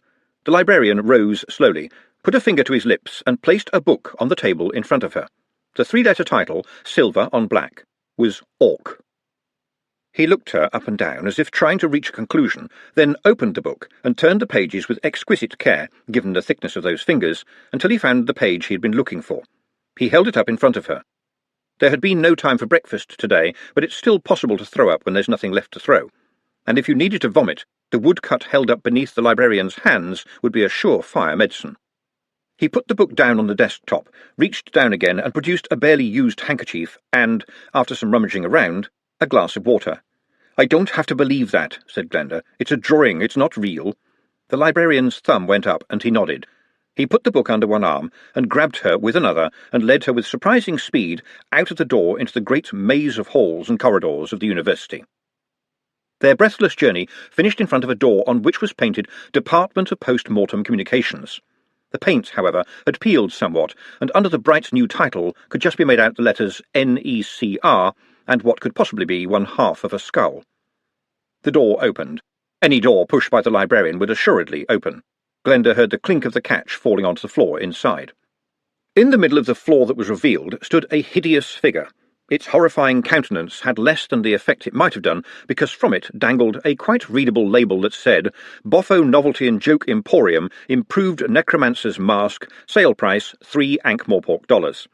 This was removed to reveal the more salubrious countenance of Dr. Hicks. "There really is no need to—" he said, and then spotted the librarian. "Oh, can I help you?" The librarian held up the book, and Dr. Hicks groaned. "That again," he said. "All right, what do you want?" "We've got an orc down in the cellars," said Glenda. "Yes, I know," said Dr. Hicks. The librarian had a big face, but it nevertheless was not large enough to accommodate all of the surprise he wished to show. The head of the Department of Post-Mortem Communications shrugged and sighed. "Look," he said, as if weary of having to explain so often, and sighed again. "I am supposed to be the bad person, as defined by university statute, right? I'm supposed to listen at doors, supposed to dabble in the black arts. I've got the skull ring. I've got the staff with the silver skull on it." "And a joke shop mask," said Glenda. "Quite serviceable, as a matter of fact," said Hicks haughtily. "Rather more frightening than the original thing, and washable, which is always a consideration in this department. Anyway, the Arch-Chancellor was down here weeks ago after the same stuff you are, I very much imagine." "Were the orcs terrible creatures?" said Glenda. "I think I can probably show you," said Hicks. "This gentleman has already shown me the picture in the book," said Glenda. "Was it the one with the eyeballs?" Glenda found the memory only too vivid. "Yes." "Oh, there's worse than that," said Hicks happily. "And I suppose you want the proof." He half turned his head. "Charlie?" A skeleton walked out through black curtains at the far end of the room. It was holding a mug. There was something curiously depressing about the slogan on said mug, which ran, "Necromancers do it all night." "Don't be scared," said Dr. Hicks. "I'm not," Glenda said. terrified to her insteps. "I've seen the insides of a slaughterhouse. It's part of the job, and anyway, he's polished." "Thank you very much," the skeleton articulated. "But necromancers do it all night. That's a bit pathetic, isn't it? I mean, don't you think it's trying a bit too hard?" "It was hard enough to get that one made," said Dr. Hicks. "We're not the most popular department in the university. Charlie, the young lady wants to know about orcs." "Again?" said the skeleton, handing the mug to the doctor. It had a rather hoarse voice, but on the whole far less dreadful than it might have been. Apart from anything else, his bones were, well, apart from anything else, and floated in the air as if they were the only visible parts of an invisible body. The jaw moved as Charlie went on. "Well, I think we've still got the memory in the sump, 'cause you remember we called it up for Ridcully. I haven't got round to wiping it yet." "Memory of what?" said Glenda. "It's a kind of magic," said Hicks loftily. He continued, "It would take too long to explain." Glenda didn't like this. "Let's have it in a nutshell, then." "OK. We're now quite certain that what we call the passage of time is in fact the universe being destroyed and instantly rebuilt in the smallest instant of eventuality that is possible to have. While the process is instant at every point, nevertheless to renew the whole universe takes approximately 5 days, we believe. Interestingly enough, can I have it in a smaller nut? So you don't want to hear about Haussmann's theory of the universal memory? Possibly the size of a walnut, said Glenda. Very well, then. Can you imagine this? Current thinking is that the old universe is not destroyed in the instant the new universe is created, a process which, incidentally, has been happening an untold billion number of times since I have been talking. Yes, I can believe that. Can we try for a pistachio? Said Glenda.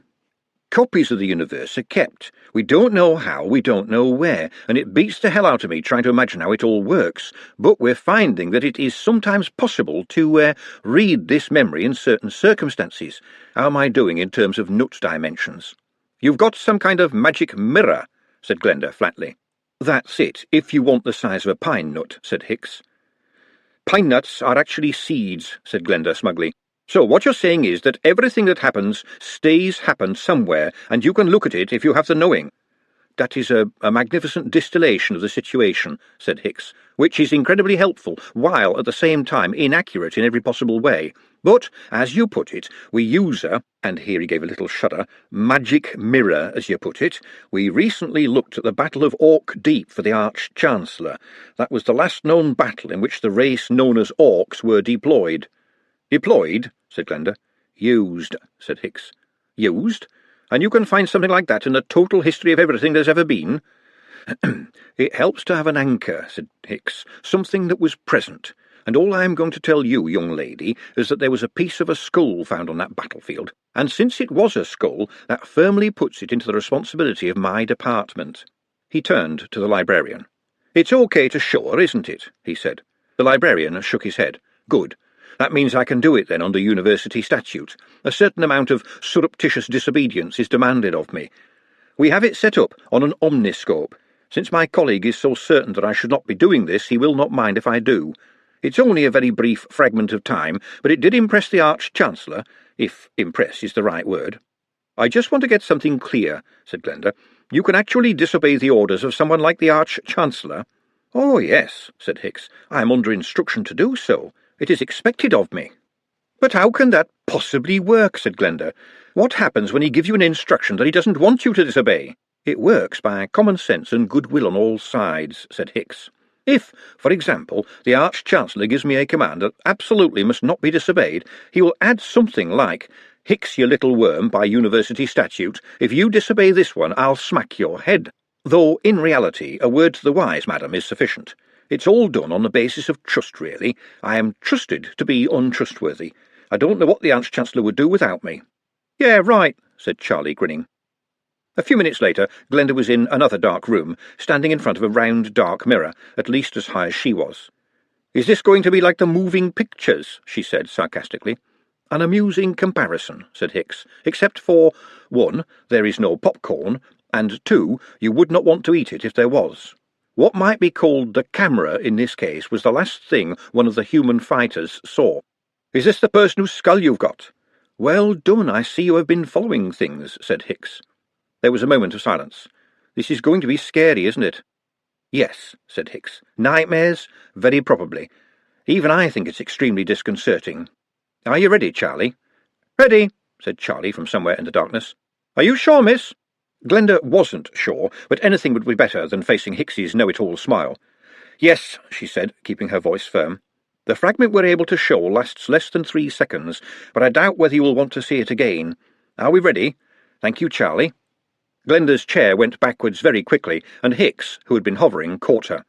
"The only known representation of an orc in battle," said Hicks, standing her upright. "Well done, by the way. Even the Arch-Chancellor swore out loud." Glenda blinked, trying to slice slightly less than 3 seconds out of her memory.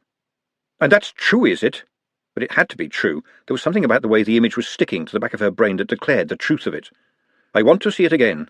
"You what?" said Hicks. "There's more to it," said Glenda. "It's only a part of a picture." "It took us hours to work that out," said Hicks severely. "How did you spot it the very first go?" "Because I knew it had to be there," said Glenda.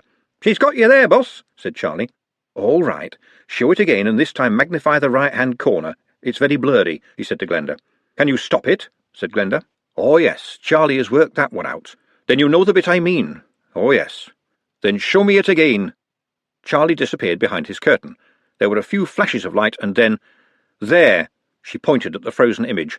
"That's men on horseback, isn't it? And they've got whips. I know it's blurry, but you can tell that they've got whips." "Well, yes, of course," said Hicks. "It's quite hard to get anything to run into a hail of arrows unless you give it some encouragement. They were weapons, living creatures as weapons, and they don't look so different from humans." "A lot of really interesting stuff happened under the evil Emperor," said Hicks conversationally. "Evil stuff," said Glenda. "Yes," said Hicks, "that was rather the point. Evil Emperor, evil Empire. It did what it said on the Iron Maiden. And what happened to them?" "Well, officially they're all dead," said Hicks, "but there have been rumours." "And men drove them into battle," said Glenda. "If you want to put it like that, I suppose so," said Hicks, "but I am not certain that changes anything." "I think it changes everything," said Glenda. "It does if all that people talk about are the monsters and not the whips. Things that look very much like people. Well, a kind of people. What can you make from people if you really try?" "It's an interesting theory," said Hicks, "but I don't think you can prove it." "When kings fight other kings and win, they chop off the other king's head, don't they?" said Glenda. "Sometimes," said Hicks. "I mean, you can't blame a weapon for how it's used. What's it they say? People can't help how they were made. I think the orcs were made." Glenda glanced at the librarian, who looked at the ceiling. "You work as a cook, don't you? Would you like to work for my department?" "Everyone knows women can't be wizards," said Glenda. "Ah, yes, but post-mortem communications is different," said Hicks proudly, and added, "We could do with some sensible people here, heavens no, and the feminine touch would be very welcome. And don't think I would require you to just come and do the dusting. We treasure our dust in this place, and your cookery skills will be invaluable. After all, basic butchery is all part of the job. And I do believe that Boffo's shop has a rather good female necromancer's costume in their sale. Isn't that right, Charlie?" $10, including lace-up bodice. A bargain in anybody's money," said Charlie from behind his curtain. "Very slinky." There had been no reply because Glenda's mouth had stuck in the act of opening, but she finally managed a polite but firm no. The head of the Department of Post-Mortem Communications gave a little sigh. "I thought as much. But we're part of the scheme of things. Light and dark, night and day, sweet and sour, good and evil, within acceptable college statutes. It just helps if you can have sensible and reliable people on both sides. But I'm glad that we've been able to be of assistance. We don't see many people down here. Well, not people as such." This time Glenda walked along the corridor. Orc, she thought. A thing that just kills. Every time she blinked, the image came back to her. The teeth and claws of a creature in full leap, seen, as far as one could tell, by whoever it was leaping at. Fighters you couldn't stop. And Nut had been killed, according to Trev, and then sort of became unkilled again before going back to Unseen University and eating all the pies. There was an awfully big gap in all this, but men with whips filled it. You can't have something that just fights, she thought. It has to do other things as well, and Nut isn't any stranger than most of the people you see around these days. It's not a lot to go on, though, but then again, the evil Emperor was a sorcerer, everyone knew that. Everyone knows you can't help how you're made. Well, it's worth a try. It's a little bit of uncertainty. As soon as she arrived back outside Nut's special place, she sensed that it would be empty. She pushed the door open, and there was a definite absence of candles, and, more importantly, a very noticeable absence of Nut. "But I told him to go and help them train. That's where he's gone, to go and train, definitely," she said to herself. "So, no need to worry then." On edge, feeling that something was nevertheless wrong, she forced herself back to the night's kitchen. She was nearly there when she met Mr. Ottomy, his scrawny Adam's apple as red and glistening as chicken giblets. "So, we've got a man-eating orc down here, have we?" he said. "People aren't going to stand for that. I heard somewhere that they could go on fighting while their heads are chopped off." "That's interesting," said Glenda. "How did they know which way to go?" "Aha! They could smell their way," said the Bledlow. "How could they do that with their heads chopped off? Are you telling me they had a nose up their arse?" She was shocked at herself for saying that. It was bad language, but Ottomy was bad language made solid. "Don't hold with it," he said, ignoring the question. "You know something else I heard? They were kind of made. When the evil emperor wanted fighters, he got some of the eagles to turn goblins into orcs. They're not really proper people at all. I'm going to complain to the Arch-Chancellor." "He already knows," said Glenda. Well, he must do, she thought. And veterinary too, she added to herself. "You're not going to make trouble for Mr. Nutt, are you?" she said. "Because if you are Mr. Ottomy," she leaned forward, "you will never be seen again." "You shouldn't threaten me like that," he said. "You're right, I shouldn't," said Glenda. "I should have said that you will never be seen again, you egregious, slimy little twerp. Go and tell the Arch-Chancellor if you like, and see how much good that does you." "They ate people alive," said Ottomy. "So did trolls," said Glenda. "Admittedly, they spat them out again, but not in much of a state to enjoy life. We used to fight dwarfs once, and when they cut you off at the knees, they weren't joking. We know, Mr. Ottomy, that the leopard can change his shorts," she sniffed, "and it might be a good idea if you did too. And if I hear of any trouble from you, you will hear from me. Up there it's the Arch-Chancellor. Down here in the dark, it's cutlery."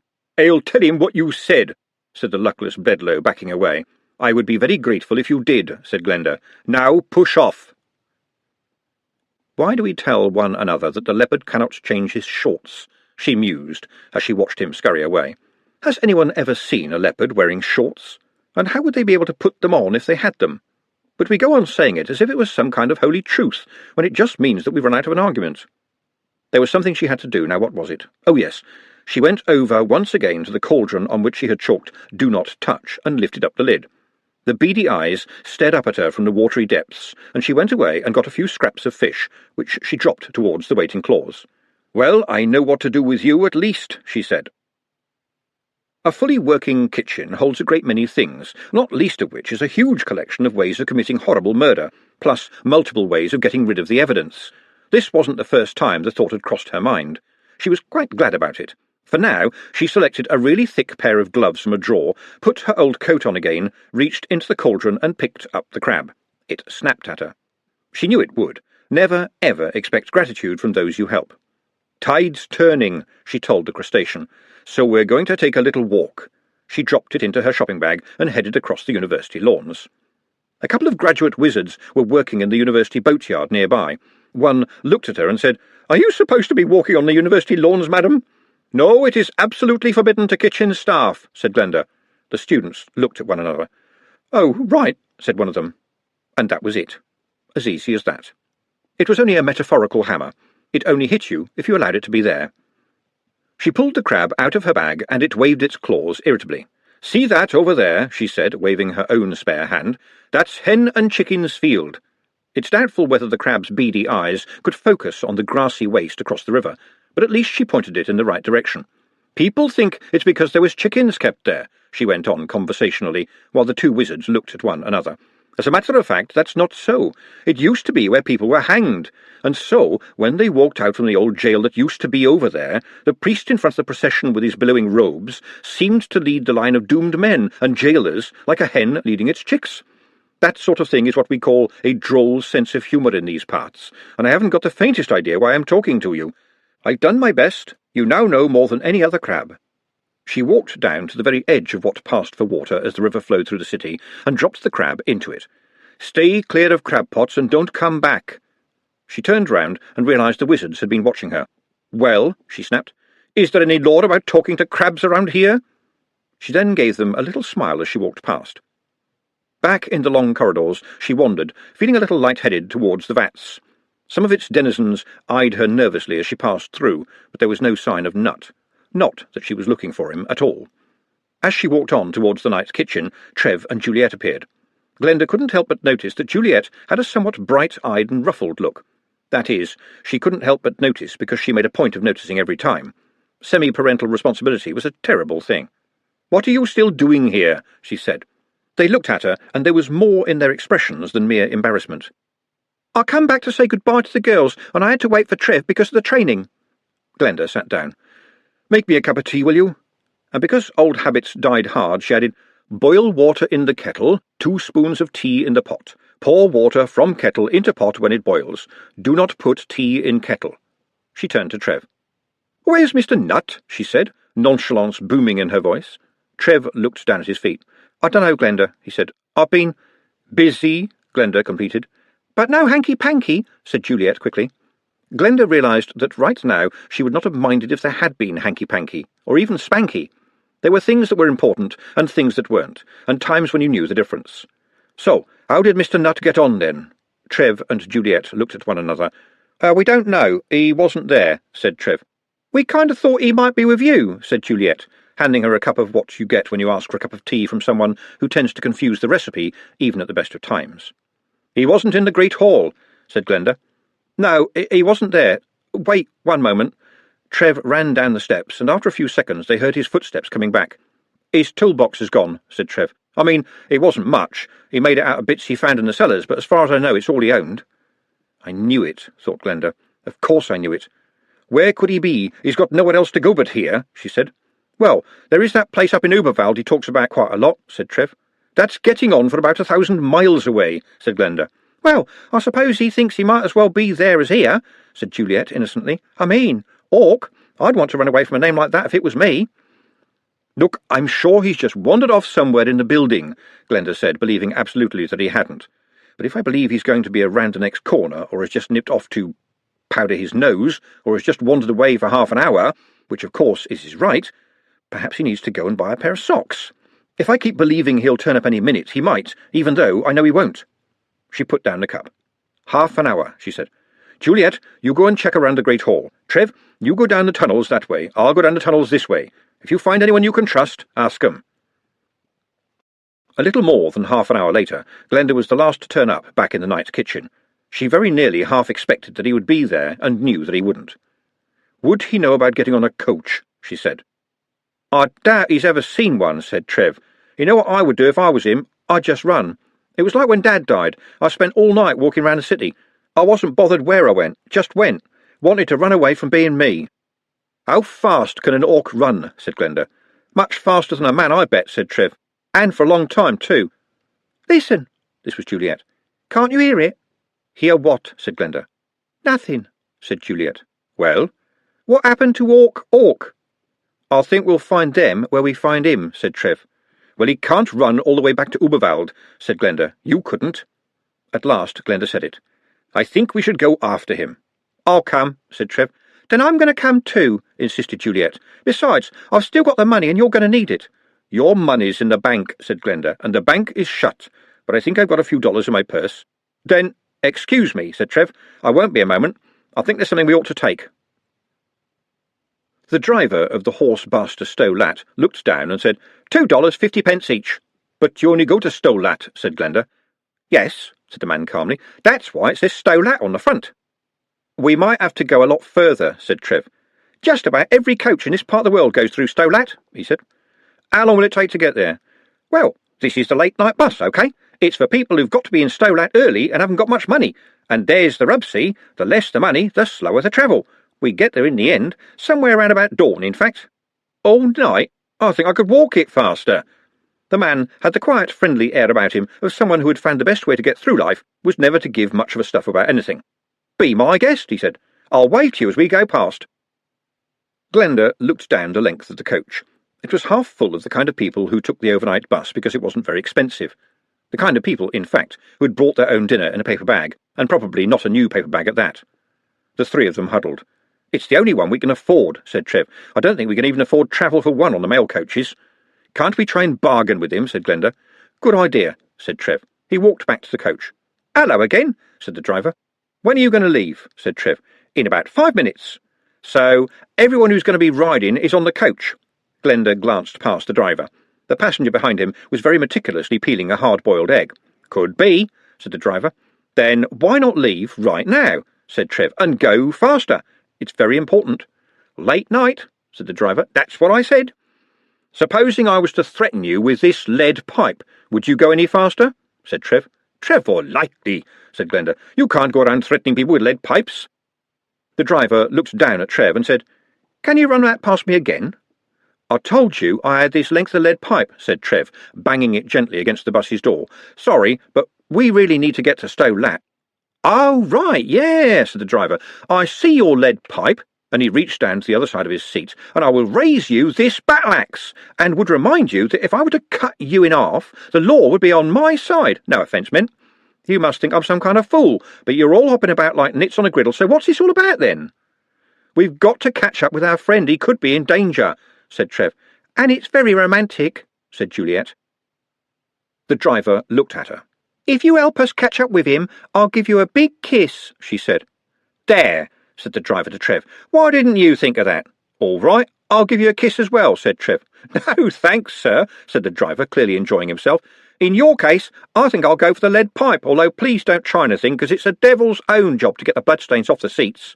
Nothing seems to shift them. OK, I'll try to hit you with the lead pipe, said Trev. We're desperate. And we'll give you some money, said Juliet. Sorry, said the driver. Do I get the kiss, the money, and the lead pipe? I mean, I'd rather forego the lead pipe for another kiss. 2 kisses, a whole $3 and no lead pipe, said Juliet. Or just the lead pipe, and I'll take my chances, said Trev. Glenda, who had been watching them with a fascinated horror, said, And I'll give you a kiss as well, if you like. She couldn't help noticing that this didn't move the stakes either way. But what about my passengers? Said the driver. All 4 of them looked into the back of the bus and realised that they were the subject of at least a dozen fascinated stares. Go for the kiss, said a woman, holding a large laundry basket in front of her. And the money, said one of the men. I don't give a stuff if she kisses him or hits him on the head with the lead pipe, so long as they drop us off first, said an old man towards the back of the bus. Do any of us get kissed as well? Said one half of a couple of giggling boys. If you like, said Glenda viciously. They slumped back into their seats. Juliet grabbed the driver's face, and there was, for what seemed slightly too long, by the internal clocks of both Glenda and Trev, the sound of a tennis ball being sucked through the strings of a tennis racket. Juliet stepped back. The driver was smiling, in a slightly stunned and cross-eyed way. Well, that was pretty much of a lead pipe. Perhaps I'd better drive, said Trev. The driver smiled at him. I'll drive, thank you very much, and don't kid yourself, mister.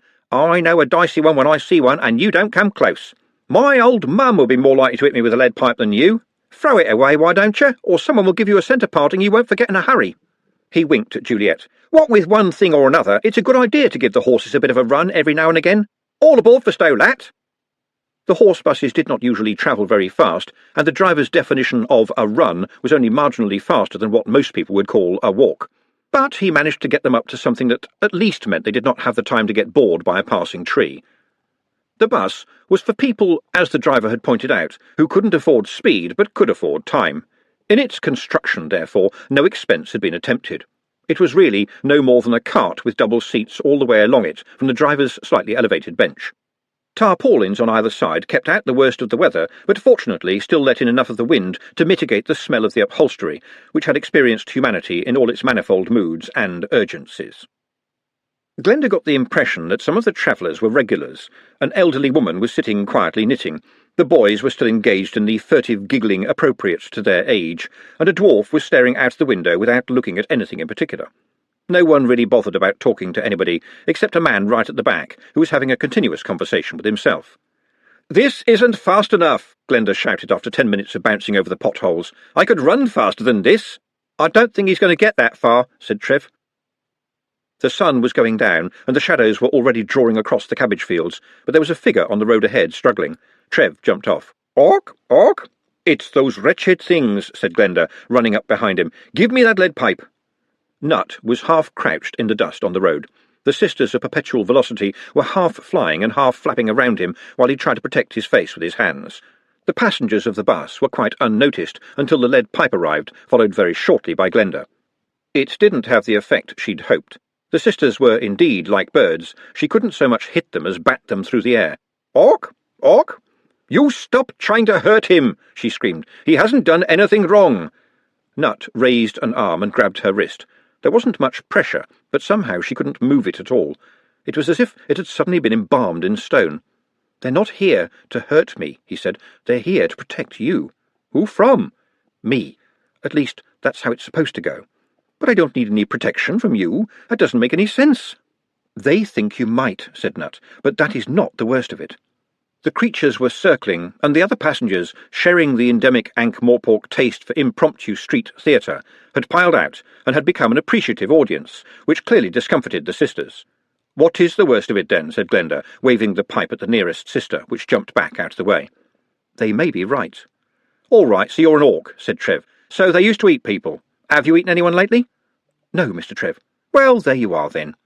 "You can't arrest someone for something he hasn't done," said one of the bus passengers, nodding sagely. "Fundamental law, that." "What's an orc?" said the lady next to him. "Oh, back in the olden days, up in Uberwald or somewhere, they used to tear people to bits and eat them." "That's foreigners for you," said the woman. "But they're all dead now," said the man. "That's nice," said the woman. "Would anyone like some tea? I've got a flask." "All dead, except me, but I'm afraid that I am an orc," said Nut. He looked up at Glenda. "I'm sorry," he said. "You have been very kind, but I can see that being an orc will follow me around. There will be trouble. I would hate you to be involved." "Orc? Orc?" The woman unscrewed the top of her flask. "But you're not about to eat anyone, are you, dear? If you feel really hungry, I've got some macaroons." She looked at the nearest sister and said, "What about you, love? I know none of us can help how we're made, but how come you've been made to look like a chicken?" "Orc? Orc? Danger! Danger!" "Don't know about that," said another passenger. "I don't reckon he's going to do anything." "Please, please," said Nut. There was a box lying on the road beside him. He tore it open frantically and started to pull things out of it. They were candles. Knocking them over in his haste, picking them up in shaking fingers, only to knock them over again, he finally had them upright on the flints of the road. He pulled matches out of another pocket, knelt down, and once again got his shaking fingers tangled in themselves as he struggled to strike a match. Tears streamed down his face as the light of the candles rose. Rose and changed. Blues, yellows, greens. They would go out for a few smoky seconds and then light again a different colour to the oohs and ahs of the crowd. "See? See?" said Nut. "You like them? You like them?"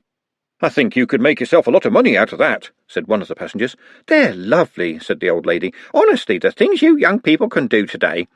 Nut turned to the sister and spat. "I am not worthless. I have worth." "My brother-in-law runs a novelty shop down in the smoke," said the erstwhile expert in orcs. "I'll write his address down for you if you like, but I reckon that thing would go down very well on the kiddies' birthday circuit." Glenda had watched all of this open-mouthed, as the kind of democracy practised by reasonable and amiable but not very clever people, the people whose education had never involved a book but had involved lots of other people, surrounded Nut in his invisible, beneficent arms. It was heartwarming, but Glenda's heart was a little bit calloused on this score. It was the crab bucket at its best. Sentimental and forgiving, but get it wrong, one wrong word, one wrong liaison, one wrong thought, and those nurturing arms could so easily end in fists. Nut was right. At best, being an orc was to live under a threat. "You lot have got no right treating the poor little devil like that," said the old lady, waving her finger at the nearest sister. "If you want to live here, you have to do things our way, all right? And that means no pecking at people. That's not how we do things in Ankh-Morpork." Even Glenda smiled at that one. Pecking was a picnic compared with what Ankh-Morpork could offer. "Veterinaries letting all sorts in these days," said another passenger. "I won't hear a word said against the dwarfs." "Good," said a voice at his back. He moved aside, and Glenda saw the dwarf standing behind him. "Sorry, mate, I didn't see you there, what with you being so little," said the man who had nothing against dwarfs. "As I was saying, you lot just settle down and get on with it, and are no trouble to anybody, but we're getting some weird ones now." "That woman they put in the watch last month, for one," said the old lady. "The weird one from out of Phoebe way. Gust of wind caught her sunglasses, and 3 people turned into stone." "She was a Medusa," said Glenda, who'd read about that in the Times. "The wizards managed to turn them back again, though." "Well, what I'm saying is," started a man who had nothing against dwarfs, "we don't mind anyone, so long as they mind their own business and don't do any funny stuff." This was the rhythm of the world to Glenda. She'd heard it so many times. But the feeling of the crowd was now very much against the sisters. Sooner or later somebody was going to pick up a stone. "I'd get out of here now," she said. "Get out and go back to the lady you work for. I should do that right now if I were you." "Orc! Orc!" one of them screeched. But there were brains in those strange-shaped heads, and the three sisters were clearly bright enough to want to keep them there, and ran for it, hopping and leaping like herons, until what seemed like cloaks turned out to be wings, which pounded on the air as they sought for height. There was a final scream of "Awk! Awk!" The driver of the horse bus coughed. "Well, if that's all sorted out, then I suggest you all get back on board, please, ladies and gentlemen, and whoever, and don't forget your candles, mister." Glenda helped Nut onto a wooden seat. He was holding his toolbox tightly across his knees, as if it would offer some sort of protection. "Where were you trying to go?" she said as the horses began to move. "Home," said Nut. "Back to her?" "She gave me worth," said Nut. "I was nothing, and she gave me worth." "How could you say you were nothing?" said Glenda. On the pair of seats in front of them, Trev and Juliet were whispering together. "I was nothing," said Nut. "I knew nothing. I understood nothing. I had no understanding. I had no skill." "But that doesn't mean someone is worthless," said Glenda firmly. "It does," said Nut, "but it does not mean they are bad. I was worthless. She showed me how to gain worth, and now I have worth." Glenda had a feeling they were working from two different dictionaries. "What does worth mean, Mr. Nut?" "It means that you leave the world better than when you found it," said Nut. "Good point," said the lady with the macaroons. "There's far too many people around a place who wouldn't dream of doing a hand's turn." "All right, but what about people who are blind, for example?" This from the hard-boiled eggman, sitting on the other side of the bus.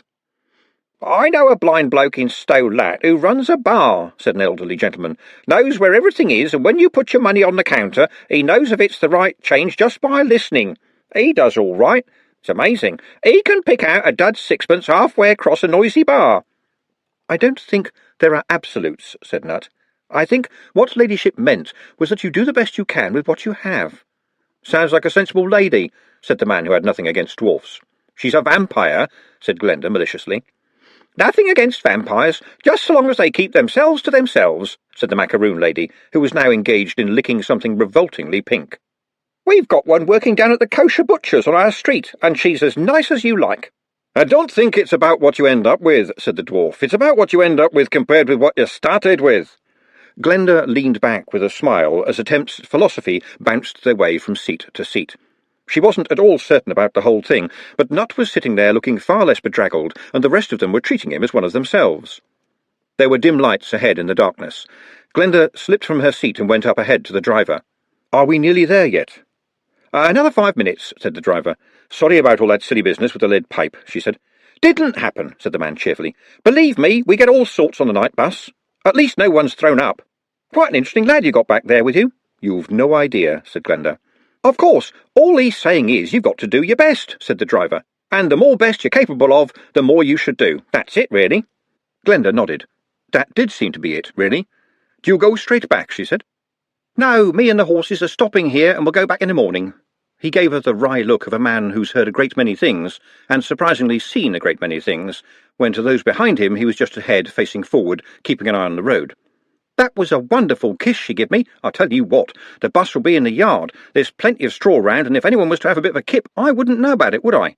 We'll leave at 6 with fresh horses." He grinned at her expression. "I told you, we get all sorts on the late-night bus. Kids running away from home, wives running away from husbands, husbands running away from other wives' husbands. It's called an omnibus, see? And omni means everything, and damn near everything happens on this bus. That's why I have the axe, see? But the way I see it, life can't be all axe." He raised his voice. "Stow Lat coming up, folks. Return trip 6 o'clock prompt." He winked at Glenda. "And if you're not there, I'll go without you," he said. "You've got to catch the bus at bus-catching time." "Well, this hasn't been so bad, has it?" said Glenda, as the lights of the city grew bigger. "My dad's going to fret," said Juliet. "He'll think you're with me." Trev said nothing. By the rules of the street, being exposed in front of your want-to-be girlfriend as the kind of man who can so easily be seen not to be the kind of man that would have the guts to belt someone over the head with a length of lead pipe was extremely shaming, although no one seemed to have noticed this. "Looks like a bit of trouble ahead," the driver called back. "The Lanka flyer ain't gone." All they could see were flares and lantern lights illuminating the big coaching inn outside the city gate, where several coaches were standing. As they drew nearer, he called to one of the skinny, bandy-legged and weaselly-looking men who seemed to self-generate around any establishment that involved the movement of horses. "Flyer not gone?" he inquired. The weaselly man removed a cigarette end from his mouth. "'Orse throwed a shoe." "Well, they got a smith here, ain't they? Speed the mails and all that." "He's not speeding nothing on account of him just laminating his hand to the anvil," said the man. "There'll be the devil to pay if the flyer don't go," said the driver. "That's post, that is. You should be able to set your watch by the flyer." Nutt stood up. "I could certainly re-shoe a horse for you, sir," he said, picking up his wooden toolbox. "Perhaps you had better go and tell someone." The man sidled off, and the bus came to rest in the big yard, where a rather better-dressed man came hurrying up. "What have you a smith?" he inquired, looking directly at Glenda. "Me," said Nutt. The man stared. "You don't look much like a smith, sir." "Contrary to popular belief, most smiths are on the wiry side rather than bulky. It's all a matter of sinews rather than muscle." "And you know your way around an anvil, do you?" "You would be amazed, sir." "There's shoes in the smithy," said the man. "You'll have to work one to size." "I know how to do that," said Nutt. "Mr. Trev, I would be glad if you would come and help me with the bellows." The inn was huge and crowded, because, as with coaching inns everywhere, its day lasted for 24 hours and not a moment less. There were no meal times, as such. Hot food for those who could afford it was available all the time, and cold cuts of meats were on a large trestle in the main room. People arrived, were emptied and refilled in the speediest time possible, and sent on their way again, because the space was needed for the next arrivals. There never seemed to be a moment without the jangle of harnesses. Glenda found a quiet corner. "I tell you what," she said to Juliet, "go and fetch some sandwiches for the lads." "Fancy Mr. Nutt being a blacksmith," said Juliet. "He's a man of many parts," said Glenda. Juliet's brow wrinkled. "How many parts?" "It's just a figure of speech, Juliet. Off you go now." She needed time to think. Those strange flying women. Mr. Nutt. It was all a lot to take. You start the day, and it's just another day, and here you are, having mercifully not ended up as a highwayman, sitting in another city with nothing more than the clothes you're standing up in, not knowing what is going to happen next. Which, in a way, was exciting. She had to analyse that feeling for several moments, because excitement was not a regular feature of her life. Pies, on the whole, do not excite. She got up and wandered unheeded through the crowds, with the vague idea of seeing what the kitchens were like, but found her path blocked by someone whose sweating face, flustered air, and rotund body suggested he was the innkeeper. "If you could just wait a moment, ma'am," he said to her, and then addressed a woman who was emerging from what looked like a private dining room. "So nice to see you again, your ladyship," he said, bobbing up and down a little. "It's always an honour to have you grace our humble establishment." Ladyship. Glenda looked up at the woman who was everything she had pictured when Nutt had first talked about her. Tall, thin, dark, forbidding, to be feared. Her expression was stern, and she said, in what to Glenda were posh tones, "Far too noisy in there." "But the beef was superb," said another voice, and Glenda realised that Ladyship had almost eclipsed a smaller woman, quite pleasant, not particularly tall, and with a slightly fussy air about her. "Are you Lady Margalotta?" said Glenda. The tall lady gave her a look of brief disdain and swept on towards the main doors, but her companion stopped and said, "Do you have business with her ladyship?" "Is she coming to Ankh-Morpork?" Glenda asked. "Everybody knows she's Lord Vetinari's squeeze." She felt instantly embarrassed as she said the word. It conjured up images that simply could not fit into the available space in her brain. "Really?" said the woman. "They are certainly very close friends." "Well, I want to talk to her about Mr. Nutt," said Glenda. The woman gave her a worried look and pulled her over to an empty bench. "There has been a problem," she said, sitting down and patting the wood beside her. "She told him he was worthless," said Glenda, "and sometimes I think all he worries about is being worthy." "Are you worthy?" said the woman. "What sort of question is that to ask a stranger?" "An interesting and possibly revealing one. Do you think the world is a better place with you in it? And would you do me the courtesy of actually thinking about your answer, rather than pulling one off the affronted rack? I'm afraid there's far too much of that these days. People believe that acting and thinking are the same thing." Faced with that, Glenda settled for, "Yes." "You've made it better, have you?" "Yes, I've helped lots of people, and I invented the ploughman's pie." "Did the people you helped want to be helped?" "What? Yes, they came and asked." "Good. And the ploughman's pie?" Glenda told her. "Ah, you must be the cook at Unseen University," said the woman, "which means you have access to rather more than the average cook, and therefore I would deduce that to keep the pickled onions crisp in the pie, you put them in a cold room at very nearly freezing point for some time immediately before baking, possibly wrapping them in cheese for the sake of temporary insulation. And if you have assembled your pie correctly and paid attention to temperatures, I think that would do the trick. She paused. "Hello." "Are you a cook?" said Glenda. "Good grief, no. So you worked it out just like that? Mr. Nutt told me her ladyship employs very clever people. Well, I'm embarrassed to say it, but that is true. But she shouldn't have told Mr. Nutt that he's worthless. She shouldn't say that to people. But he was worthless, yes? He couldn't even talk properly when he was found. Surely what she has done has helped him. But he frets all the time, and it's got out now that he's an orc. What's that all about? And is he, in your mind, doing anything particularly orcish?" Reluctantly, Glenda said, "Sometimes his fingernails turn into claws." The woman looked suddenly concerned. "And what does he do then?"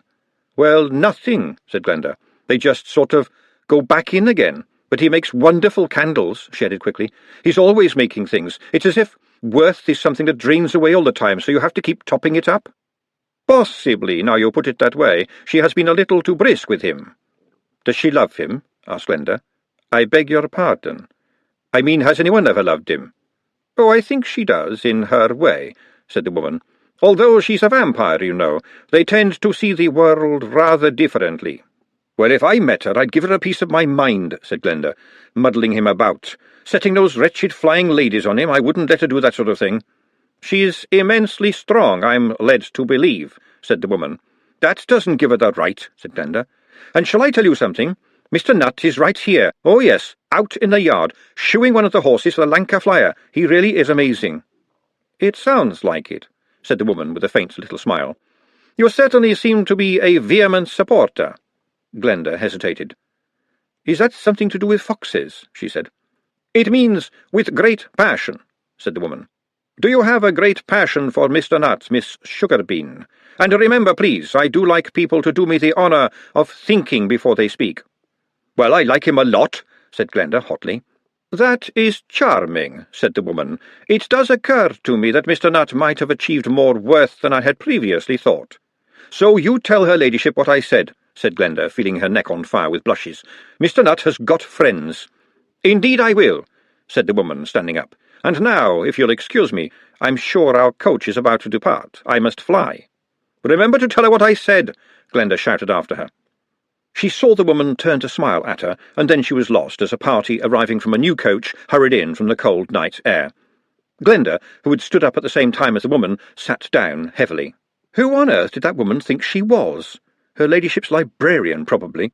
Nutt had mentioned her several times. Altogether too many ideas above her station for Glenda's liking. She hadn't even had the decency to give Glenda her name.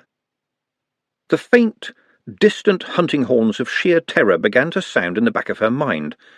Had the woman asked Glenda her name? No. But she'd certainly known it. And how would she know about the cook at Unseen University? And she'd been so quick, she'd worked out the ploughman's pie with a snap of her fingers. That little part of her that had first been liberated by the sherry chimed in with, "The trouble with you is that you make assumptions. You see something and you think you know what you've seen. She certainly didn't sound like a librarian, did she?" Very slowly, Glenda raised her right hand into a fist and lowered it into her mouth and bit down very hard in an attempt to somehow retrieve the last 15 minutes from the records of the universe and replace them with something far less embarrassing, like her knickers falling down. Even here, late into the night, the forge was the heart of attention. Coaches were arriving and leaving constantly. The inn did not run according to the sun, it ran according to the timetable, and aimless people waiting for their connections gravitated to the forge as a free show and a place of comfort in the chilly night air. Nutt was shoeing a horse. Trev had seen horses being shod before, but never like this. The animal stood as if transfixed, trembling very slightly. When Nutt wanted it to move, he clicked his tongue. When he wanted its leg raised, another click caused this to happen. Trev felt that he wasn't watching a man shoeing a horse, but a master demonstrating his skills to a world of amateurs. When the shoe was on, the horse walked backwards in front of the crowd, for all the world like a fashion model, turning as Nutt moved a hand or made a clicking noise. It didn't seem to be a particularly happy horse, but great heavens, it was certainly an obedient one. "Yes, that all seems fine," Nutt said. "How much is that going to cost us?" said the coachman. "Wonderful job, if I may say so." "How much? How much? How much?" said Nutt, turning it over in his mind. "Have I earned worth, sir?" "I should say so, mate. I've never seen a horse shod as smooth as that." "Then worth will do," said Nutt. and a ride for myself and my 3 friends back to Ankh-Morpork. And $5, said Trev, coming away from his lounging spot near the wall with the speed of money. The coachman sniffed. A bit steep, he said. What? Said Trev. For a late-night job? To better than Burley and Strong in the arm specification? Not a bad deal, I think. A murmur from the other watchers backed Trev up. I never seen anyone do anything like that, said Juliet. He'd have had that horse dancing if you'd asked him. The coachman winked at Trev. All right, lad, what can I say? Old Havercook there is a good lad, but a bit bad-tempered as it goes. Once kicked a coachman through the wall. I never thought I'd see him stand there and lift his leg up like a trained lapdog. Your chum has earned his money and his ride. Please take him away, said Nut, but hold him with care, because when he gets a little way away from me, he might get a tiny bit frisky. The crowd dispersed. Nut methodically damped down the forge and started to pack his tools into the box. If we're going to go back, we'd better go now. Has anyone seen Miss Glenda? Here, said Glenda, advancing out of the shadows. Trev, you and Jules go and get us some seats on the coach. I need to talk to Mr. Nut. Her ladyship was here, said Glenda when they'd gone. I would not be surprised, said Nut calmly, snapping the catches shut on his box. Just about everybody passes through here, and she travels a great deal. Why were you running away? Because I know what will happen, said Nut. I am an orc. It's as simple as that. But the people on the bus were on your side, said Glenda. Nut flexed his hands, and the claws slid out just for a moment. And tomorrow, he said. And if something goes wrong, everybody knows orcs will tear your arms off. Everybody knows orcs will tear your head off. Everybody knows these things. That is not good. Well then, why are you coming back? Glenda demanded. Because you are kind and came after me. How could I refuse? But it does not change the things that everybody knows. But every time you make a candle, and every time you shoe a horse, you change the things that everybody knows, said Glenda. You know that orcs were— She hesitated. Sort of made. Oh, yes, it was in the book. She nearly exploded. Well, then, why didn't you tell me? Is it important? We are what we are now. But you don't have to be, Glenda yelled. Everybody knows trolls eat people and spit them out. Everybody knows dwarfs cut your legs off. But at the same time, everybody knows that what everybody knows is wrong. And orcs didn't decide to be like they are. People will understand that. It will be a dreadful burden. I'll help.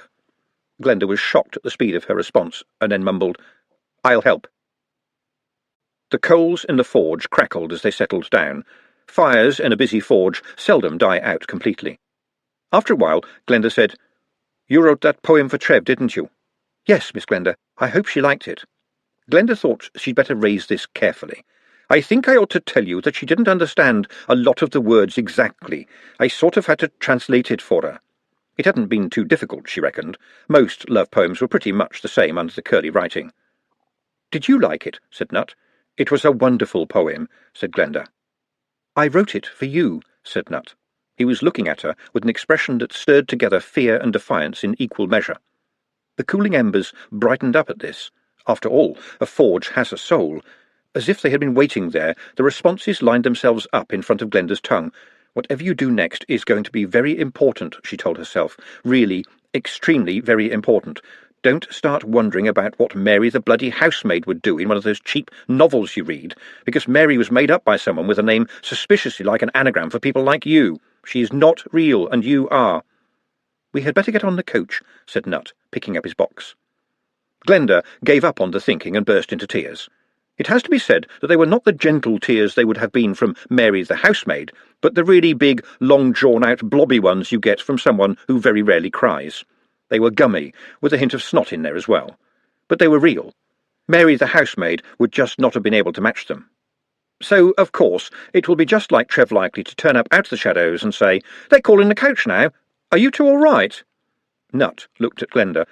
Tears aren't readily retractable, but she managed to balance a smile on them. I believe this to be the case, said Nut. Travelling on a fast coach, on even a mild autumn night, those passengers on the roof experience the temperature that can freeze doorknobs. There are leather covers and rugs of various age, thickness and smell. Survival is only possible by wrapping yourself in the biggest cocoon you can achieve, preferably with somebody else next to you. 2 people can heat up faster than 1. In theory, all of this could lead to hanky-panky, but the seats of the coach and the rockiness of the road mean that such things are not uppermost in the traveller's mind, which dreams longingly of cushions. Furthermore, there was a fine rain now. Juliet craned her head to look at the seats behind, but they were just the mounds of damp rugs that were the coach company's answer to the cold night's air. "You don't think they're sweet on each other, do you?" she said. Trev, who was himself cocooned in rugs, only managed to grunt, but then went on, "I think he admires her. He always seems a bit tongue-tied when he's near her, that's all I know." This had to be a romance, Glenda thought. It wasn't like the ones peddled every week by Eradney Combe-Butworthy. It felt more real and very, very strange. "Did you know that all of the orcs were hunted down after the war? All of them, children too," Nut said. "And people don't say things like that in a romantic situation," thought Glenda. "But it still is," she added. "But they were forced," she replied. "They had children, okay?" Should I tell him about the magic mirror, she wondered. Would it make things better or worse? "They were very bad times," said Nut. "Well, look at it like this," said Glenda. "Most of the people who talk about orcs now don't know what they're on about, but the only orc they are ever going to see is you. You making beautiful candles. You training the football team. That will mean a lot. You'll show them that orcs don't go around pulling people's heads off. That'll be something to be proud of." "Well, in fairness, I have to say that when I think of the amount of radial force that must have been necessary to effectively unscrew a human head against its owner's wishes, I am a little impressed.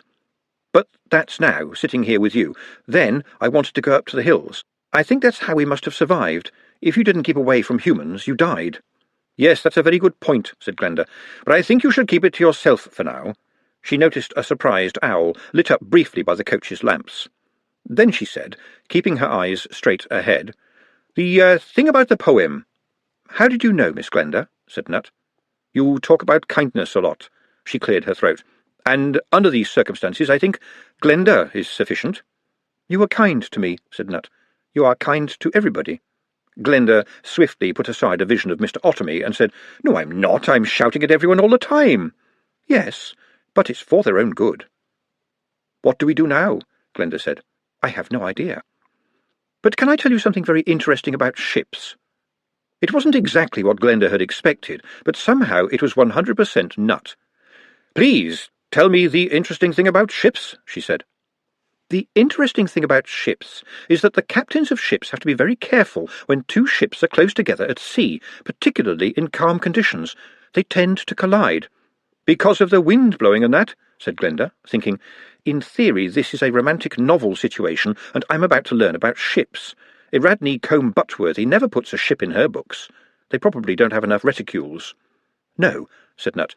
"In fact, to put it simply, each ship shields the other ship from lateral waves on one side, so by small increments outside forces bring them together without their realizing it." "Oh, it's a metaphor," said Glenda, relieved. "You think we're being pushed together." "It's something like that," said Nut. They rocked as the coach hit a particularly nasty pothole. "So if we don't do anything, we'll just get closer and closer." "Yes," said Nut. The coach jumped and rattled again, but Glenda felt as if she were travelling over very thin ice. She'd hate to say the wrong thing. "You know Trev said that I died," Nut continued. "Well, that was true. Probably. Ladyship said that we were made from goblins for the evil emperor. The Igors did it. And they put in something very strange. It's a part of you that isn't quite a part of you. They called it the little brother. It's tucked in, deep inside, and absolutely protected, and it's like having your own hospital with you all the time. I know that I was hit very hard, but the little brother kept me alive and simply cured things again. There are ways to kill an orc, but there are not many of them, and anyone trying them out on a living orc is not going to have very much time to get it right. Does that worry you at all?" "No, not really," said Glenda. "I don't really understand it. I think it's more important just to be who you are." "No, I don't think I should be who I am, because I am an orc, but I have some plans in that direction." Glenda cleared her throat again. "This thing with the ships, does it happen quite quickly?" "It starts quite slowly, but it's quite quick towards the end," said Nut. "The thing is," said Glenda, I can't just walk away from my job, and there's old ladies I go and visit, and you'll be busy with the football." "Yes, I think we should be doing the things we should be doing, and it's the last training day tomorrow, which is actually today now," said Nut. "And I've got to make a lot of pies." "It's going to be a very busy time for both of us," said Nut solemnly. Yes, do you mind me saying, in your lovely poem, the line, "The crypt's a handsome place to be, but none, I think, leave after tea," didn't quite work? I know, said Nut. I feel rather bad about that. Oh, please don't. It's a wonderful poem, Glenda burst out, and felt the ripples in the calm sea. The rising sun managed to peek around the vast column of smoke that forever rose from Ankh-Morpork, city of cities, illustrating almost up to the edge of space that smoke means progress, or at least people setting fire to things. I think we're going to be so busy that we're not going to have much time for ourselves, said Glenda. I quite agree, said Nut. Leaving things alone would definitely be our wisest move. Glenda felt light as air as the coach trundled down Broadway, and it wasn't just from lack of sleep. That stuff about boats, I really hope he doesn't think it's all about ships. There was a crowd outside the university when they arrived, just as yesterday, but it seemed to have a different complexion now. People were staring at her and Nut, and there was something wrong with the way they were looking. She reached over to the mound that was Trev, pretended not to hear a girlish giggle, and said, Trev, could you have a look at this? I think there's going to be trouble. Trev, very tousled, stuck his head out and said, Me too. Let's all nip round the back. We could stay on and get off at the post office, said Glenda. No, said Trev, we haven't done anything wrong. As they dismounted from the coach, a small boy said to Nut, Are you the orc, mister? Yes, said Nut, as he helped Glenda down. I am an orc. Cool! Have you ever twisted someone's head off? I don't believe so. I'm sure I would have remembered, said Nut. This got, if not applause, then a certain amount of approval from some of the bystanders. It's his voice, thought Glenda. He sounds posher than a wizard. You can't imagine a voice like that with its hand around somebody's head. At this point, the back gate opened, and Ponder Stibbons came hurrying through. We saw you from the hall, he said, grabbing Nut. Come in quick. Where have you all been? We had to go to Stow Lat, said Trev. On business, said Juliet. Personal, said Glenda, daring Ponder to object. Is there something wrong? There was something in the paper this morning. We have not been having a very nice time, said Ponder, towing them into the relative safety of the Undercrofts. Have they been saying something nasty about Mr. Nut? Said Trev. Not exactly, said Ponder. The editor of the Times came round in person and was knocking on the door to see the Arch-Chancellor at midnight. He wanted to know all about you. This was said directly to Nut. I bet it was bloody Otomy that told them, growled Glenda. What have they done? Well, of course, you know there was all that trouble over the Medusa in the watch a little while ago, Ponder began. Yeah, but you wizards sorted that out, said Trev. But no one likes being turned into stone, even if it's just for half an hour, Ponder sighed. The Times has done one of their thoughtful pieces. I suppose it isn't too bad. It quoted the Arch-Chancellor, who says that Mr. Nut is a hard-working member of the university staff, and there have been no incidents of anyone's leg being torn off. They put it like that, said Glenda, wide-eyed. Oh, you know the sort of thing if you read the papers a lot, said Ponder. I seriously think they think that it's their job to calm people down by first of all explaining why they should be overexcited and very worried. Oh, yes, I know they do that, said Glenda. How would people get worried if they weren't told how to be? Well, it wasn't all that bad, said Ponder, but a few of the other papers have picked it up as well, and some of the facts have become elastic. The Inquirer said Nut is training the football team. That's true, said Glenda. Well, actually, it's me. I'm merely delegating the task to him. I hope that's understood. Anyway, they did a cartoon about it. Glenda put a hand over her eyes. She hated cartoons in newspapers. Was it a football team of orcs? She said. Ponder's look was almost admiring. Yes, he said, and they did an article about raising important questions about Vetinari's open-door policy, while saying at the same time that rumours that Mr. Nut had to be chained down were quite likely false. What about the Tanty Bugle? Said Glenda. They never write anything unless it's got blood and horrible murder in it. She paused and then added, or pictures of girls without their vests on. Oh, yes, said Ponder. They did a rather grainy picture of a young lady with enormous melons. Do you mean, Trev began. No, they were just enormous melons, the green ones, slightly warty. She won a contest for growing them, apparently, but in the caption it said that she's worried that she won't be able to sleep easily in her bed now that orcs are coming into the city. Is Lord Vetinari doing anything about this? I haven't heard, said Ponder. Oh, and Bubble want to interview Mr. Nut, what they call a lifestyle piece. He said the words as if trying to hold them at arm's length. Have people turned up for training? Said Nut calmly. Oh, yes, the ground is heaving. So we'll go and train them, said Nut. Don't worry, I won't twist anybody's head off. No, don't make jokes, said Glenda. I think this could be terribly bad. "We know something's going on with the teams," said Ponder, "and there were lots of fights during the night." "About what?" "About who's going to play us." Ponder stopped and looked Nut up and down. "Commander Vimes is back in town and would like to lock you up," he said. "Only in protective custody, of course." "You mean put him somewhere where they can all find him," said Glenda. "I would say that the chances of a mob breaking into Pseudopolis Yard are remote," said Ponder. "Yes, but you're locking him up. That's what it would be. He'd be locked up and coppers chat like everyone else. The Orc would be locked up in prison, and if people don't know why, they'll make it up. That's how people are. Can't you wizards do something?" "Yes," said Ponder. "We can do practically anything, but we can't change people's minds. We can't magic them sensible. Believe me, if it were possible to do that, we would have done it a long time ago. We can stop people fighting by magic, and then what do? We have to go on using magic to stop them fighting. We have to go on using magic to stop them being stupid, and where does all that end? So we make certain that it doesn't begin. That's why the university is here. That's what we do. We have to sit around not doing things because the hundreds of times in the past it's been proved that once you get beyond the abracadabra, hey presto, changing the pigeons into ping-pong balls style of magic, you start getting more problems than you've solved. It was bad enough finding ping-pong balls nesting in the attics." "Ping-pong balls nesting?" said Trev. "I don't want to talk about it," said Ponder glumly. "I remember when one of you gentlemen got hungry in the night and cast a spell for a baked potato," said Glenda. Ponder shuddered. "That was the Bertha," he said. "He really does get confused about the decimal point." "I remember all those wheelbarrows," said Glenda, slightly amused at Ponder's discomfort. "Days and days it took to get them all out. I heard we were feeding every beggar in the city and every pig farm out as far as Stolat for weeks." Ponder nearly gave a harumph. "Well, yes, there's an example of why we have to be careful." "But there's still going to be a match tomorrow, and I would like to conclude my training programme," said Nut. "Ah, there's another problem. You know Lord Vetinari is allowing the Hippo to be used for the game. Well, some of the teams are doing their training there now. You know, a bit of a kickabout and so on. It's all about who will be playing unseen Academicals." "But that's the other side of the city," said Glenda. "Commander Vimes has said the watch will provide an escort," said Ponder. "Just for protection, you know." "Whose?" said Glenda. "You can see what's going on here. People will see Mr. Nut as the problem." "Oh, it's all fun and games until someone loses a head," said a voice behind Glenda. She recognised that voice, and it always sounded as if it was trying to put its hand up her jumper. "Pepe, what the hell are you doing here? And how did you get in?" Ponder demanded. "The watch are all around this place." Pepe barely gave him a glance. "And who are you, smart boy?"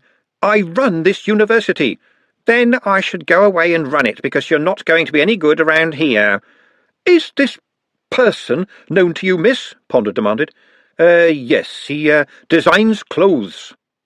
"I am a fashionista," said Pepe. "I can do things with clothing that you wouldn't think were possible." "I believe that, at least," said Trev. "And I know a thing or two about riots and mobs." An idea struck Glenda, and she whispered to the irate Ponder. "Very big in dwarf circles, sir. Knows a lot of influential people." "So do I," said Ponder. "Actually, I am one," he wailed. "But I had to do the training myself yesterday, and I couldn't remember all of the things Mr. Nut comes up with, so I had them running on the spot, which I don't think is very helpful." "There's something going bad," said Trev. "I know about this city. I'll go and check a few things out. It's not as if you really need me." "I do," said Juliet. Trev hesitated, but Nut had shown him how to do this. He extended a hand and blew her a kiss as he went through the door. "Did you see that?" said Juliet. "He blew me." Glenda looked at Pepe, whose eyes were turned up so far in his head that she could see the whites, although they were red. A short while later, when most of the UU squad headed for the Hippo with Glenda and Juliet trailing after them like camp followers, half a dozen watchmen appeared from the various places that they had selected for a quiet smoke and fell in after them, trying to make it look as if they all just happened to be strolling in the same direction. Trev was right, Glenda thought. It is going bad. Trev had not gone very far when his street sense told him he was being followed. He jinked in and out of a few alleys and waited at the next corner to confront the follower. The follower who wasn't there. The alley behind him was empty all the way to the last street. He realised this at the same time as someone pressed what definitely felt like a knife to his neck. "God, this takes me back, and so it does," said a voice. "I reckon I can still remember every back alley in this place." "I know you, it's Pepe, isn't it? You're a dwarf," said Trev, trying not to turn round. "Sort of a dwarf," said Pepe. "But I don't have no argument with you, do I?" said Trev. Something small and shiny appeared on the edge of Trev's vision. "Sample piece of moon silver," said Pepe's voice. "I could do more damage with a broken champagne bottle, and I have, believe you me. I wouldn't threaten a bloke like you with a knife. Not with that little girl doting on you like she is. She seems very happy with you, and I'd like to keep her happy." "Something's going down on the street," said Trev. "What, the whole street sounds like fun." "Something's gone wrong, hasn't it?" said Trev. Only now did Pepe enter his field of view. "Not really my problem at all," he said, "but there are some kinds of people I just don't like. I've seen too many of 'em, bullies and bastards. If you want to learn athletics very quickly, be born around here with a talent for design and maybe a few other little preferences. Lord Veterinary has got it all wrong. He thought he could take on the football, and it's not working. It's not like the Thieves' Guild, see? He had it easy with the Thieves' Guild. That's because the Thieves' Guild is organised. Football ain't organised. Just because he's won over the captains don't mean that everyone's going to meekly get into line after them. There was fights all over the place last night. Your chums with their shiny new football and their shiny new jerseys are going to get creamed tomorrow. No, worse than creamed. Cheesed." "I thought you were just someone who made clothes," said Trev. "Just someone who made clothes? Just someone? I am not anyone. I am Pepe, and I don't make clothes. I create gorgeous works of art that just happen to require a body to show them off, as they should be seen. Tailors and dressmakers make clothes. I forge history. Have you heard about micromail?" "Gotcha, yep," said Trev. "Good," said Pepe. "Now, what have you heard about micromail?" "Well, it doesn't chafe. It's got one or two other little secrets too," said Pepe. "Anyway, I can't say I've got any time for wizards myself. Snooty lot. But it's not going to be a game out there tomorrow, it's going to be a war. Do you know a bloke called Andy? Andy Shank?" Trev's heart sank. "What's he got to do with it?" "I just heard the name, but I reckon I know the type. Lord Veterinary has done what he wanted. He's broken the football, but that's leaving a lot of sharp bits, if you get my meaning." "The watch will be there tomorrow," said Trev. What's this? A street face like you being glad that the watch is going to be anywhere? There'll be a lot of people watching." "Yeah, won't that be fun?" said Pepe. "And, you know, there's people in this city that would watch a beheading and hold their kiddies up for a better view. So I'll tell you what I'll do. I'm not going to give you an edge. The last thing you'll want to see tomorrow is an edge. I'll give you something that's much better than an edge. After all, you're Dave Likely's lad." "I'm not playing," said Trev. "I promised me old mum." "You promised your old mum," said Pepe. There wasn't even any attempt to hide the disdain. "And you think that makes any difference, do you? You've got a star in your hand, lad. You'll play all right, so I'll tell you what I'll do. You come along and see me round the back entrance of Shatter. Sorry about that. It sounds better in Dwarfish. And kick on the door around about midnight. You can bring a chum with you if you like, but you'd better bloody well come." "Why do I have to kick the door?" said Trev. "Because you'll have a bottle of best brandy in each hand. Don't thank me. I'm not doing it for you. I'm protecting my investment, and on the way, that means protecting yours as well. Off you go, boy, you're late for training. And me, I'm a sodding genius." Trev noticed more watchmen around as he headed onwards. They could be absolute bastards if they felt like it, but Sam Vimes had no use for coppers that couldn't read the streets. The watch was jumpy. Carter used to live in his mum's cellar until she rented it out to a family of dwarfs, and now he lived in the attic, which baked in the summer and froze in the winter. Carter survived because the walls were insulated with copies of Bows and Ammo, Backstreet Pins, Stanley Howler's Stamp Monthly, Giggles, Girls and Garters, Golem Spotter Weekly, and Fretwork Today. These were only the top layer. In self-defence against the elements, he glued old copies over the larger cracks and holes in the roof. As far as Trev knew, Carter had never persevered beyond a week with any of the hobbies indicated by his rather embarrassing library, except possibly the one notoriously associated with the centrefolds of Giggles, Girls and Garters. Mrs. Carter opened the door to him and indicated the stairs with all the hearty welcome and hospitality that mothers extend to their sons' no-good street friends. "He's been ill," she announced, as if it were a matter of interest rather than concern. This turned out to be an understatement. One of Carter's eyes was a technicolor mess, and there was a livid scar on his face. It took some time for Trev to find this out, because Carter kept telling him to go away. But since the ramshackle door was held shut with a piece of string, the application of Trev's shoulder had seen to that, at least. Trev stared at the boy, who shrank back into his unspeakably dreadful bed as if he was expecting to be hit. He didn't like Carter. No one liked Carter. It was impossible. Even Mrs. Carter, who in theory at least should entertain some lukewarm affability to her son, didn't like Carter. He was fundamentally unlikable. It was a sad thing to have to say, but Carter, farting or otherwise, was a wonderful example of charisma. He could be fine for a day or two, and then some utterly stupid comment or off-key joke or entirely inappropriate action would break the spell. But Trev put up with him, seeing in him perhaps what Trev might have been had he not been, in fact, Trev. Maybe there was a bit of Carter the farter in every bloke at some time in his life, he had thought, but with Carter it wasn't just a bit, it was everything. "What happened?" Trev said. "Nothing." "This is Trev. I know about nothing happening. You need to get to the hospital with that." "It's worse than it looks," Carter moaned. Trev cracked. "Are you bloody stupid? That cut's a quarter of an inch from your eye." "It was my fault," Carter protested. "I upset Andy." "Yeah, I can see where that'd have been your fault," Trev said. "Where were you last night?" said Carter. "You wouldn't believe me." "Well, it was a bloody war, that's what it was." "I found it necessary to spend a little time down the Lat. There was fighting, wasn't there?" "The clubs have signed up to this new football, and some people ain't happy." Trev said, "Andy?" and looked at the livid, oozing scar again. Yep, that looked like Andy being unhappy. It was hard to feel sorry for someone as basically unlikable as Carter, but just because he had been born with "kick me up the arse" tattooed onto his soul was no reason for doing it. Not to Carter. That was like pulling wings off flies. "Not just Andy," said Carter. "There's Tosher Atkinson and Jimmy the Spoon and Spanner." "Spanner?" said Trev. "And Mrs. Atkinson." "Mrs. Atkinson?" "And Willie Piltdown, Harry Capstick and the Brisket Boys." "Them? But we ate them. Andy hates them. They ate Andy. 1 foot on their turf and you get sent home in a sack." "Well, you know what they say," said Carter. "My enemy's enemy is my enemy."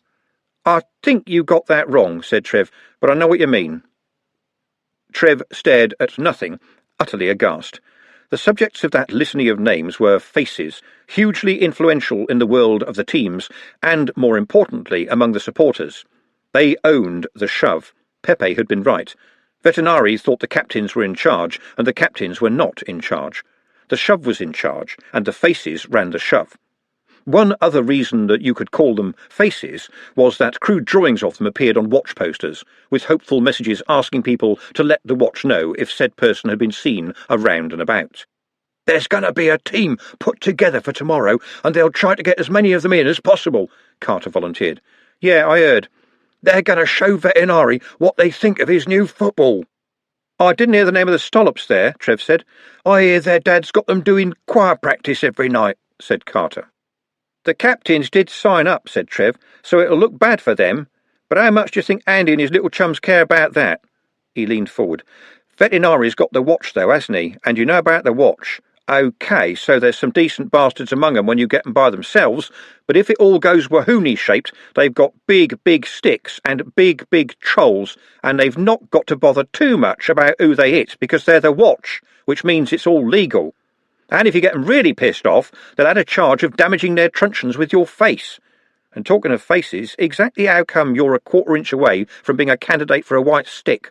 "I told Andy I didn't think it was a good idea," said Carter. Trev couldn't hide his surprise. Even that much bravery was alien to Carter.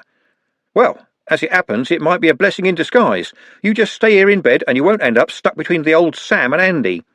He stopped because of a rustling noise. Since Carter glued pages of his used magazines to the walls with flour and water paste, the attic was home to some quite well-fed mice, and for some reason one of them had just gnawed its way to freedom via the chest of last year's Miss April, thus giving her a third nipple, which was, in fact, staring at Trev and wobbling. It was a sight to put anyone off their tea. "What are you going to do?" said Carter. "Anything I can," said Trev. "You know Andy's out to get you. You and that weird bloke." "I'm not afraid of Andy," said Trev.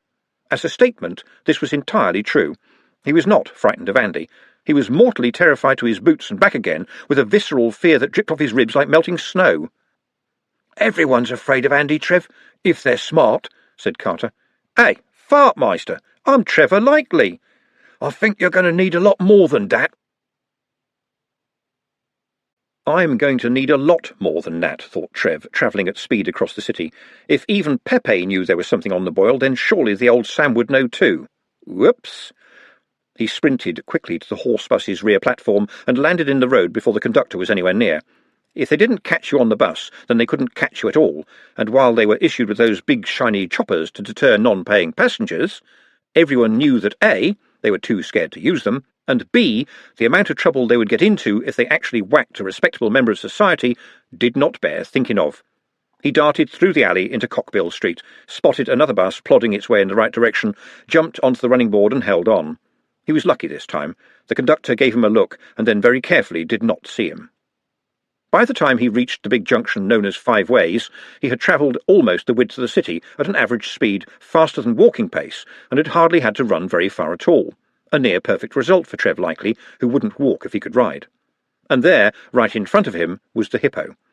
It used to be a racetrack until all that was moved up to the far end of Ankh.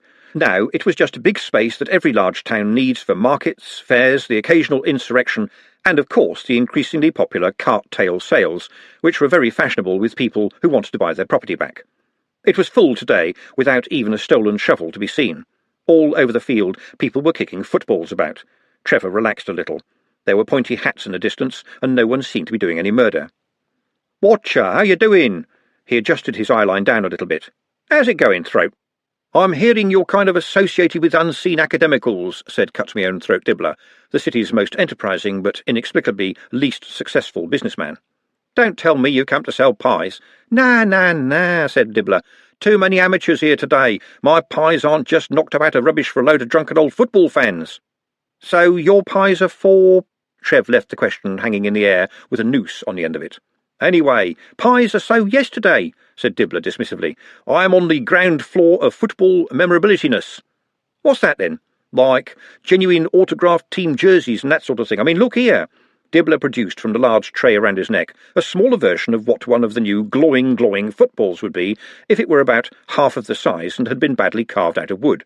"See those white patches? That's so they can be signed by the team." "You're going to get them signed, are you?" "Well, no, I think people would like to get that done themselves. The personal touch, you know what I mean?"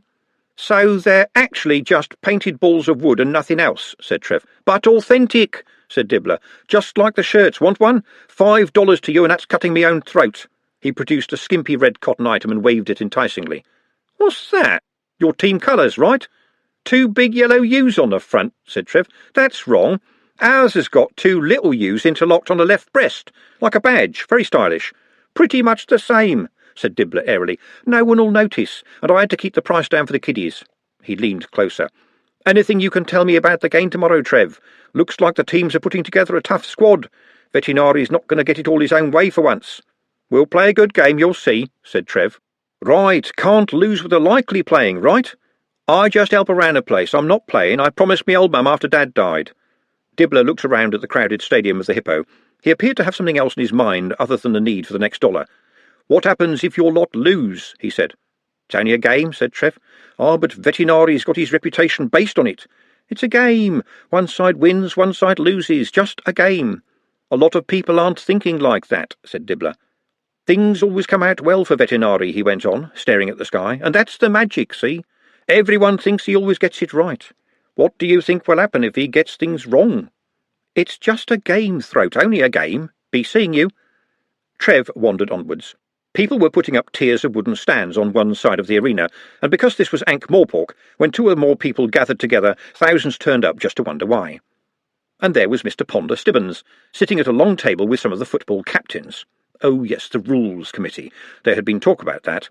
Even with the rules written down, and half of them were as old as the game itself, there were a few things that had to be made clear. He arrived in time to hear Ponder say, "Look, you can't have a situation in the new game where people hang around right next to the other team's goal.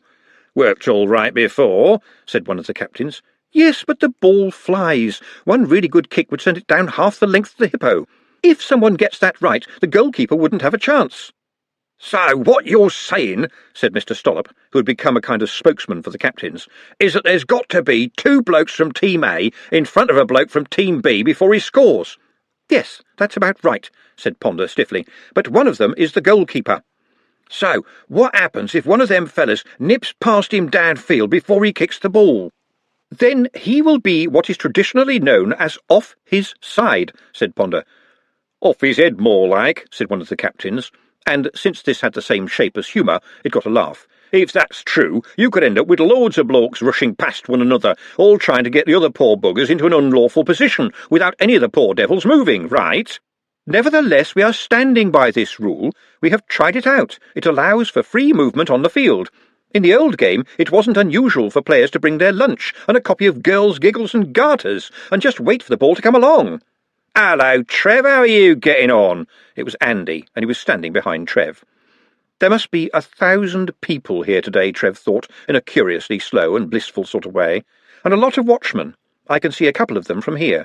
Andy isn't going to try anything right here, is he? Well, yes, he might, because that's what made him Andy. The little bee that buzzed in his brain might bang against the wrong bit, and he would carve your face off. Oh, yes, and there was Tosher Atkinson and his mum, strolling about as if out for a walk. "Haven't seen you much about lately, Trev," said Andy. "Been busy, I suspect."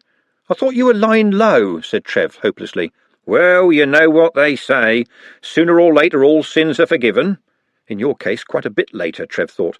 "Besides," said Andy, "I'm turning over a new leaf, ain't I?" "Oh, yeah?" "Got out of the shove," said Andy. "Got to put aside my scallywag ways. Time to fit in." "Glad to hear it," said Trev, waiting for the knife. "So I'm a key player for Ankh-Morpork United." It wasn't a knife, but it had a rather similar effect. "Apparently his lordship gave them the idea," Andy said, still speaking in the same greasy, friendly tone. "Of course, no one wants to be the team playing you wizards, so there is like a new one just for the occasion." "I thought you never played," said Trev weakly. "Ah, but that was in the bad old days before football was open to more individual effort and enterprise. See this shirt?" he said. Trev looked down. He hadn't thought much about what the man was wearing, just that he was there. "White, with blue trim," said Andy cheerfully. "Very snazzy." He turned around. The numeral 1 was on the back, in blue, with the name Andy Shank above it. "My idea. Very sensible. Means we'll know who we are from the back." "And I told your wizards that your gentlemen ought to do the same," said Mrs. Atkinson, surely one of the most feared faces who had ever wielded a sharpened umbrella with malice aforethought. Grown men would back away from Mrs. Atkinson, otherwise grown men bled. Just what we need, thought Trev. Our names on the back as well. Saves them having the trouble to go round the front before they stab. "Still, I can't stand here chatting all day with you. Got to talk to the team, got to think about tactics." There will be a referee, thought Trev. The watch will be there, Lord Veterinary will be there. Unfortunately, Andy Shank will be there too, and Nut wants me as his assistant, and so I've got to be there. If it all goes wrong, the floor of the arena isn't going to be the place to be, and I'll be in it. "Oh, and if you're wondering where that dim little girl of yours is, she's back there with the fat girl. Honestly, what must you think of me?"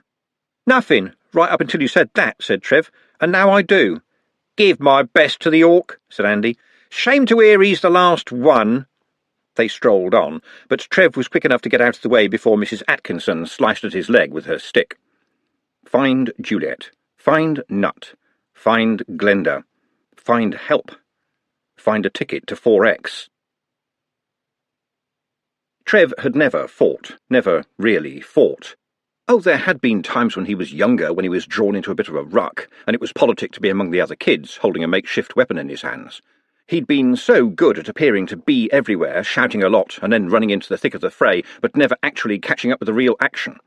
He could go to the watch and tell them that Andy had been threatening. Andy was always threatening. When trouble struck in the shove, as it sometimes did, when two tribes were brought into conjunction, there was always the forest of legs to dive between, and once, when Trev had been really desperate, a number of shoulders to run across. What was he thinking? He wouldn't be there. He wasn't going to play. He'd promised his old mum. Everyone knew he'd promised his old mum. He'd like to play, but his old mum wouldn't like it. It was as if his old mum had written him a note. "Dear Andy, please do not knife Trevor today because he has promised not to play." He blinked away the sensation that a knife was already hurtling towards him, and heard the voice of Nut saying, "Oh, I have heard about Bubble." There was Glenda and Juliet, and Nut and Juliet, and a slightly worried young lady with a notebook, and Juliet. There was also Juliet, but it was hard to even notice her because Juliet was there. "She says she wants to write an article," said Glenda, who had clearly waylaid the journalist. "Her name is Miss—" "Roz," said the girl. "Everyone's talking about you, Mr. Nutt. Would you answer a few questions, please? We have a very now audience." An archbishop in a house of negotiable affection might have looked a little more puzzled than Nutt right now, but the amount of said puzzlement depends on how many archbishops you know. "Yes," he ventured. "How does it feel to be an orc, Mr. Nutt?" "I am not sure. How does it feel to be human?" said Nutt. "Have your experiences as an orc affected the way you will play football?" "I will only be playing as a substitute. My role is merely that of a trainer, and I have to say, in answer to your question, I'm not sure I have had many experiences as an orc up until now." "But are you advising the players to rip opponents' heads off?" the girl giggled. Glenda opened her mouth, but Nutt said solemnly, "No, that would be against the rules." "I hear they think you're a very good trainer. Why do you think this is?" Despite the patent stupidity of the question, Nutt seemed to think deeply. "One must consider the horizons of possibility," he said slowly. "A pluribus unum, the many become one, but it could just as easily be said that the one becomes many, ex uno multi, and indeed, as von Sliss said in The Effluence of Reality, the one, when carefully considered, may in fact be a many in different clothing." Glenda looked at the girl's face. Her expression hadn't moved, and neither had her pencil. Nutt smiled to himself and continued. "Now, let us consider this in the light, as it may be, of the speeding ball. Where it has come from we believe we know, but where it will land is an ever-changing conundrum, even if only considered in four-dimensional space. And there we have the existential puzzle that confronts the striker, for he is both striker and struck. As the ball flies, all possibilities are inexorably linked, as Herr Frugel said in Das Nichts der Wissens. Ich kann mich nicht genau erinnern, aber es war so etwas wie eine vanillehaltige Süße Nachspeisenbeigabe. Although I believe he was on some medication at the time. Who is mover and who is moved? Given that the solution can only be arrived at through conceptual manifestation, using, I believe, some perception of transfinite space, it can clearly be seen that among the possibilities is that the ball will land everywhere at the same time, or turn out never to have been kicked at all. It is my job to reduce this metaphysical overhead, as it were, and to give my lads some acceptable paradigm, such as, it might be, whack it right down the middle, my son, and at least if the goalie stops it, you will have given him a hot handful he won't forget in a hurry. You see, the thing about football is that it is not about football. It is a most fascinating multidimensional philosophy, an extrusion, as it were, of what Dr. Masspinder promulgated in Das Meer von Unvermeidlichkeit.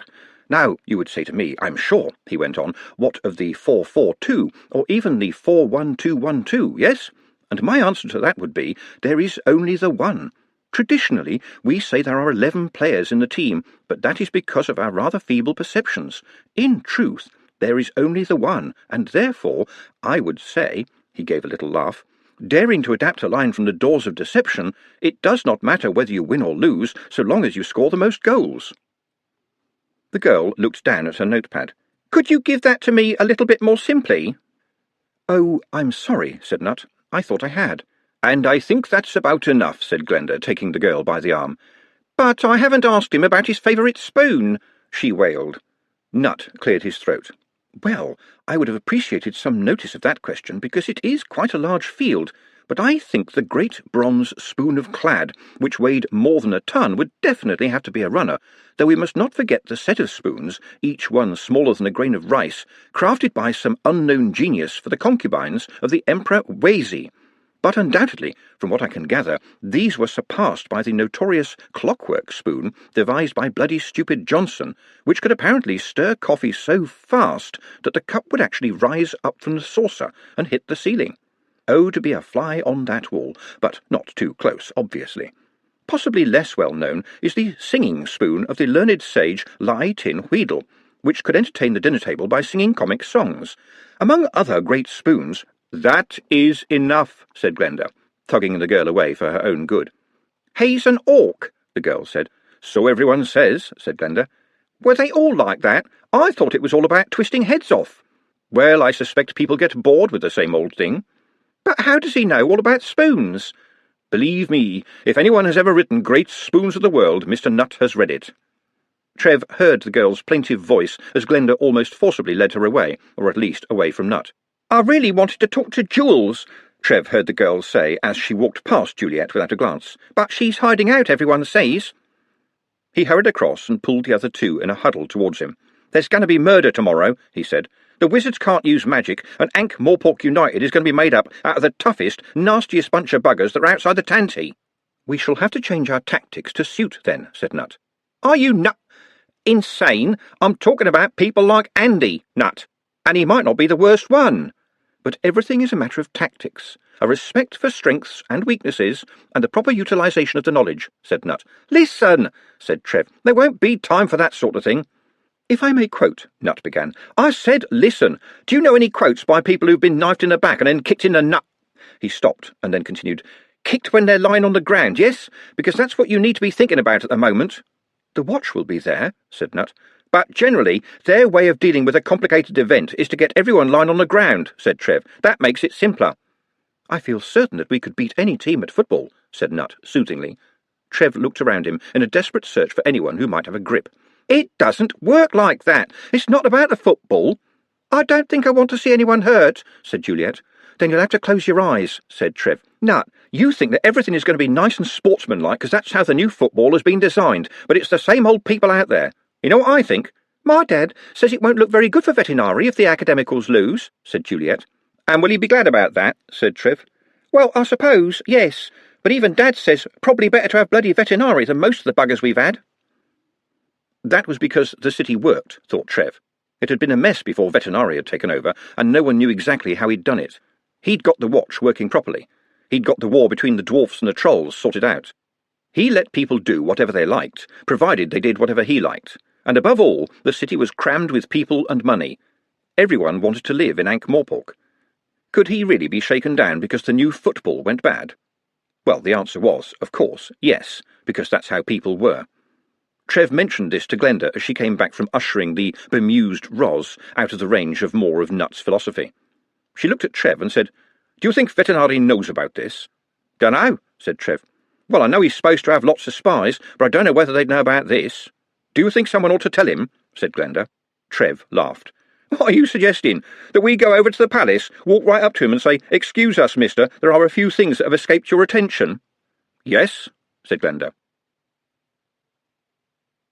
Thank you, Drumknot, that will be all for now, said Veterinary. Yes, sir, said Drumknot. He nodded at Lady Margalotta and oiled his way noiselessly out of the room. Havelock, I appreciate that Drumknot is very competent, but he always seems to me to be a rather strange little man. Well, it would be a funny old world if we were all alike, madam, although I admit not very funny if we were all like Drumknot. But he is loyal and excessively trustworthy, said Veterinary. Said her ladyship. Does he have much of a personal life? I believe that he collects different types of stationery, said Veterinary. I have sometimes speculated that he might change his life for the better should he meet a young lady willing to dress up as a manila envelope.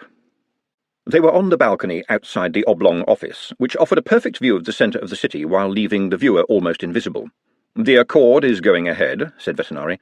Certainly, said her ladyship. Peace at last between dwarfs and trolls. Veterinary smiled. The word peace is generally defined as a period of rest and rearmament before the next war.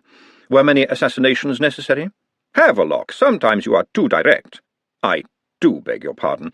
It's just that the progress of history requires butchers as well as shepherds. There were no assassinations, said her ladyship. She turned her eyes upwards.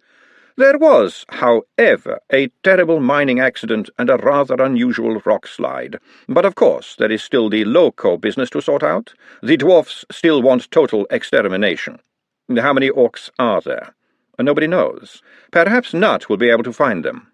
We must not have genocide, said Veterinary. History has a way of repaying. He is turning out to be quite a surprise. So I understand. From the reports I have been receiving, all that the orcs were not, he is.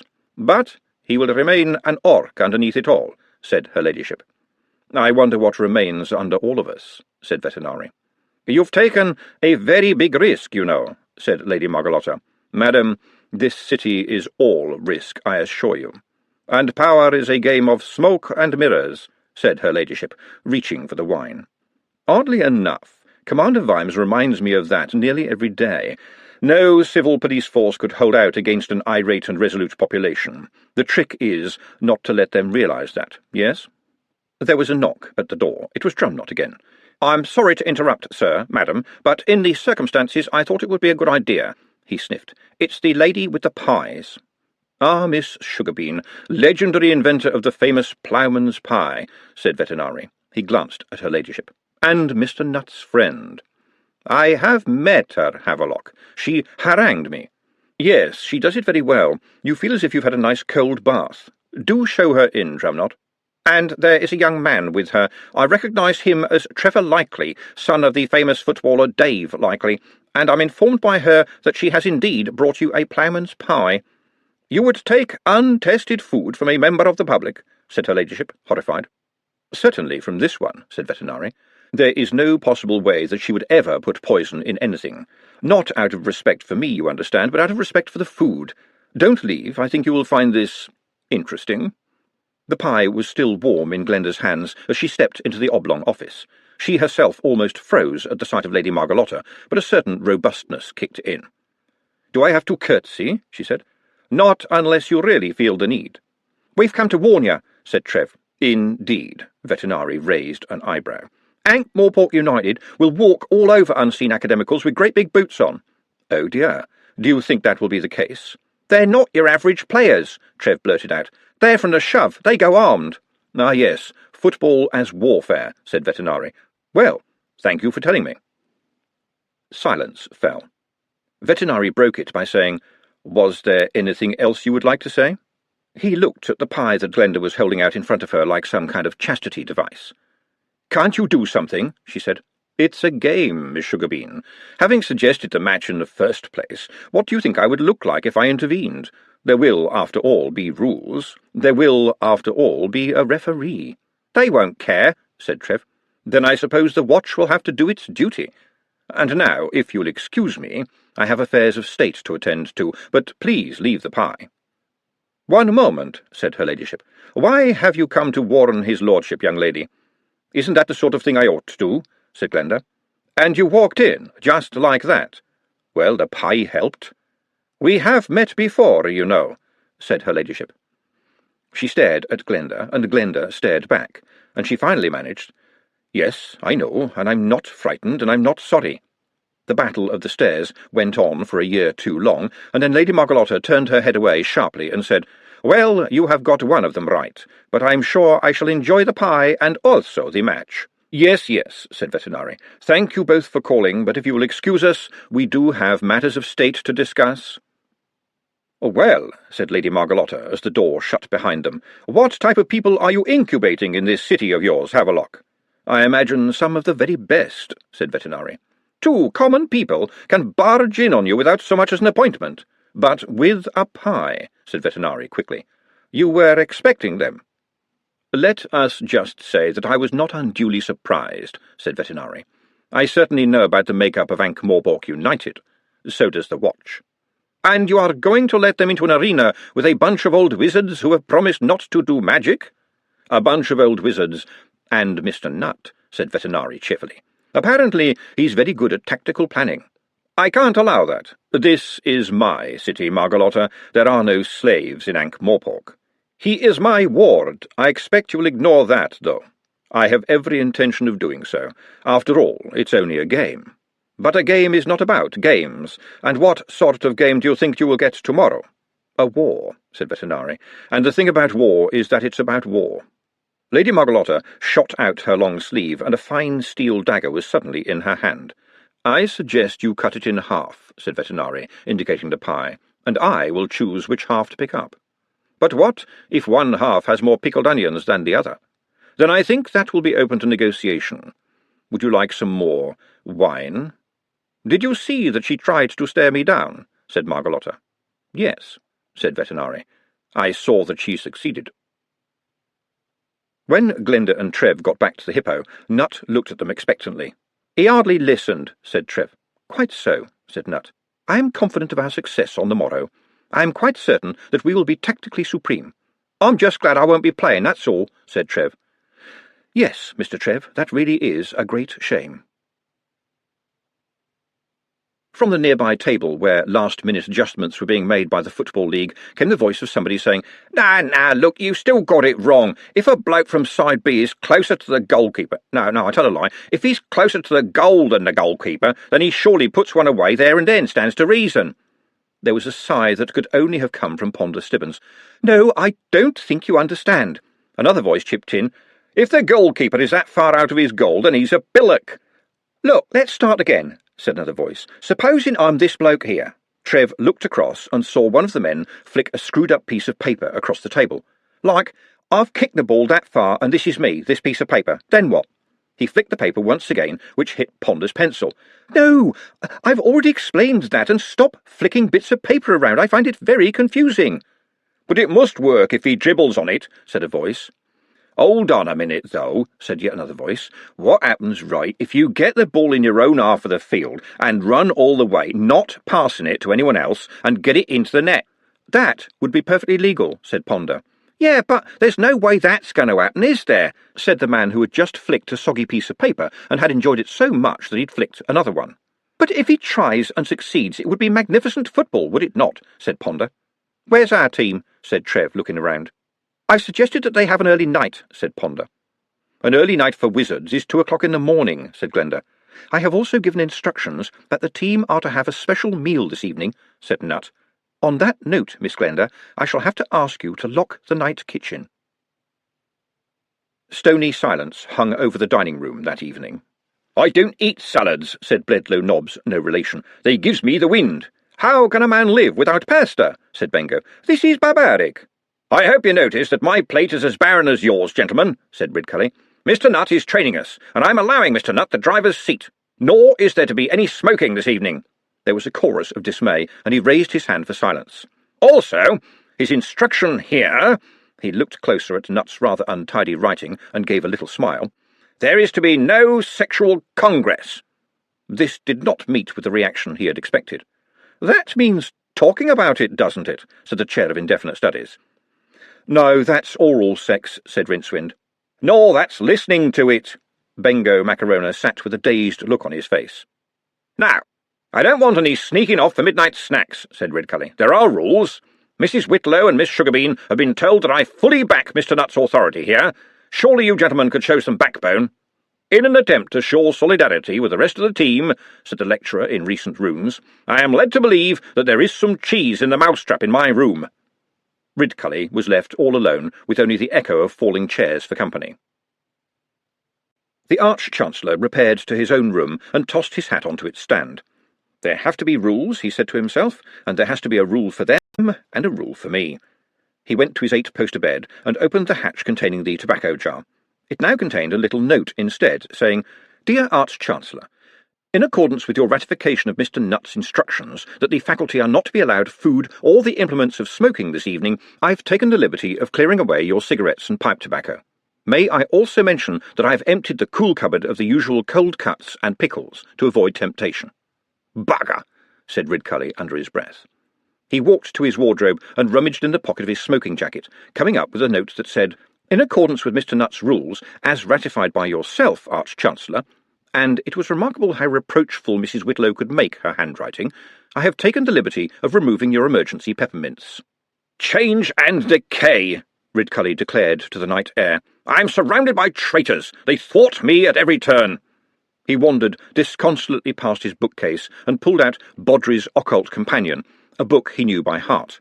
And because he knew the book by heart, page 14 opened onto a neat little cavity, which contained a packet of extra-strong licorice mints, an ounce of Jolly Sailor tobacco, and a packet of Whizzlers, and, as it turned out, a small note. "Dear Arch-Chancellor, I just didn't have the heart. Mrs. Whitlow."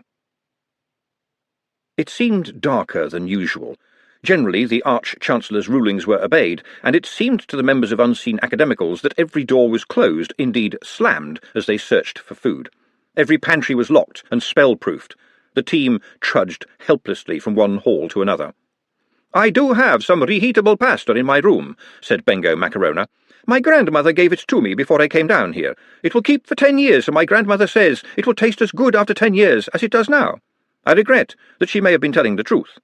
"If you get it, we could cook it up in my room," said the lecturer in recent runes. "If you like. It contains alligator testicles for nourishment. They are very popular at home." "I didn't know alligators had testicles," said the lecturer in recent runes. "They haven't got them any more," said Bedlow Nobbs, no relation. "I've got a biscuit. We could share that out," said Ponder Stibbons. He was immediately pierced by their questioning gazes. "No," he said, "I am not going to countermand the Arch-Chancellor's orders any further than that. I would never hear the last of it, gentlemen. Without a hierarchy, we are nothing." "The librarian will have some bananas," said Rincewind. "Are you sure?" said Macarona. "I think the librarian has a motto in these cases. If you try to take my bananas from me, I will reclaim them from your cold dead hands." Trev, who had been lurking in the shadows, waited until the rumble of stomachs died away in the distance, and then hurried back and knocked on the bolted door of the knight's kitchen. "They've all met up, and they're headed for the library." "Good. I think he'll share his bananas with them," said Nut. "I don't really see the point," said Glenda. "The point is they are friends, partners in adversity. They are a team. That is football. You have to train a team to be a team, and I will have no problem with them having a very large breakfast in the morning." Nut was changing, Trev thought. "Can I ask you a personal question, Mr. Nut?" "Nearly all the questions people ask me are personal, though do go ahead, Mr. Trev."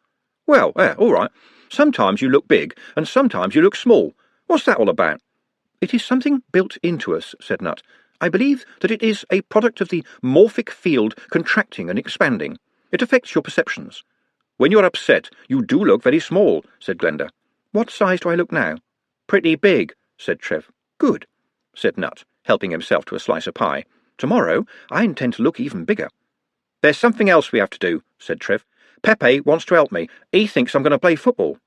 "Well, you are going to play football," said Nut. "No! You know this. I promised my old mum, and you can't break a promise to your old mum, God's rest her soul. Do you have keys to the wine cellar, Glenda? Do you think I'd tell you, Trev Likely?" "Thought not. I want 2 bottles of best brandy, and could you all come with me, please? I think Pepe means well, but he, well, you know him. It's midnight and everything."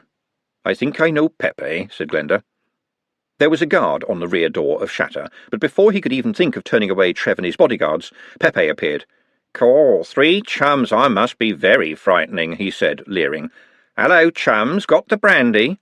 "Yes, what's this all about, Pepe? You've been putting the willies up Trev," said Glenda. "I never have. I hardly ever put the willies up anyone these days. I just told him he was going to play in the football." "I promised my old mum," said Trev, clinging to the declaration as if it were a tiny raft in a choppy sea. "But you've got a star in your hand, and you don't have much of a choice." Trev looked at his palm. "Just a lot of lines." "Well, there's them that has the sight, and there again there's them that don't. I'm one of those that have.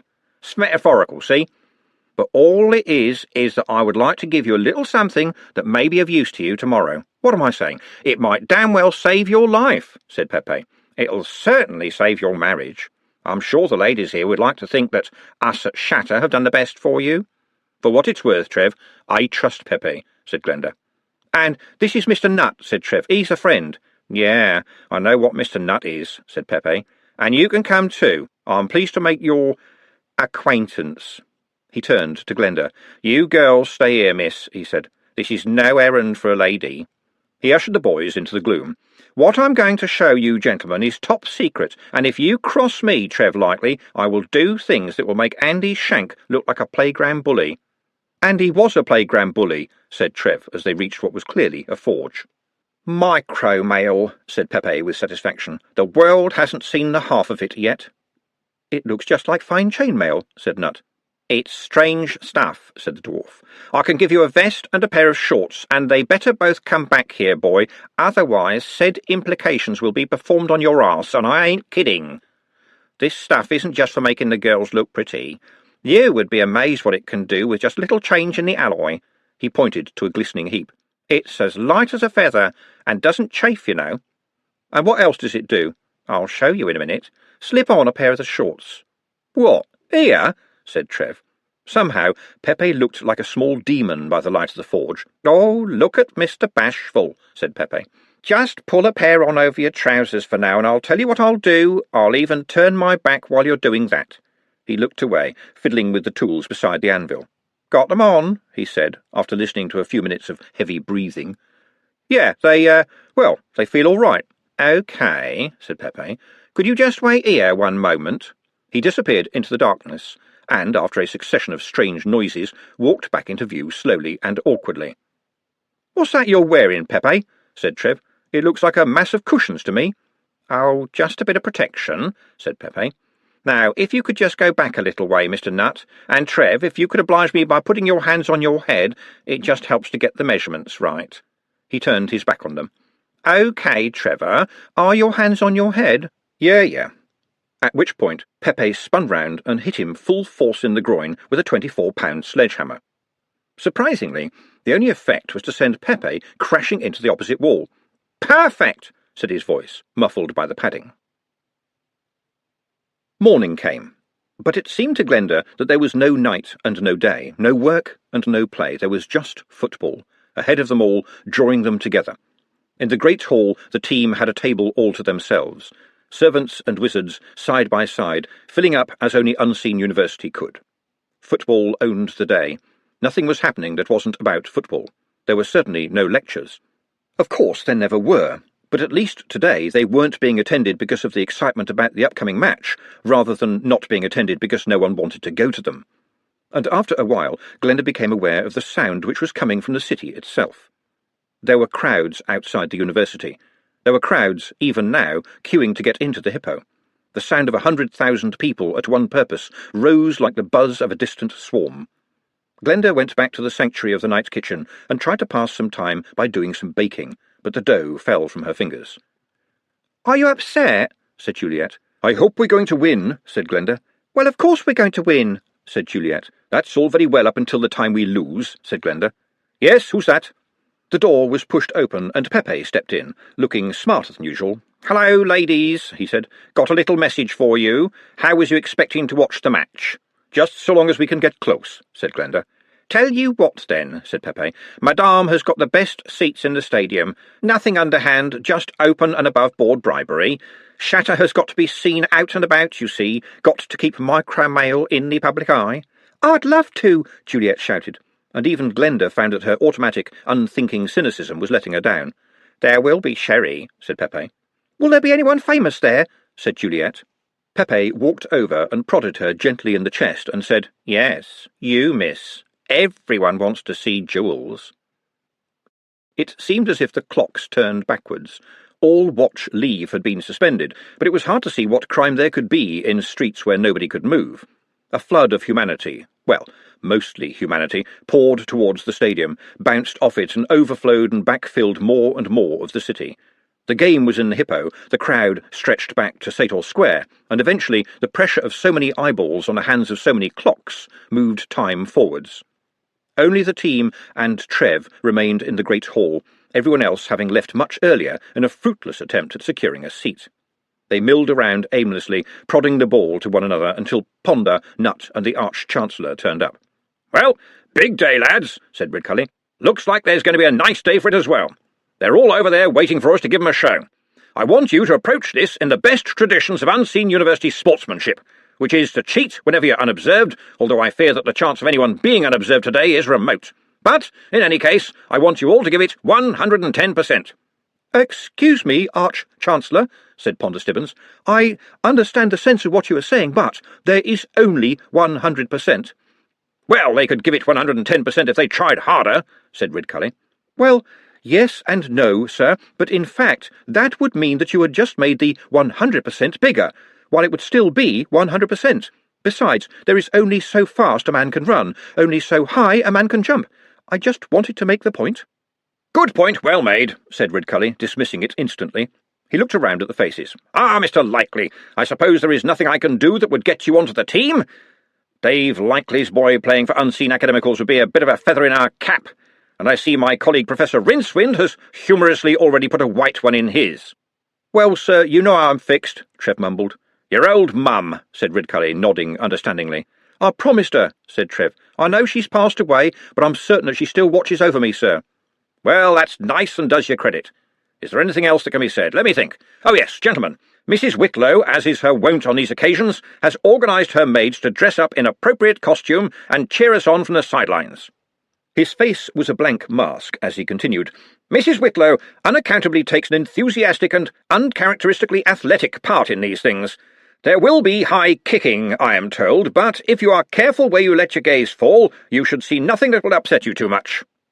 "Excuse me, sir," said Rincewind. "Is it true that some of the men in Ankh-Morpork United are just a bunch of thugs from the shove?"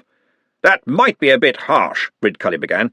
"Excuse me, sir," said Trev. "That is quite true. I would say about half of them are honest cloggers, and the rest of them are bastards." "Well, I'm sure we will overcome," said Ridcully jovially. "I would also like to make a few comments before we leave, sir," said Nutt. "A few words of advice, perhaps?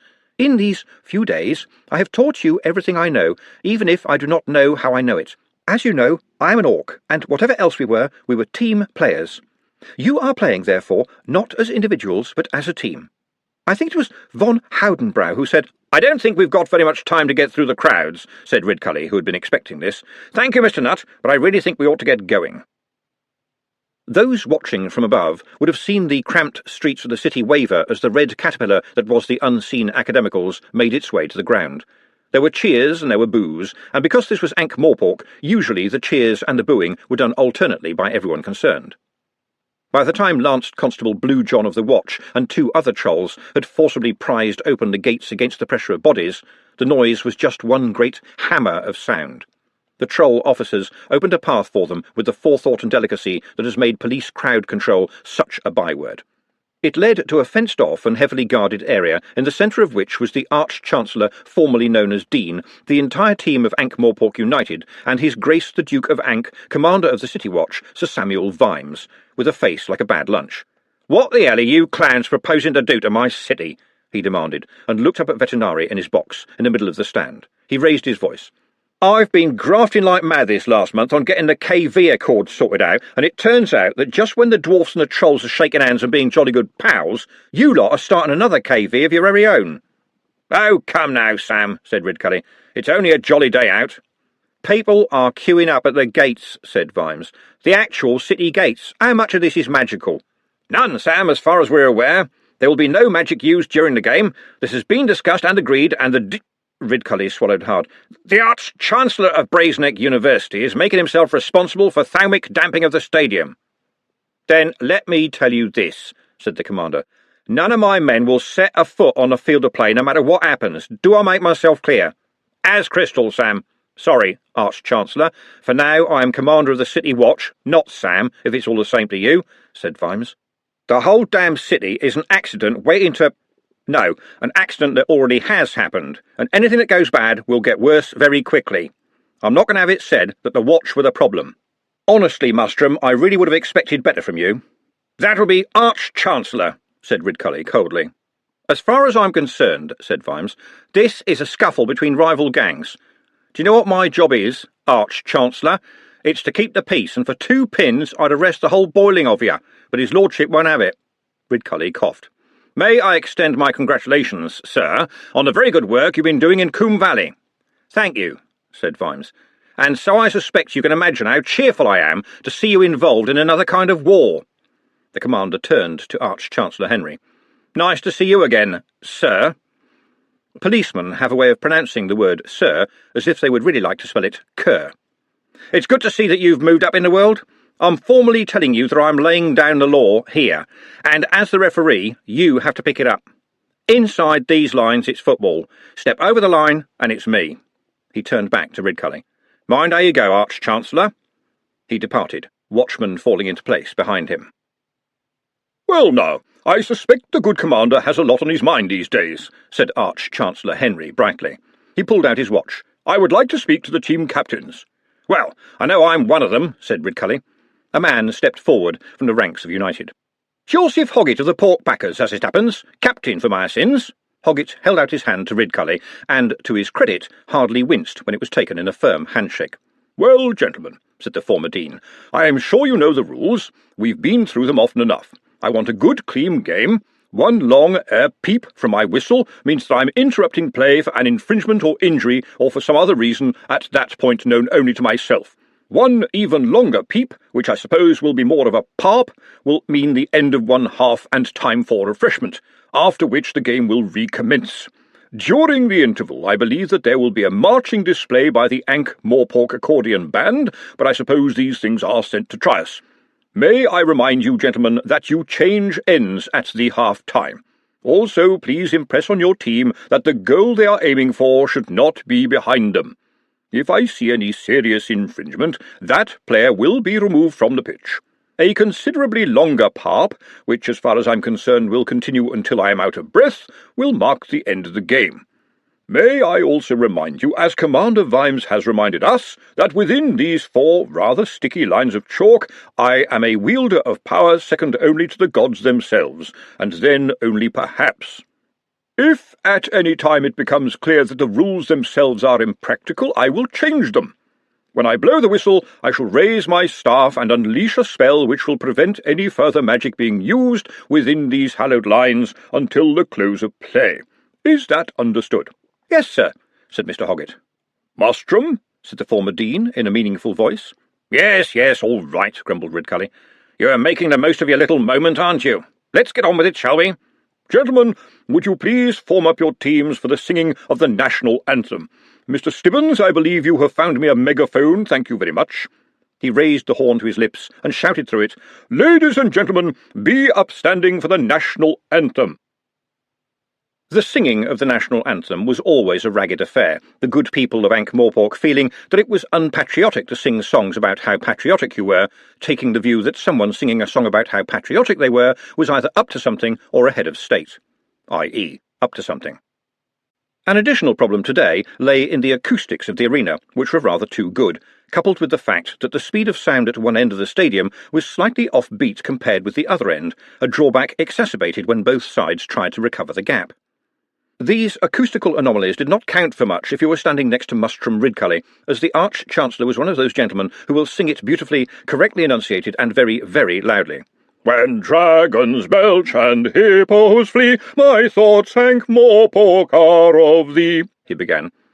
Trev noticed, to his surprise, that Nut was standing stiffly to attention. His own mouth operating on automatic, he looked along the massed rank of Ankh-Morpork United. About 50-50, he thought. Half of them decent old cloggers, and half of them Andy and his chums. His gaze lighted on Andy just as he thought that, and Andy flashed him a little smile and pointed a finger briefly. But I'm not playing, Trev thought, because of my old mum. He glanced down at the palm of his hand. No star there, he was sure of that. Anyway, he thought, staring at the opponents, when it all goes bad, the referee is a wizard after all. "Let others boast of martial dash, for we have boldly fought with cash," roared the crowd at various pitches and speeds. I mean, Trev thought, he wouldn't switch off his own magic, would he? "We own all your helmets, we own all your shoes." I mean, he really wouldn't do that, would he? The only person who could stop it if it all went wrong wouldn't have made a mistake like that. "We own all your generals, touch us and you'll lose." Yes, he has done. He has done just that. "More porkia, more porkia, more porkia owns the day," Trev shouted to quell his own rising panic. He has done that. We all saw him. He's kept his own staff inside the field where you can't do magic. He looked at Andy, and Andy nodded. Yes, he had worked it out as well. "We can rule you wholesale, touch us and you'll pay." It is considered in the Stowe Plains that only scoundrels know the second verse of their national anthem, since anyone spending time memorising that would be up to no good purpose. The Ankh-Morpork national anthem, therefore, had a second verse that was deliberately written as nurs, and the occasional coherent word desperately trying to stay afloat, on the basis that this is how it would sound in any case. Trev listened to it with even more agony than usual. But everyone joined in cheerful unison for the last line, which everybody knew. "We can rule you wholesale, credit where it's due." Glenda, one arm as far across her bosom as it would go, risked a look at what would still probably be called the royal box, just as Vetinari raised the goldish-coloured urn and a cheer went up. Ankh-Morpork was not particularly keen on cheering the patrician, but it would cheer money any day of the week. Yet it seemed to Glenda that there was some strange harmonic to the cheer, coming up from under the ground itself, as if the place was one huge mouth. Then the feeling went away, and the day came back. "Gentlemen, team players to their places," said the Arch-Chancellor of Brazenneck haughtily. Can I have a word with you, sir?" said Trev, sidling up as quickly as possible. "Ah, yes, Dave Likely's boy," said the former Dean. "We are about to play football, Mr. Likely. I'm sure you've noticed." "Yes, sir. Well, but—" "Do you know of any good reason why I should hold up the game?" the referee demanded. Trev gave up. Henry produced a coin from his waistcoat pocket. "Mostrum," he said. "Heads," said the Arch-Chancellor, and he turned out to be wrong. "Very well, Mr. Hoggett. And who has the ball?" Gloing, gloing, Nut picked the ball out of the air and handed it over. "Me, sir." "Ah, you are the coach for the Academicals." "Yes, but a player as well, should it become necessary." "Gentlemen, you will see that I am placing the ball in the centre of the pitch." It's true that the Arch-Chancellor, formerly known as Dean, did rather relish the occasion. He took a few steps back, paused for dramatic effect, produced a whistle from his pocket and flourished it. He gave a blow that only a man of that size could give. His face began to twitch and go red. He raised his megaphone to his lips and shouted, "Any boy who has not brought his kit will play in his pants!" Followed by Ponder Stibbons shouting, "I want to know who gave that to him!" The crowd roared, and you could hear the laugh going away in the distance, rolling down the streets as every listener in the crowded city passed it on, bringing back such memories that at least 2 people started to forge letters from their mother.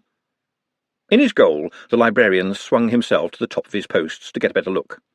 In his goal, Charlie Barton, goalkeeper for United, methodically lit his pipe. And the man with the biggest problem within the ground that day, apart possibly from Trev, was the editor of the Times, Mr. William de Word, who had not trusted any underling with the reporting of this unique, most prestigious occasion, but wasn't at all sure how it should be done. At the whistle he'd managed, "The United Chief, should I say chief? There must be a better word for him, but I can sort that out in the office, does not actually appear to know what to do next. Arch-Chancellor Ridcully, BF, no, I'll fill that in later, has kicked the ball hard towards, well, actually, it has hit Jimmy Wilkins, formerly of the Miners, who seems uncertain as to what to do with it. No, he's picked it up. He's picked up the ball. The referee, who is the former Dean of Unseen University, has called him over for what I imagine is to be a refresher course in the rules of this new game of football." A megaphone, thought de Word. That's what I need, an extremely big megaphone so I can tell everyone what's going on. The ball has been handed to, let me see, number 69, oh yes, the multi-talented Professor Bengo Macarona, who, according to the regulations, the new rules, is allowed what is known as a free kick from where the infringement took place. And here comes Professor Bengo Macarona for Unseen Academicals, and, oh my word, it has gone right down the pitch at shoulder height, making a noise like a partridge. Check with Nature Notes correspondents on whether I have the correct simile. The ball has hit Mr. Charlie Big Boy Barton in the stomach, with such force as to carry him into the back of the net. What a display! And this would appear to be a goal. At least one goal, I should think. And the crowd are on their feet, though technically most of them were there already anyhow, he wrote conscientiously with a journalist's well-known desire to get things right. And yes, they are celebrating the hero of the moment, and the refrain coming from the lips of the Academical supporters in their unique patois seems to be, "One macarona, there's only one macarona, one macaro-na." In his seat, the university's master of the music fumbled for his notebook and wrote down rapidly, "Macarona unum est, certes macarona est," and couldn't wait to get back to the choir. No, something seems to be happening. Macarona has left the pitch and is talking animatedly to the crowd. He appears to be haranguing them. Those he has been talking to look subdued. At this point, one of the editor's assistants hurried over with a brief digest of what had transpired on the other side of the pitch. De Word wrote quickly, hoping that his homemade shorthand would not fail him. "With that hot-blooded resolve that is so lovably typical of the native genuine, Professor Macarona is apparently insisting that any celebratory chanting should include his full name and full list of honours, and is helpfully writing them down. There also appears to be a bit of a hiatus around United's goal, as some of Charlie Barton's teammates help him find his pipe, and also, it transpires, the editor of the Times liked the word transpire, the other half of the pork pie it transpired he had been eating at the time the goal was scored. It appears that, not unlike many of us, he had underestimated the speed of the new ball. And now the ball appears to be back in the centre of the pitch, where there is another argument going on. "But they've just scored a goal," said Mr. Hoggett. "Yes, quite so," said the former dean, wheezing gently. "That means they get to kick off next." "That means we don't, but we've just lost a goal." "Yes, that's what the rules say." "But that's not fair. We want to kick. They kicked it last." "But it's not about the kicks, Mr. Hoggett, it's what you do with them." And Arch-Chancellor Ridcully runs towards the ball. He turns swiftly and has kicked the ball towards his own goal. The editor wrote furiously, "Almost all of United's team are running up to take advantage of this strange faux pas, not entirely cognizant." The editor liked that word too. It was so much better than aware. "But the famous librarian of Unseen University has just—" He stopped, blinked, and grabbed one of his assistants, who had turned up with a full list of Bengo Macarona's honours, and pushed him down in the chair. "Write down everything that I say," he shouted, "and I hope your shorthand is better than mine, and if it isn't you'll be sacked in the morning. This is insane." They did it on purpose. I'll swear they did it on purpose. He kicked the ball directly at his own goalkeeper, knowing, I swear, that he could take advantage of the librarian's renowned upper body strength to throw the ball almost the entire length of the pitch. And there is Bengo Macarona, more or less unnoticed by his opponents, heading towards the missile while United have streamed away from their citadel, like the ill-fated Marinids during the First Prodostian War. The editor liked to think of himself as a classicist. "I've never seen anything like it," he shouted at his almost deafened assistant. "They've got United all in the wrong place." And there goes Macarona. The ball appears to be attached to his feet, and there ahead of him appears to be the only member of the luckless United squad that knows what's going on. Mr. Charles Big Boy Barton, who nevertheless is staggering out of the goalmouth like the giant Octopal upon seeing the hordes of the Myrmidons. The editor fell silent, forgetting everything as the ground between the two men shortened by the moment.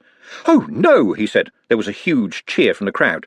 "What happened?" said the assistant, pencil poised. "Didn't you see it? Didn't you see it?" said the editor. His hair was dishevelled, and he looked like a man nearing madness. "Macarona ran round him. I don't know how the ball stayed at his feet."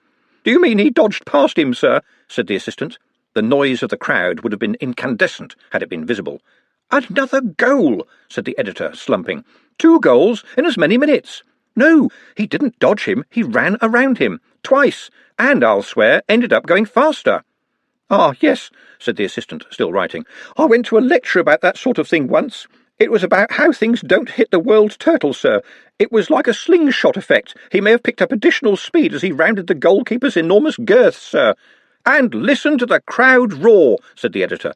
"And write it down."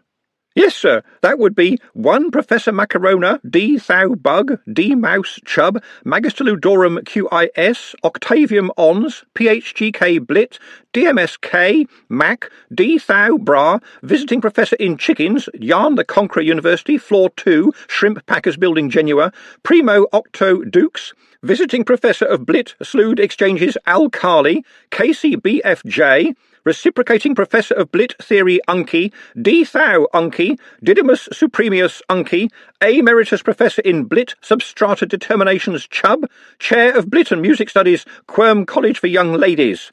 There's only 1 Professor Macarona, D. Thou Bug, D. Mouse Chub, Magister Ludorum QIS, Octavium Ons, PhGK Blit, DMSK Mac, D. Thou Bra, Visiting Professor in Chickens, Yarn the Conqueror University, Floor 2, Shrimp Packers Building Genua, Primo Octo Dukes, Visiting Professor of Blit, Slood Exchanges Al-Khali, KCBFJ, Reciprocating Professor of Blit Theory Unki, D. Thou Unki, Didymus Supremius Unki, Emeritus Professor in Blit Substrata Determinations Chubb, Chair of Blit and Music Studies, Quirm College for Young Ladies.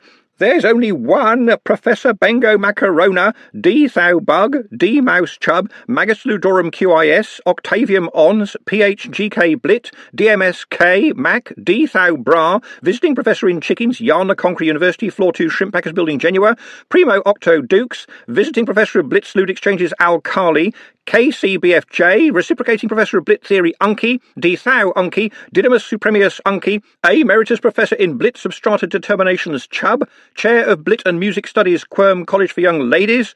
Only one Professor Bengo Macarona, D Thou Bug, D Mouse Chub, Magus Ludorum QIS, Octavium Ons, PHGK Blit, DMSK, Mac, D Thou Bra, Visiting Professor in Chickens, Yarn the Conqueror University, Floor 2 Shrimp, Packers Building Genua, Primo Octo Dukes, Visiting Professor of Blit Slood Exchanges Al Carley, KCBFJ, Reciprocating Professor of Blit Theory Unky, D Thou Unky, Didibus Supremius Unky, Emeritus Professor in Blit Substrata Determinations Chubb, Chair of Blit and Music Studies Quirm College for Young Ladies.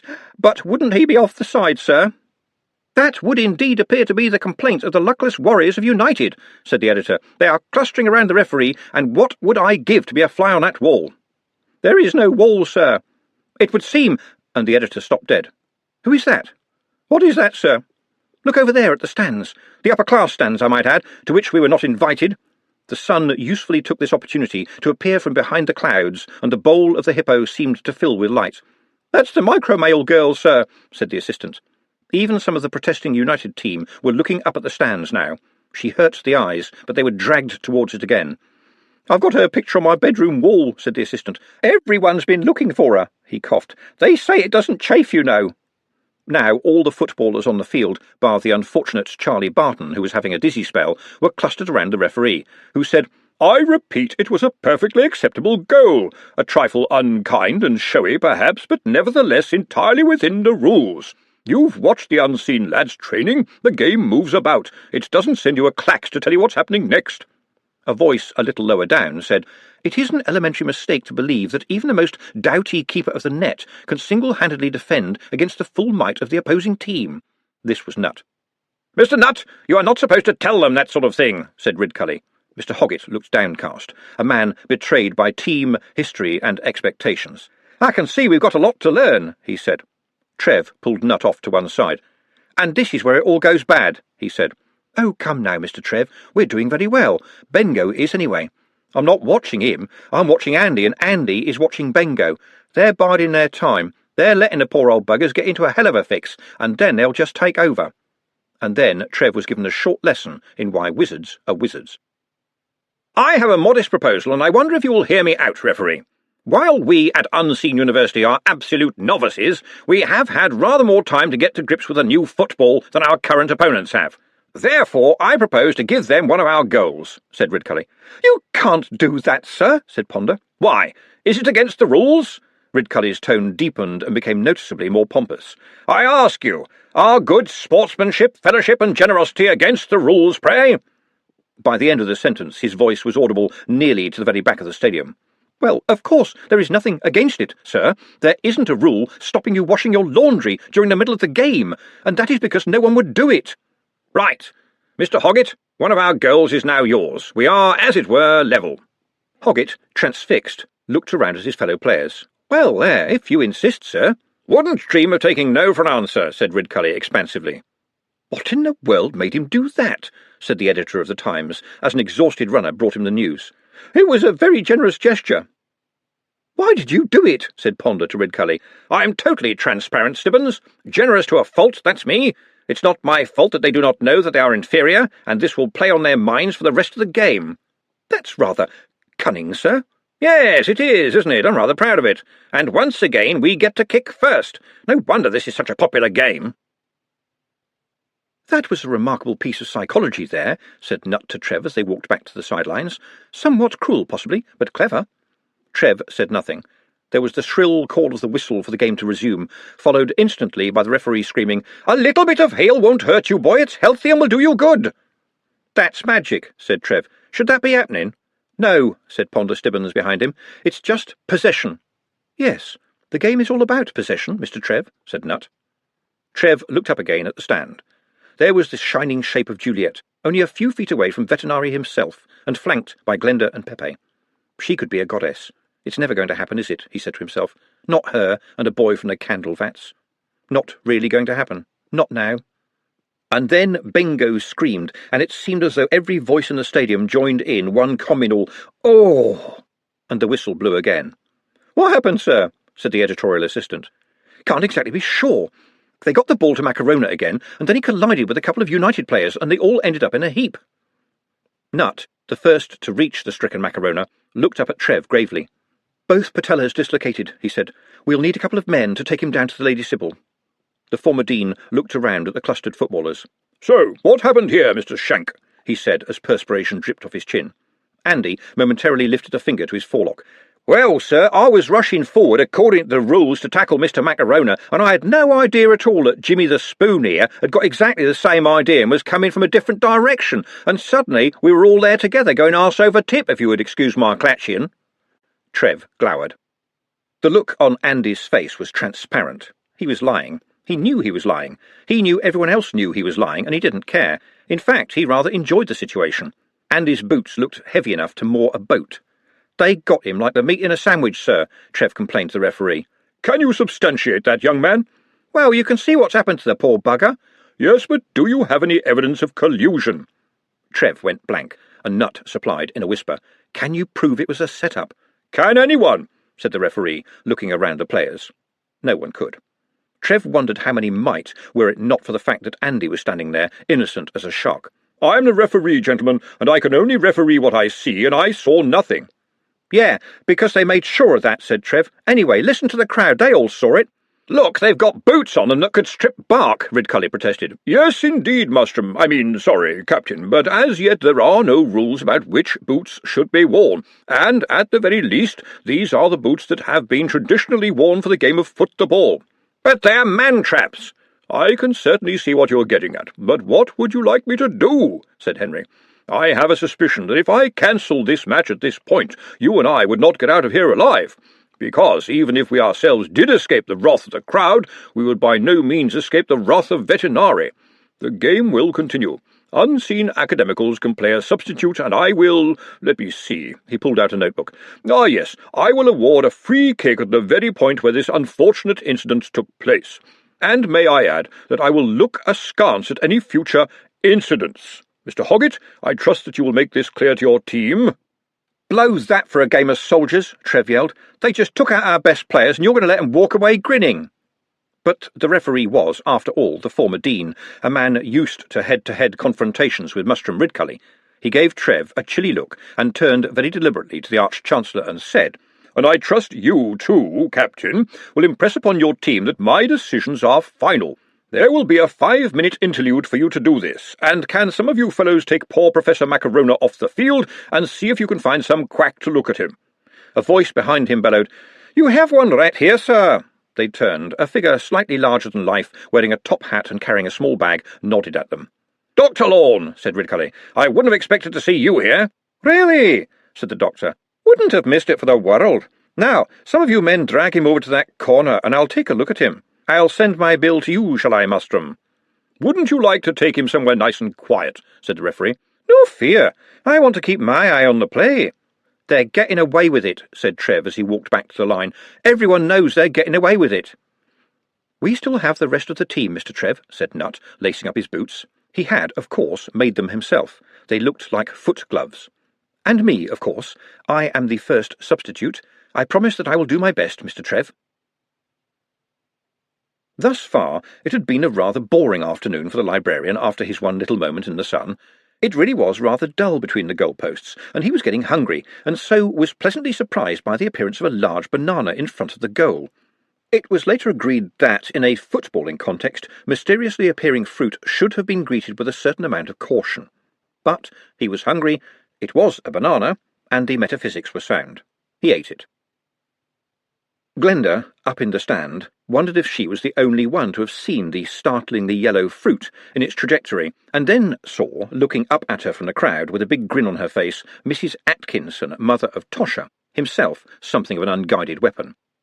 Anyone who had ever been in the shove knew her as a perpetrator of all kinds of inventive assaults. She had always got away with it, because no one in the shove would hit an old lady, especially one standing next to Tosher. "Excuse me," said Glenda, standing up. "I've got to get down there right now." "Not a chance, love," said Pepe. "It's shoulder to shoulder, a shove and a half." "Look after Juliet," said Glenda. She leaned forward and tapped on the shoulder of the nearest man. "I've got to get to the bottom of this as soon as possible. Mind if I jump?" He looked past her at the glittering figure of Juliet and said, "Not at all if you get your girlfriend to give me a big kiss."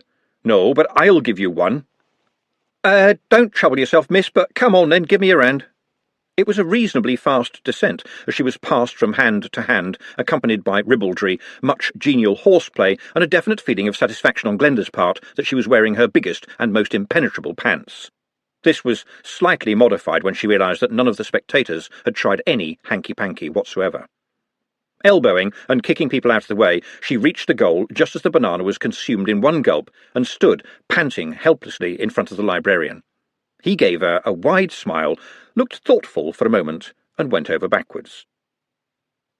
High up in the stand, Lady Margalotta turned to Vetinari. "Is that part of the game?" "I fear not," he said. Ladyship yawned. "Well, it relieves the boredom, at least. They've spent far more time arguing than playing." Vetinari smiled. "Yes, madam, it does look as if football is very much like diplomacy, short periods of fighting followed by long periods of negotiation." Glenda prodded the librarian. "Hello? Are you all right?" All she could hear was a gurgling. She cupped her hands. "Man, someone down here!" To another chorus of boos and, because this was Ankh-Morpork, cheers, the travelling committee, which was what the game had now become, hastened over to the unseen Academicals' goal. "Someone threw a banana, and I saw who did it, and I think it's poisoned," said Glenda all in one breath. "He's breathing very heavily," said Ridcully. The comment was unnecessary, as the snores were making the goal rattle. He crouched down and put his ear to the librarian's chest.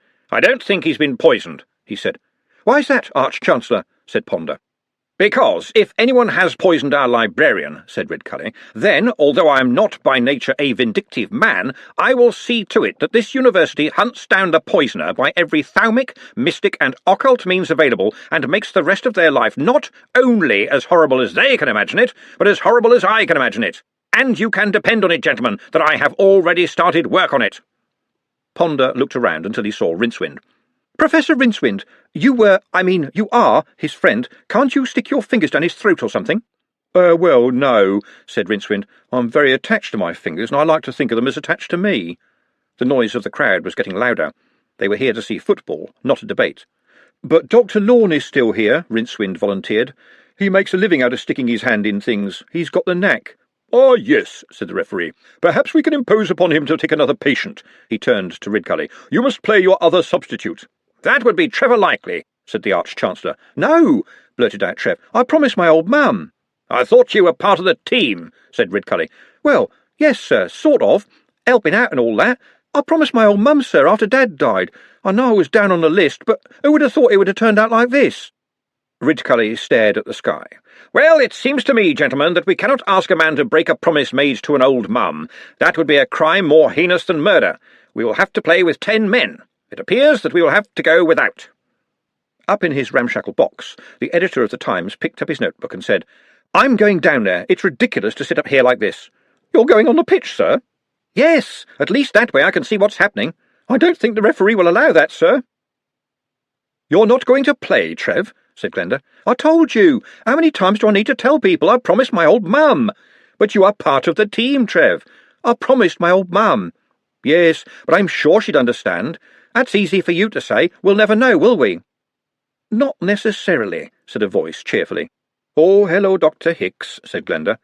"I couldn't help overhearing your conversation, and if Mr. Likely could tell me where his mother's buried, and the referee was to give us a little leeway in regard to time, well, it could be possible that I—" "Don't you put a shovel anywhere near my old mum!" Trev screamed, tears rolling down his face. "I'm sure we all understand, Trev," said Glenda. "It's always difficult with old mums." And she added, not really thinking what she was saying, "And I think Juliet will understand." She took him by the hand and towed him off the pitch. Trev had been right. It was all going wrong. The buoyant certainties of the beginning of the game were fading. "You gave away a goal, sir," said Ponder, as he and Ridcully lined up for the next encounter. "I have great faith in Mr. Nut in goal," said Ridcully, "and I'll show them what happens to people who try to poison a wizard." The whistle blew. "Get down and give me 20. "I'm sorry, gentlemen, I don't quite know why I said that." What happens to people who try to poison a wizard, at least in the short run, is that they have an advantage in a game of football. The absence of Professor Macarona was a deadly blow. He had been the pillar around which the university strategy had been built. Emboldened, United went for the kill. Even so, the editor of the Times thought, as he lay down at the very edge of the pitch alongside his iconographer, the wizards were just about managing to hold their own. He scribbled as fast as he could, trying hard to ignore the gentle shower of pie wrappings, banana skins, empty greasy pea bags, and the occasional beer bottle being tossed onto the pitch. And who is that with the ball now? He glanced at the little crib sheet of numbers he'd managed to jot down. Ah, right. United had broken into the UU side of the field, and there was Andy Shank, an unpleasant man by all accounts, and surely that wasn't a normal footballing procedure? Other players had lined up around him, so he was running in the middle of a group of bodyguards. Even the other team members themselves did not seem to know what was going on, but Mr. Shank nevertheless managed a creditable strike at the goal, which was expertly snatched out of the air by Mr. Nutt. He glanced at his crib sheet. Ah, yes, the Orc, and added in his notebook, who is clearly adept at grasping big round objects. But then he felt ashamed and crossed it out. Despite where we are lying, he said to himself, we are not the gutter press. The Orc. Nutt danced back and forth outside his goal, trying to find someone who looked in a position to be able to do something with a ball. "Can't hang around all day, Orc," said Andy, staying in front of him. "Got to let it go soon, Orc. Not much help for you now, is there, Orc? They say you've got claws. Show us your claws, Orc. That will bust your ball." "I believe that you are a man with unresolved issues, sir." "What?" Nutt drop-kicked the ball over Andy's head, and somewhere in the mob that fought for it there was a crunch, which was followed by a yell, which was followed by the whistle, and the whistle was followed by the chant. It began somewhere in the region of Mrs. Atkinson, but spread oh so quickly. Orc, orc, orc, orc, orc, orc, orc. Ridcully got to his feet, standing unsteadily. "The buggers have got me, Henry," he yelled, in a voice that could hardly be heard over the chant. "Kneecap! Bloody kneecap!" "Who did it?" the referee demanded. "How should I know? It's a bloody mess, just like the old game. And can't you get them to stop that bloody chant? That's not the sort of thing we want to hear." Arch-Chancellor Henry raised his megaphone. "Mr. Hoggett!" The captain of United pushed his way through the rabble, looking very sheepish. "Can't you control your fans?" Hoggett shrugged. "Sorry about that, sir, but what can you do?" Henry looked around the hippo. What could anyone do? It was the mob, the shove. No one was in charge. It hadn't an arse to kick, a wrist to be slapped, or even an address. It was just there, and it was shouting because everybody else was. "Well, then, can you at least control your team?" he said. To his surprise, Mr. Hoggett looked down. "Not entirely, sir. Sorry about that, sir. It's how things are." "One more incident of this kind and I will cancel the match. I suggest you leave the field of play, Mustrum. Who is the substitute captain?" "Me," said Ridcully. "But under the circumstances I appoint Mr. Nobbs as my deputy." "Not Nobby Nobbs," exclaimed the former dean. "No relation," said Bledlow Nobbs very quickly. "Well, that was a good choice at least," said Trev, sighing. "Nobbsy is a clogger at art." "But it's not supposed to be about clogging," said Glenda. "And do you know what?" she added, raising her voice against the steel roar of the crowd. "Whatever the old dean thinks, he can't stop the game now. This place would just blow up." "You think so?" said Trev. "Listen," said Glenda. "Yes, I think you're right. You ought to get out of here." "Me? Not a chance." "But you could make yourself useful and get Juliet out. Get her as far as Vimesy and his lot. I bet they're waiting right outside the gates. Do it right now while you can still get down the steps. Won't get a chance once they start to play again." As he left, Glenda walked unheeded down the touchline to the little area where Dr. Lorne was standing guard over his patients. "You know that little bag you brought with you, sir?" "Yes." "I think you're going to need a bigger bag. How's Professor Macarona?" The professor was lying on his back, staring at the sky, and wearing an expression of bland happiness. "Sorted him out easily enough," said the doctor. "He won't be playing again any time soon. I've given him a little something to make him happy. Correction, I have given him a big something to make him happy." "And the librarian?" "Well, I got a couple of lads to help me turn him upside down, and he's been throwing up a lot. He's still pretty groggy, but I don't think it's too bad. He's as sick as a parrot." According to Fletcher's Avian Nausea Index, parrot sickness stands at number 5 in the Wishing Yourself Dead Index. The highest level of sickness is that suffered by the great combuvid eagle, which can vomit over 3 countries at once. "This wasn't how it was supposed to go, you know," said Glenda, out of a feeling that she should defend the bloody mess. "It generally isn't," said the doctor. They turned as the noise of the nearby crowd changed. Juliet was coming down the steps, glittering. The silence followed her like a lovesick dog. So did Pepe and the reassuring bulk of Madame Shan, who might be a useful barricade in case the hippo became a cauldron. Trev, tagging along behind them, seemed like an afterthought in comparison. "All right, dear, what's this all about?" said Pepe. "I ain't going," said Juliet. "Not while Trev's in here. I ain't leaving without Trev. Pepe says he's going to win the match." "What have you been seeing?" said Glenda. "He'll win," said Pepe, winking. "He's got a star in his hand. You want to see him do it, missy?" "What are you playing at?" said Trev angrily. "Oh, I'm a bit of a conjurer, me. Or maybe a fairy godmother?" Pepe gestured around the arena. "See that lot? Their ancestors screamed to see men killing one another, and beasts tearing decent folks apart. Men with spears fighting men with nets, and all that kind of ugly shite. And they have cart-tail sales here every other Sunday," added Glenda. "It's always been the same," said Pepe. "It's one big creature, never dies, crying and screaming and loving and hating all down the generations, and you can't tame it, and you can't stop it. Just for you, young lady, and for the soul of Mr. Trev, I'm going to throw it a bone. Won't take a mo?" His slim and slightly spidery form disappeared back up the steps just as the whistle blew. Glenda made out Bledlow Nobbs taking the kick, but Ridcully had made the mistake of thinking that a man who was as big as he was as clever as he was. And there it was. It was the old game all over again. United were stampeding down the pitch, the old cloggers making way for Andy's army as they bore down against Nutt. The kick took him in the chest and lifted him into the back of the goal. The whistle blew and was followed by, "Don't touch that, boyo! You don't know where it's been!" which was followed by, "I really am very sorry about that. I don't know why it happens," which was followed by absolute silence, which was broken by one voice. "Likely, likely, likely." It started up in the stand, somewhere near where Pepe had gone.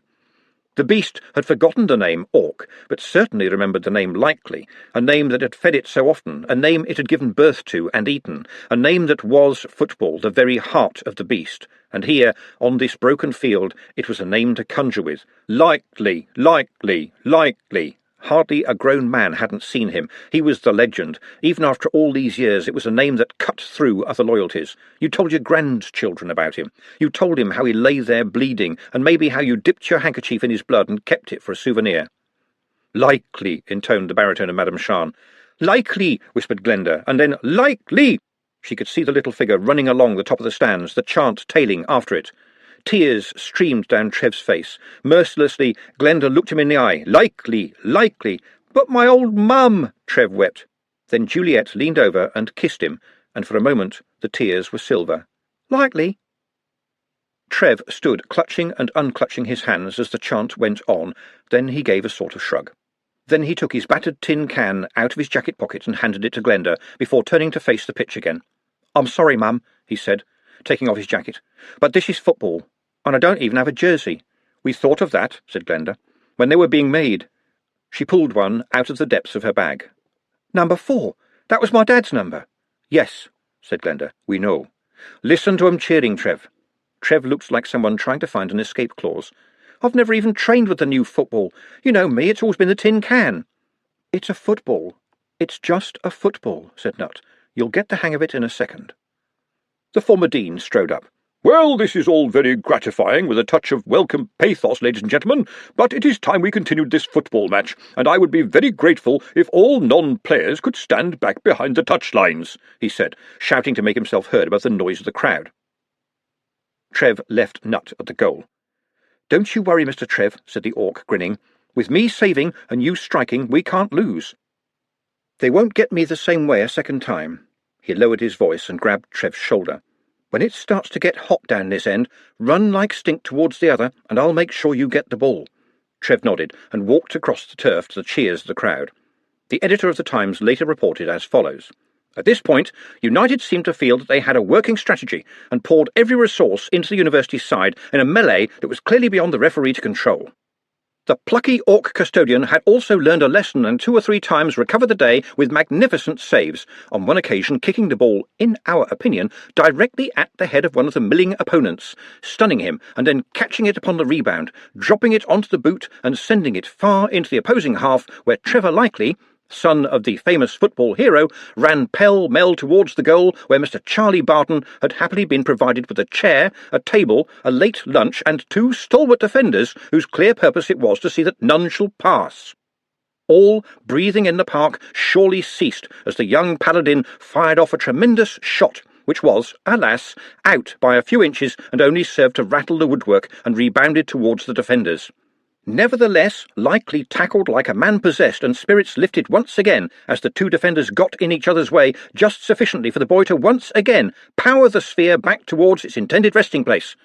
Your correspondent believes that even the supporters of United joined in the groan as once again this second shot failed to find a slot, and this time rebounded almost to the feet of H. Capstick, who lost no time in sending it screaming towards the Academicals' end before it could do more harm. Once again, the indefatigable Mr. Nutt warded off a number of attacks, while the rather pathetic remnant of the University boys' defence proved that prowess with the magic wand is of little avail if you do not know what your feet are for. At this point, Master of the Dark Arts, Dr. J. Hicks, was summarily dismissed from the field after the crowd's persistent chant of "Who's the bastard in the black?" alerted the referee to his attempts at endeavouring to strike down F. Brisket, one of the notorious Brisket boys, with the soul-eating dagger of the deadly vampire Spider Queen, which, as it transpired, turned out to be neither magical nor, as it turned out, made of metal, but one of a number of similar items available in Boffo's Joke Emporium, 10th Egg Street. Ranting apparently fearful oaths about University statute, Dr. Hicks had to be dragged from the field by members of his own team, leaving our spirited magicians in an even more depleted spell of difficulty, probably wishing they had a magic carpet to get them out of there. At least Dr. Hicks's tirade and attempts to drag the ground with him bought them some time. Glenda ran onto the pitch to a dishevelled and downcast Trev. "What happened, Trev?" she said. "You had it right there in front of you. You had it in your hands. Well, on your boot, anyway." "It doesn't do what I want," said Trev. "You're supposed to make it do what you want. It's just a football." "Yeah, but I'm trying to learn with all of this going on." "Well, at least you nearly did it. We haven't lost yet, and it's still only the first half."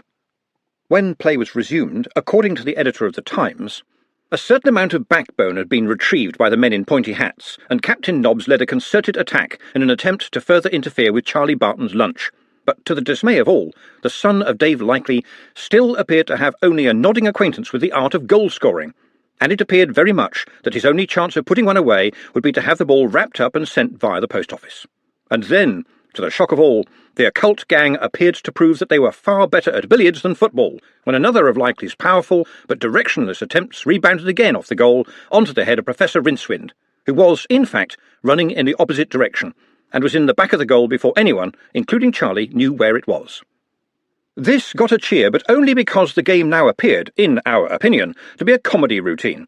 Alas, there was no comedy about the fact that in several parts of the Hippo, fights were breaking out between gangs of rival supporters, doubtless inspired by some of the shameful performances on the pitch.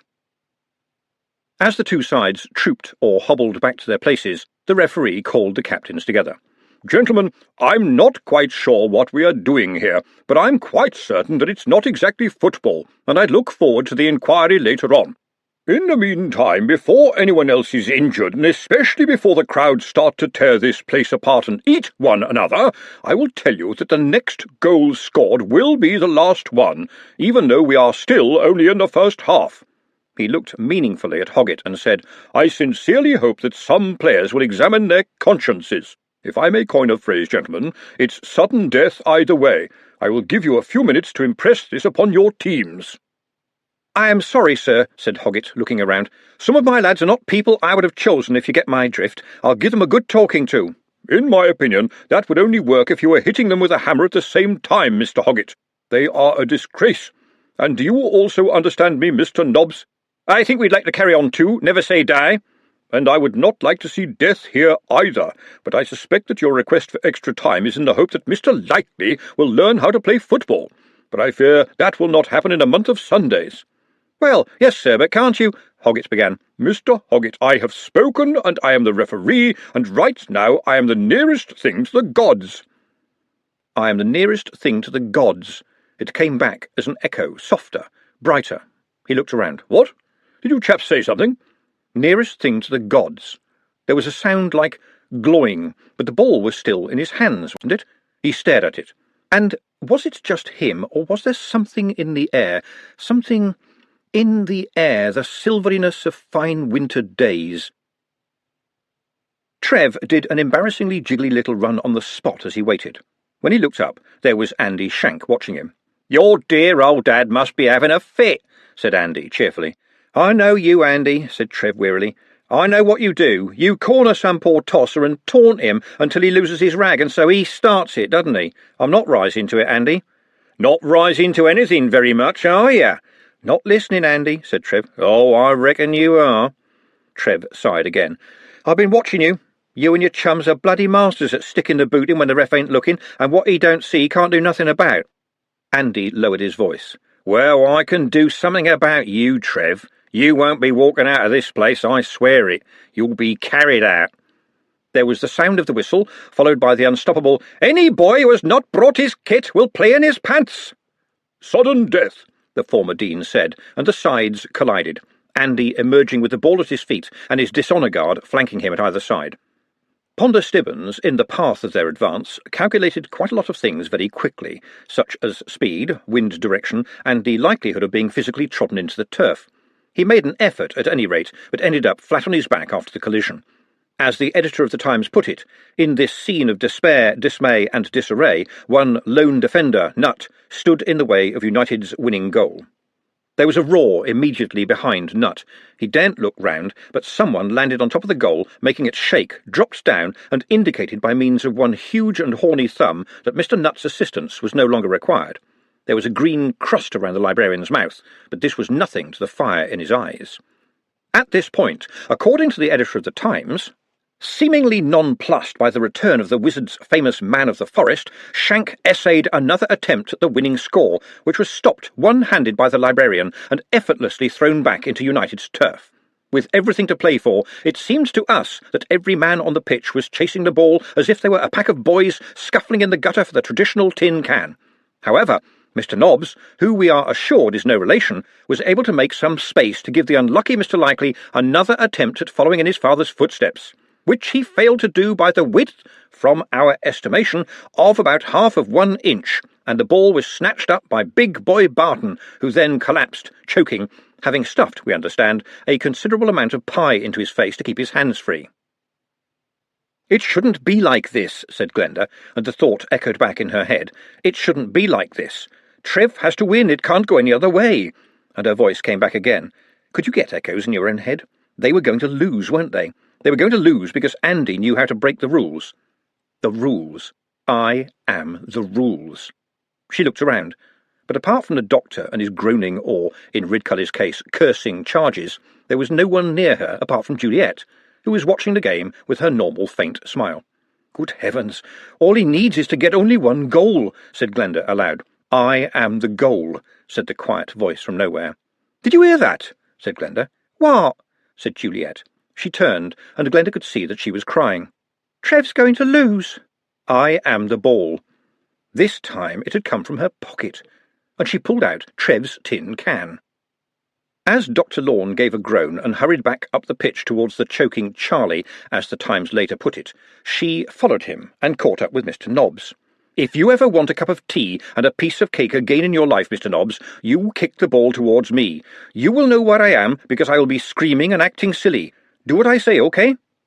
"Do what she says, OK," he heard her voice echo.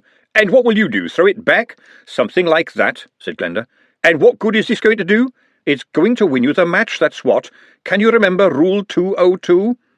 She left him wondering, and then hurried along to Mrs. Whitlow and the cheerleaders, who right now had nothing to cheer about.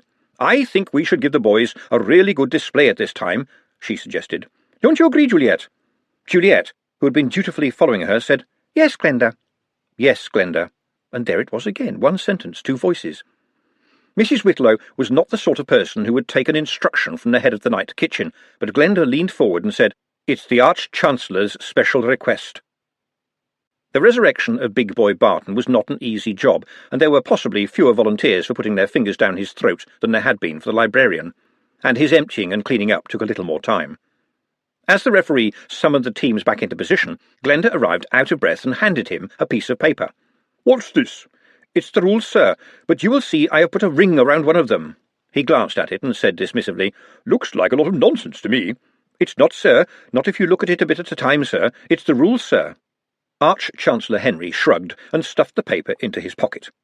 For a moment, Bledlow Nobbs glanced at Glenda, defiantly out of place amongst the cheerleaders. Glenda was known to be generous to her friends, and she made the best tea in the university. This wasn't about football. This was about a hot mug of tea and possibly a donut. He leaned down to Nut.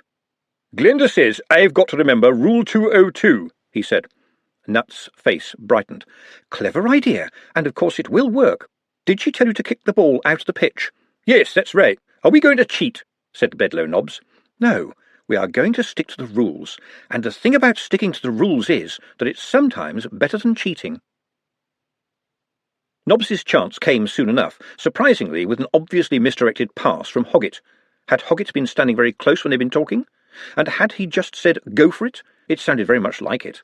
He kicked the ball straight towards the cheerleaders, where Glenda snatched it out of the air and pushed it into the folds of Mrs. Whitlow's skirt. "You haven't seen this, ladies. You haven't seen where it is, and you're not moving for anyone, OK?" As the crowd booed and cheered, she pulled the tin can out of her bag and held it up in the air. "Ball lost," she yelled. "Substitute ball!" and threw the can directly towards the Bledlow, who was quick enough to flick it on to Nut. Before any other player had moved, it landed with a little glowing sound on the end of Trev Likely's boot. According to the editor of the Times, "We have been assured that no magic was used on the day of the match, and it is not my place to contradict the honourable faculty of Unseen University. All your correspondent will say is that Trevor Likely kicked the ball, against all probability, towards the Academicals' goal where he stood, apparently waiting for the stampede of the enraged United squad. What followed, your correspondent must declare, was not just a goal, but it was a punishment and it was a retribution. It was writing the name Likely for the second time in the annals of football history, as Trevor, famous son of a famous father, wiped the floor with United, wrung them out, and did it all over again. Running, dodging, sometimes obligingly kicking the ball directly towards a defender who then found it heading off in quite a different direction, which just happened to be where Likely was now. He taunted them, he played with them, he caused them to collide with one another as they both went for a ball that, inexplicably, was no longer where they were sure it had been. And it must have come as a relief to the more steady members of United when he relented and skipped the ball over the head of their standby keeper Mickey Pulford, latterly of the Wapping Street Wanderers, and into the net, where it circled and then returned to land precisely on the tip of Likely's boot. The silence spread like warm butter. Glenda was sure she could hear distant birdsong, or possibly the noise of worms under the turf, but definitely the sound from Dr. Lawn's impromptu field hospital, the sound of Big Boy Barton chucking up again. And then, where the silence had reigned, sound poured like the gush of water from a broken dam. It was physical and it was complex. Here and there the spectators started chanting, all the chants of all the teams, united and harmonising in one perfect moment. Glenda watched in amazement as Juliet... It was like the fashion show all over again. She seemed to light up from the inside, bars of golden light floating away from the micromail. She started to run towards Trev, tearing off her beard, and, Glenda could see, gradually rising from the ground as though she was running up a stairway. It was a strange and wonderful sight, and not even Charlie Barton, still throwing up, could detract from it. "Excuse me," said Mr. Hoggett, "that was a goal, wasn't it?" "Yes, Mr. Hoggett, I think it was," said the referee.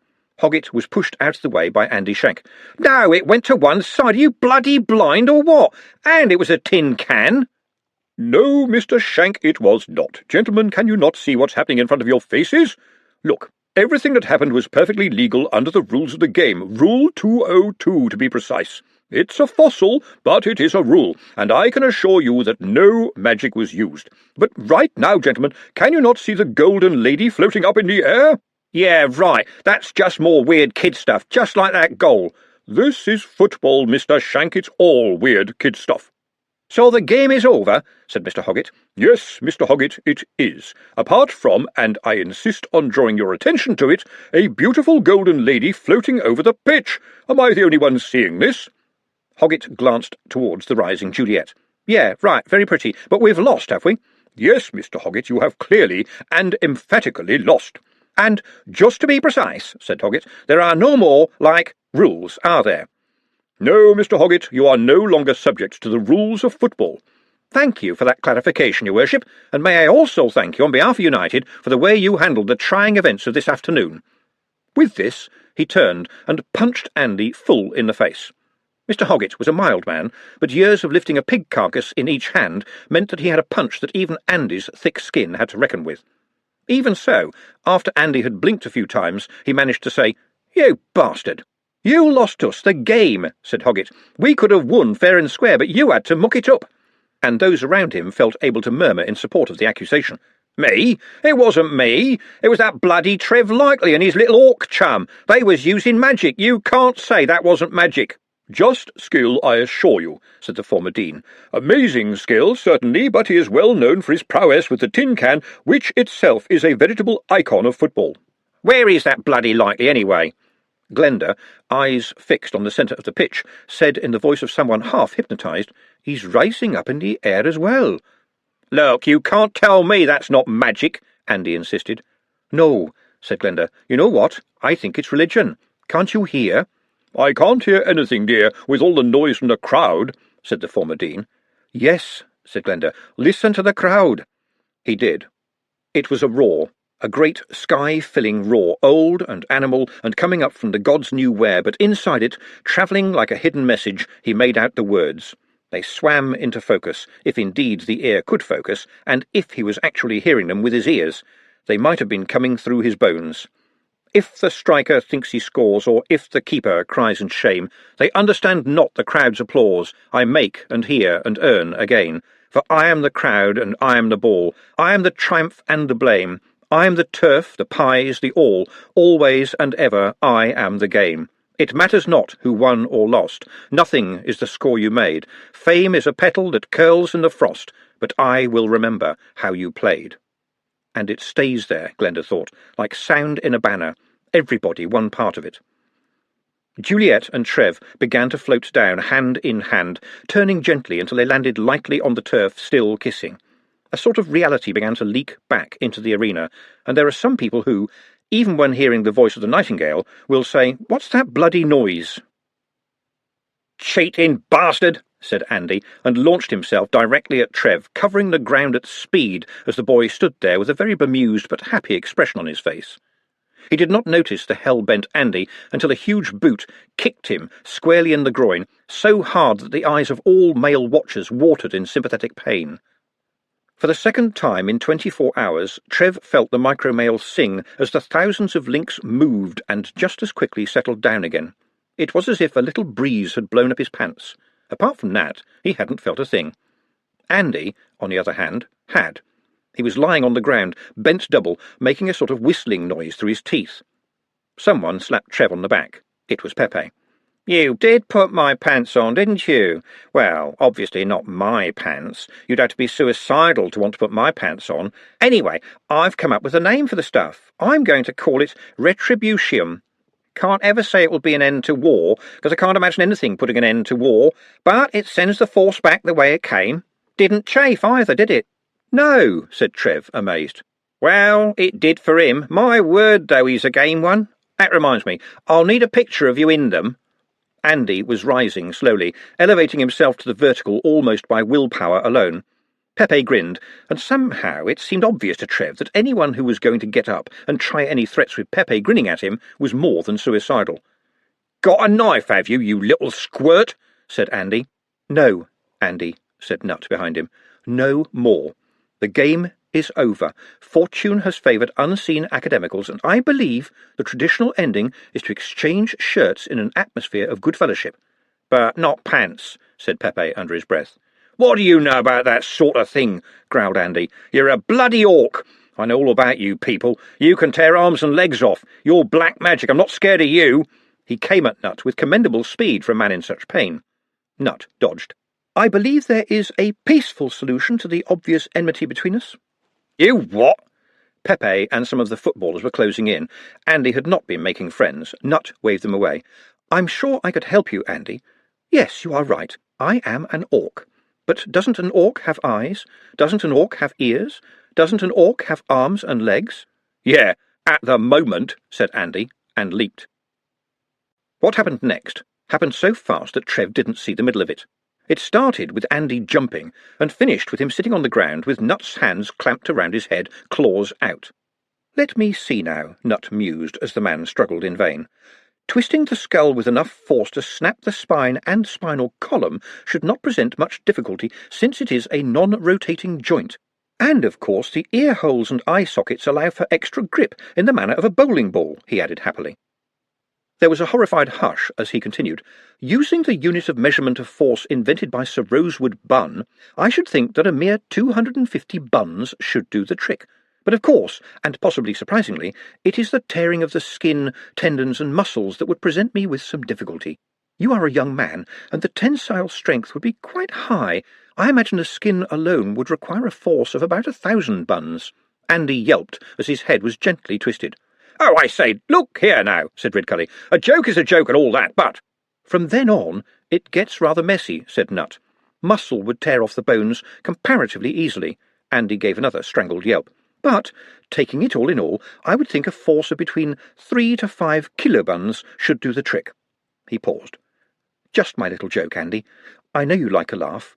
I would also, I believe, be quite capable of putting one hand down your throat and pulling out your stomach." "Go ahead," croaked Andy. And around the arena of the Hippo, the beast smelled blood.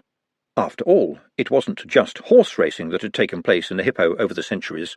The comparatively small amount of blood that had been shed today was nothing compared with the oceans of the centuries gone by. But the beast knew blood when it smelled it. The cheering and the chanting now picked up, and the words grew louder and louder as people rose to their feet. "Orc! Orc! Orc!" Nutt stood impassively, and then turned to the former dean. "Could I please ask everyone else to leave? This may become messy."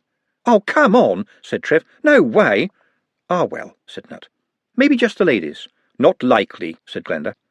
"In that case, would you please be so kind as to lend me your megaphone, referee, and I would be grateful if you would instruct some of the stronger players on the field to restrain Mr. Shank, who is, I believe, sadly not in his right mind." Wordlessly, it was handed over. Nutt took it as the storm of "Orc! Orc!" grew louder, walked a little way from the rest of the group, and stood there impassively with his arms folded until the taunting stopped out of sheer lack of momentum. With every eye watching him, he raised the megaphone to his lips and said, "Gentlemen, yes, indeed, I am an orc and will always be one. And may I say that it's been a privilege to play here today and to see you all. But I do gather now that being an orc in this city may be seen as something of a problem to some of you." He paused. "So I would ask you to excuse me if I request that this matter be sorted out between us now." There was laughter, and some jeers from various parts of the ground, but also, it seemed to Glenda, the beast was calling upon itself for silence. In that pin-drop silence, the thud of the megaphone hitting the ground could be heard in every corner. Then Nutt rolled up his sleeves and lowered his voice so that people had to strain to listen. He said, "Come on, if you think you're hard enough." First there was shock, and then the silence of disbelief and the whisper of every head turning to every other head and saying, "Did he really say that?" And then someone high in the stands started to clap, at first slowly, and then at an accelerating tempo as it reached the crowd's tipping point, when not clapping would be unthinkable. Ceasing to clap was also unthinkable, and within a minute the applause was a storm. Nutt turned back to the rest of the team with tears streaming down his face. "Do I have worth?" he said to Glenda.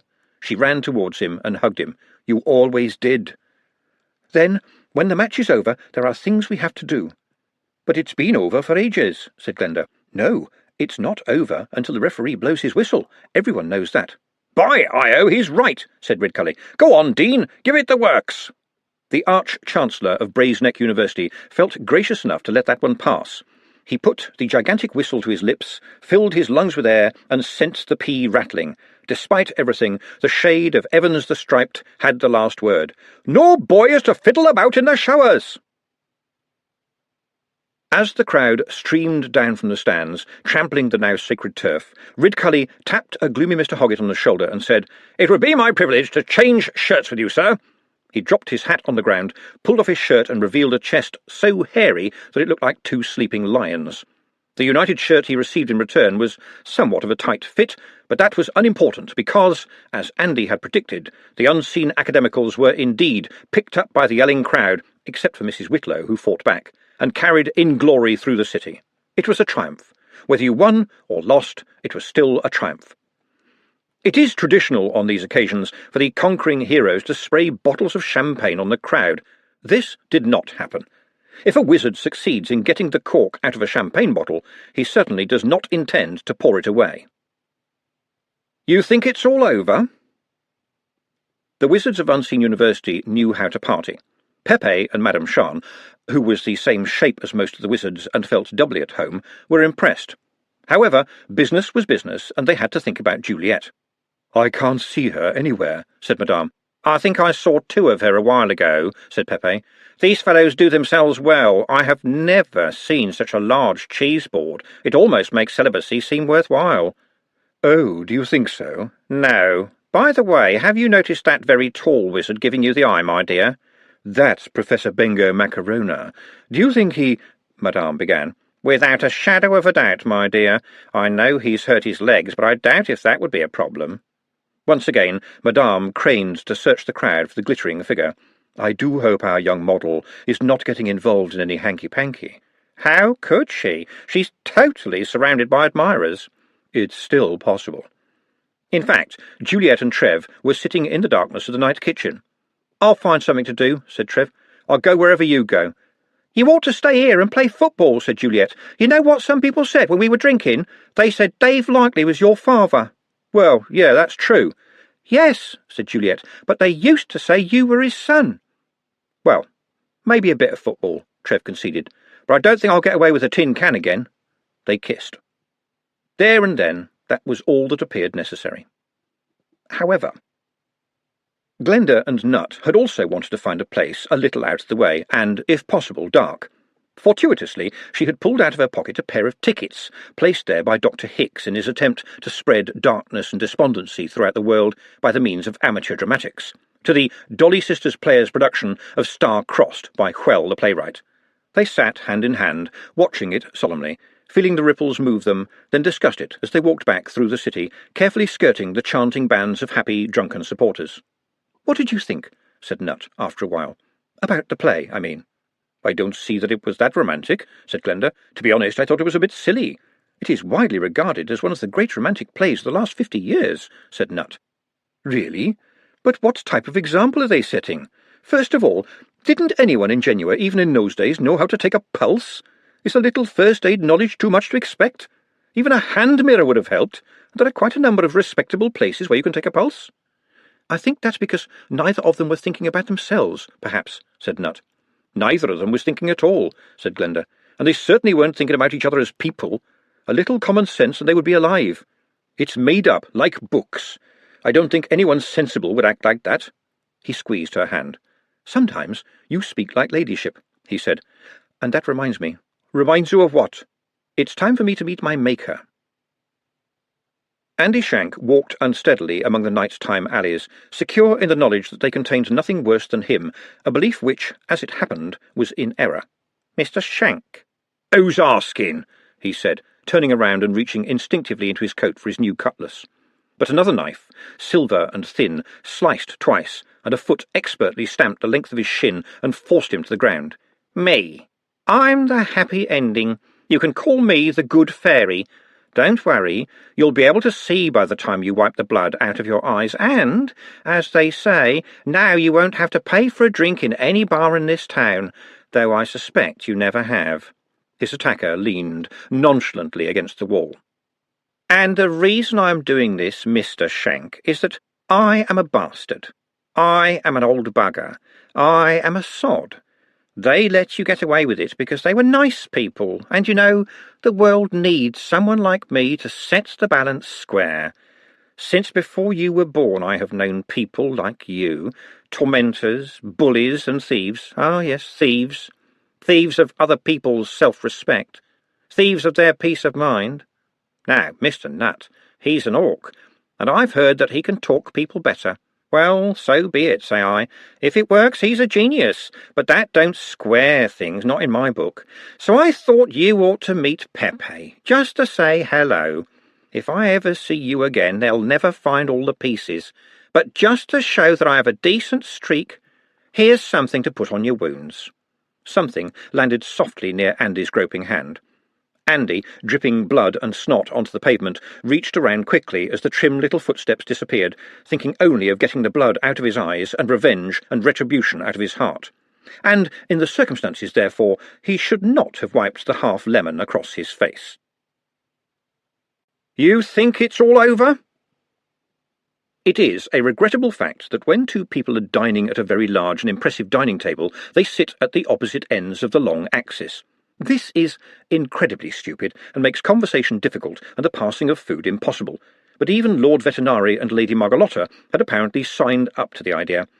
On the other hand, they both ate very little, and so there wasn't very much to pass. "Your secretary seems to be getting on very well with my librarian," said Lady Margalotta. "Yes," observed Vetinari. "Apparently they are comparing ring binders. He has invented a new one." "Well, for the proper working of the world," said Lady Margalotta, "it is essential that ring binders are important to at least one person." She put down her glass and looked towards the door. "You seem nervous," said Vetinari. "Are you wondering how he will come? He has had a very long day, and a remarkably successful one. And you say he's gone to an amateur dramatics performance?" "Yes, with that very forthright young lady who makes the pies," said Vetinari. "I see," said Lady Margalotta. "He must know I am here, and he's gone off with a cook." There was just a trace of a smile on Vetinari's lips. Not any cook, a genius amongst cooks. "Well, I must admit to being surprised," said her ladyship. "And upset," said Vetinari. "A little jealous, perhaps?" "Havelock, you go too far." "Would you expect otherwise? Besides, you must surely realize that his triumph is yours too." "Did I tell you that I've seen some of them?" said Margalotta after a while. "The orcs?" "Yes, they really are wretched. Of course, people say that about the goblins, and while it is true that they religiously save their own snot, and frankly just about everything else, at least there is a logic to it." "Well, a religious logic at least," murmured Vetinari. "They tend to be quite stretchable." "The Igors made them from men, did you know?" Vetinari, still holding his glass, walked to the other end of the table and picked up the pepper-pot. "No. However, now you tell me, it's patently obvious. Goblins would not have been nearly ferocious enough." "And they had nothing," said Margalotta. "No culture, no legends, no history. He could give them those." "Everything they are not, he is," said Vetinari, adding, "But that's an enormous weight you're putting on his shoulders." "How much is on mine? How much of a weight is on yours?" "It's rather like being a cart-horse," said Vetinari. "After a while one ceases to notice. It's just the way of life. They deserve their chance, and it must be taken now while the world is at peace." "Peace?" said Vetinari. "Ah, yes, defined as a period of time to allow for preparation for the next war. Where did you learn such cynicism, Havelock?" Vetinari spun around and began his absent-minded walk along the length of the table again. "Well, mostly from you, madam, though I have to say that the credit is not all yours, since I have had an extended period of further education as tyrant of this city. I think you allow them too much freedom." "Oh, yes, I do. That's why I am still tyrant of this city. The way to retain power, I have always thought, is to ensure the absolute unthinkability of oneself not being there. I shall help you in any way I can, of course. There should be no slaves, even slaves to instinct." "One person can make a difference," said Margalotta. "Look at Mr. Shine, who is now Diamond King of Trolls. Look at yourself. If men can fall—" Vetinari gave a sharp laugh. "Oh, they can indeed." "Then orcs can rise," said Margalotta. "If that is not true, then the universe is not true." There was a velvet-like knock at the double doors, and Drumknot entered. "And Mr. Nutt is here, sir," he added with a certain disdain, "and he's with that woman who cooks in the university." Vetinari glanced at Margalotta. "Yes," he said, "I think we should see him in the main hall." Drumknot coughed. "I think I should tell you, sir, that Mr. Nutt acquired entrance to the building through gates that were securely locked." "Did he tear them off their hinges?" asked Vetinari, with apparent enthusiastic interest. "No, sir. He lifted the gates bodily off their hinges and stacked them neatly against the wall." "Ah, then there is still hope for the world." "And the guards?" Drumknot glanced for a moment at Lady Margalotta. "I have taken the precaution of stationing some of them inconspicuously in the great hall gallery with crossbows." "Stand them down," said Vetinari. "Stand them down?" said Margalotta. "Stand them down," said Vetinari again, directly to Drumknot. He extended his arm to her ladyship. "I think the term is, as they put it, alia jacta est. The die, your ladyship, is cast, and we should both see how it falls." "Will you get into trouble for that?" said Glenda, staying close to Nutt as they walked up the steps. The main hall of the palace was an intimidating place when empty, because it had been designed for exactly that purpose. "Why didn't you just knock like everyone else?" "My dear Glenda, I am not like anyone else, and neither are you." "Then what are you going to do?" "I don't know. What will Ladyship do? I have no idea, although I am becoming aware of how she thinks, and there are a few possibilities I have in mind." They watched two figures coming down the broad staircase that extended up into the rest of the building. It had been built to accommodate hundreds. The two people coming down looked uncharacteristically small. "Ah, Mr. Nutt," said Vetinari, as they had almost reached the bottom step, "and Miss Sugarbean. I must add my congratulations to the pair of you on the wonderful, albeit surprising, success of Unseen Academicals. I think you are going to have to make a lot of changes to the rules, sir," said Nutt. "Such as?" said Vetinari. "I think you need assistance for the referee. His eyes can't be everywhere," said Nutt. "And there do need to be some more rules, although Mr. Hoggett did the honourable thing, I think. And Professor Rincewind might make a very capable attacker, if only you could persuade him to take the ball with him," said Vetinari. "I would never tell the Arch-Chancellor this, my lord, but I think he may be better in a more defensive role." "Who would you suggest as an alternative?" said Vetinari. "Well, Charlie, the animated skeleton who works in the Department of Post-Mortem Communications, did very well in trials, and after all—" he paused for a moment. "Yes, after all, none of us can help how we're made." They turned at a tap, tap, tapping behind them. It was Lady Margalotta's foot. Nutt gave a little bow. "Ladyship, I trust I find you in adequate health?" "And you likewise, Nutt," said Lady Margalotta. Nutt turned to Glenda. "What was that term you used once?" "In the pink," said Glenda. "Yes, that's right. I'm deeply in the pink," said Nutt. "And it's Mr. Nutt, if you please, your ladyship." "Would the two of you care to join us upstairs for a late supper?" asked Vetinari, watching them both very carefully. "No, I don't think we will impose, but thank you very much. I have a lot to do. Lady Margalotta?" "Yes." "Would you come here, please?" Glenda watched the expressions, Vetinari's faint smile, her look of affront, Nutt's confidence. The rustle of her long black dress was an audible intoxication as she walked the last few steps towards the Orc and stopped. "Do I have worth?" asked Nutt. "Yes, Nutt, you do." "Thank you," said Nutt. "But I am learning that worth is something that must be continuously accumulated. You asked me to be becoming. Have I become?" "Yes, Nutt, you have become." "And what is it you want me to do now?" "Find the orcs that still live in Far Uberwald and bring them back out of the dark." "Then there are more orcs, like me," said Nutt. "A few dozen, perhaps," said Margalotta, "but in truth I could hardly say they are like you. They are a sorry bunch." "Is it they who should be sorry?" said Nutt. Glenda watched the faces. Amazingly, Lady Margalotta looked taken aback. "Many bad things were done under the evil empire," she said. "The best we can do now is undo them. Will you assist in this endeavour?" "In every way that I can," said Nutt. "I would like you to teach them civilized behaviour," said Ladyship coldly. He appeared to consider this. "Yes, of course, I think that would be quite possible," he said. "And who would you send to teach the humans?" There was a brief outburst of laughter from Vetinari, who immediately cupped his hand over his mouth. "Oh, I do beg your pardon," he said. "But since it falls to me," continued Nutt, "then yes, I shall go into Far Uberwald." "Pastor Oates will be very pleased to see you, I am sure," said Margalotta. "He's still alive?" said Nutt. "Oh, yes, indeed. He is still quite young, after all, and walks with forgiveness at his side. I think he would feel it very appropriate if you were to join him. In fact, he has told me on one of his all-too infrequent visits that he would be honoured to pass the rate of forgiveness on to you." "Nutt doesn't need forgiveness," Glenda burst out. Nutt smiled and patted her hand. "Uberwald is a wild country for a man to travel in," he said, "even a holy man. Forgiveness is the name of Pastor Oates's double-headed battle-axe. For Mr. Oates, the crusade against evil is not a metaphor. Forgiveness cut through my chains. I will gladly carry it." "The kings of the trolls and the dwarfs will give you all the help that they can," said Ladyship. Nutt nodded. "But first I have a small favour to ask you, my lord," he said to Vetinari. "By all means, ask." "I know the city has a number of golem horses. I wonder if I could borrow one of them."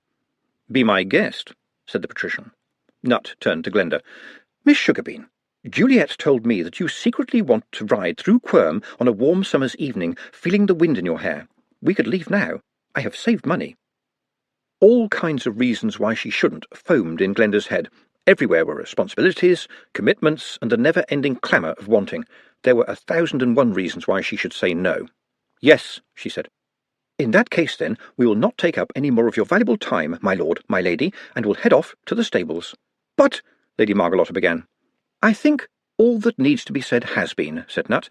We will, of course, visit you shortly when I have settled my affairs here, and I look forward very much to doing so." He nodded to them, and, with Glenda walking on air beside him, went back the way they had come. "Wasn't that nice?" said Vetinari. "Did you see that they held hands all the time?" At the doorway, Nut turned round. "Oh, just one more thing. Thank you for not posting archers up in the gallery. That would have been so embarrassing." "I shall drink to your success, Margalotta," said Vetinari as their footsteps died away. "You know, I seriously intended to proposition Miss Sugarbean to be my cook." He sighed again. "Still, what is a pie to a happy ending? You think it's all over?" The following morning, Ponder Stibbons was at work in the high-energy magic building when Ridcully limped in. There was a glowing silver band around his knee. "Grape Shot's Therapeutic Squeezer," he announced. "A simple little spell. I'll be right as rain in no time. Mrs. Whitlow wanted me to put a stocking on it, but I told her I'm not interested in that sort of thing." "I'm glad to see that you're in such good spirits, Arch-Chancellor," said Ponder, working his way down a long calculation. "Have you had a chance to see the papers yet this morning, Mr. Stibbons?" "No, sir. What with the football business, I'm a little behind with my work." "It may interest you to know that late last night a 70-foot-high chicken broke out of what they are pleased to call the higher energy magic building at Braesneck, and is apparently rampaging through Pseudopolis while being pursued by most of the faculty, who, I assume, would be quite capable of terrorising the city all by themselves. Henry has just had a frantic clax and has had to rush off." "Oh, that is very disturbing, sir." "Yes, it is, isn't it?" said Ridcully. "Apparently it's laying eggs very fast." "Ah, that sounds like a quasi-expansion blit phenomenon, adapting itself to a living organism," said Ponder. He turned the page, his pencil moving neatly across the column of figures. "The former dean has egg all over his face," said Ridcully. "Well, I'm sure that Professor Turnipseed will be able to bring things back under control," said Ponder. The tone of his voice was entirely unchanged. There was a busy little silence, and Ridcully said, "How long do you think we should give him to get it under control?" "What size are the eggs?" 8 or 9 feet high, apparently," said Ridcully. "With calcium shells?" "Yes, quite thick, so I'm told." Ponder looked thoughtfully at the ceiling. That's not too bad, then. If you'd said steel, it would have been rather worrying. It sounds very much like a blit devolution, possibly caused by lack of experience." "I thought you taught Mr. Turnipseed everything you know," said Ridcully, looking happier than Ponder had seen him in a very long time. "Well, sir, perhaps there was something he didn't quite grasp. Are people at risk?" "The wizards have told everyone to stay indoors." "Well, sir, I think if I got some of my equipment together we could leave about tea-time." "I'll come too, of course," said Ridcully. He looked at Ponder. "And—" "What?" said Ponder. He looked at Ridcully's grin. "Yes, it might be a good idea if one of the gentlemen from the Times came along to take pictures. They might be very good for instructional purposes." "An extremely good plan, Mr. Stibbons, and I think we should take the senior faculty as well. They will lend some much-needed—" He snapped his fingers. "What's the word?" "Confusion?" said Ponder. "No, not that," said Ridcully. "Appetite?" said Ponder. "Weight?" "Something like that. Gravitas. Oh, yes, lots of gravitas. We aren't the kind of fellows who run around chasing strange birds. I'll see you after lunch. And now I have other matters to deal with." "Yes, Arch-Chancellor," said Ponder. "Oh, and, what about the proposed football match?"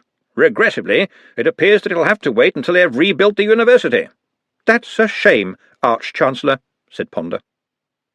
He carried on with the calculation until the very last figures danced into place, made sure the Arch-Chancellor had left, gave a very small smile, which you might not have noticed had you not expected it, and then pulled another ledger towards him.